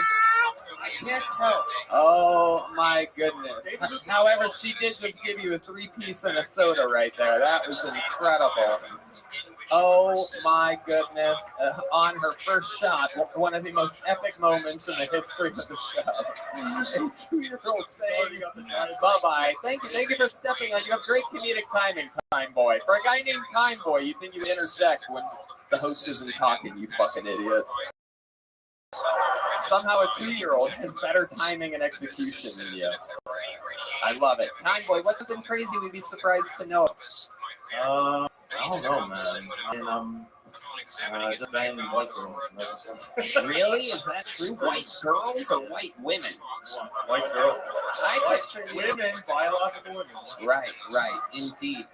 Okay, how does this happen? What are you on? What exactly? How do you hook up with white women? You just ask. Instagram.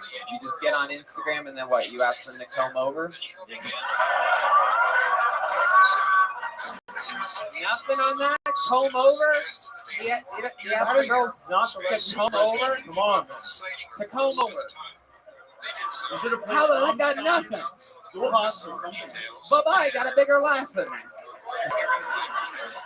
Get it. All right. So, do you have any special moves in the bedroom? What's your deal? I feel like you have some. You must have a trick or something, right? There's something you do, some type of thing. I don't know if I don't have to do that Kama Sutra. Like I could get through it. Do you know how to do Kama Sutra? No, I don't. All right. I'm just like 10 and done. Or like this 1 minute and done. Okay, he's a premature ejaculator, folks. In and out. How funny!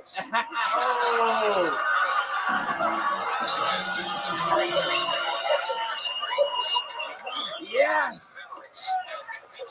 Ladies and gentlemen, we're going to keep it moving tonight. We got to get through these bucket pulls. That's Time Boy right there, everybody. Time Boy, catch this. There you go. It's a little joke book. Oh, damn. Indian guys can't catch. Oh, shit. Oh, these guys are just bullying you at this point. New Houston firefighters over here. He's fucking toying with the tech Indian guy. He's used to cricket. All right. You guys having fun yet? All right. Your next comedian getting an uninterrupted 1 minute goes by the name of Nathan Summers, everybody. Yes. We are in it. This is indeed the #1 live podcast in the world. Waiting for Nathan Summers. Here he comes. He's got a good pace, everybody. Make some noise for Nathan, everyone.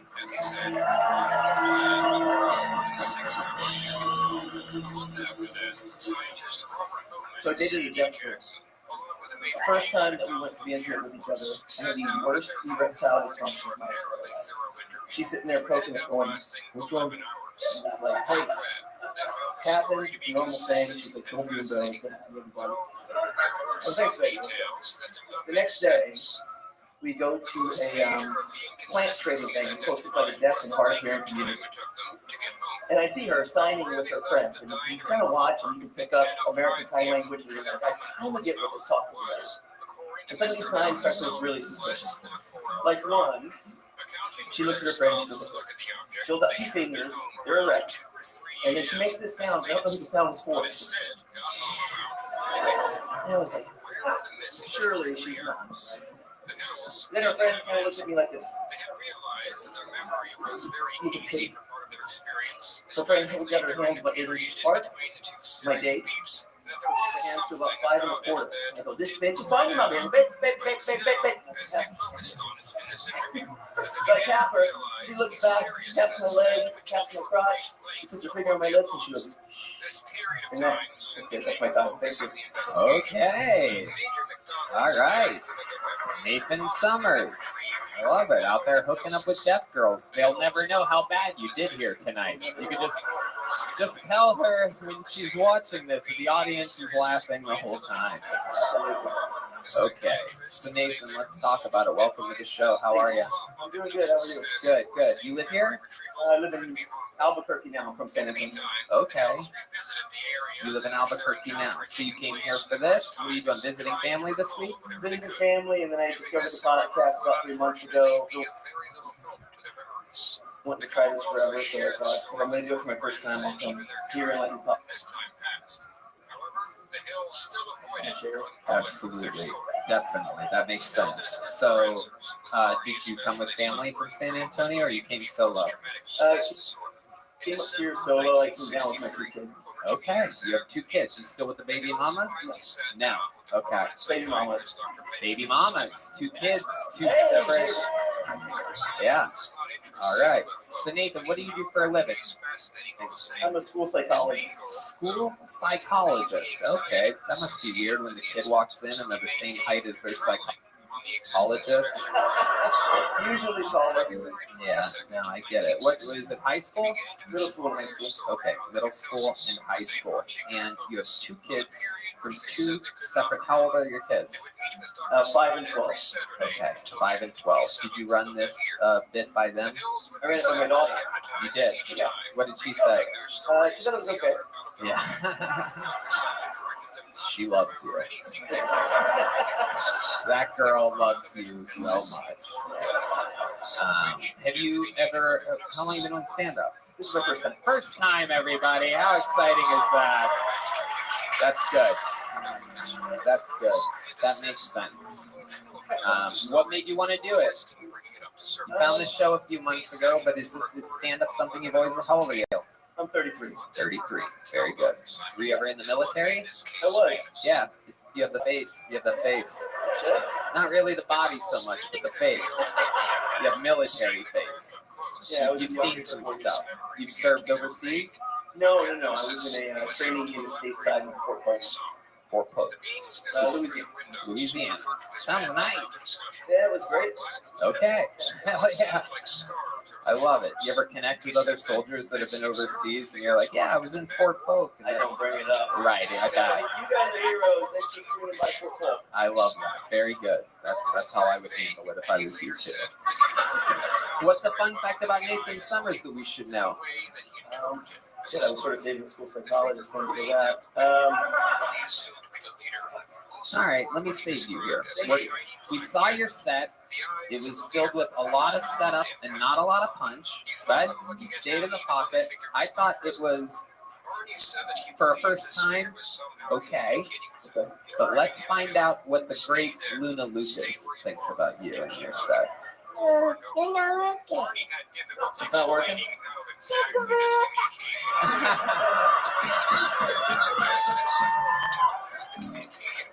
The school psychologist just got schooled by a 2-year-old. David, what do you think about this guy? You got the energy of a guy who fucks bitches at UFC gyms. That's true. They fucked me. Yeah, man. I don't know. I just get like domestic violence from him, right? Like, yeah. Victim or? No, you would beat the shit out of a bitch. Yeah, man. I love that he suggested victim, as though he's been beat up a few times. He just got some weird energy. I don't know what it is, bro, but I guarantee you strangled at least 2 of your bitches.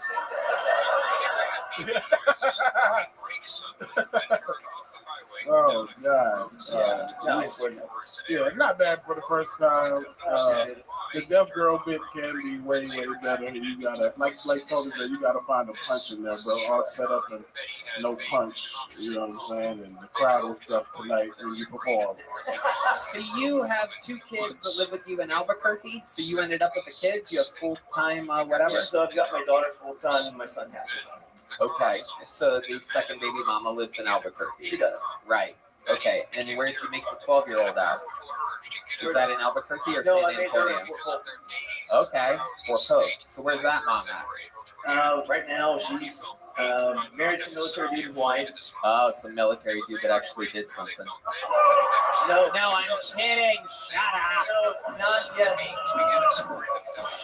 She's like, yeah, I'm banging this guy with PTSD now, dude. None of this frickin' Fort Pope vacation energies over here. Fort Pope sounds like the hotel from White Lotus. All right, well, Nathan, congratulations on your first time being on stage. Here's a little joke book for you. There you go. There you go. Nathan Summers, everybody. That's his first time. You see what that's like. It's not easy, people. All right, your next comedian goes by the name of Trey Wright, everyone. Trey Wright. You never know. Trey White could be the future. At one point, David Lucas was a bucket pool. William Montgomery was a bucket pool. Michael Lehrer was a bucket pool. Here he is, Trey Wright.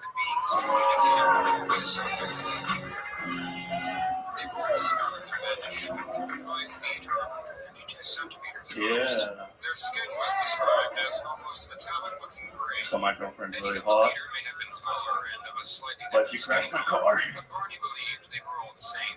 She fucked up the bumper, the whole headlight. I was mad at first, but now I can pull up to any gas station I want to and nobody asks me for money. I'm a bartender and I fucking hate 2-for-1 vodka specials. You buy one, I gotta make 2, and then I go home and drink vodka, and I don't fucking feel special. My girlfriend also says, oh, you got a big dick. Oh, cool. But how come I gag when I brush my teeth, but you can deep throat me? She's like, hey, you just got a big toothbrush.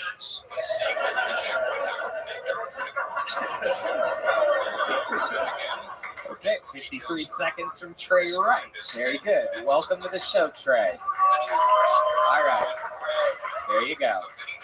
Trey, welcome. How long have you been doing stand-up? First time. First time ever, everybody. Wow. We're doing it here tonight. Okay, how old are you? 27 years old. And what made you want to start here tonight? I just watched the show a lot. Fucking love y'all. I'm sorry I looked at you and What the fuck was that weird stare you gave David? It's the signature way I start all my Kill Tony says with a yeah. I didn't plan it, and then I walked up here and I saw him and I said, yeah. There you go. I see. Complete opposite. Sorry, Relax, Trey. Relax. I know the Adderall's really kicking in right now. I wish I had an Adderall in me. I know. The market's low right now, from what I hear from half of my friends. So Trey, let's talk about it. What do? You live here in Austin? I live in Phoenix. Phoenix, Arizona. Wow. And so you just never get out in the sun. You are the color that Red Band was 2 months ago before he actually knows he's getting back to the color. It's like a little green gray. You see it? Like there's some vitamins missing here. Have you ever tried Liquid IV? Do you know you can save 20% by using the promo code Tony at liquidiv.com? It'll get you hydrated. It'll get some color to your face. Why do you think you look like that? Why do you think you have that white mumble rap, like Jack Harlow pale, greeny? It's very, very sad energies that come along with it. It's a sad color overall. It literally is like the same color as your shirt, but it's not. It's a little bit sadder. It's a little bit more washed out. Why do you think that is? Genetic. It's hot outside, so we stay inside. Okay.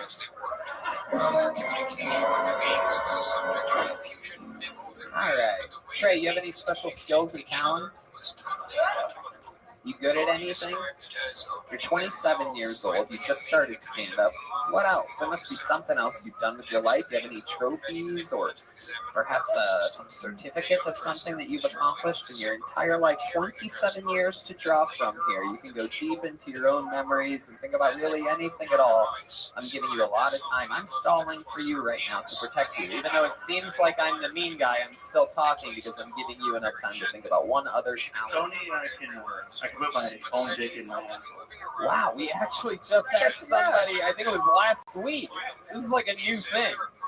I think this is like a vaccine side effect or something that we're finding out here on Phil Tony. People are beginning to start trying to put their own penis in their own butthole. It's easier than you think, right? So you do it while it's soft, right? And why did you try like the mouth first? Why did you go to the asshole first? I don't know which one's gayer. That's a real neck and neck battle, but let me ask you this, because I've had a week or two to think about this since the first guy said that he's been putting his dick in his butt. Let me ask you this: do you go the balls and sound, or do you like you take like the I-35 and go around? You take the service road and go around straight to the bus. You're good. Okay, Red Band, don't do anything. Thank you. So which way do you go? You go around the corner through the woods to the left side. So you do pick a side. I love it. Luna, what do you think of all this? What do you think of this chaos up here?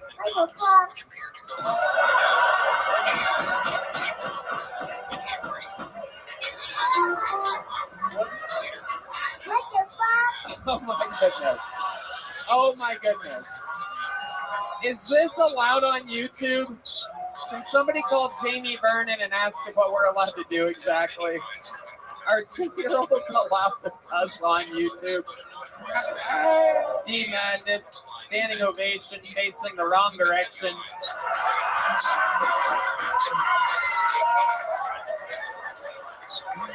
Oh my God. Oh my goodness. You are a star. You know that? Yeah. I thought you were talking to me, Tony. No, I wasn't, you weirdo. I get it. Okay, Trey. We're flying through bucket pools here tonight, so I'm going to keep it moving. Here's one of these, Trey, right? There you go. Wow. He catches something other than HPV. There he goes, everybody. Wait. Trey, before I let you go, what is that under your eye? Is that like a permanent piercing? Like, what is that? You have to glue that on? You gotta surgically cut it out. Really? And what made you want to do that? Or what family member do you have to hate to do that? Is that like all of them? Okay. Did you kill like a gay guy in prison? Like, what is that? That's a good one. Red Band. There you go, straight right, everybody. That was a good one, Red Band. Red Band. That's fucking funny. Kill a gay guy in prison. Ah! You guys ready for more, huh? Here we go. Holiday Sullivan is next on Kill Tony, live in Austin, Texas. The live music capital of the world. The new live comedy capital of the world. Holiday Sullivan. This is a new name for sure. I remember Holidays when I met him. Here she is, Holiday Sullivan. Hi. There's a sweet little girl up here.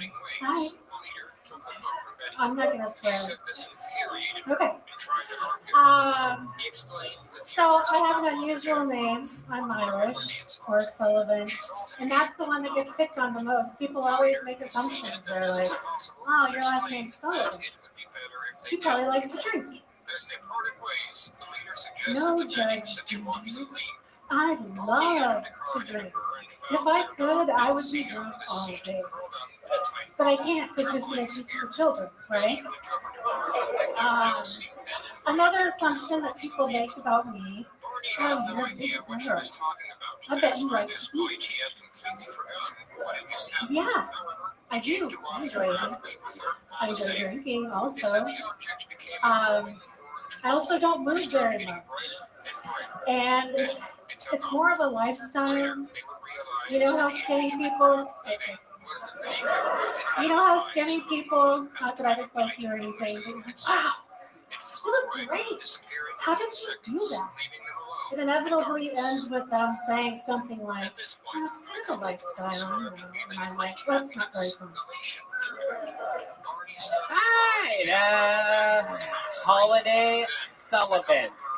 Very, very good. I love you as the mom on White Lotus. Heck yeah. Also the mom from American Pie. She's also, I don't know, I just watched you the other night. You are Home Alone 2. You're the bird lady, right? I don't know if I can actually say that. I've not seen the bird lady. But I'm assuming she's lovely. If I find out you have a turtle dove in your pocket right now, I'm gonna...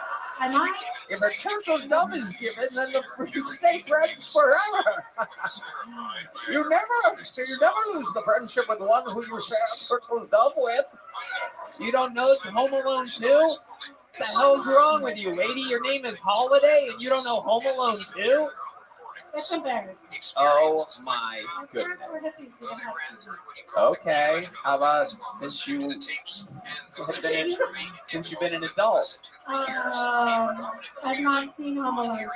Oh my goodness. My mom's favorite movie though, so I'm not. Home Alone 2 or Home Alone 1? The first one. Right, yeah. Your mom's a hack. Home Alone 2 is actually secretly the better movie. They keep it low-key, they hide it from you, but... I'm gonna watch both of them. Yeah, I bet you will. You know what? I'm gonna buy her a VCR just so that she can watch Home Alone 2. Yeah, absolutely. Holiday, I love it. What flea market do you work at exactly? A variety of. What do you do for work? I've been on before. You have? Yeah, I had a different name though because I didn't embarrass myself, but now I can. Oh, so now you've embarrassed two different names of people. That's very exciting. Wow. I'm true to myself. Nothing makes you funnier than a name change, everyone. If you bomb on Kill Tony, feel free to just keep changing your name until it goes right. Names, no. Maybe people that would have not seen me. So what? Wait, I want to know. Let's stop for a second. I do want to try to understand why you would sign up under a different name. You're trying to start just killing. Low self-esteem. I knew that I would. The first time I came up here, I was thinking you would go easy on me because I was older and. Oh yeah, I love going easy on people that come in and try to just have. You go ahead, Holiday. I didn't know your work that much either, and that you were illustrating some roasting. So anyway, So, what was the idea of changing your name for this appearance? Well, I compared didn't change it for this appearance. I just put the wrong name down the first time. Mabel, which was kind of my alter ego going. Okay. All right. Let's talk about it.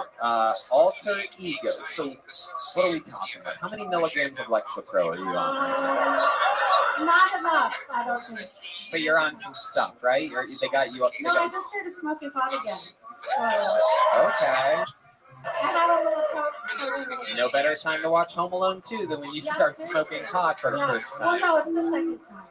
I'm coming back around. Okay. All right. Let's check in with one of the great comedy stars of the history of the show, 2-year-old Luna Lucas. What do you think about Holiday?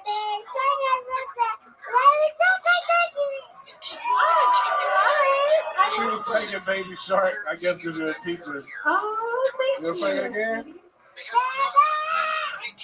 Hi. Yeah, don't blame your bad set on my daughter. I would not claim it. You were trying to. You have to. I would never learn that. Okay. Good job. Okay. How old are you? I am 50. Okay, you dress like you're 80. Thank you. I think it kind of upset me up. That jacket looks like some shit I find in my sofa. Really? That's the shit you take out of the dryer when your clothes is done. I should have known you were going to be the customer. Fuck, they use that jacket to start house fires. Get your ass up out of there. Yes. Fuck, oh my goodness. Anyway. You got the energy of a bitch that baked weed-infused cookies for the holidays. Okay. That is true. Holiday, what's your living situation? You live by yourself? You have a house, an apartment, a barrel fire? What exactly? When you say barrel fire, could you be more specific? Yeah, okay, so like an alleyway, a barrel with a fire in it. That's what I'm picturing. A barrel? You know what a barrel is? Yes, kind of like a trash can. Yes, exactly. A burning round trash can. I think that's a little insulting. Uh-huh. Yes, this is the show that you signed up for. Yeah. Welcome to another episode of Risk Reward, everybody. No amount of antidepressants can stop the reality of the show that you thought you would do good on. We're family members. Okay. And 2 dogs and 2 cats. Okay, how many turtles? No turtles. Snakes? No, not a snake. Fish? No fish. 2 dogs, 2 cats. One of the dogs is a puppy. Okay. So I take it to the dog park, and that's kind of one of my only other. Let me ask you this, Holiday. When you go to the dog park, I'm stylish at the dog park. Because you dress like a chew toy. The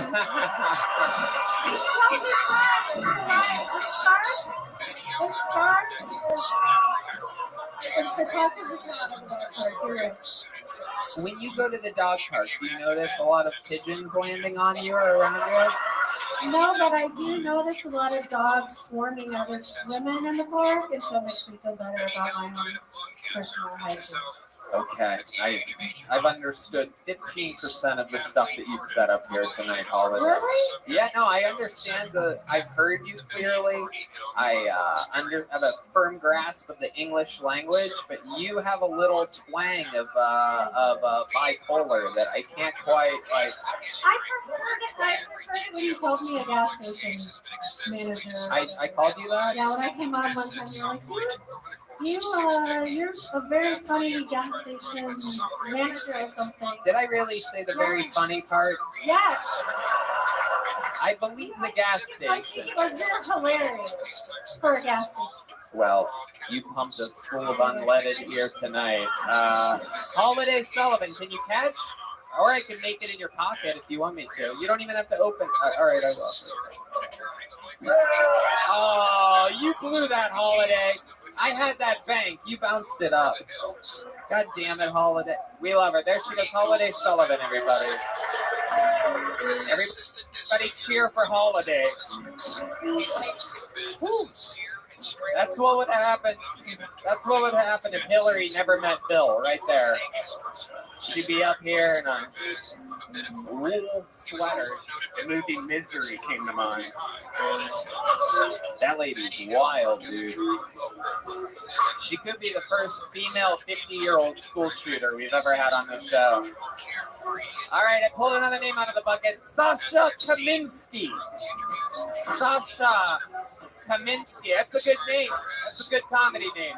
Sasha Kaminsky. Let's see what happens here. Sasha Kaminsky. Uh-oh. Is there movement? Anybody seeing anything? No? Aww.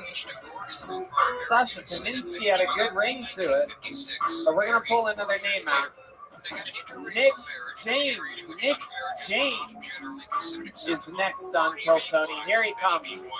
A steady pace. One more time for Nick James, everybody.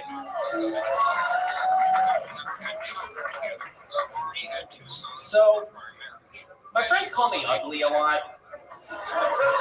They said, well, actually, I'm going to be more specific. They compare me to celebrities, but just the ugly versions of them. So, like, sometimes they'll say something like, they'll go easy. They'll be like, hey, Nick, you look like Tony Hawk, but if he rode unicycles. One time they said, hey, Nick, you look like Nicolas Cage, but if his dad fucked a bowl of mashed potatoes. One time they said something that was really fucked up. They said that I looked like the gay Tom Cruise. I went from Top Gun to Bottom Gun. How about that shit? Jesus. Now, here's the thing. It's not the gay thing that upsets me. Whatever. You guys do you. It's the fact that I'm getting compared to the T-Man to begin with. It's like, look, I'm not a bad-looking guy. But if I looked anything like him, man, I'd be crushing the lawnmower box right now. I'll tell you what, I'm hooking up with so many broads, I have to change my name from Nick James to Tom Cooch. And that's my time. Thank you. There you go, Nick James. Coming in, self-deprecating humor, well executed, working type of beats on the audience. You had a rhythm. You're going for it. You sort of have like older guy jokes. Yeah, people say I sound like a gay radio host from 1952. Jeez, tell me about it. Something I can actually relate to. I don't know if you've heard me, but I sound like a real dick sucker. You know what I mean? Hello. Come on, folks. So, Nick James, here we are. How old are you? 28. 28 years old. My goodness. How adorable are you? Where have you been your whole life? Mostly in Connecticut. Yep, Connecticut. Feel that? And how long have you been here? I moved here August 20th, just over 4 months now. Okay, August 20th, just over 4 months. And what do you love about Austin, Texas? What types of things are you into? Let's see. I'm a man of simple tastes. I like how a lot of the women don't ask me to use a condom here.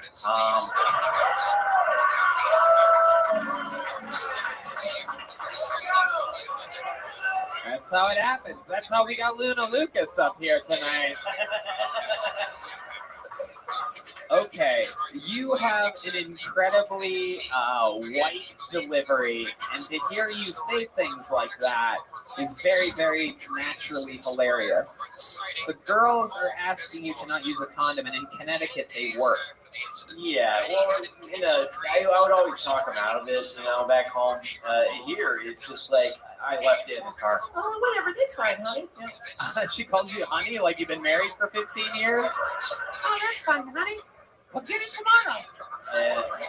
So no condom. Do they let you keep that sweater on when you're fucking them? No, I already have a sweater on underneath this. Yeah. Okay. We gotta change Luna's diaper. I'm just kidding. Nobody peed their pants during that set, Nick James. So let's talk about it. How long have you been doing stand-up? Almost 4 years now. 4 years. All of it in Connecticut. Mostly, yeah. Right. Connecticut, Rhode Island, Massachusetts, travel around a little bit. Gotcha. Absolutely. What do you think is the blackest thing about you? Ooh, so many things. I never call the girls after. I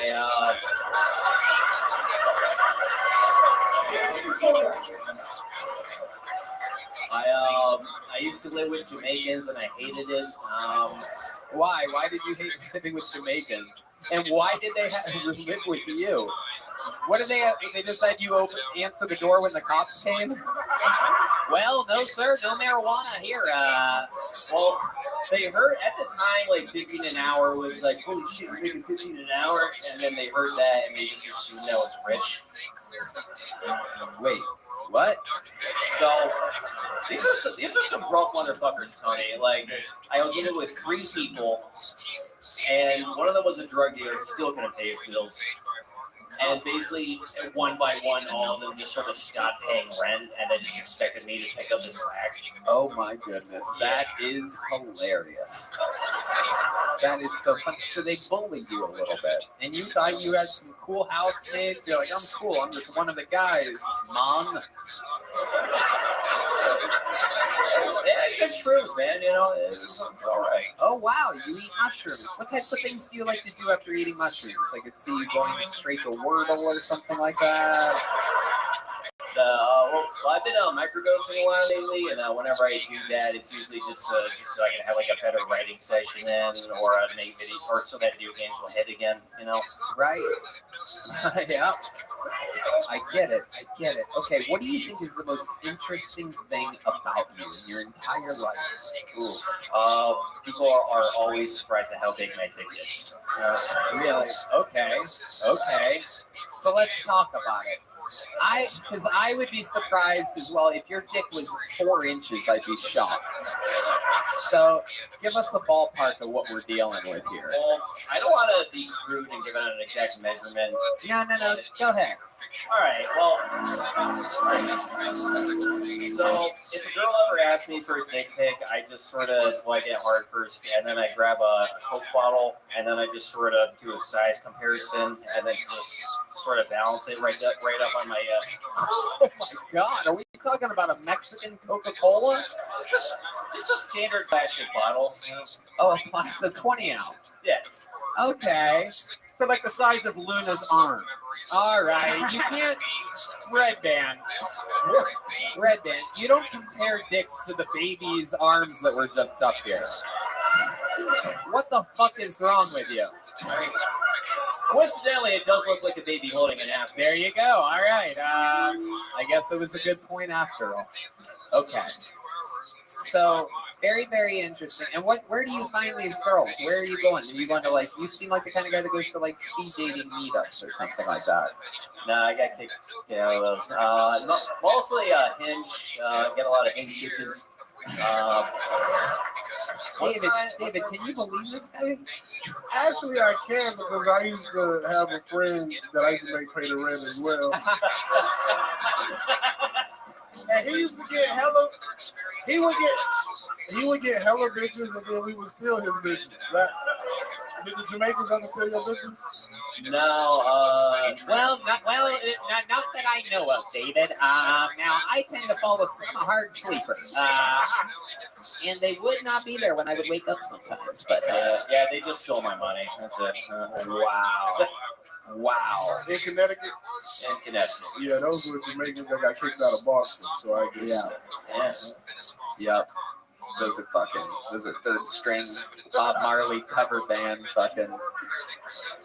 He reminds me of Marcy's husband from Married with Children. If anybody knows that show. People who watch that show remember. You remember Marcy's husband from Married with Children, little lesbian bitch? And she used to fucking boss her dude around. You ever seen Married with Children? No. Oh, okay. I grew up, my granddaddy raised me, so I watched all that old shit, man. You should watch it. Steve, there we go. Oh, shit. right, I'll take it. Well, Nick, congratulations on getting pulled out of this bucket tonight, my friend. 4 years in the game. Sign up again. Show us another minute sometime.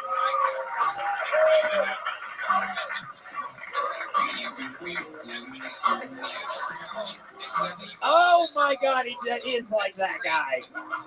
Oh my God, he is exactly like that guy. I remember now. We got to put that over the thing when he says it. That's the guy that's. All right. We know this guy. He's been on this show before. Make some noise. A brand new minute from Fuzzy Killy, everybody. Fuzzy has been pulled out of the bucket, a local open mic legend in Austin. Been on the show multiple times before, and here he is with a brand new minute. One more time for Fuzzy Killy, everybody.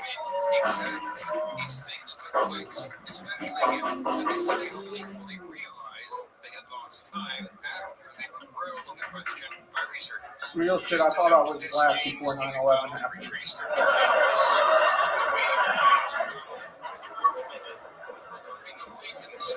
I grew up Muslim. My mom always told me, you know, don't get a tattoo, you won't get into Muslim heaven. Like that. She said, though, if you get a tattoo, there's this guy's name for Farishta. And the Farishta stands outside the pearly gates and he won't let you in. But I thought, what if my tattoo says Farishta gets a ton of pussy? And man, shut the fuck up, dude. I imagine he'd be pretty stoked about that one. But I'm not having he sees the tattoo. Make sure it's all right down home.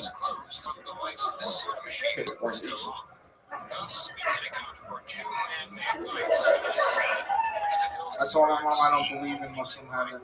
I believe all religions go to the same heaven. Muslims just have to get through TSA first.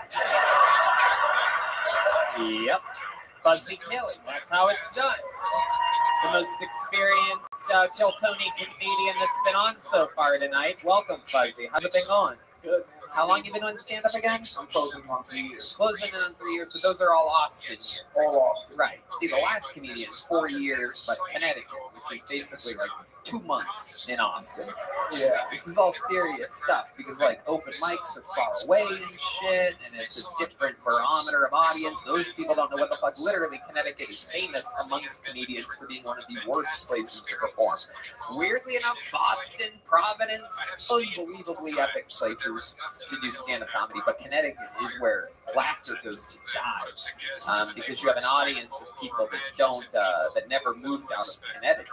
You understand? So naturally, they're going to be completely stupid because they're in Connecticut. Does this make sense to you guys? This is just an educational part of Kiltony. Every once in a while, I throw in a little knowledge. But you're 3 years of Austin comedy. You're out here, you're doing it. How do you feel? I feel great. It's going good, I think. I'm getting quality stage time, better opportunities, definitely. What do you do for work? I don't really do much. I work the door here sometimes, and then I drive some Uber Eats and shit. Okay, and you make enough to survive? Yeah, my rent's $450. How many roommates do you have? It's just two. It's just a shithole. When you say shithole, describe to these 9-to-5ers out here exactly what you're talking about. Give us some examples. It's like you don't understand any of your neighbors, you know? Now, keep going. Describe it more. It's like you don't feel safe when you go home. There we go. Now we're getting some oil out of this gig.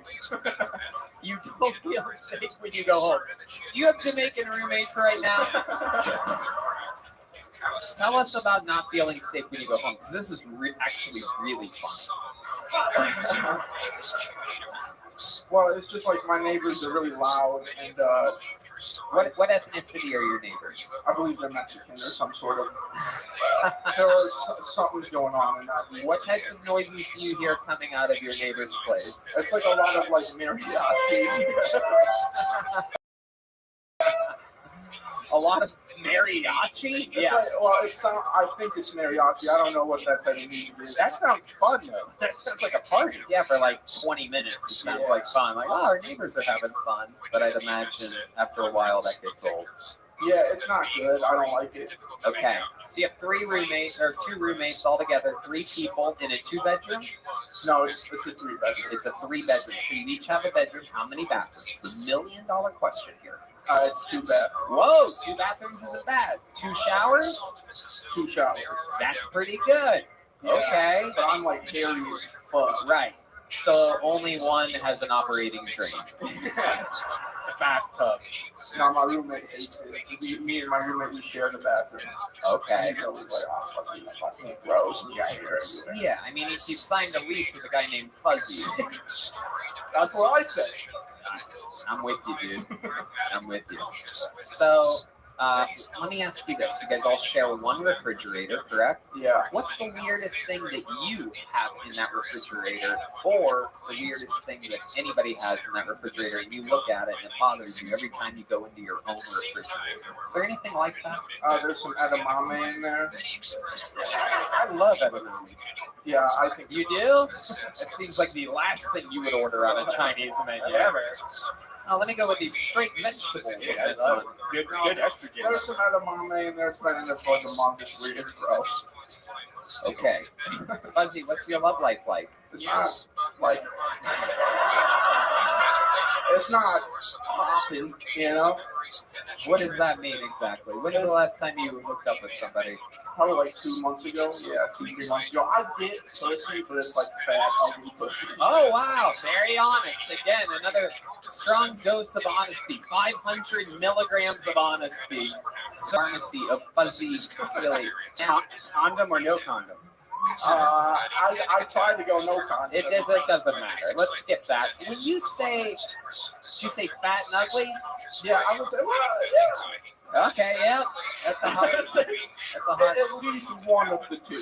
Can you describe one of the grossest things that you've seen or woken up next to? Something that really stood out to you, in which even you were like, God, I have to get this chick out of my place. She looked like Fiona from Shrek.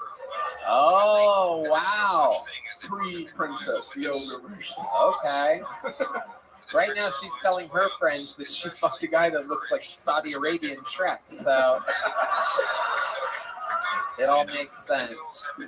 David Lucas, have you seen this guy before on the streets? Yeah, I think I've seen him a couple of times. What ethnicity are your roommates? Got that white. They're both white. Yeah, edamame. That gave it away. But you can get bitches, bro. You know, just like clean your shirt before you put it on. And, you know, give a fuck about your shoes. You got the beard. Girls love the beard. Yeah. Yeah, put a hat on, you know, rock a hat. You know what I'm saying? It'd probably be better. Because the hat will probably knock 15 years off you. Because you look about 43 right now. I'm assuming you about 30, 31. I just turned 28. Oh, wow. Oh my goodness! I didn't realize it was that bad. It's time to try the edamame that's been in your refrigerator. Top of your head ain't shit. I know it's not good. Yeah. Look how they looking at it from up there. They think they looking through a screen door. Yeah, but I feel like you gotta just be yourself. You know, I was hiding from it. I was wearing oversized shirts. I'm fat and I'm bald and I'm doing it, bro. You know? That's cool. Man, get the fuck out of here with that Lizzo speech, nigga. Don't nobody feel bad for your ass, nigga. I hate that This nigga been listening to Lizzo coming up here with that bullshit. Man, we don't give a fuck. You think bitches give a fuck about that? Go tell a girl what you just said and see how dry her pussy get. Girls want a guy with confidence, motherfucker. Not all that. No, it's cool. Not all that gay shit you just said. I'm fat, I'm bald, I'm broke, and I'm happy. You work at a club, you can't bag bitches. You work at a club, you can't bag no hoes. I mean, like I said, I can bag hoes, dude. They're just not, you know, they're like. Let me hear what you tell a girl when you first meet her. That's a good question. So let's say David Lucas is a beautiful, voluptuous woman. You're at a bar. There's some space in between you, maybe a table or something. What do you say? Look right in her eyes and tell her something good. What's up, shawty? Oh, that's a good start. Go ahead, play back. Be the girl for a second, David. Nothing. I feel that it's like nothing ever happens, you know? Yeah. So, So, It's like what? It's like what? So what you on right now? Shit, you know, it's like nothing and shit. So like, what you doing after this? Yeah, we should do a little something, you know, it's good. Oh, okay. You got a car? You got a car? A car, yeah, I got a car. It's got like, it's a little broken, but it works. You got your own room? I got my own room. We share the shower and shit, but mostly. This is pretty good, Fuzzy. That's mostly mine. That's decent. Yeah, that's decent. I think David's about to fuck you, dude. Just a little more confident, you know what I'm saying? So when you talk, Yeah, it's cool, man. no, you kind of wanna lead the girl to where you want her to go instead of like giving her the option, because a lot of women like to be led, but they gotta feel confident in you to lead them. Yeah, so like shit, what we getting into? No, tell her what we getting into. Shit, we about to get out of here. Hold on, wait. Stop trying to sound black. Do it in your own voice. So this is how we do it, bro. I'll be like, hey, Shawty, what you about to do? Sorry, what's up? No, nigga, Listen to him. I literally listened to Luna take better direction than you just did, right? You just respond as the girl. Shawty, what you about to do? I don't know. You got a boyfriend? No. All right, cool. Well, you about to go with me. Sounds cool to me. There you go. That's like, give her the option. Like, don't give her the option. All she can say is no. Don't give her the option. Kidnap and rape. No. All she can say is yes or no, dog. You know what I'm saying? Yeah. So you just, like, if you tell her that and she feel confident in you, then, you know, maybe you'll get her a drink. Maybe y'all go get some food. You know what I'm saying? Be like, you going with me? She say, where we going? You hungry? Bam, now we're going there. Yeah. Bam.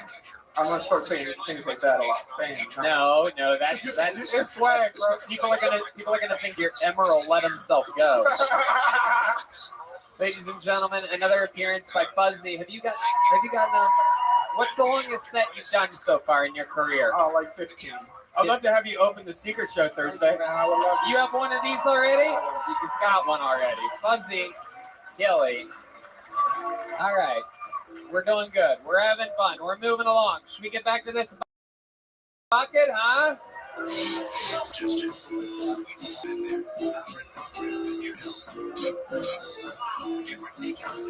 All right. Ladies and gentlemen, wow, this is a historical moment in the show.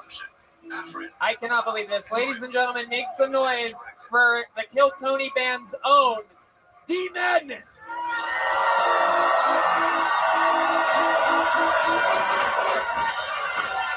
D Madness. This is an epic moment. This has never happened before. We were warned that he was signing up for this.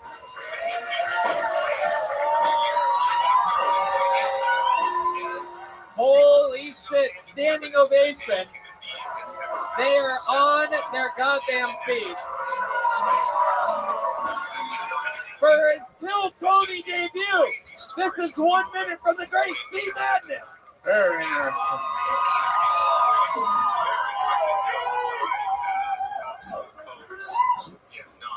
How y'all doing? And I have a list. I don't know what else. Don't tell me about it. I have done very crazy things in my life that I don't know what I was ever doing. And we'll have to wait for that because the interview. How does it feel to be blind? Up to 16 lie detector tests that were taken by Travis along with the other witnesses and people that were there. And 6 red-blooded guys that actually witnessed the eruption take place. And it's I've never seen myself do this before.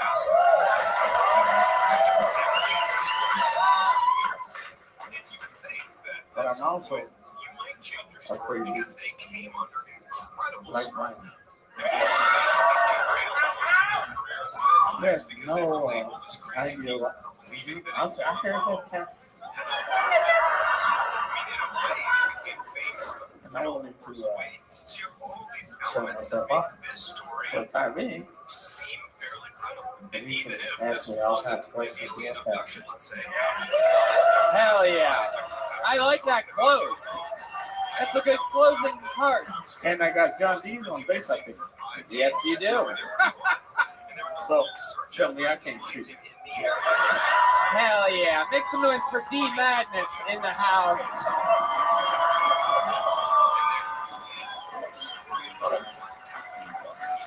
Now, D Madness, you have been performing for a very long time, but this is your first time technically doing stand-up comedy, correct? Yes. I love it. And how long have you been playing music? Can you tell us a little bit about the history of D Madness, your own version of it? Yes, sir. I was playing music for 5 years.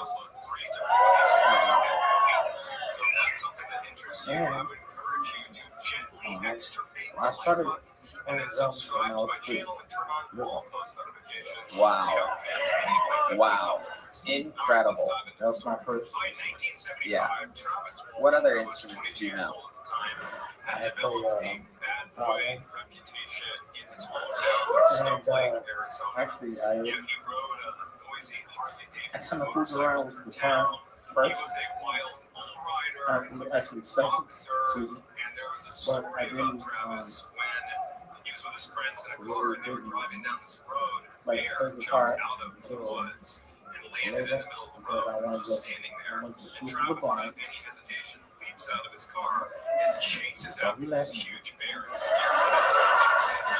I see your looks. What up with bullshit?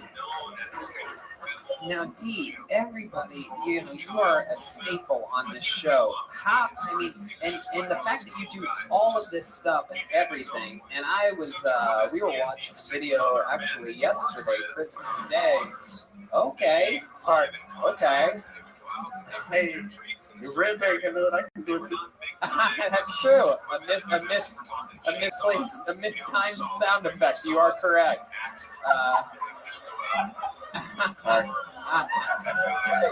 So, being blind, I don't know where to start with that, but what's that like? Like, being in the dark. Yeah.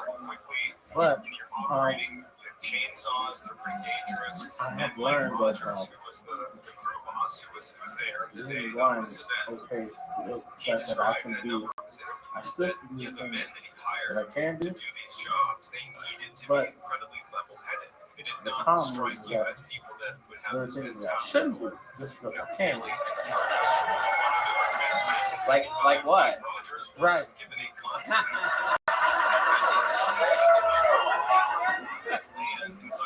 I think I've gotten stuck behind you a couple times on the 35. Well, I'm sorry. I know, I'm actually happy to be saying this. Yeah. Yeah. There you go. And like I was saying, we watched a video yesterday. We were all watching great live music moments, and we found a video of the great Stevie Wonder playing music. Oh, what was that like? At the end of this third day, late at night, they worked all day. Everybody's just totally exhausted. So finally, they file back into Mike's truck, all 7 of them. They start driving the access road back down to the main road to get back to town. And as they drive back, that is true. The blind leading the blind, I believe the term. Yeah, it's a dark horizon situation. Now, I'm going to be honest with you. It's been a long time since we've had a drum off on this show, and I don't even think. Oh no! Oh no! Steve, these people have never seen you play the drums before. Will you give us a little fucking something? Oh. Okay. Yeah, we got him.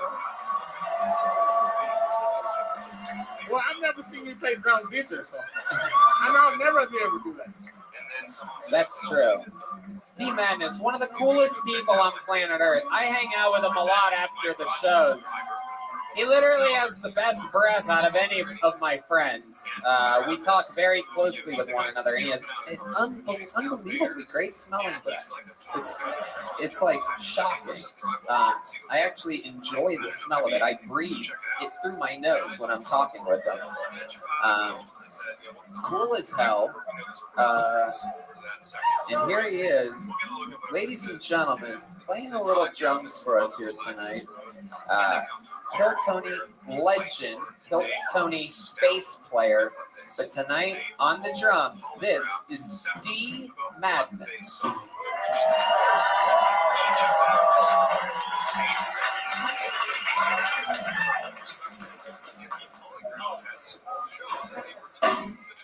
They saw this disc-shaped craft with what looked like panels of lights on the underside, hovering in a clearing maybe 50 or 100 feet off the ground.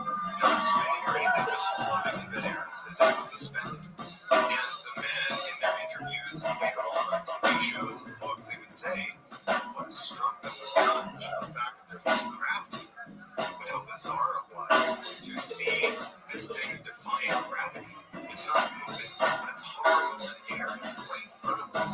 And one of the men even commented at length because he was actually building houses and he was a handy guy.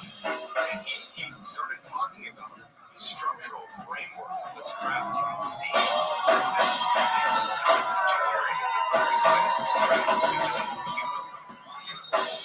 They're looking at it, and Travis is so excited to get to this clearing.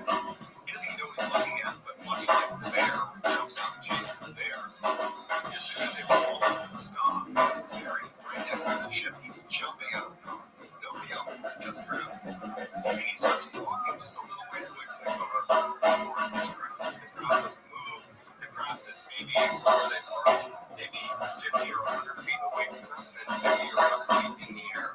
And the crew doesn't say anything. They're dumbfounded by what they're looking at. Travis is also dumbfounded. He's walking towards the ship. And he was saying in there that he was. Yeah! Goddamn! Rock and roll! The great D Madness!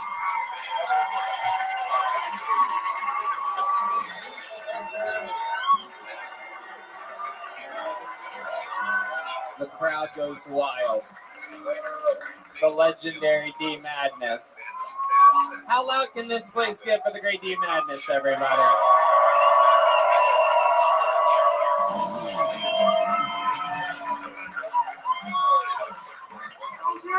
I swear I did that in my hospital. That's right. All right. My esteemed guest, the great David Lucas, has a question.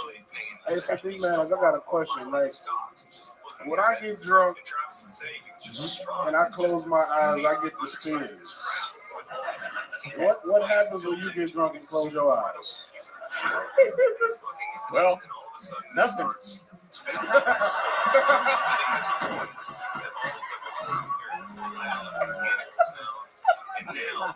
My eyes already closed, so I don't know what to take. That's unfair. I hate the spin. You want to keep your eyes open all night, but you already, yeah, you know. Luna, do you like the music? Luna, what did you think about the drums?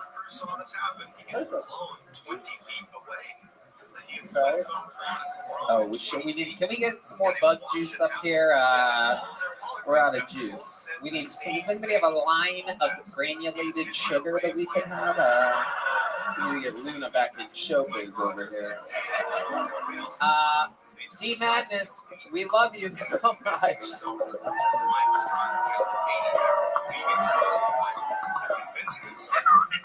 Oh, yeah? You let it bleed?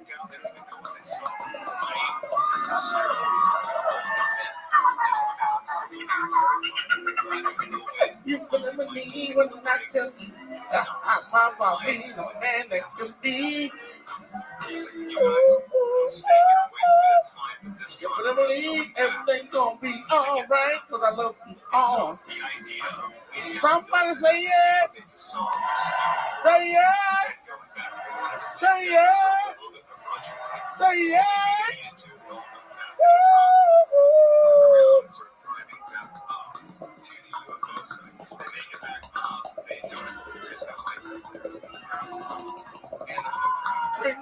do things like that. Making a face to make a thing sound nice. Demon! Woo! Wow. Wow. The motherfucking madness getting a standing ovation.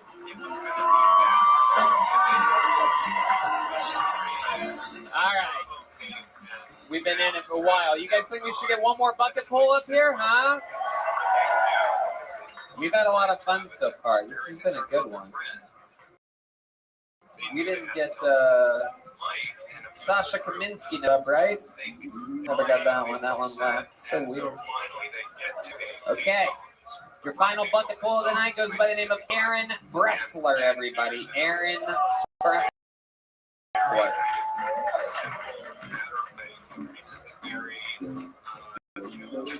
Here he is. Oh, hell yeah. Oh, hell yeah. Let's go.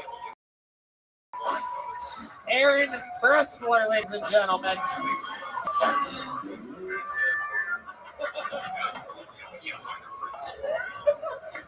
We're not supposed to be here right now. Just so you know. I didn't expect you to call at all. Anyway, I'm from Fall River. You know what Fall River is? It's known for chicken chow mein, chilies and peppers, and fentanyl. I always screw that up.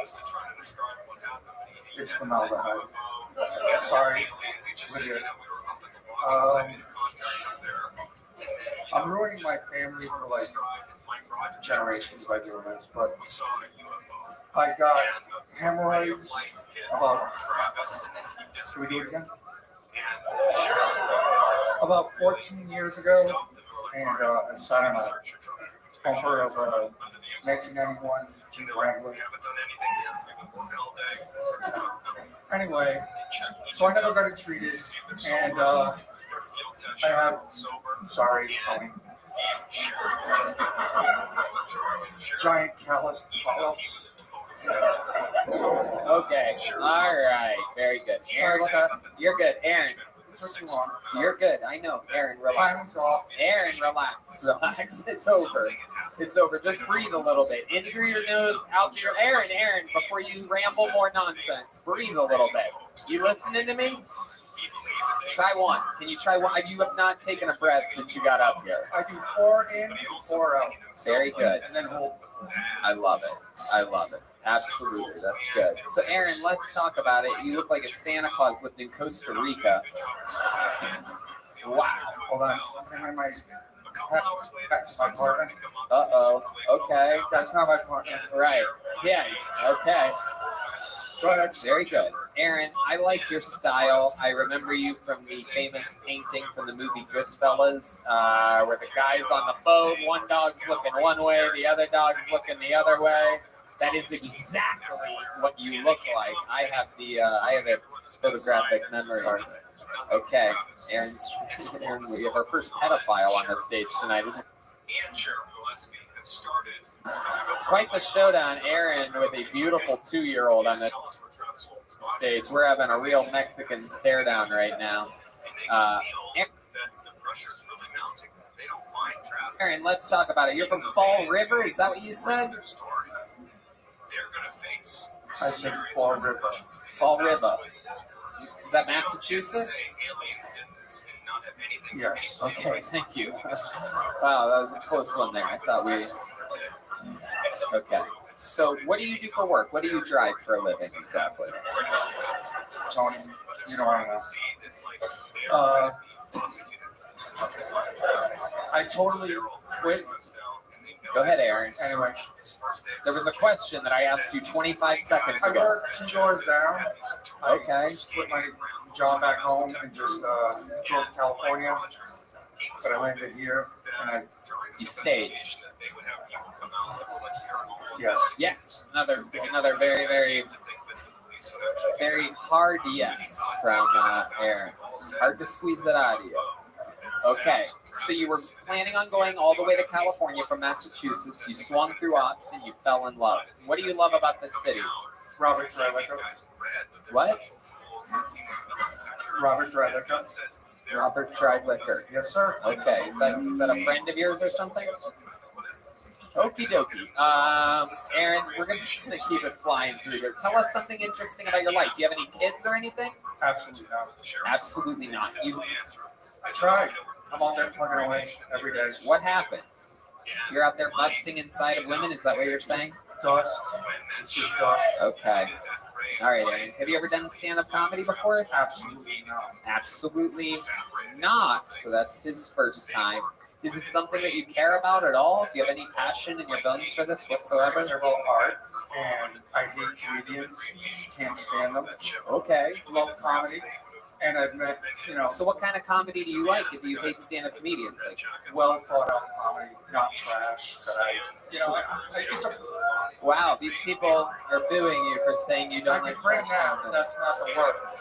There's other words. So who are some of your favorites? What do you like? What's high on your? You don't like trash. You only like the good stuff. So who are some of your favorites right now? Robert Dreilicker. Okay, who else? Vincent Rothschild. Who else? Rogan.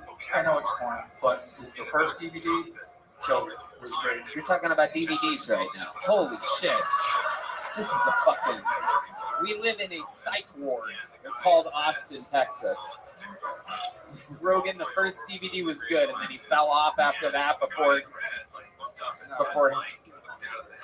Okay. I don't want to do this.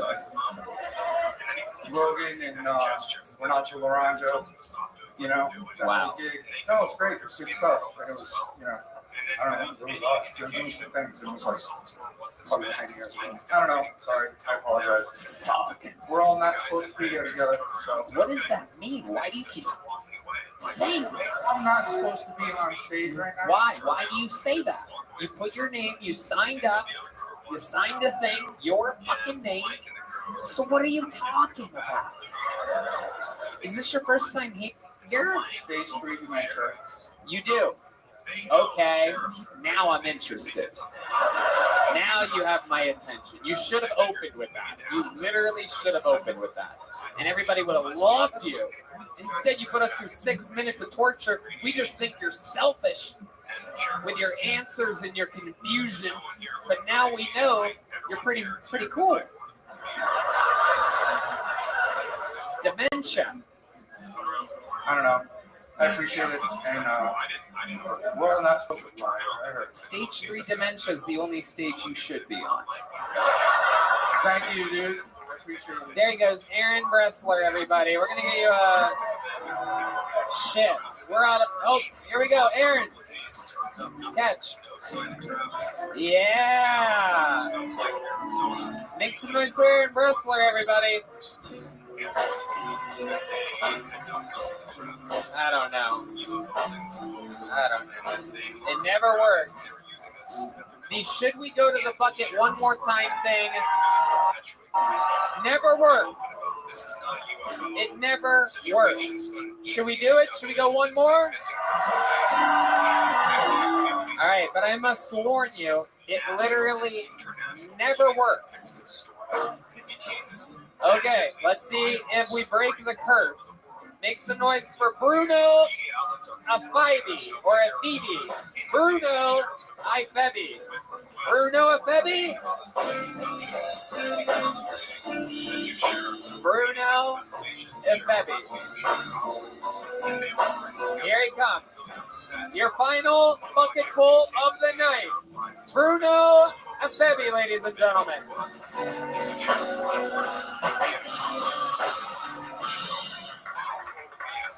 Yo, I used to be a big fan of rap music. Listen to it all the time, but I have to stop listening because rappers don't make smart decisions with their money. So just rap a little bluesy to have a song. I'm in the club, VIP, my gas tank all sweet, but all drinks on me. Boozy, no! If your gas tank's on you, don't spend money on drinks.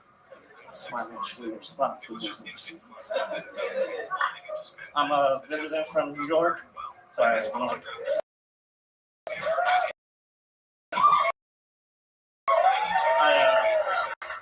I used to live in the Bronx, and Bronx gets a bad reputation. The only scary thing is people there are desensitized to violence.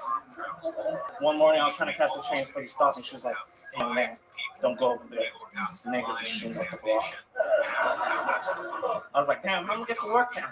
She's like, "Yeah, I know. It's too early in the day for all that." Too early in the day for all that. That's a weird thing to say about gun violence. That means in your mind, there's an appropriate time of the day. Fuck yeah, Bruno Afebi. Am I saying that right? Afebi? Afebi? Yeah, I was outside. I got the last part was spilled already. Yeah, Afebi? Afebi, yeah. Afebi. Bruno, welcome. What part of New York do you live in? I live in Brooklyn. Yeah. Awesome. Is that where you're from? Born and raised? Dallas. But I'm on like 2 weeks school break, so I thought I... So school break, you go to school in New York? Yeah. What are you studying up there? I'm a second year medical student. Wow, look at you. Hell yeah. I love that. What are you going to do with all that? I don't know, I'm thinking of being a pediatrician, so... Okay, all right. What? Don't be an OB-GYN. Oh, wow. Don't be an OB-GYN. Is that what you said? I think so. Oh, wow. What a stupid bitch you are. Wow. What a random dumb heckle. I'm surprised we didn't pull your crazy ass out of the bucket earlier. Look at you. Melting down. Just white wine coming in from Westlake. I love it. You almost held it together. This is why we shouldn't do one more bucket full. It's the end of the night. So. My favorite is her disappointed husband who has to deal with this shit all the time. Just shaking his head like, God damn it, we almost made it through. You embarrass him a lot, don't you? You thought you were going to be funny, didn't you? Yeah. Anyway. I think he might be an OB-GYN. No. She is a disgusting pussy, though. So it's close. No, I'm kidding. It doesn't even make any sense. Don't be an OB-GYN. Very good. Okay, so Bruno, I like you, man. You seem cool as hell. How long you been doing stand-up? I did it pre-pandemic, but like COVID happened, and then I got into medical school. So yeah. Right. How do you pay for medical school? The government loans. Very good. Absolutely. That's what you get. You know what's funny? So at the Creek in the Cave in Queens, like I used to like smoke weed and like just chill out with Hans Camp before house. Yeah. It was funny. It's a small world. It really is. Hans probably thought he was smoking weed with Idris Elba and fucking. That's a compliment. Yeah, I know. You didn't have to say that. You could have just absorbed it. More like Idris Elba. It's true. David, what do you think about Bruno? What do you got for this? Are your parents African? Yeah, I was born in Nigeria. I can tell. Yeah. It's the facial structure. They got the. I don't know how to explain it, but I can always tell. The high cheekbones. Yeah. The original nigga. Yeah.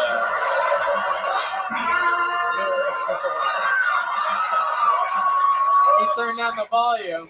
He did it. Somehow he made that noise while Red Band hit that sound effect. That was incredible, Bruno. My God. People have been so weak out of this bucket tonight. I forgot what it's like when someone's funny for a moment. Man, what's your shirt mean? Got you. We got you good on that one. I was about to tell him I was art show. Right, yeah. We don't care. Hey, can I hear you rap that little Boosie line one more time? You know what's funny? Whenever I do that in a black audience, they forget it's a comedy show and Yes. start singing. Yes. It was the way you said it that. I'm like, stop. It was a punchline. It was the way he did it that threw me off. You guys are alike. You have 2 X's on the outside of your shirt. He has 3 X's on the tag on his shirt. So.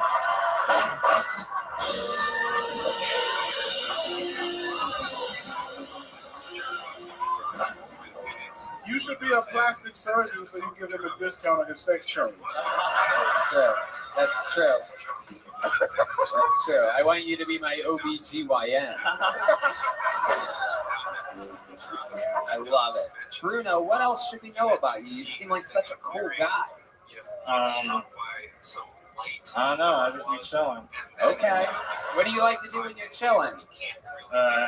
Whenever I'm not like studying, I just spend my time going to comedy shows and open mics. Right. Yeah. What's your living situation? Brooklyn's tough, especially right now, especially around the colleges, right? Yeah. I mean, but I live in East Flatbush, so it's nothing but like not white people, so it's nice. Okay. What? Not white people. I love living with white people. Not white people. Okay. Sure. So you don't like white people? Yeah, I mean, I do. That's the African in him. Bro. Yeah. That's the African. Yeah, y'all don't like black people either. Y'all don't like American black people. Africans. That's not. No, Africans, I have a hard time. What is a stereotype that's true of Nigerians that you could share with us? He sent them emails at 2 a.m. Yes. You have won the Nigerian lottery. All you have to do is cash at me $12,000. My Venmo is Bruno. What is a true Nigerian stereotype that we don't know about? A true Nigerian stereotype. What do you notice with you and your family or anything like that? You guys do anything? They're very loud people. Ah, tell us what we don't know. All right, that didn't get the laugh I was expecting it to at all. I got it. Here in Texas, sometimes they don't know like the black kids. They're like, are they loud? I don't know. I don't have any neighbors for miles. I don't hang out with them, so I don't know their volume level. Okay, I love it. You seem like a good-looking guy. You out there just getting whatever you want in life? You happy? Yeah, I'm pretty happy. I'm on the show, which is pretty cool. Yeah, exactly. You did it, dude. And you're getting a big joke book tonight. How about that? Bruno Efebi. Make some noise for Bruno, everybody. All right. Now, here we go. We're going to put a ribbon on this thing. Unfortunately, the great, the powerful William Montgomery got stuck in Tennessee today. However, we do have our other regular here to close out the show. Ladies and gentlemen, sing along if you know the words. This is Hans Kim. A brand new minute from the legendary Hans Kim. This is Hans Kim. Hey. It's good to be here. It's great to see the amazing Luna Lucas here tonight as an Asian. Thank you. As an Asian, I rarely get to see baby girls.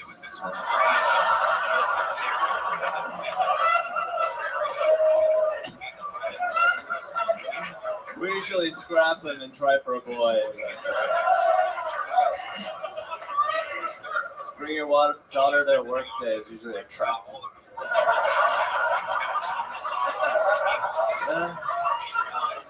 Excited for next week. It's going to be a Kleenex full of my cum as a guest.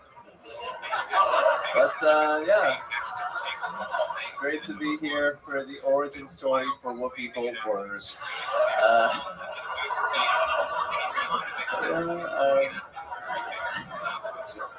I am a men's shoe size 10.5, which means I'm a woman's 12. It's good to know I have a giant woman's dick. All right, thank you. Hell yeah, Hans Kim. Hans Kim has written 12 seconds worth of material since last week. Came up here ripping on Luna Lucas. Called her Whoopi Goldberg at one point. I didn't know Whoopi Goldberg was a thing. I was getting nervous. Got it all out there. Yeah, what's a roast of my daughter, brother? Hans, you look like a back pocket for a jeans. Oh, that goddamn blue on, nigga.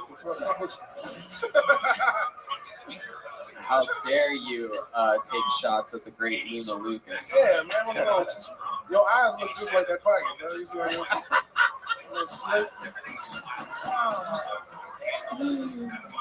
Face the audience so they can see the pocket that he said looks like your eyes. God damn it, Hans! Give the people what they need. It's a comedy show. Don't lean in. Right. You look like you always just got pepper spray, motherfucker. My eyes is bunny. Saskatchewan pepper spray. Oh my goodness. Hans Kim, how do you feel? What's going on? That was a fun set. I feel good. You know, David Lucas, I thought this day would never come. He roasted me. I was a bit afraid of this moment, but it's not as bad. It's all in good spirit. You're my friend. Okay, yeah. Hans is scared. Hans is scared. That's my dog, man. It's weird. Asians can be a little picky and choosy when they want to get made fun of and when they don't. I've seen this before. Trust me. They'll turn on you in a second. He'll take you out of context and post it on the internet and say, this was Christmas. This is how David Lucas talked to me on Christmas Day. Oh, government observed Christmas Day. Hashtag happy government observed Christmas Day. Yeah, it's good to be here on Christmas, observed Christmas Day. Yeah. What'd you get for Christmas? What'd you do? Anything good? I did a bunch of sold out shows in Tacoma. Yeah. That's near where your parents live, right? Yeah. Did they come out? No. Did you talk to them when you were there? No. You didn't speak to your Well, parents? they moved to Oakland, and I visited during Thanksgiving, so... Oh, okay. What's an Asian Thanksgiving with the Kims like? It's like a replica of a white Thanksgiving, except more Asian languages being spoken. Okay. And they just go straight Thanksgiving? There's no, like, rice or anything? There's kimchi, bro. Well, we do like have like a white section of the kitchen, and then like we have the Korean section. Oh, okay. What's in the Korean section? Tteokbokki, mandu. Ooh. The microphone stand started floating when he said that shit. That motherfucker been doing a goddamn sorcery. Nigga. What the fuck? Don't say that shit no more, man. My mama watched this shit. It's Asian. She gonna think I'm in the devil worship. I watched anime with the subtitles. Maybe learn some Asian languages. Why would we do that? Just to be closer to the source material. Now, Hans, you're single again. How's that been going for you? It's been great. I got kisses in Portland and Spokane. Okay. And a blowjob to completion in Skyline, Appleton. Wow, a blowjob to completion in Wisconsin. The crowd goes wild, folks. You know he's being honest. A blowjob to completion in Wisconsin. That is said. You can tell that's said by a man who gets a lot of half blowjobs. A blowjob to completion. I watched the movie the other day, to the end. Good for you, Hans. Thank you. That is incredible. So, very interesting. Where'd you meet this girl? In Appleton, Wisconsin? Yeah, at the Skyline Comedy Club. Okay, really giving them a shout out. Best place to get blowjobs 2022. Skyline Comedy Club. I know that place. We've done that place before. That's where the great Joelberg once said that a lady looks like a Benjamin Franklin. You remember that one? Classic. Because she looked like Benjamin Franklin. It was insane. Okay, Hans. Anything else crazy we should know about before letting you go? I got a lot of drugs during my little trip to Tacoma. Got some cocaine. Ooh. Okay. And what did you do with the cocaine? I just saved it for later. Oh, you brought it back on the airplane with you? Yeah. Where'd you put it? Right in the carry-on. Wow, just loose, right in the front pocket. Hell yeah. You didn't hide it in anything or anything? No, they actually opened it. They're like, wow, they've got a lot of organics in here. Boy, wow. They found your bag of cocaine? They found a bag of mushrooms and marijuana. Wow. Jesus Christ. But they were like, we're not interested in your organics. We're interested in these wires. So I got to come home with mushrooms and cocaine. What were the wires? It was just my camera stuff. Okay. My podcast stuff. Very good. You're out here hustling. You're fucking touring, doing sold-out shows all over. It's absolutely incredible. You and all the other regulars. We got another brand new minute from you here tonight. You're light on your feet, making jokes that are about the show, about the night. It's absolutely great. We've watched you evolve tremendously. How loud can this place get for the great Hans Kim, everybody? Thank you. You guys are here on a special night. The man that has been drawing the show since it started 9.5 years ago is here tonight. He drew tonight's episode. This is the great Ryan J. Ebel, Texas's own Ryan J. Ebel. Oh, Queen Luna. Oh my God. I love it. I might be buying that one. That one's cool as hell. David Lucas Comedy. He's got the Roast Club. What's going on? Tell these people. January 13th, I'm at Hyenas in Dallas. And last week when I was in LA, I shot something very big that y'all gonna see in February. Yeah. Can you give us a hint? Huh? Any hint? Maybe it's during a very, very large sporting event? In February, if you get my drift. Yeah. Keep an eye on it. That's But huge. Yeah, David's here. These Austin guys are booking LA big ass shit, flying there and coming back home to Austin. So literally, we're fucking living the dream, getting to do all the coolest stuff we got to do in LA while living here. Damn right. David moved here as a full-time resident, and we're having a lot of fun, man. One more time for the great David Lucas, everybody. He's on Cameo. He's on Instagram. See him live on tour. Thank you to the Red Rose, the Yellow Rose, Deep Eddy Vodka, Gel Blaster. How about one more time for the Screwball Peanut Butter Whiskey Kill Tony Band? Michael Gonzalez, John D, Matt Mueling, and how about one more time for D Madness, everybody? Really a huge night for D Madness. I love it. We got through it. We're going to do it again next week. All right, Bam? Love you guys. Love you. Good night, everybody. Thank you. The Kill Tony after party starts now.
the mother of the believers, the owner of the Hadith, the wife of the Prophet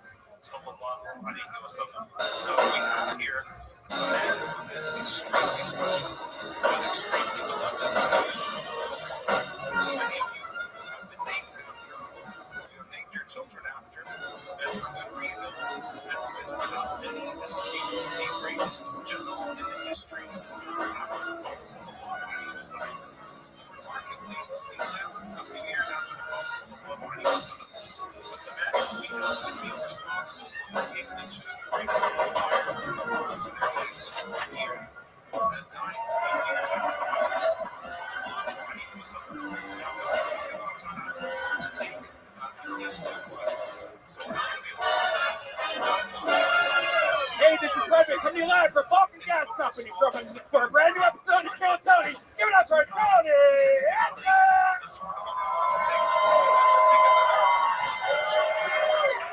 Who's ready to fuck some shit up tonight, huh?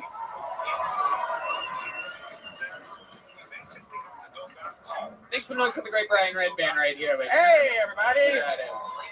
He may be wearing blue, but he is indeed Red Band. Welcome to Kill Tony, brought to you by the Red Rose and the Yellow Rose and Deep Eddy Vodka and Gel Blaster, available in stores everywhere. Shoot your friends. Blast your friends with little gel tabs. You guys having fun? What's happening? Are we here tonight? Austin, Texas? We got a little goth guy with his arms crossed, not having any fun whatsoever. Fuck yeah, dude. You're sad about the guy from fucking the drummer from fucking, what was that again? There's 2 drummers today. Yeah, you're sad about one of those fucking dead drummers, aren't you? I'll tell you what drummers are alive. The fucking Screwball Peanut Butter Whiskey Kill Tony Band, everybody. God damn it. Michael Gonzalez. John D's on the keys. Matt Mueling on the electric. Paul Deemer on the horns. And that's the great D Madness right there down the middle.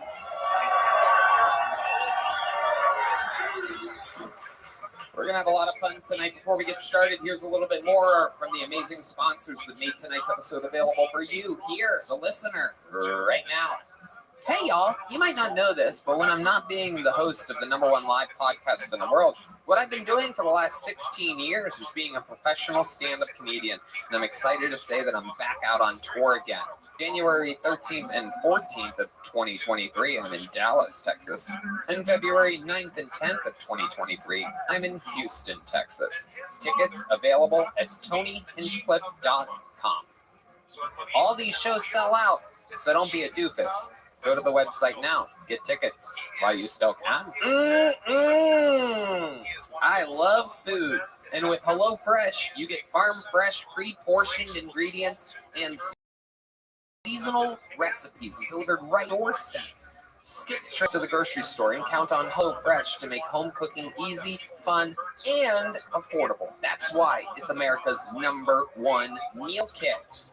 You've got New Year's goals, and HelloFresh is here to help you achieve them. Skip the grocery store and take control of your time and budget with delicious recipes delivered right to your door. Fast and fresh recipes. HelloFresh's latest line of meals featuring robust flavors and filling portions are ready in less than 15 minutes. Enjoy taste and quality done quick with recipes like falafel power bowls, seared steak and potatoes with béarnaise sauce, or Southwest pork and bean burritos. Red Band, you absolutely love food. Tell us about this. I love HelloFresh. You know, and it saves you money also. It's 25% cheaper than the takeout and cheaper than grocery store shopping. How many times have you wanted to like make a meal and you buy all these ingredients, you only use half of them, and it's just expensive to make anything? This is great because they send you the exact ingredients, the amounts you need for each meal, and it's always fresh. Like me and my girlfriend, look, we're guilty of ordering takeout all the time, and we always try to go to the grocery store and it's like, what do we make? Well, you know, it's hard to do finding, you know, recipes and stuff. This way they send you personalized recipes, you know, it's fun. You open up the box and go, oh, this week we're going to have this. It's great. And it takes everything out. You can just know exactly how to do it with the easy to follow instructions. I love it. It's fun. I love it too, and you will as well. Go to HelloFresh.com/Tony22 and use code Tony22 for 22 free meals plus free shipping. Again, that's HelloFresh.com/Tony22 and use code Tony22 for 22 free meals plus free shipping. Again, go to HelloFresh.com/Tony22 and use code Tony22 for 22 free meals plus free shipping. It's HelloFresh, America's #1 meal kit. Are you guys ready to start tonight's episode? Guys, you're halfway there. You're like making noise like a fucking, like it's like, you're making noise like you're in a taping of fucking, Letterman or something, and that new Letterman too, not the old Letterman. You guys sound like a new Letterman audience. You guys ready to fucking do this shit tonight or what? Every single week, I have some of the funniest, some of my favorites, some of my best friends in town. This week, no different. If you're a longtime Kill Tony fan, you're in for a special treat. It's former band member and Kill Tony legend, one of my best friends, one of the best comedians on planet Earth. Make some noise for Jetski, Jesse Johnson, and Joe Rogan. What? Oh, shit. Oh, shit. What did he say? Fuck yeah. Jetski, Joe Rogan. Holy shit. A goddamn Monday night. This is Monday in Austin, Texas. Let's fucking go. All my favorite J's in one place. Jetski, Jesse Johnson, and Joe Rogan. How you guys doing? I'm so excited that you guys are here. I'm fucking pumped. You guys have done this before. What's shaking? I feel amazing. Great. This is my favorite show. I'm happy to be here. You guys both know what you're doing. Joe is one of our top guests ever, and Jetski, a former full-time band member on the show. She knows the show literally better than almost anybody ever. If you guys don't know, a ton of people signed up for the opportunity to get 60 seconds on this stage. I pulled one of these names up. They get 60 seconds of stand-up comedy time, uninterrupted. You know their time is up and you hear the sound of a kitten. That means they have to wrap it up then, or else they bring out the Angry West Hollywood Bear, which just interrupts their set very loudly and aggressively and brings everything to an end. And then I interview them, and they talk to our esteemed panel for a few minutes, and we find out more about them. The entire thing is improvised and a lot of fucking fun. You guys ready to start this party or what? Very good. Now, we have a special treat to start tonight. I wanted to start it with a little bit of energy, a little fucking jolt. So this guy, while he is not officially a regular on this show, he works out in the oil fields. And when he's in town, I love seeing a new 60 seconds from him. He's an anomaly. He's only been doing this for a few months, but I fucking love the guy. I think he's got a very promising future. Let's see a new minute from the one and only Uncle Laser, everybody.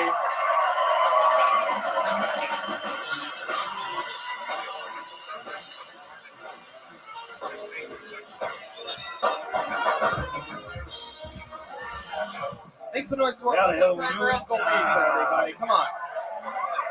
All right, take a gander here. Listen, my mom raised me not to be a fucking quitter. Okay, she said always see it through, never throw in the towel halfway. Now, with that being said, I got date raped the other night. That's not funny. It was a very Bill Cosby-like experience. Somebody carried me up to their hotel room.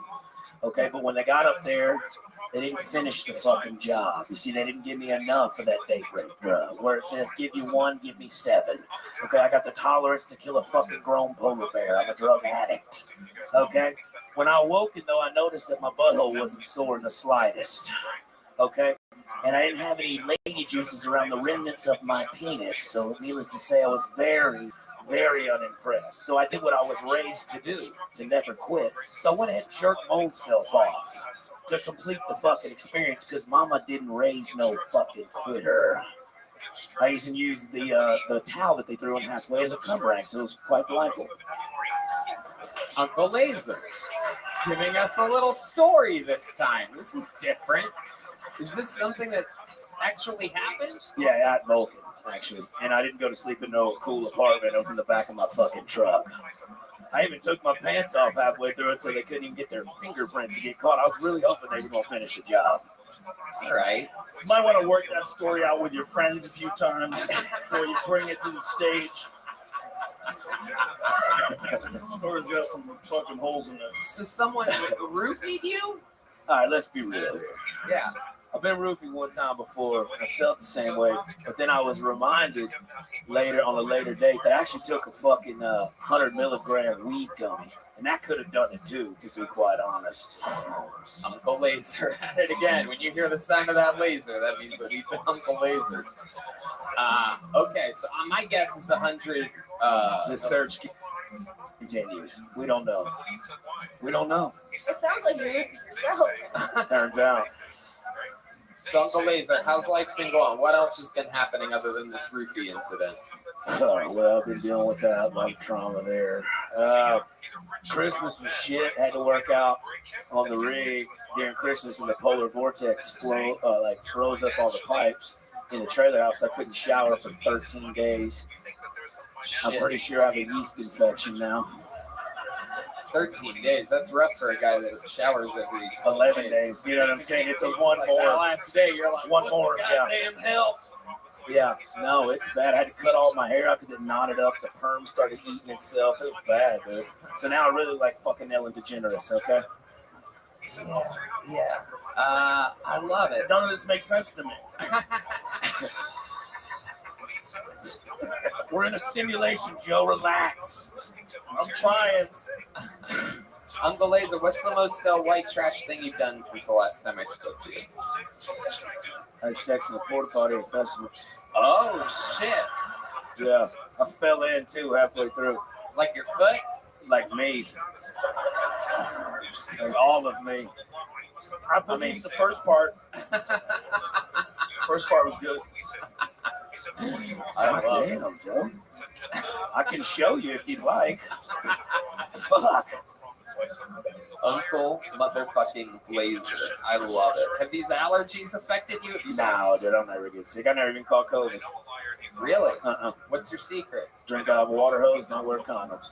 Okay, all right. There you go. Pretty fucking simple. There you go. I'm allergic to latex. And I ain't wearing no fucking sheepskin. You're out of your goddamn mind. That's for animals. God damn. Yeah. You won't wear a sheepskin condom, but you're my friend that is most likely to have fucked a sheep at one point, which is crazy. God damn it, Tony. You won't put it around your dick that way, but if it's... But I'll put it through my dick. You know what I'm saying? Yeah. Okay, Uncle Laser. Well, you got tonight's show started. It was good to get a minute out of you. I love it. Very recent story from this past weekend. Yeah. Anything else we should talk about before letting you go? Had a great time on New Year's. Yeah, you did. That was Great good time. spot. You did a great stand-up comedy set Saturday night here, sold out, chaos. We were all dressed up. Felt good. Yeah. What'd you rate it? How'd you rate it? On a scale to Brandon Schaub to 10, what'd you rate it?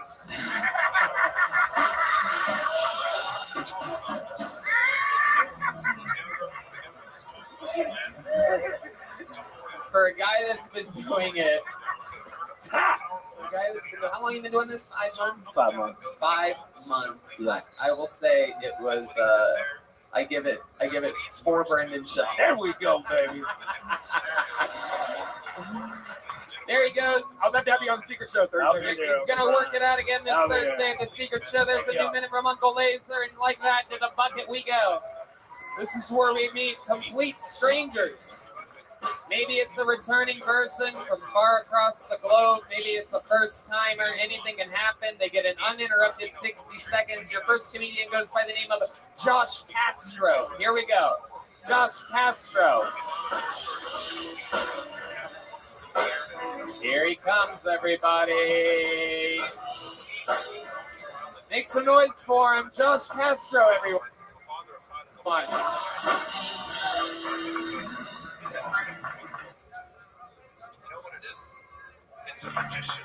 What's up, Austin? How y'all doing?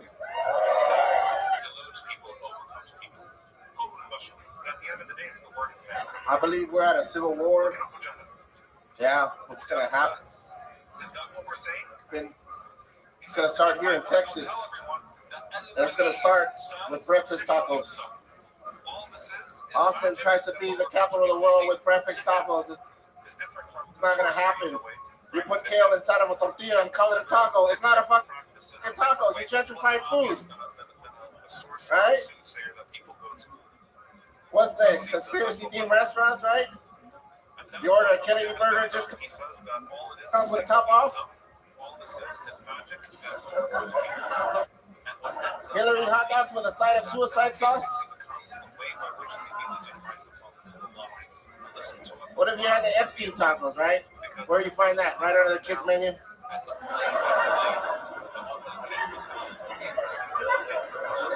He's dead. You know that, right? Yeah, put kale inside of a tortilla. You can't fucking call it a taco, man. Thank you. Wow. That is one of the most Tex-Mex comedy sets I've ever seen in my entire life. Hey, yo, what's up with fucking breakfast tacos? You can't fucking do that. Take it serious here in Texas, man. I love it. Absolutely. I've been here a couple of years. I don't think I've ever seen anybody quite as passionate about breakfast tacos as you. But I can see why. You have all the parts. My New Year's resolution is cauliflower tortillas. Do you think that's what's going to do it? It's the tortilla that's going to fuck. It's help me, Tony. Help me, man. No, I don't have enough time for that. I do have a fix to some of your jokes. You're almost on track there. I would say that Hillary Clinton has hanger steak. Oh shit, that's a good one. Yeah. The suicide sauce you could still keep, but it wasn't really funny. And then the Epstein taco. I don't know. I can't remember. Yeah, you said kids menu, but jet ski. Maybe there's like a 9/11 burger, and then throughout the meal they slide you a Tower 7 fries. There you go. Either way, it's going down. Well, that gone harder than Tower 7. Can we just delete this episode? Shouldn't it Epstein be the hanger steak? Yeah, but he didn't really hang himself. Wow. Hillary's the hanger. That we know of. Hillary's the hanger. Epstein was the hung. Most likely. Okay. I don't know. Who knows? There was two guards that didn't know. Okay, Josh Castro. How long have you been doing stand-up comedy? More or less 9 years. 9 years. Holy fucking shit. What? Okay. Where at? Where have you been doing it 9 years? What fucking taco shop have you been performing? Every taco, I do a show at Casa Moreno's, which is a you really Mexican do? restaurant. Oh yeah. It's all making sense now. 9 years of restaurant comedy experience. I bet the crowd goes crazy. They're like, I fucking hate breakfast tacos. They're like, oh, we do too. That's why we're here for lunch. You'd be surprised how many people in Texas. Right. Do you have a lot of other food jokes? Is that the... No. You just wanted to... 9 years in the business and you wanted to do your breakfast taco bit here tonight in front of a fucked up. What are you fucked up on? I don't know. Maybe I should have gone on something better. I don't know. Well, the writing was okay, but it's ironic. The best thing was your delivery. No, your serving experience. Thank you. You are a restaurant. Somebody gets me. Somebody gets me. Josh, tell us about your life. What do you do for work? I sell beef jerky. Carne seca. I gotta make a living, dude. Comedy is How do you sell beef jerky? I sell at the flea markets and at farmers markets. Wow. Yeah. This is incredible. This literally, wow, the crowd's going wild. I think you've been recognized. 9 years in comedy, you're recognized more for your beef jerky than you are for any jokes. Incredible. How often do you do it? Sell beef jerky. No, stand up. This thing that we're doing right now. Every night. You do stand up every night. I try to come out every night. I live very far, so I go out on the open mics. It's tough, isn't it? What's tougher, stand up or your beef jerky? Beef jerky. I'll tell you. That's harder to sell. Fuck. Yeah. At least at the Mexican restaurants, they come ready to eat, so it's. Yeah, that beef jerky sounds tough. Yep. Yeah, that's a joke I made 25 seconds ago. Yeah, I did. You missed it. You were too busy cooking up that tough beef jerky joke. You didn't notice that I did it. That yours came out dehydrated as hell. It's very dry. Very dry. Absolutely. Absolutely. What's drier, beef jerky or women's pussies when you're around them? Oh, it's about even. Yeah, exactly. That's the self-deprecating humor. Josh, what is the most embarrassing thing of your life that you wouldn't want to talk about on a live podcast if asked about it? I probably embarrassing thing. No, you had it. That was it. You were about to do it. I got you, dude. Shit in my pants. Okay? Dungeons and Dragons, motherfucker, say it. What's the real one? I shit in my pants. Well, At work. We know you've been shitting your pants. First of all, even if that was the most embarrassing thing, I would say that the new most embarrassing thing is that when asked about it on Kill Tony, you said that you shitted your pants. Saying that you shitted your pants is worse than actually shitting your pants. The pants you can change. You'll never get the word shitted off the internet now that you've said it. Tony, I shitted my pants. No shit. You talked about breakfast tacos. You're slinging beef jerky all around town. It's a full circle of shitting and eating. All that. That's my whole set. It's true. And the shitting part you do on stage. So, all right. I love it. Josh, people come in all different shapes and sizes. You get one of these new Bones Eye Nice Try Kill Tony joke books. Nice try. Can you catch? Got it. There you go. Appreciate Looking good. Josh Castro, everybody. Hey, let's keep it moving. We got a lot to get through tonight. Oh shit, he went that way. All right, this is definitely a new name. I would remember it if I'd seen it before. Your next comedian goes by the name of Birkin Schimpf. Birkin Schimpf. It's a cool name. Birkin Schmidt. Schimpf. Here comes Birkin, everybody. Hello. Hello. I'll just leave this here. Well, I have a really old dog. He's like 17 years old. He's the oldest dog ever. He's pretty much the Joe Biden of dogs. He's like going senile. He's kind of walking around. He doesn't really know where he is. People ask me, "Wow, your dog's really old. How did you get him to stay alive this long?" I just say, "Well, it's easy. We just feed him the same dog food that Joe Biden eats. It's pretty straightforward."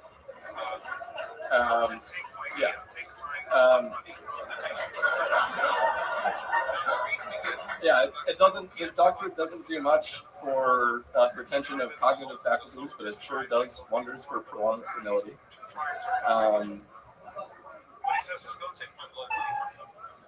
When Russians see my dog, they think, "We could probably invade Ukraine right now and get away with it. Let's try." Okie dokie, Birkin.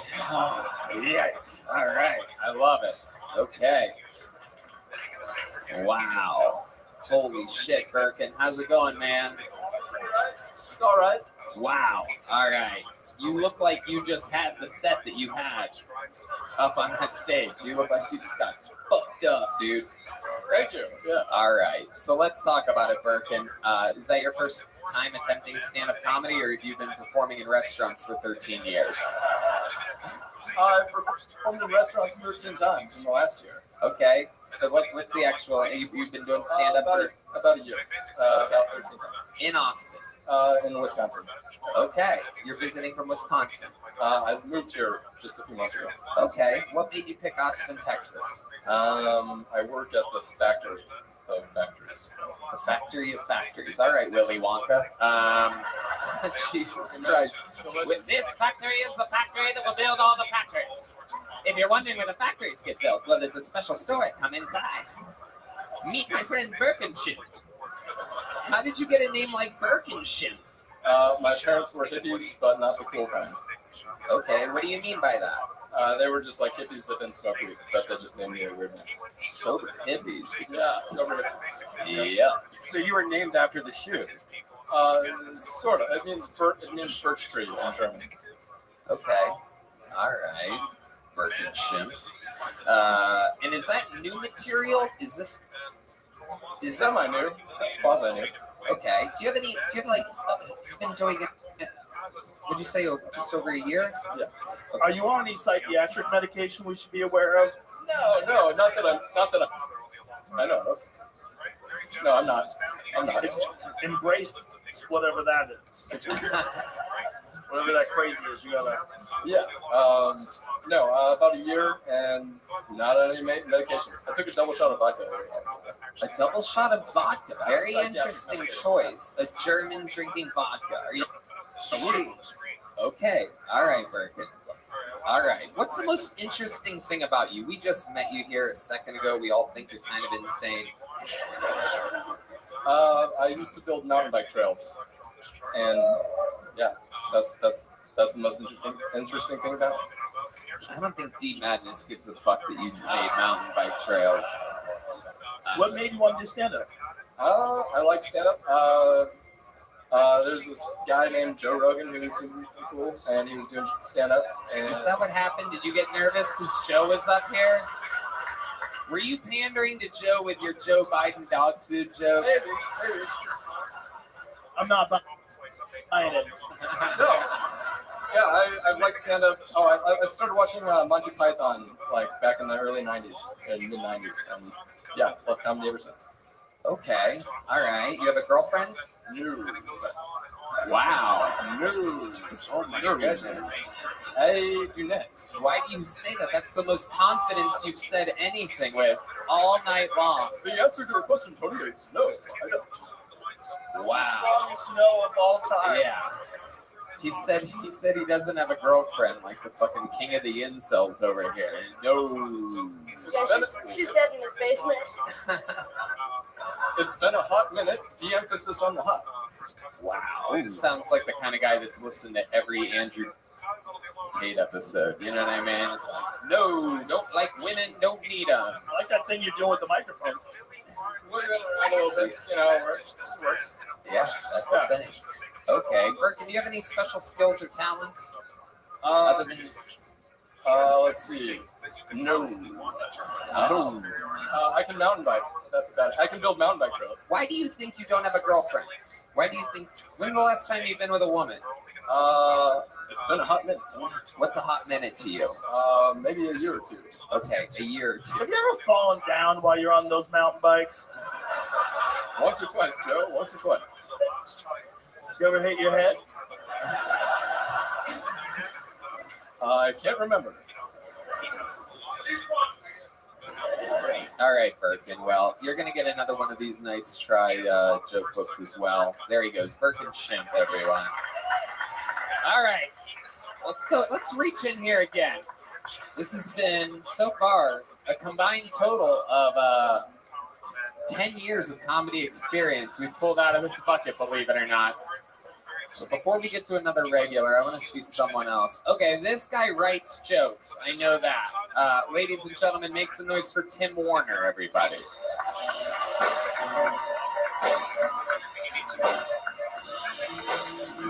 Tim Warner.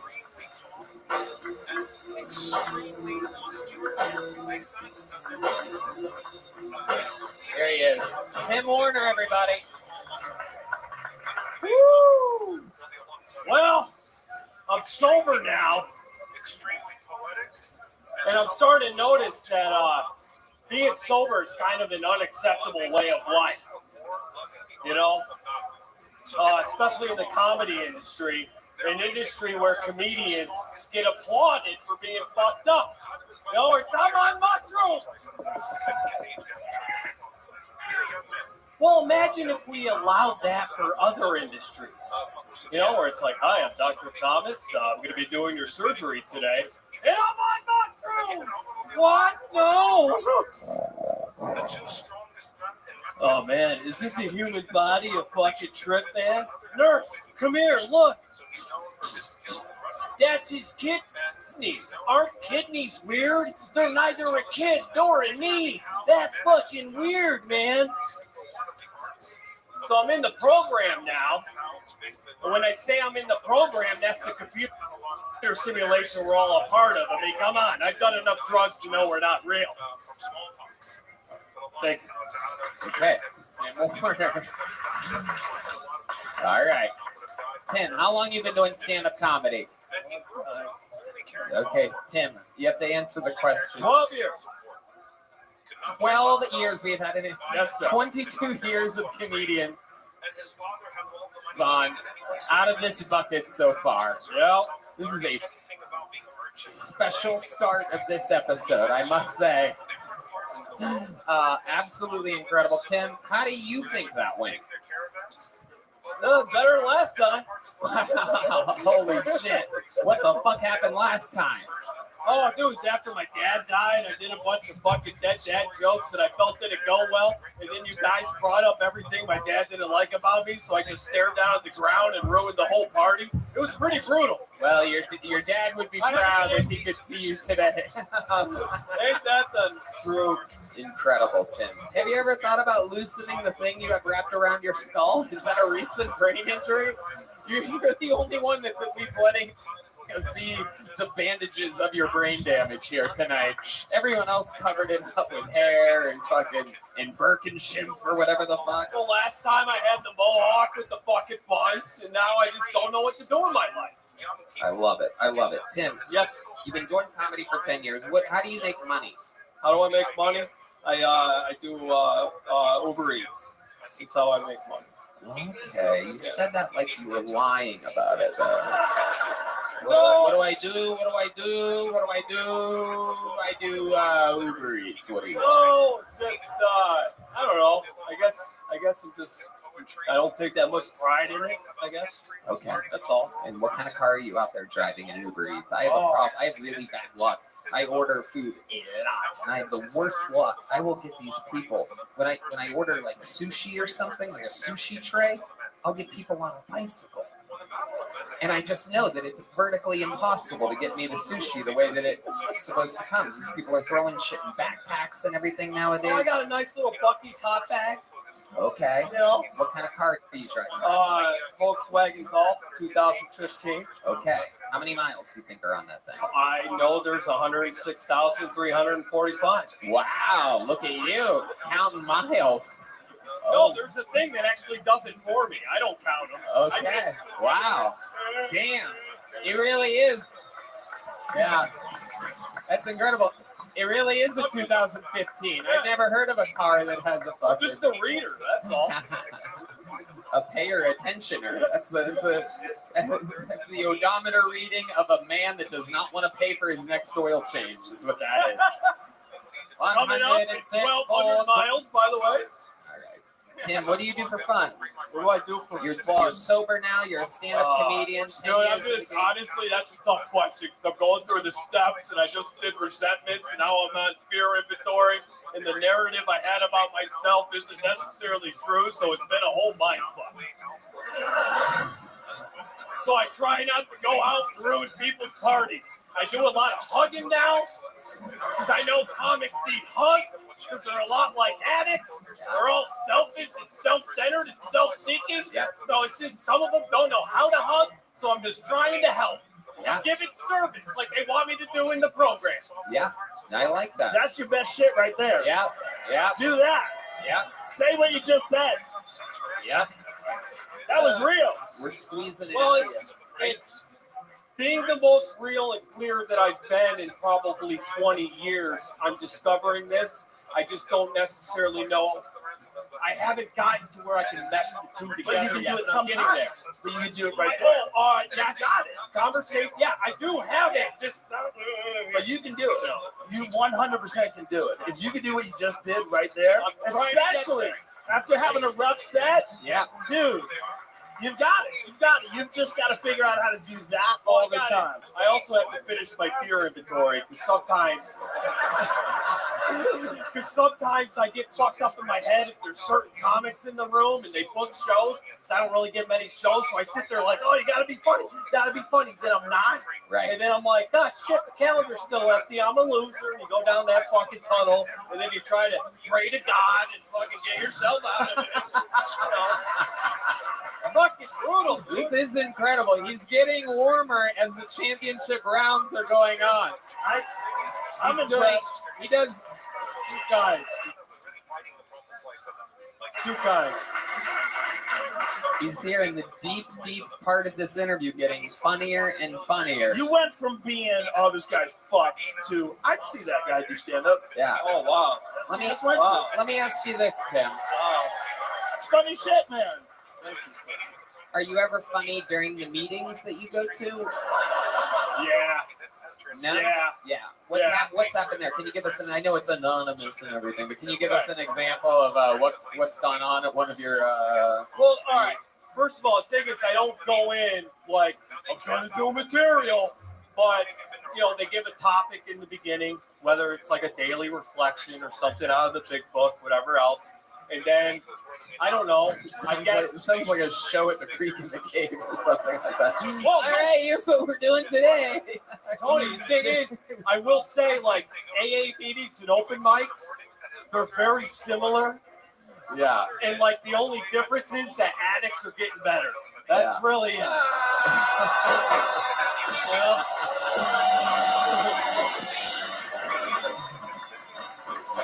Amazing. Amazing. But I don't know. I get inspired by the God as I understand it, which is an acronym I made up because I had a tough time with religion. So the acronym I made up was gratefully obtaining destiny, because that's what I feel like I'm doing by being clean. And so sometimes I don't know, instinct is your true God. And so sometimes I'm like, hey, I'm Tim, I'm an alcoholic addict. Hi, Tim. And then I just talk. And a lot of times I crush at the meetings, you know. I don't know. You seem so much clearer now since the last time we saw you. Yeah, very much more clear and focused. And today's day 71. Was there something that? Wow, look at that. Was I fucking tattooed my sober date on my hand? Was there something that you crashed and burned? Like, was it something that happened that made Well, you? after the last set I had here, I went on a 7-month bender of doing almost anything and everything. We're the ones that caused that? Well, not, don't get cocky, but, you know.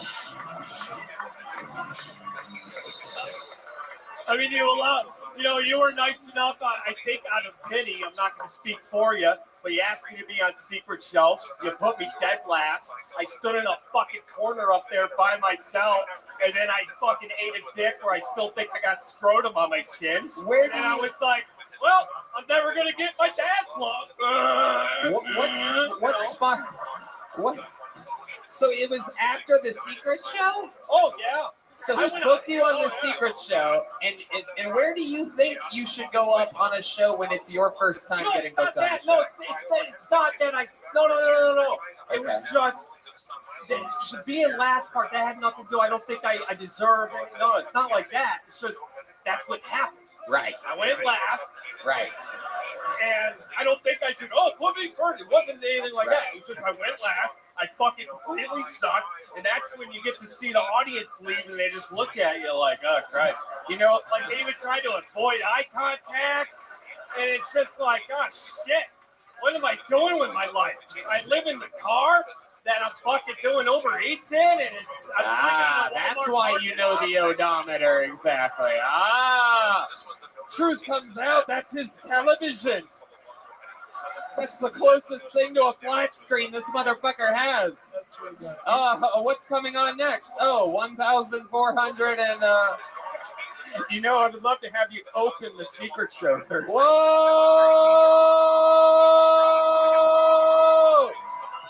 Do you have one of these yet, Tim? Tim, do you have a big? This time, I humbly would love to say that I would love to, man. Thank you so much. Do you have a big one of these yet? No, I don't. You don't have a big one? No. Well, today's your lucky day, my friend. Day 71, 104.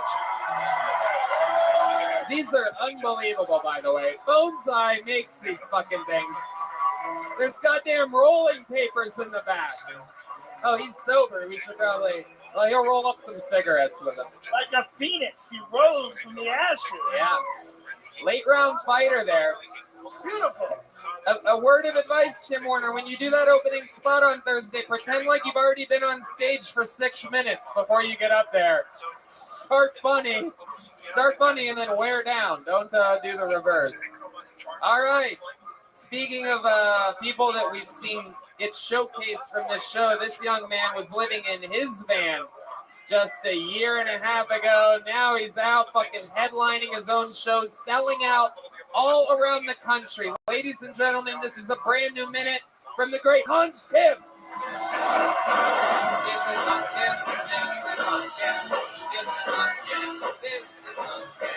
Hey. guys? My name is Hans Kim, and I hate liberals. Liberals are the type of people that will pull down their mask so that they can hear you better.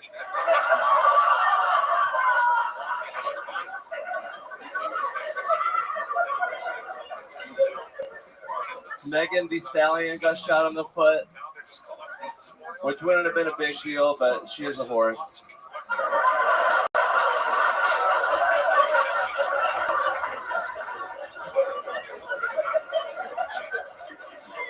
Had to put her down. It's Megan the glue stick now.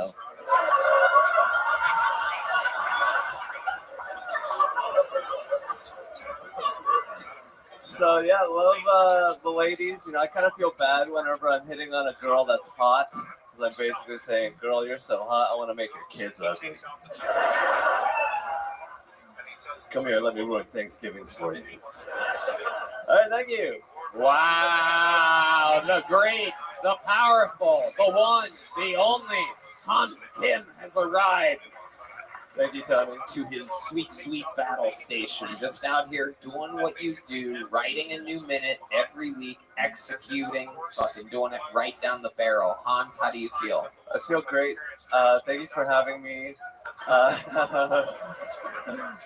have you every week, Hans. You're a regular on the show. You act like I met you on the sidewalk. I'm like, hey, you want to go do a minute on my crazy show that I do? I love it. How you feeling this week, Hans? You just were on the road some more, huh? Yeah, I was on the road, you know, traveling around. I actually, you know, had a great moment on the road. I actually had a threesome. Oh, wow. Look at you. But it was with another dude. I love it. What? It was with a dude and a girl. Oh my God, it was? Yes. Oh, that makes it so much funnier. Thank you, God. Let's talk about it. All right. See, how did you meet these two? What's the deal? Did he slide into your DMs? This girl was like laughing annoyingly during the show, and then I was like, "Hey, nice to meet you." And then she was like, "You know, I can be loud for you tonight too." And I was like, "Oh shit." Wait, she said this when you were still on stage? No, after the show. Oh, okay. The whole crowd was like, "Why is she laughing so loud? She's distracting the show." But then I was like, "Hey, you know, she's just being, you know, that's how she laughs. I didn't think she was faking it." So I was like, "Oh well, whatever." Yeah, not yet, at least. Later on, you would be singing a different tune. That sweet, sweet orgasm. So let's talk about it. You met her at the meet and greet. When did she drop on you that she was with a man? That was a friend of mine. Wait a second. So you're rolling around with some dude just out there fucking... Yeah, I like to be nice to my friends. Oh my goodness. Wow. So it wasn't a meet and greet at all. It was a meet and meet. Hell yeah, we got him, D. We got him on that one. All right. So you get back to the hotel. You're with your homie. Or did you guys go out drinking or something? Yeah, she was at the bar, and she's like, "I want to get spit roasted," and I was like, "Oh my goodness!" And you're like, "I love Korean barbecue. Let's go." Are there any places open this late? We just did 2 shows. I could see you literally taking her to get fucking barbecue after that. So spit roasted. So let's get into it. You get to the hotel. What happens first? Your boy takes off his pants. And then I start sucking him. And No, Hans. No. God damn it, Hans. No. I told you to not do that anymore. Anymore. That's my Tony hole. No, don't do it. What the hell? No way. This is on scam. This is you son of a bitch. Okay. So you get there, what happens? Give us the order of events exactly, and be honest. Give us honest Hans on this one. So there were actually 2 other girls that we thought we were gonna have an orgy, but I left early with the girl, and we had sex, regular missionary style. Okay. And then the dude was like, "Hey, I'm coming up," and I was like, "Oh, God." Wait, was he on the phone or was he like out the window or something? Like, No, he called me. he called you, Yeah. and your phone rang. And then he shows up alone. I'm like, "Oh, I guess this is fine." You know. And it's just you and the girl, and now your homie is in your room. What time of the night is this? This is around 1 a.m. to 1:30. Okay. So, all right. So he shows up, and you guys are fully clothed. Yes. And then what happens? And then we're like, "Hey, we're gonna go have sex in the bedroom. You're welcome to join." And then we were just having sex with the door open, and he was in the living room on the couch, and then eventually it was like, "Hey." Wait a second. Hold on a second. So paint the picture for us. Are you still in missionary position and you're looking over and your friend's slowly walking in, like doggy style? What is this exactly? What's happening here? Well, I was eating her out. Oh. I was like, I should Yeah. probably, like, I don't want him to come in and the first thing he sees is my asshole. So, right. Then I switched to the fingering position. So she was closer to the door. I was fingering her, and then he walks in and he's like, "Do I have your permission? Do I have your permission?" Oh my goodness. Wow. Oh my God. Wow. Holy shit. Your I buddy. like how he has a fingering position. It's like a jiu-jitsu move. It's like he takes side control. What are you saying? You have a fingering position? He's in fingering position here, Joe. All he has to do is get his leg over, and he's having sex with her. What are you doing exactly? Yeah, are you laying down next to her? Yes. So you have like an arm underneath her, and your right hand is doing the fingering? Last time was with my left hand. Oh, the old switcheroo. I like how you show your technique. Oh my goodness. You know, the fingering position. Okay, so you're in fingering position. Your friend walks in. He says, "Do I have permission? Do I have permission?" Do you say yes twice? I just like, "Hey, you want to suck him off?" And then she starts doing that, and then I'm still fingering her. Okay, yeah. You're in. And then she's like, "Let's do the spit roast." Okay. And so she's like, and then we do that. My cock's in her mouth. He's fucking her. And then she's like, "Let me go find my butt plug." Oh shit! This bitch had a butt plug in her purse. Wow. Oh my god. Joe, isn't this called airtight when this happens? Oh my god. So have you been tested for STDs since being back from wherever the fuck island you went to for this? Jesus Christ. No. Have you spoken to this woman again? Yeah, she just texted me. What does she look like? She looks very beautiful, but she is autistic. Wow.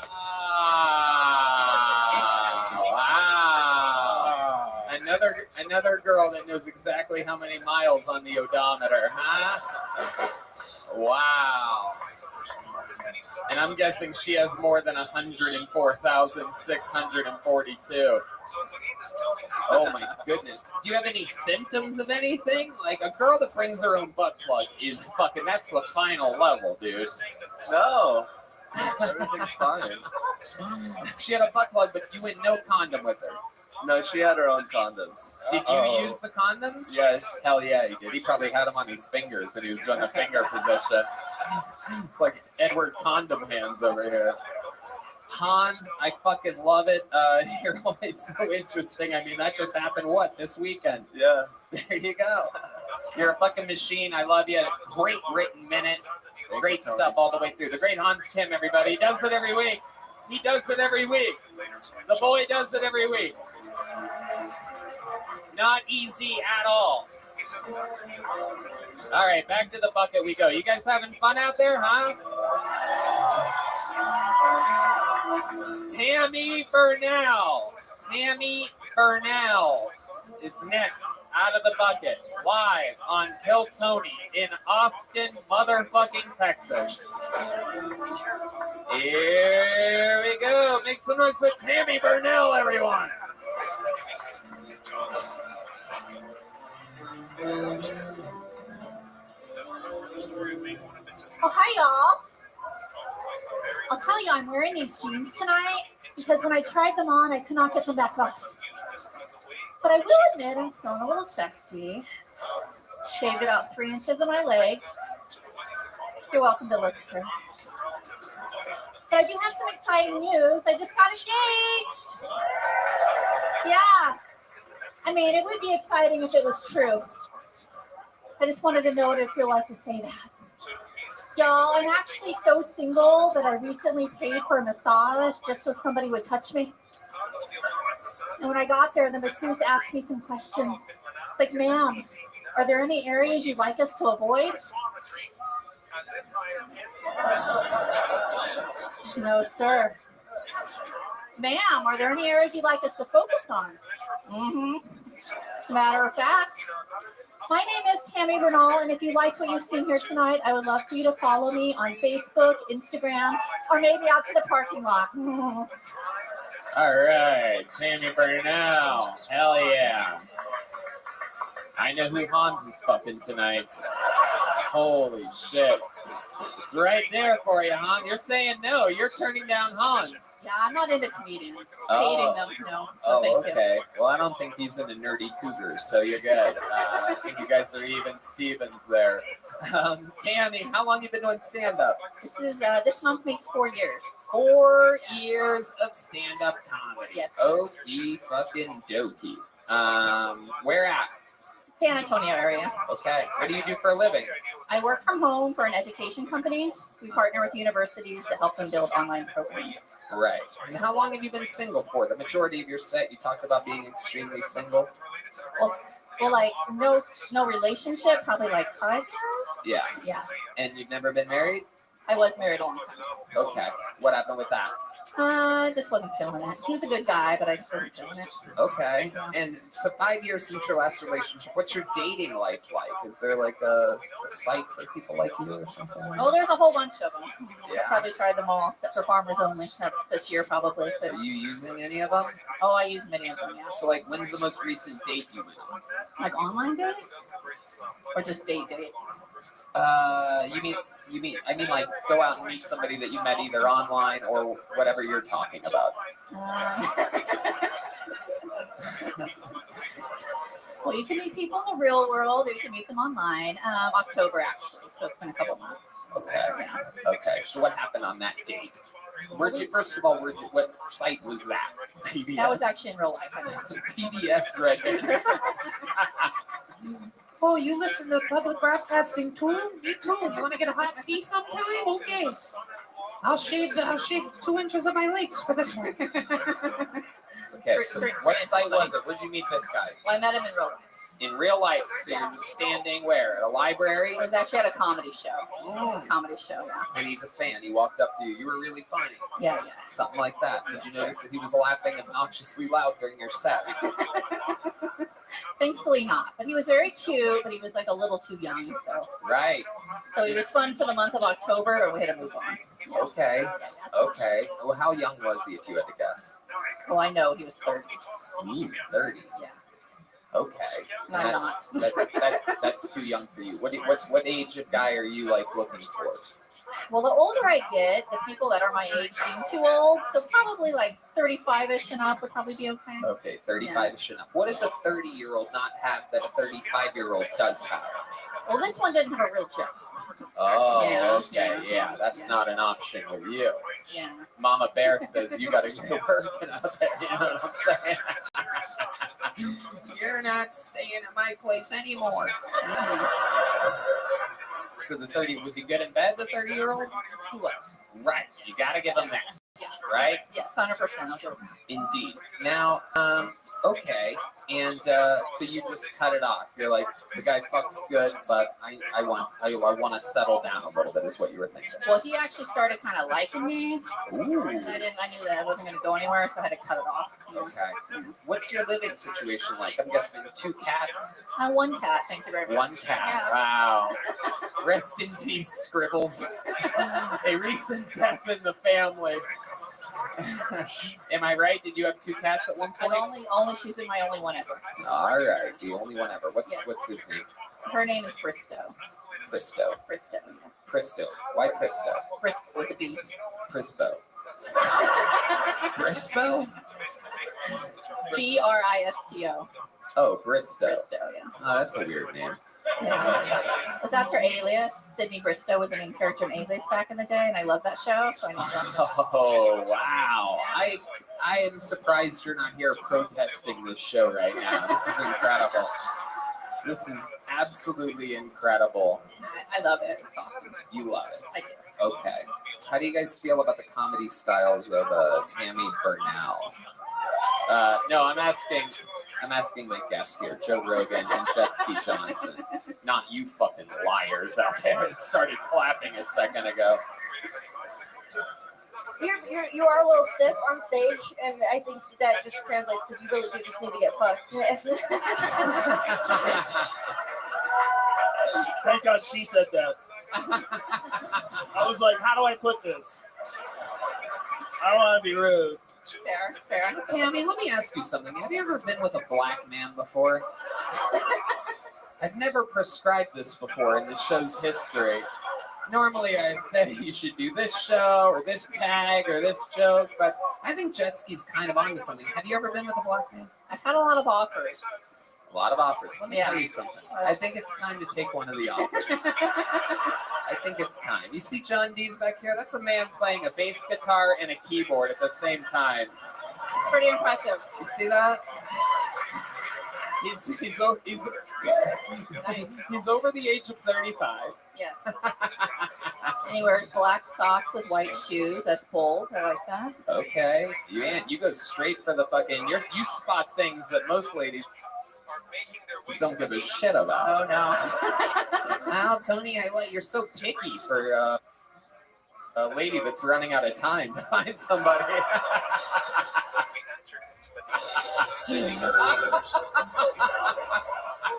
Even I can't believe I said that. That's so funny.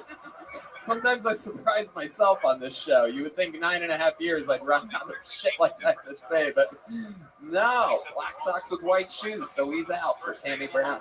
Yeah. What's something wild about you? You feel so proper. You feel like a woman that sort of has her stuff together. But like, what's a wild thing about Tammy that we would be surprised to find out about you? Something you do, or something you're into, something you go to? There's got to be something, because I can tell there's a wild side. There's bondage or something. When a chick like you gets home and you put fucking Briscoe in his pen or whatever, you take off your glasses and you fucking shake your hair out and the fucking... Yeah. What is it? Did you say I was a teacher for 15 years? That's true. Did I? Oh, okay. Well, I talk more about it in my full set, so you're gonna have to book me on another show, and then you'll hear all about it. No, that's not gonna happen. I promise you that. That's a shortcut to fucking. Are you worried that someone from the school is ever going to see you do stand-up? No. No. Why not? Well, I work for. Why are you so confident? This lady's fucked. They're gonna catch her. Yeah. Well, I was a teacher for 15 years, but now I work for a private company from home, so. You're safe. But they know it, and they're all for it. Okay. They're supportive. All right, Tammy. Well, nice to meet you. Congratulations on getting pulled out of the bucket. Here's a little joke book for you. You gonna catch it? Oh no, that's intense. Let's try to catch it. Oh, you suck, Tammy. You unathletic bitch. Get this unathletic bag of bones out of here. I'm kidding. We love you. There she goes, Tammy. All right. This bucket has been treacherous tonight.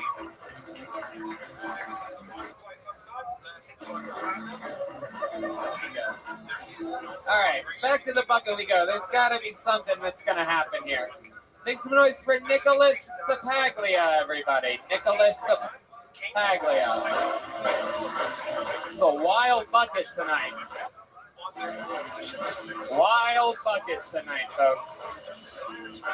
Nicholas Sapaglia. Here he comes. He's been on this show before. We'll see what happens here. Nicholas Zapaglia, everybody. Make some noise for Nicholas.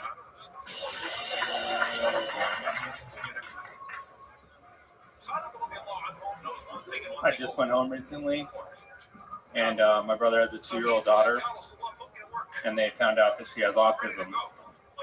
And his wife was like really upset when I asked when they plan to put her down.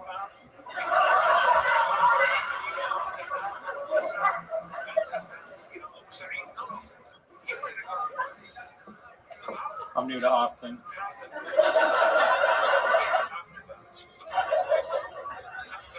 I love when it rains here because it keeps all the homeless people under the bridge where they belong.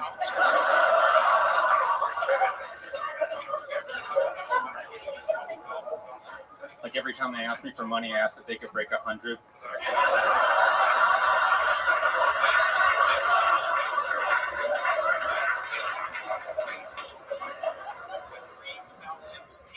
Yeah, I know it's fucked up. Most of the time they can.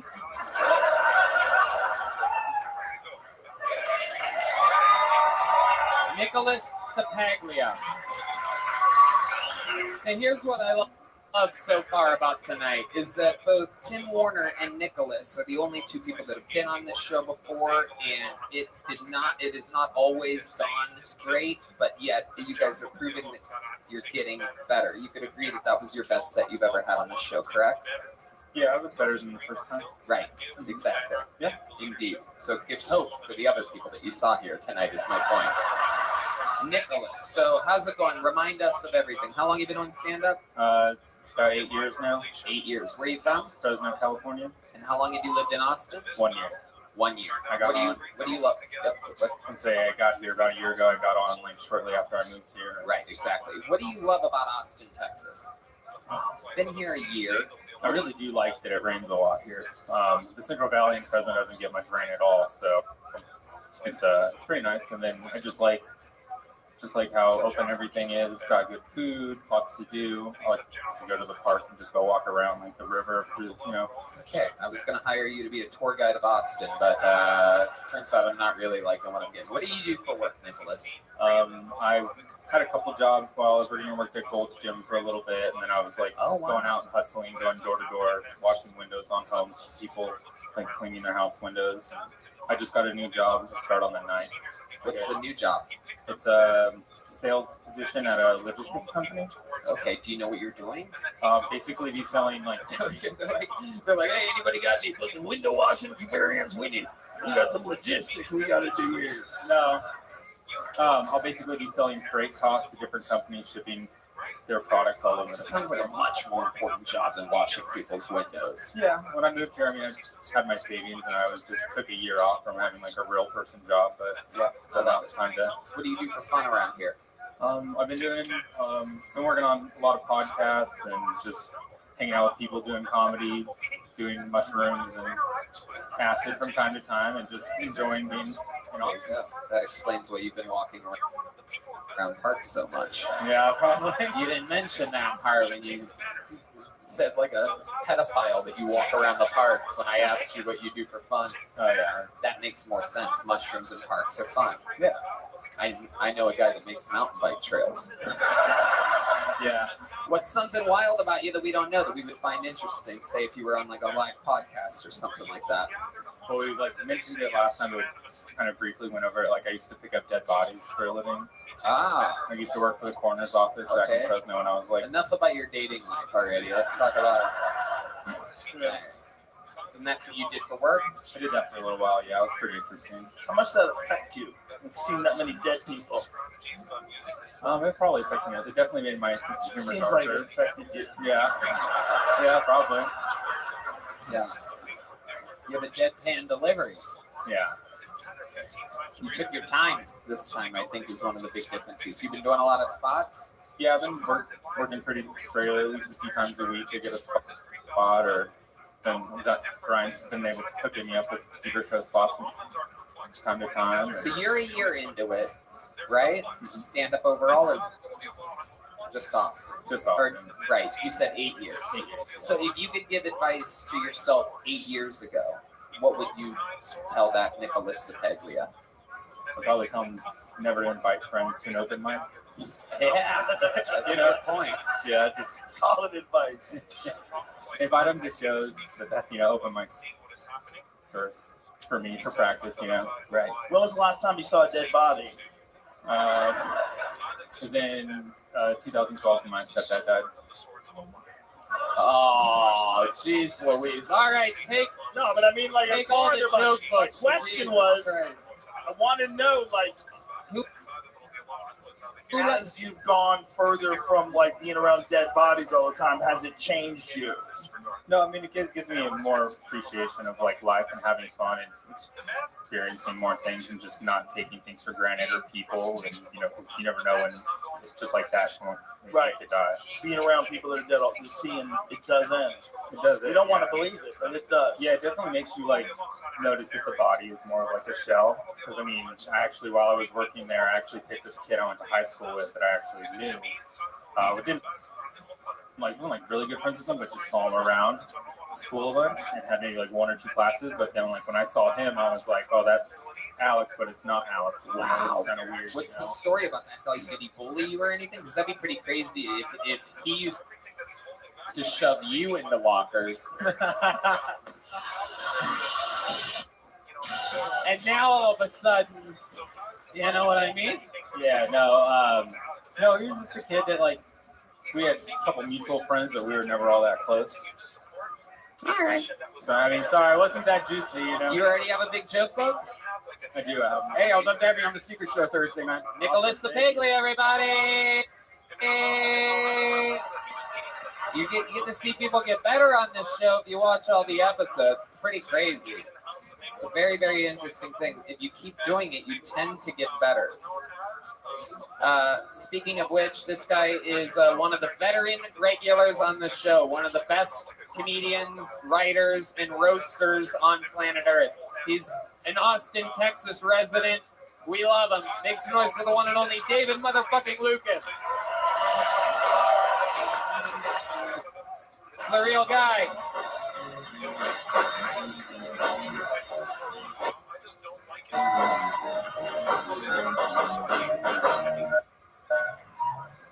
That's what you get from God in terms of the heavy. You're not getting other than that, you have the greatest general in the history. I be having high thoughts without smoking weed.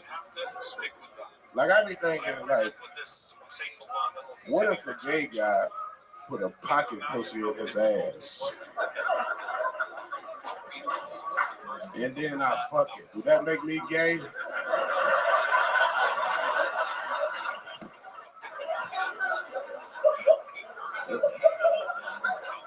It's like I didn't fuck his asshole. I fucked the pocket pussy that was living in his asshole.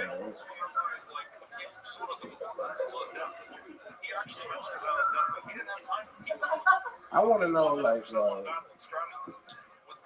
after a girl has an abortion, how long is it appropriate until you eat her pussy? You know what I'm saying?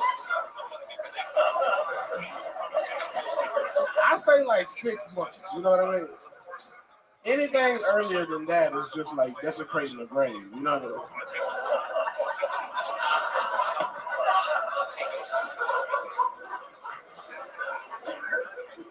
I ate this one girl pussy who had just had an abortion like 2 weeks ago. And when I was eating her pussy, I could hear babies on the inside crying. It was...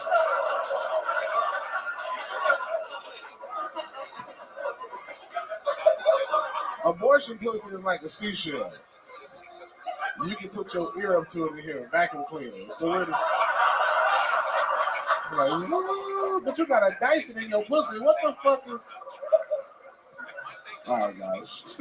Hell yeah, David Lucas. I fucking love it. Yeah. Always amazing. Yeah, there's a woman on stage, a man, and then another woman. Oh, David, come on. The holidays are over. Why are you wearing the Christmas tree skirt as a shirt right now? Tony, you're dressed like Ellen DeGeneres' strap-on. Your ass rests on a dresser when you're not being used.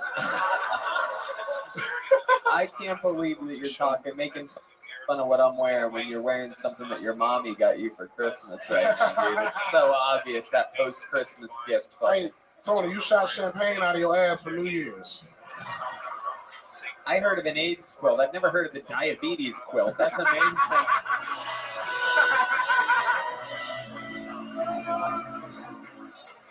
You son of a bitch. I see. I use your line. I thought the diabetes quilt was just made out of McDonald's napkins, but fucking here you are rocking it. I see you in one of them HIV commercials riding a bicycle. I saw you in one of those KFC commercials eating out of a bucket. Look at Tony, boy. He got a rainbow tattoo on his lower back on a gay ass nigga. What the fuck? Did you just say rigatoni? Are you having fucking low blood sugar flashbacks right now or something? Did you just call me rigatoni? Hey, Tony, I subscribed to your OnlyFans for Christmas. That motherfucker OnlyFans, $15, man, to see that nigga sit on a Coke bottle.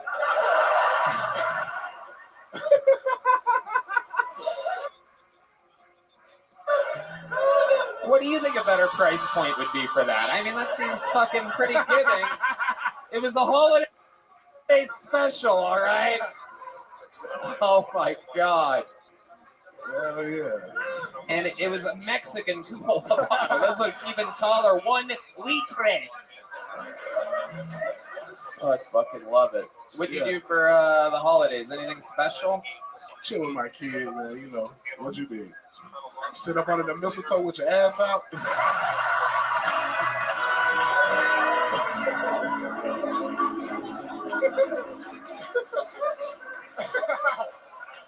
Hey, this way, guys, over here.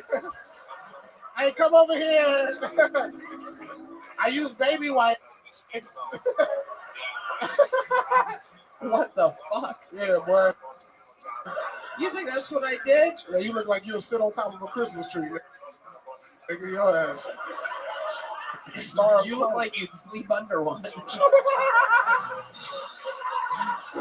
After sweet Christmas dinner. We just had New Year's Eve here. That was a lot of fun. We fucking double roasted the audience. We did a crazy thing. Where Tony had his zipper on the back of his tuxedo pants. Oh my goodness. That is not true. That is not true. That motherfucker went to the bathroom 15 times on New Year's Eve. No. No, I would That motherfucker shook a Topo Chico bottle up and put it in his ass. Wait a second. That's the bottles up and ass thing's really hurting my feelings. Yeah, right. You the only nigga that go to Yellowstone to sit on hot water. That motherfucker tell you the temperature. It's not a cool 138 Fahrenheit. Speaking of hot, you're sweating bullets up here tonight, huh? What's going on? I got cedar fever, man. That shit kicking my ass right now. Cedar fever? Yeah. What? Wait, what? Is that obesity? Is that what you're talking about? Cedar fever.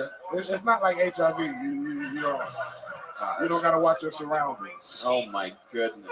David Lucas. What have you been doing for fun lately? Anything crazy? Roasting your ass. Why you got all black, nigga? I'm trying to figure that shit out. Like you gotta sneak in the night to fucking niggas. I mean, we know it, bro. Just put on white so we can see you. You're saying I'm the one out of the two of us that can't be seen? Is that what you're trying to do? Tony, you look like the shadow of an eggplant. I mean, I was about to make the same joke about you. I don't even know what to do now. I like how you killed him.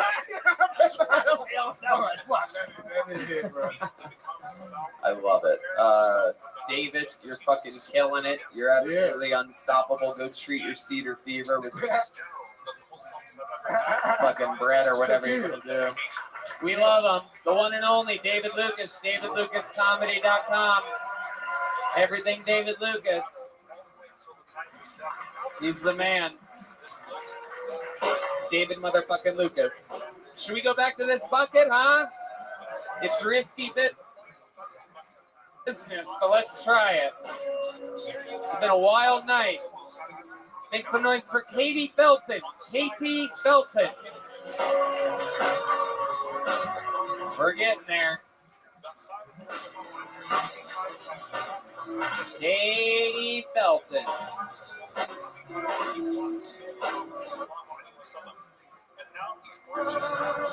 Here she comes. These people wait all night for this opportunity. Give them a hand when they get up here. Katie Felton is next. Starts to make his approach.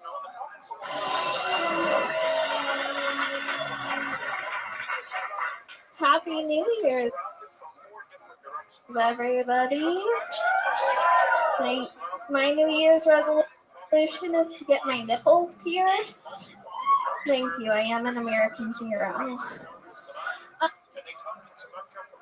When I say that, though, I think most people think it's for kinky reasons.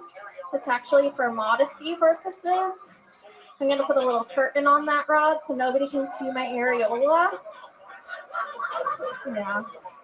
I like to smoke weed, though, so I put a beaded curtain on there when I get high so people still know I'm cool. 2022 was a hard year. I have depression. I wasn't sure if this was going to be my last year, but I like to be prepared. So I carry around my last wishes just in case anything happens to me. And I brought them here today to share with you guys, if that's okay. Thank you. Jet Ski, would you like to pick a color? Your options are red, blue, pink, or green. Pink, P-I-N-K.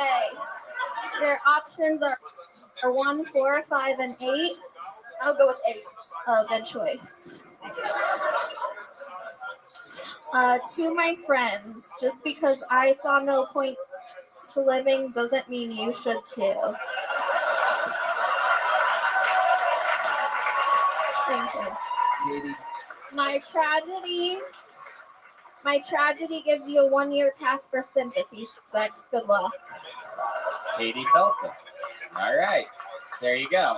Went a little long there, but we got it done. Welcome back to the show. You've been on here before, right? Yes. I called you Amy Schumer Ultralight before? Correct. Okay, yeah. very good. All right. And this is my 3rd time with Joe, so we have to stop meeting this. Oh, wow. Look at that. Katie Felton. A natural, the universe loves fucking with Joe in that way, I guess. So. Katie Felton. Very, very good. How's comedy going? How long you been doing it? 3 years, 4 years in April. 3 years, 4 years in April. All of it here in Austin? Correct, yeah. And this is where you're born and raised? No, I'm from Southern California, but I've been here for the last 8 years. What made you move here 8 years ago? Friends were out here and said, come on down. And I said, hell yeah. Okay, you were getting bullied in Southern California is what's happening. That's what it's I was living in New York. Okay. And getting bullied in New York. Okay. Yeah. All right. Very cool. And what do you do for a living?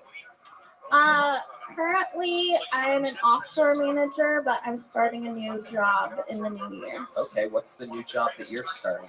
I'm going to be working for an AI company for quick service restaurants. So, like, when you call Domino's, you'll speak to a robot, and I'm going to help you do that. You're going to help people speak to the robot? Yeah. Well, I'm going to be setting up the robot so they can take your order. Oh, that's cool. That makes sense. Jet Ski? Why don't you just take the order? Because that costs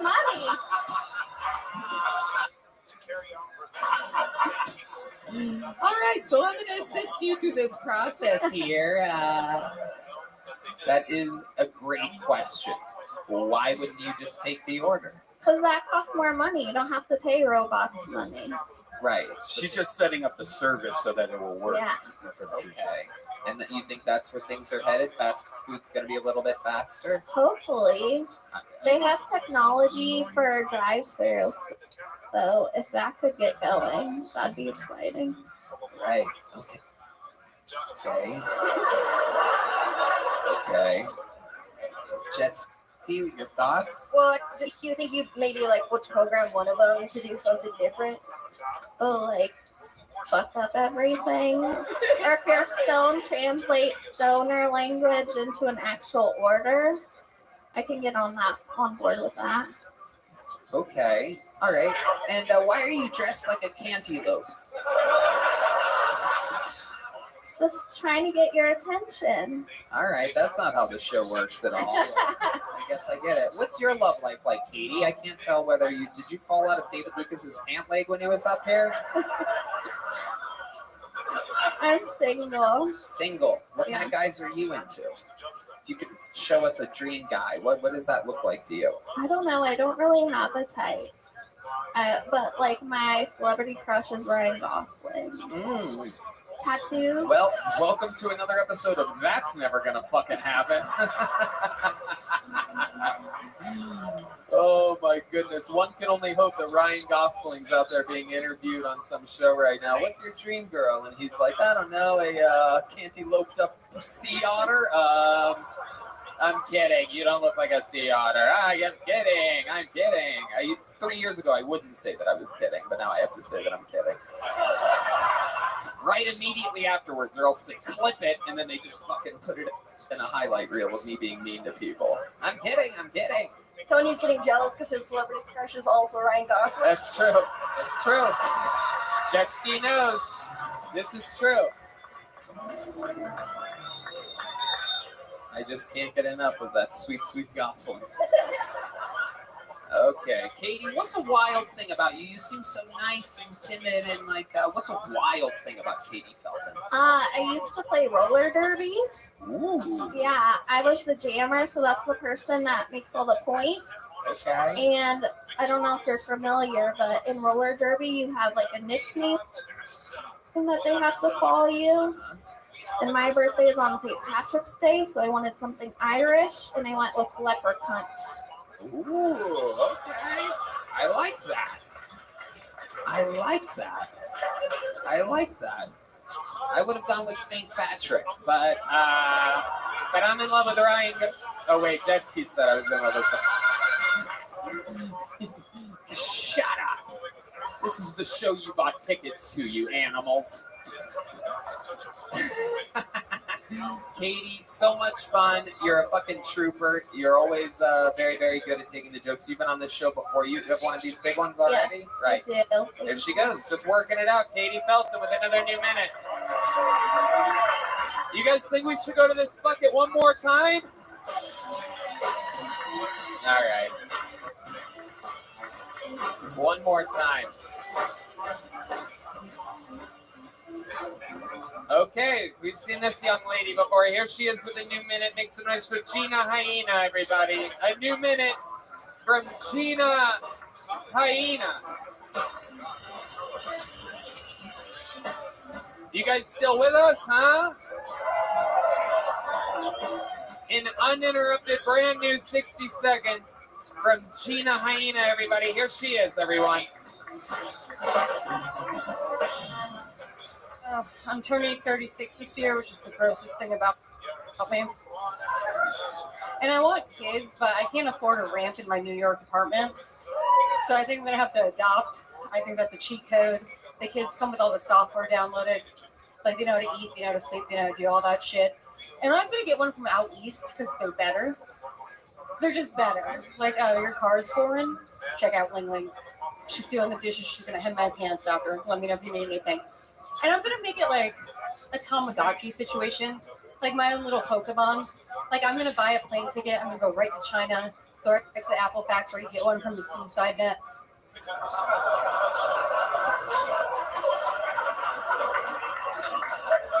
That's how you know he's the hardest worker. I'm not flying all the way over there for a fucking dud, okay? I actually found out this is very expensive. You'd think it would be cheaper, right? I found it's very expensive to get a kid from China, so I'm just going to go a cheaper route. I'm just going to go down to the border and get one that's crate trained.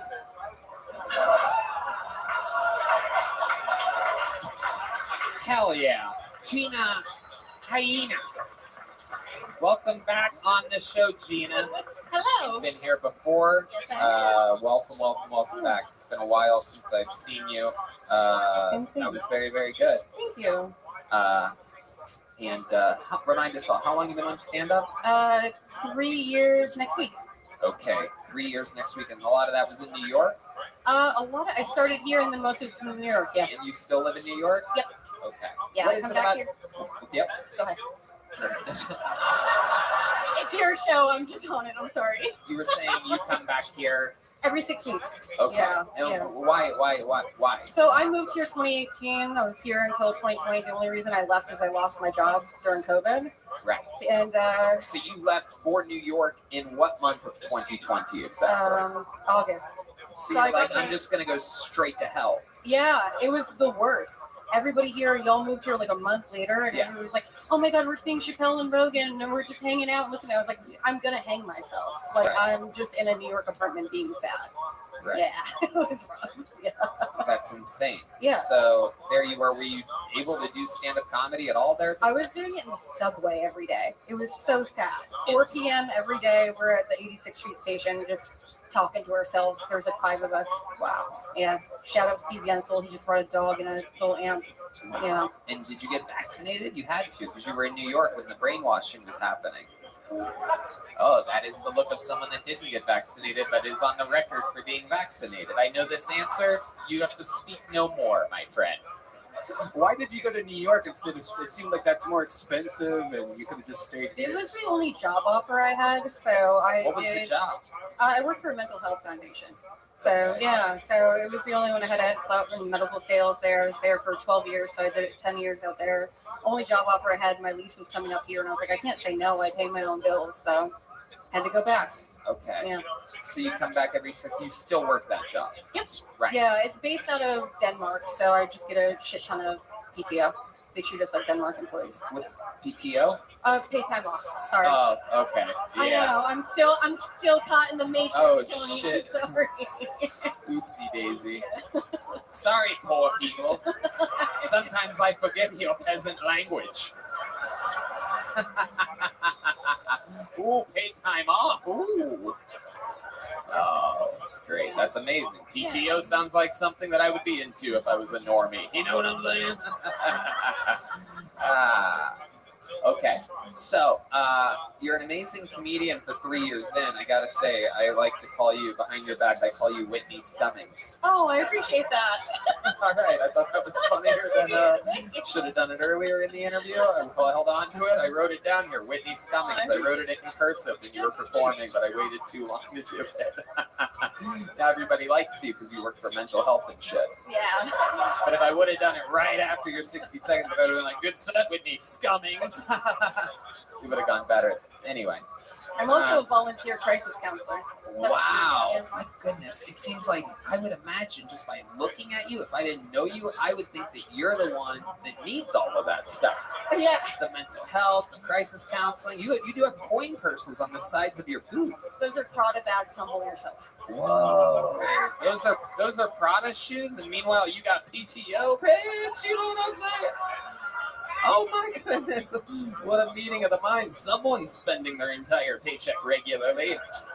Keep being sad, everyone.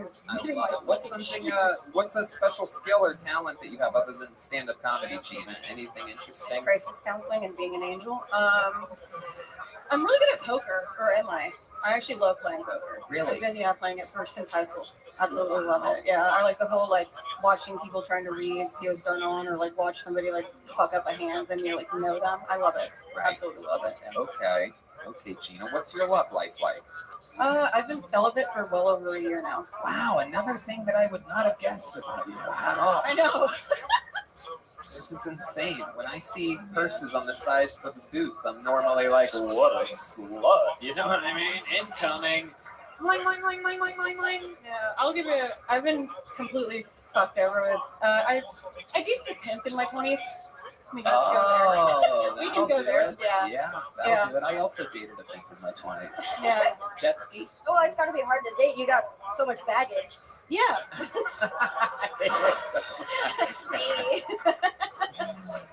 I introduced him to my parents. It was my most serious relationship. Wow. And he was a legit pimp? Yeah. Did he dress allegedly?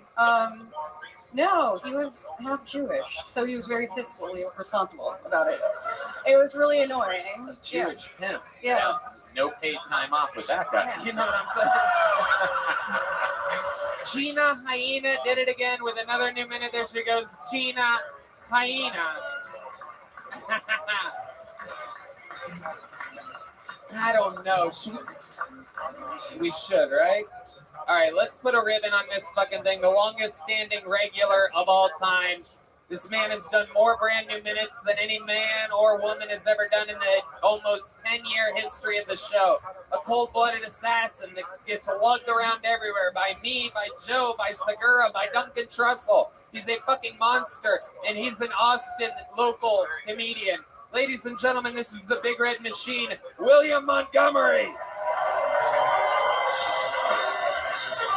The real deal. The Memphis Strangler. The Vanilla Gorilla.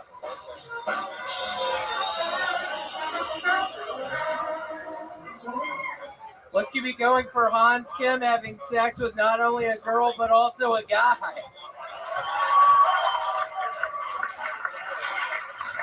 Holy shit. Jeremy Renner is in critical condition after the snowplow he was using ran over his leg. Wait, I thought that guy was like a superhero or something. I thought that guy was like a Hulk or something. I hope everybody had a good New Year's. I've actually had a pretty bad week. I just found out I'm not going to be playing Gary Glitter in his new Family Channel bio. He's like a convicted sex person in England at some point. Okay.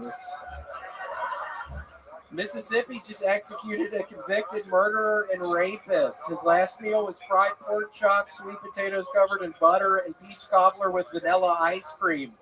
Can you even imagine the cholesterol and all that? Holy shit. Holy shit, it's like nobody ever taught him to eat clean. I mean, what's going on? At least he's going to be full when he enters the gates of hell. I'm sure Barbara Walters and Pope Benedict XVI will be right there to greet him.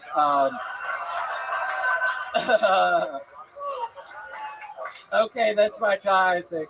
Boom! A minute and a half of brand new material from the man who has done it the most. Dude, there's something with that last one. Do you think so? That's fucking good. There's something there. That's good. There's something to that.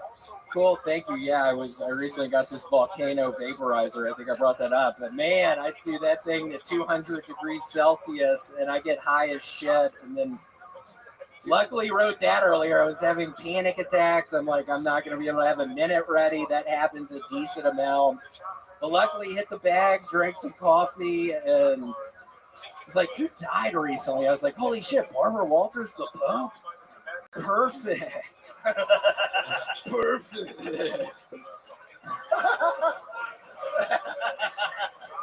And you, no, seriously, perfect. I can't stand the fucking papal system. Papal system. Papal system. All right. But yeah, luckily came up with that stuff. I started Ghost of Tsushima again. I'm planning on playing that game again, so we'll see how that goes. I was actually trapped in the airport for a couple days. I was flying Southwest back to Memphis. I literally lived at the airport like the Tom Hanks movie. I swear to God, I was living in the Dallas airport. Sir, why are your fucking arms crossed like that and you're looking at me weird? Are you not believing me right now, you piece of shit? Can you even imagine how excited I was when I found out the fucking close time?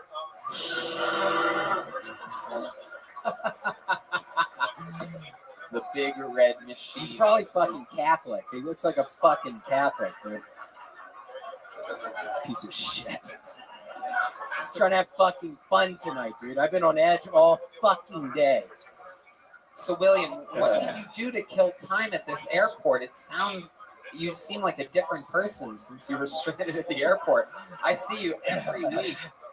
Yeah, I drank a bunch of Jamba Juice. I was playing my Bloons Tower Defense 6 game on my phone. I read The Catcher in the Rye 3 times. Oh, my goodness. Yep. Alden Caulfield, it's a perfect Christmas book. It's a perfect Christmas book. Wow.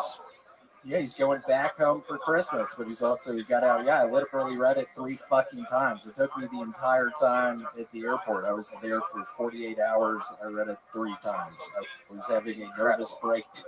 Incredible. You opened your set tonight talking about Hans's threesome, which, as we know, was with another man. What do you think about what the young Hans Kim did this past weekend? What are your thoughts on having a threesome with another man involved? I think it's pretty cool. I mean, he was saying he tasted the guy's dick when they were kissing. Yeah, he got into very graphic details up in the green room. He told you that in the green room. So he's gonna. What else did he say? Give us some more of what Hans didn't want to reveal on stage. Well, they were at the very beginning. They were doing rock paper scissors to see who's gonna pound out that pussy first. Hans lost. Best out of 3. Hans lost, so the guy put his penis in her first, and then Hans was watching, and then they shook hands when they traded off. And wow, Hans got up in that fucking nasty pussy. That's what he was calling it. It was this nasty thing that he was getting up in. But yeah, it sounded like they were having fun. I mean, I think I would like that camaraderie with somebody. I think I'd like to share that kind of camaraderie with somebody else. Interesting. And if you could, because you have a girlfriend, if you could pick one person to bring into the bedroom and have sex with you and your girlfriend, what's a guy that what type of guy would you be into? Weirdly enough, I think I'd bring Red Band. Oh wow! Oh my goodness! I could see how that would work. I'm just kidding, you fat piece of shit! Son of a bitch! Holy shit, you dumbass! Come on! I think it's a You're good. that fucking stupid, Come dude. on! I cannot. Piece of shit. I think it's a good move having Red Band in on the threesome. This way, if you're gonna come too fast, you could just look over at him. Well, Tony, we're pretty much doing that now. Red honestly got an Oculus VR thing. I think we're about to honestly start double teaming in the metaverse.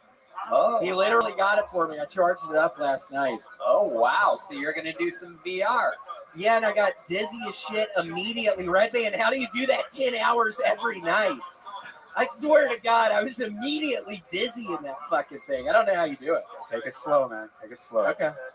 Okay, well, with your girlfriend. Oh my goodness, Red Band is threatening to have sex with your girlfriend. You brought him into the threesome, and now you gotta take him out.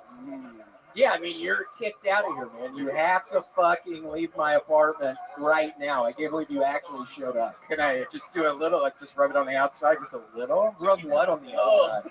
Oh God! Rub what on the outside? God, What are you outside of what? What are you talking? I almost threw up a little bit just then. That is so disgusting. William, let's paint a picture here. Let's say after all this, you come home late one night, one of your sets here, right? You do almost every night. You put the key in the door, you open the door, and there's Red Band with your girl bent over, just going to town. No. Let's just say you walk in, and Red Band's just going to town, going there, slow pumping. Slow pumping. That's how he thinks sex looks. He's just grabs her by the shoulders and just keeps chest bumping her. What do you do? What do you do? Is there a weapon? Is there something you say? I think initially I'd be horrified that the lava lamp was on. I just picture Red Band, he would have the lava lamp on. I think I'd be horrified that he would do to me like that. That he would turn the lava lamp on, and then I would. You love your lava lamp very much, don't you? Yeah. Yep. It's one of your favorite things, isn't it? Yeah. What's your favorite part about having a lava lamp? I can just how the bubbles start expanding. They get to the top. I mean, I swear to God, it is the most exciting fucking thing I've ever personally witnessed. Just how the fuck they just start like hot lava. I like sitting on them. Sitting on them is my answer. And I have a new tier, $30 a month on my OnlyFans. You can see me sit on a lava lamp. If you're sick of the Coke bottles and you have more than $15 a month to spend, I highly recommend. We're going lava lamp. William, anything else happened since the last time we saw you? You were literally stranded at the airport during the taping of last week's episode. So I had a very nice Christmas back home with my family in Memphis. It was very pleasant. We love the Montgomerys. A lot of people said guest of the year 2022. The parents. They were fun. I was a little scared. I was nervous, but it worked out. Seemed fun. I noticed something. Every time you hang out with your parents, they always make you cut your hair, but this time you have a full beard and a full hair. Yeah, they let you. Yeah, no shit. I am not fucking. I swear to God, I am done with Larry and Francis telling me to fucking shave my beard, shave my hair. When I go back to Memphis, I swear to God, I'm sick of it. I'm 35, about to be 36. It's the last fucking year that I did it. It was the last year. I'm not listening to their shit anymore. But every time they tell you to do it, you just say yes. Let's practice right now. So let's say you walk in and I'm Mr. Montgomery, right? And I go, William, we got to get you to shave that beard. Papa, stop. Papa. No, William, you got to do it. It's scruffy. It's not professional. I know that Tony and Red Band say that it's funny and that it makes you have a perfect comedy head, and that's the business that you're in. But I think you should shave it. I'm 35 fucking years old. I'm not living under y'all's fucking roof anymore. I'm out of here. I'm officially moving out next week. I'm moving out of y'all's fucking house. I'm sick of this shit.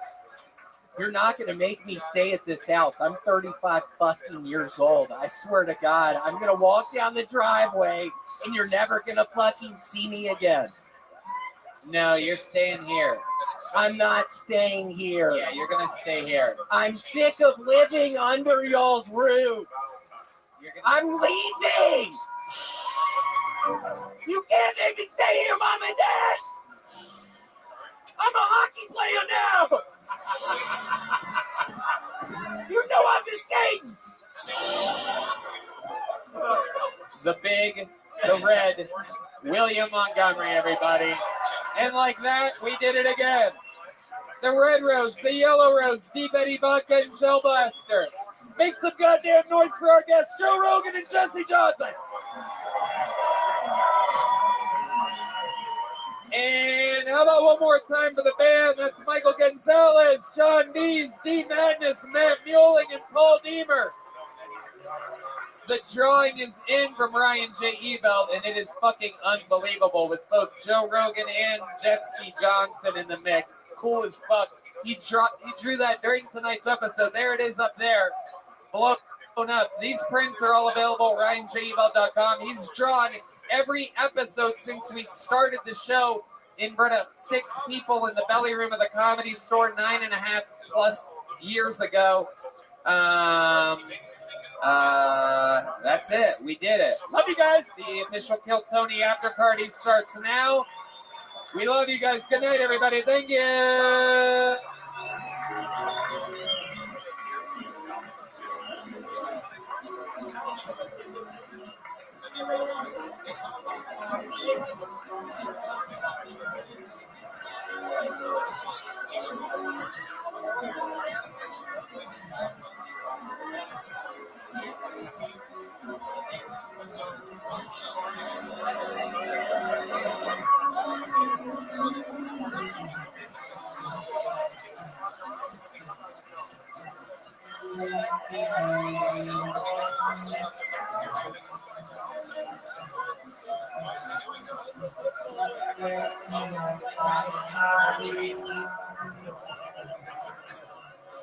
With the chains on their legs, and they're getting exhausted, so he's exhausting their group. And then he scares them from one side, and so they move towards one direction. So basically, he gets them paranoid, and they wouldn't sleep at night because they'd be worried.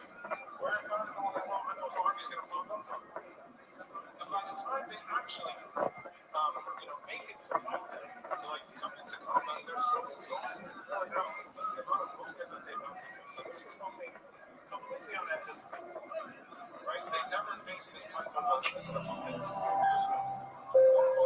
Actually sends a message to Kissel, like, this is weird. Different things are happening here. We need help. So Kissel blocks off sensor reinforcements to block off, the Euphrates block off any type of access to water. So basically, cattle all day long in each apartment will suffer from dehydration. So cattle all day long. He says to the army to put your trust in Allah subhanahu wa ta'ala. It just so happens that it rains upon them. They were able to fill all of their water skins. So that tactic failed. So then they finally meet in battle after days of just exhaustion, right? Moving them from one place to the other, and the Muslims are fresh, outnumbered, but fresh. So Khalid al-Diran's tactic was attack, retreat, attack, retreat, attack, retreat, attack, retreat. So it's all of these false attacks where they're just tired. Okay? And Hurmuz wants to make a statement. So Hurmuz calls out for Khalid. And the Arabs used to do it before that.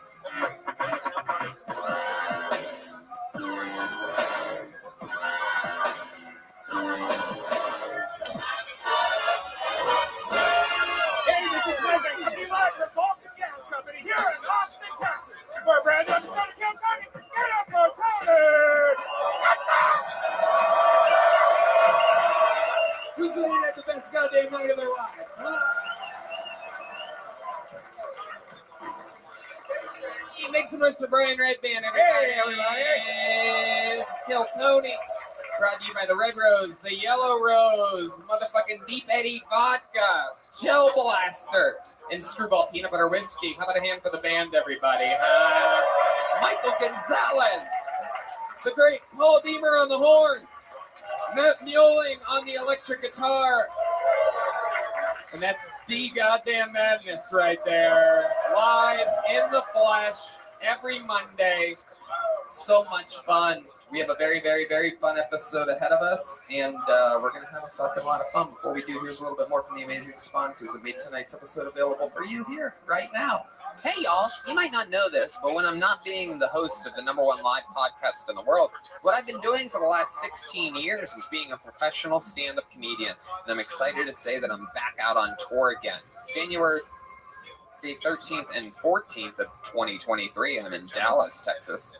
And February 9th and 10th of 2023, I'm in Houston, Texas. Tickets available at TonyHinchcliffe.com. All these shows sell out, so don't be a doofus. Go to the website now. Get tickets while you still can. Hey, y'all, the new year is here, and there's no better way to kick off 2023 than by making sure you're feeling like your best self. Liquid IV is the category-winning hydration brand fueling your well-being, and their hydration multiplier is the one product you're missing in your daily routine. I'm telling you right now, you've tried it, you've heard about it, you got to get in the game. Liquid IV is one of the absolute best products on planet Earth. In fact, I used one literally yesterday. I was at the bar. I had been laughing and drinking with friends all day. It was one of those wacky Sundays. I don't normally play those games, but I was 6 or 7 hours into slowly drinking. I wasn't doing shots. I wasn't doing this, but I had totally forgotten to drink water. All of a sudden, I literally feel like I'm about to pass out, and I have that. I know what that feels like. I tell my pal Yoni, grab me a water and a stick of liquid IV. Next thing you know, there I am, dancing, taking off my shirt, up on a picnic table, twerking for the first time ever, stuff falling out of my booty hole because there's a lot up there. Liquid IV saves lives, makes lives better, and is the best product on planet Earth. Red Band, you know all about this. Yeah, I think a lot of people like myself don't enjoy drinking water. I used to drink sugary sports drinks and anything except water. Well, now I just have one stick and I get 5 essential vitamins, and it's 2 times faster hydration than water alone. And they have amazing flavors. My favorite, tropical punch, grape, golden cherry. I love them. It's some of the best flavors you'll ever have, and it's convenient. And one stick of liquid IV and 16 ounces of water contains 5 essential vitamins, B3, B5, B6, B12, and vitamin C. So you know what to do. Grab your liquid IV in bulk nationwide at Costco, or you can get 20% off when you go to liquidiv.com and use the code TONY at checkout. That's 20% off anything you order when you shop Better Hydration today using promo code TONY at liquidiv.com. Hey y'all, we're in the comedy business, which if you've ever seen any moment of this show, showcases a lot of mental health issues. Some positive, some negative. Sometimes it's the greatest comedians in the world trying to kill themselves. Sometimes we meet a person and we know that they're completely insane within 10 seconds of them being on the show.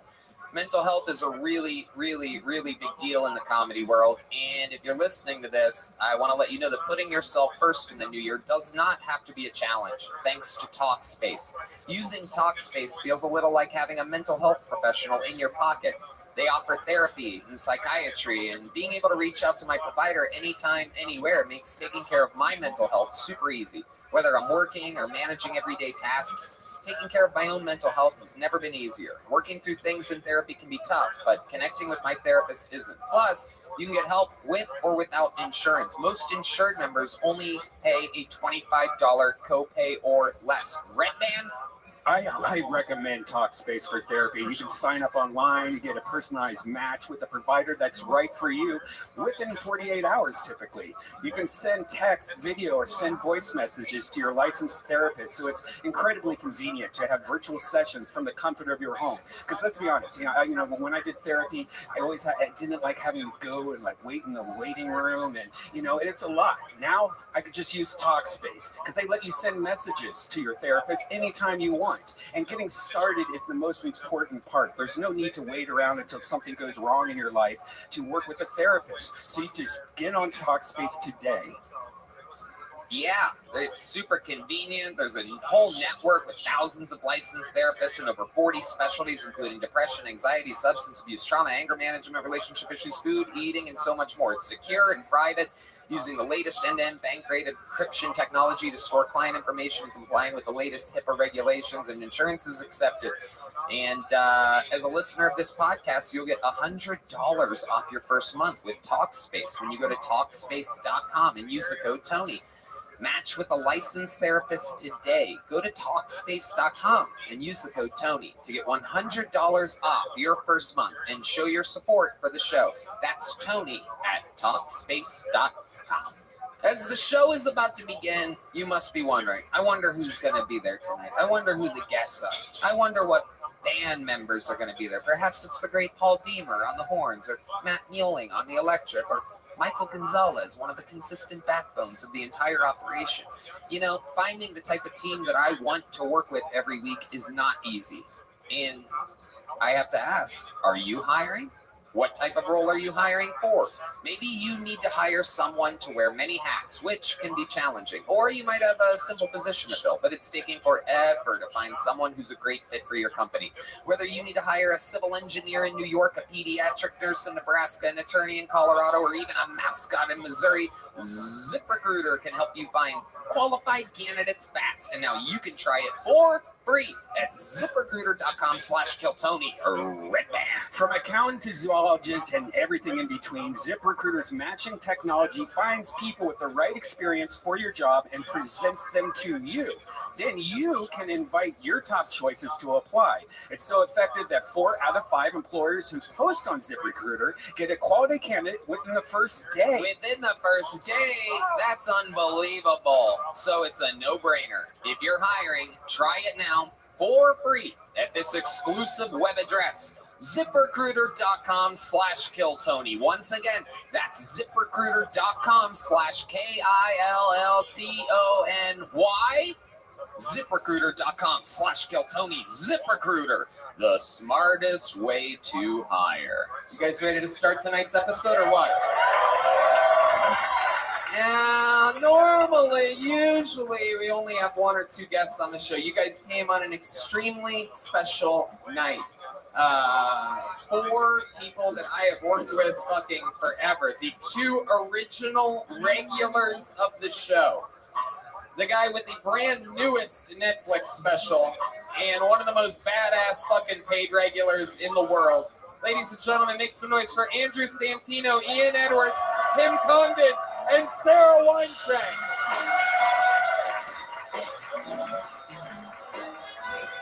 Andrew motherfucking Santino. Yeah. Cheeseburger on Netflix right now. Tim Condon. Sarah Weinshank, the first 2 regulars in the history of the show, and Ian motherfucking Edwards. Woo! Oh shit, it's a goddamn comedy mafia here tonight, ladies and gentlemen. The first 2 regulars in the history of the show, 9.5 years ago, Kim Congdon and Sarah Weinshank had the unheard of job of having to write and perform a brand new minute every single week. How about a hand for Sarah and Kim, everybody? They're in Yuma, Arizona, January 27th. Check out their podcast, This Bitch. Down there at the end, the great Ian Edwards is here, everybody. Comedy Store paid regular, fucking monster. I spent goddamn fucking Jesus fucking goddamn 10 years having to follow this motherfucker, absolutely killing in the original Room of the Comedy Store. Welcome, Ian. What's up, man? Good to be here, man. This shit is wild. Fuck yeah. We're in it. And literally, right now, you can't even make it up. They're basically uploading it right now. The brand spanking newest Netflix special, Cheeseburger. Andrew Santino's here. Bad Friends. Fucking Whiskey Ginger. You guys know what the fuck is up. We've been doing this gangster shit for a long time. All 4 of you have been guests on this show before. You all know how it works. If anybody new is visiting here, well, a bunch of people signed up for the chance to get 60 seconds on this stage. If I pull their name out of the bucket, you know their 60 seconds is up when you hear the sound of a kitten.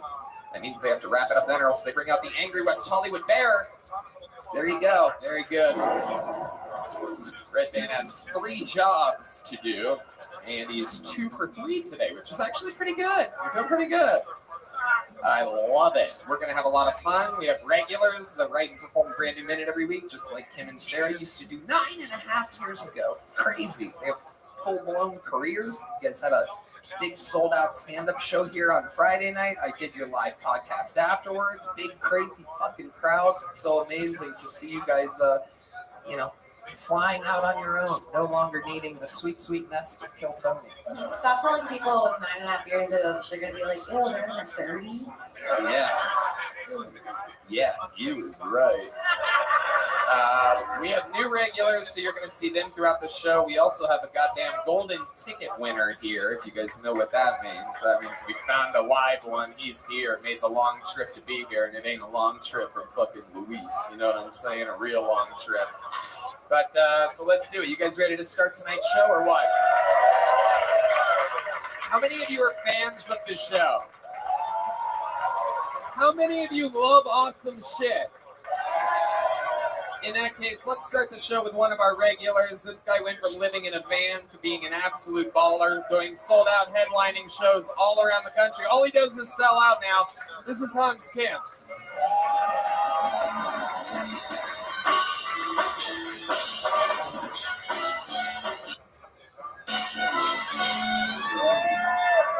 Hey,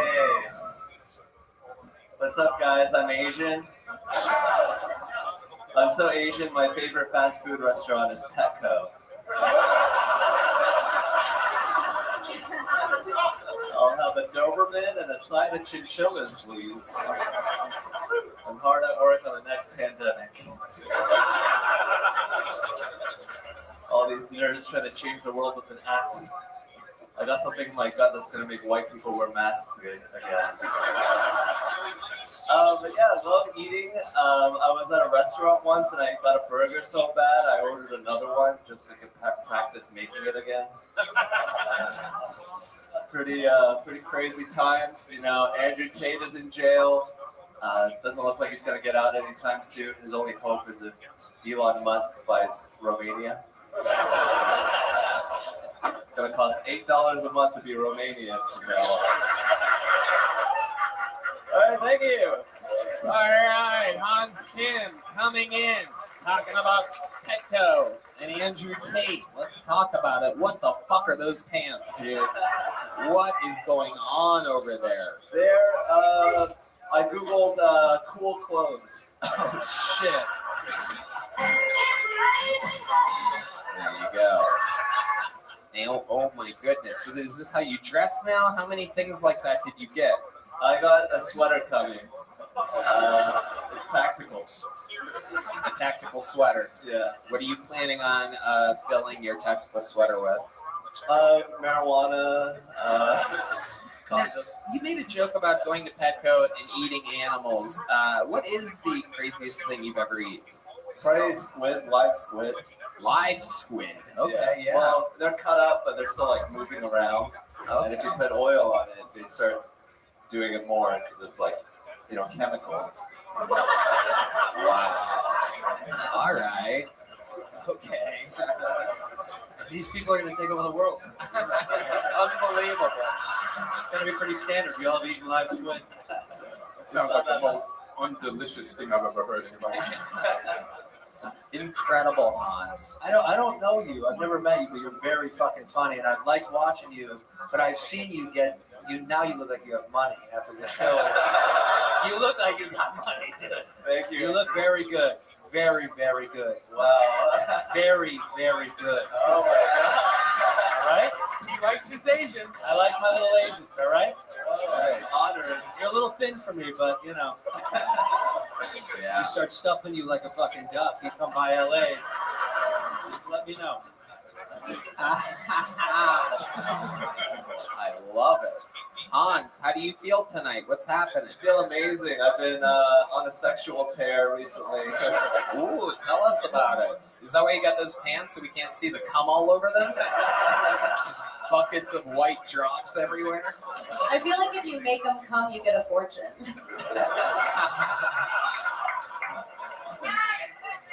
Oh shit, D Madness loves it. Hell yeah, D Madness hates Asian people. I'm kidding. He hates gay people. I'm kidding. Hans, tell us about some of these sexual activities. I had a pretty intense makeout session on Thursday. Wow, are you 11? I'm just catching up. What makes it an intense makeout session? She was willing.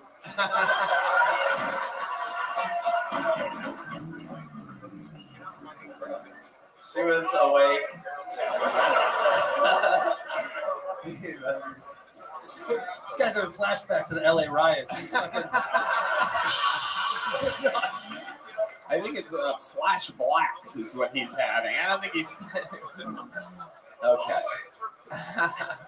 I love it. Hans, tell us more. So an intense makeout session? Yeah, she eventually was like, you say this to all the girls, and then just left. Ew. So, yeah, she wants something unique and special, I guess.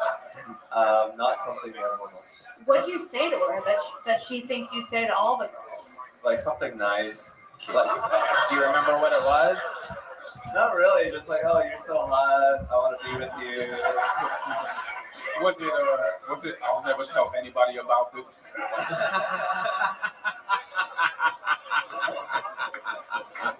Hey, baby, do you know Joe Rogan? Han, I like your story. You used to live in a van? Yeah. I feel like you stole a black person's story. And their pants.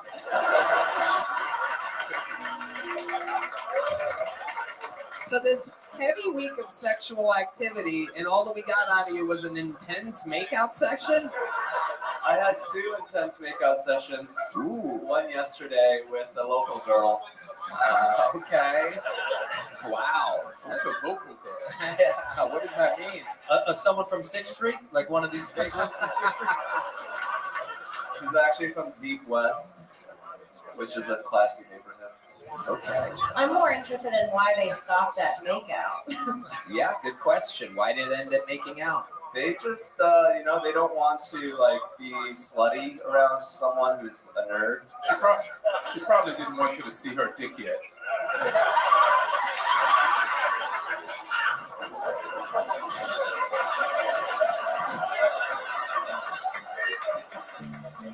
We're doing this shit tonight.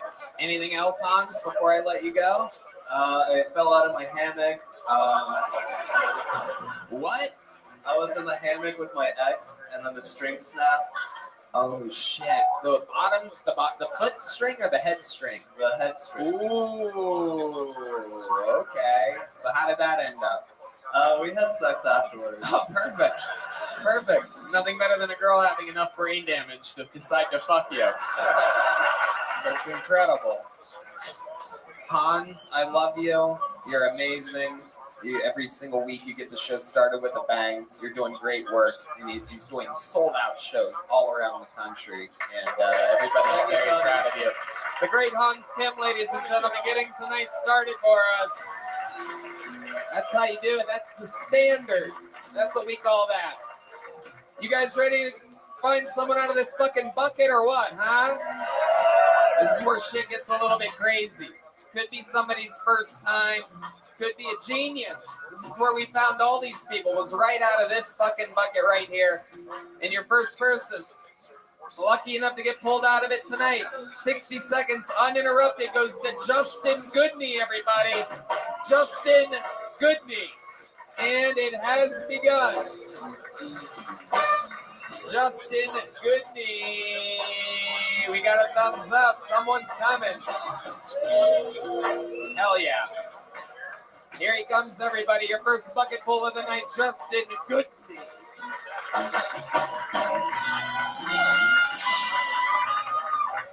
What's up, guys?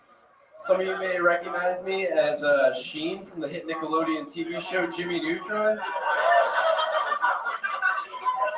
If I had to pick, I'd say the worst thing about my girlfriend is her huge dick and her right jab. So I've been in Austin a couple of days. First night here, I saw a cop put a lady in an arm bar. It's like, hell yeah. Texas is very different than where I'm from. I'm from Massachusetts. You can tell just from like the laws. In like Texas, you have like stay in your ground.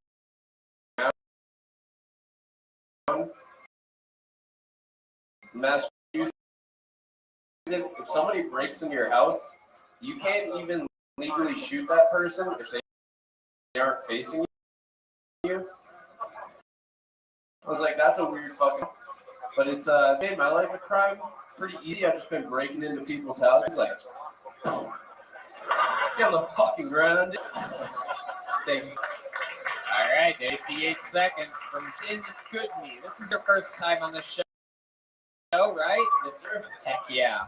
All right, so welcome, Justin. You're visiting from Massachusetts. How long have you been doing stand comedy? 2 months. 2 months. What made you want to start now? You do that every so. I don't know. I was like, I gotta start. What do you do for work? I'm a bar. Okay. How old are you? 26. 26-year-old tending for a few years. Okay. All right. Just bartending. What part of Massachusetts? Worcester. Oof. All right. Okay. So, what made you come to Austin? We just wanted to do a little trip. Who's we? Put some friends up there. Oh, okay. Oh, fucking Worcester in the house. I love it. You don't have a thick Massachusetts accent. I say hot dog. Hot dog? That sounded Asian. Yeah. Yeah. You're going to be wearing Hans Kim's pants by next week. I know what's going on over here. Okay, Justin. So you came with some friends. How many friends did you fly to Austin with? There's 4 of us total. 4 of us. What are your big plans here? So this is actually our last night here. We just came down, checked out 6th Street, wanted to check out the city. Okay. Did you do things other than 6th Street, hopefully, for the love of fucking God? Yeah. We went to, there's a swimming hole 45 minutes from here. That kind of sucks, to be honest. But, oh, shit, you went to the swimming hole? Good luck, man. The swimming hole. Okay. I forget what's Hamilton's or something. All right. Okay. Why didn't you like it? The water was really cold and there was a lot of kids there. I wanted to skip rocks. Okay. Can't really skip rocks. You could have still skipped rocks. Oh, we did, for sure. Wow, you wanted to. Yeah, dude, we gotta fucking go down to Texas to skip rocks. And these fucking ass kids were swimming in the hump. It's bullshit, dude. You couldn't skip rocks in Worcester, man. You get 2,000 miles to skip rocks. Oh my God. You look like you do Gopher commercials. I don't know what that means. I came here to do two things: skip rocks and fucking go to 6th Street. We're at the Rain Street, whatever it is. Oh, yeah, Rainy Street. Okay, yeah, that's another very, very fratty thing to do. And again, you're 26? Yeah. 26. What's your love life like? You seem like, your arms look cool. You like it? You have like great forearms, but everything else is just I pulled up the falling off. sleeves so I can go through. You're like if the oldest son on Succession had AIDS. What's your love life like? Terrible. Terrible. Not great. Oh my goodness. When was the last time you were with a girl or a boy? It was a girl. I think it was a girl. Yeah. 2 months ago. Okay, and what happened there? How did you meet this girl? Bartending. You meet some girls. Oh, okay, Bill Cosby. I see what's going on over there. I see what's going on. He really is. He's back on tour 2023. Get your tickets now. They'll sell out. Catch me in Worcester. Catch me in your finest water hole. Be out there skipping rocks. Fucking taking off kids' heads. Okay, and what did you do with that girl? Let's see. What happened here? Did you do better than Hans? Was it more than an intense makeout session? Yeah, it went further. I got to see her dick. All right. Still bombing. Okay, still bombing. It's going to be a long flight back to Worcester. And there's a layover from Austin to Worcester. I'm sure of it. I'm kidding. Tell us something that we'd be interested to know about your entire life. You ever save anybody's life or accomplish anything great or win an award or anything? You good at anything other than... No. I have a fructose intolerance. Ooh. Okay. Yeah. And hyperthyroidism. Wow. Isn't that just diabetes? What? Not just diabetes? It's a little bit. What is the difference between that and diabetes? Hyperthyroidism or the fructose? The fructose thing. How do you explain it? What do you have to look out for? Like sugars? Right. See, what a pussy, am I right? You know what I mean? So what do you drink then when you go around town? Vodka soda. Vodka soda. Right. Honestly, like Miller High Life and a shot of Jameson's, like normally my go-to. Okay. It's a great having a bartender that's allergic to the shit that he's selling. Yeah, I drink. Oh, I got some orange juice on my hand. Oof. Oh, I gotta take this shot. Okay, Justin. So the most interesting thing about your entire life is that you have hyperthyroidism, is what I have written down here. Super sexy. I was trying to think like what I would say, and what airline did you and your boys fly here on? Spirit. JetBlue. Oh, no carry-ons now. It's kind of sucks. You look like if Steve-O hit his head too much. My goodness gracious, Justin. Well, congratulations. You got pulled out of the bucket. We have these little joke boats that were made by the Great Bones. Can you catch? There he goes, Justin Goodney, everybody. Let's get back to this bucket. Let's find another innocent victim here. These people came here to fucking make it, believe it or not. Hunter Hayes. It's a good name, Hunter Hayes. I like it. Hunter Hayes is next on Kill Tony. You guys having any fun yet, huh? Oh, here he comes. Man on a mission. Hunter, everybody.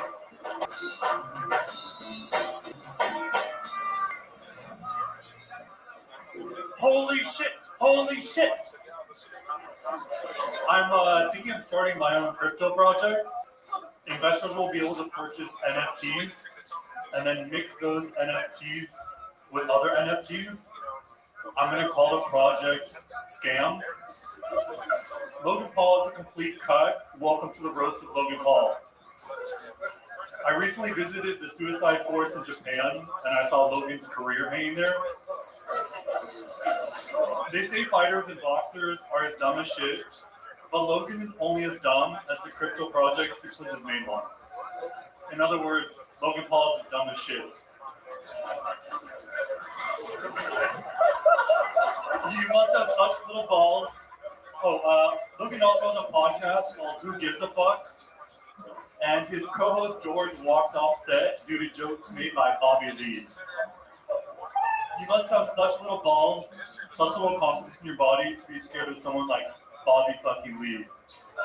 Bobby Lee is the physical embodiment of the Nickelodeon Splat logo.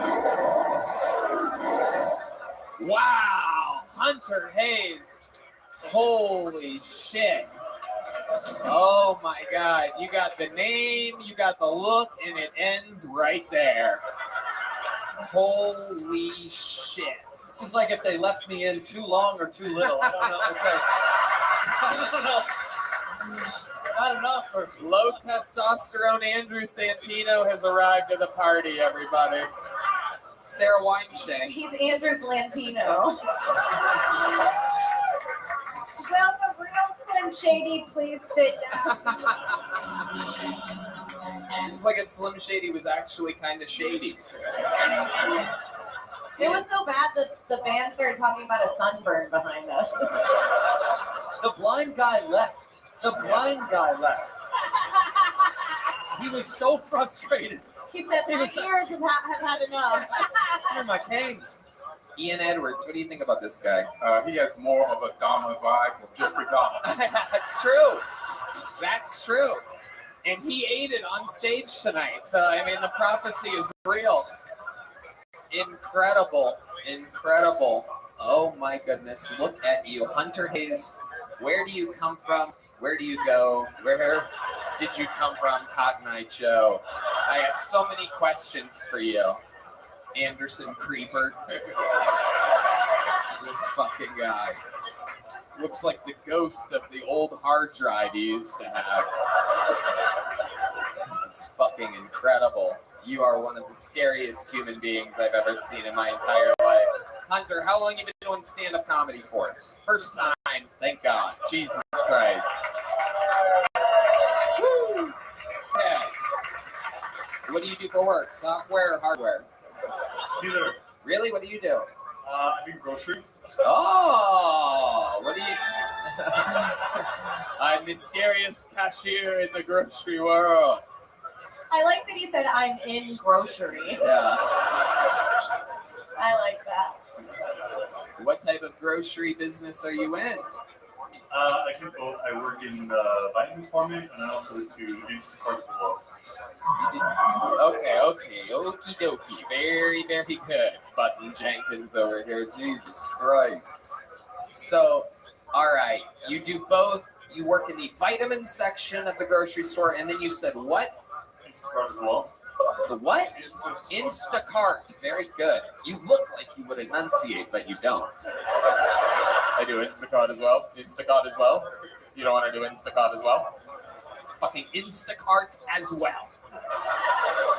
Where are you from? Northern California. Northern California. What part? Suburb of Sacramento. Okay. This guy's a robot. I know, it's unbelievable. I'm telling you, they set him out there like, make sure you know exactly how to say it. You're not wrong. They practice it. They're like, Instacart. He's like, Instacart. Like, oh, fuck. It's not ready. Don't put him in the wild. If we have them hold pieces of paper in front of them, it's going to make him more human. They'll never think he's a robot. What should we say that he does for work? Let's do Instacart as well, but make it all one word. Type it in the program as one word. He's in the vitamin section, but he doesn't look like he takes any. Right. Yeah, it is true. You seem a little bit malnourished. Tell us more about your life, Hunter Hayes. What do you like to do for fun? What's the party version of Hunter Hayes when you're not doing the Instacart? So I'm currently working on my own business where I make my own intimate bleaching cream. Intimate blinking cream? Bleaching cream. I believe the bleaching part. So, this is... Yeah, Ian, he's black. This is It worked. Yeah, it worked apparently. It really worked. You're making your own bleaching cream. Where, in what bathtub are you doing this? This is frightening. What body parts of other humans do you use to make the bleaching cream? But it's a really good company. This is Russell Peters. Tell us about your bleaching company. Tell us about it, Hunter. Go ahead. So typically people make bleaching cream and use your finger. I don't like the currently doing it where it'll be applied with like a lipstick application. Lipstick application. So it's kind of like painting your pussy or your balls. Oh shit, dude! Imagine them pitching that to like L'Oreal. You know, it's basically painting your pussy or maybe your butthole. Get out! Get him out! They just press a secret security button under the table. Oh my god! Have you used this on anybody? Is there some innocent chained up girl tied to your bed right now and fucking testing on myself? Is that true? You bleached your asshole? Absolutely. Really? Okay. All right. I can believe that. How many of you want to see this guy's bleached asshole right now?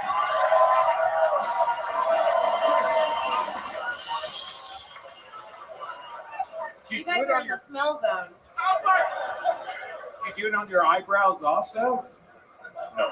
Oh.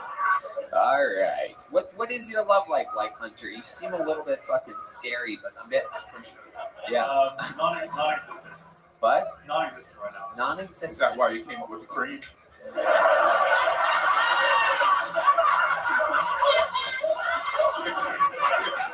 Smart move, man. Non-existent right now. Very, very interesting. When's the last time you kissed a girl? Or a boy? What are you into? You seem like what? Does it have to be dead for you to enjoy it? Do you enjoy any living thing? I'm bisexual. I love it. But what are you into the most? If you had to pick a favorite. FTM. FTM. Female to male. Female to male. So what was once a female is now a male.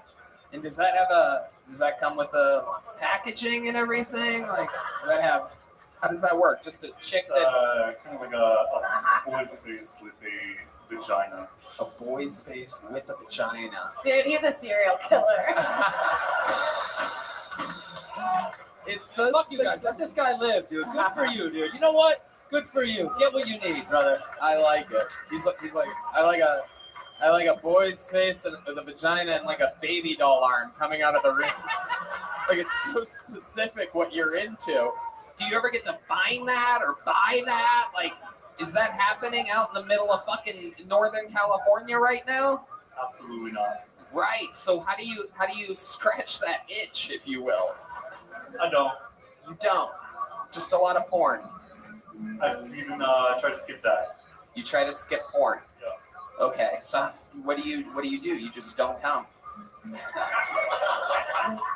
When I do come, it's solely to porn. It's for sure. Only to porn. I have sex too. Okay.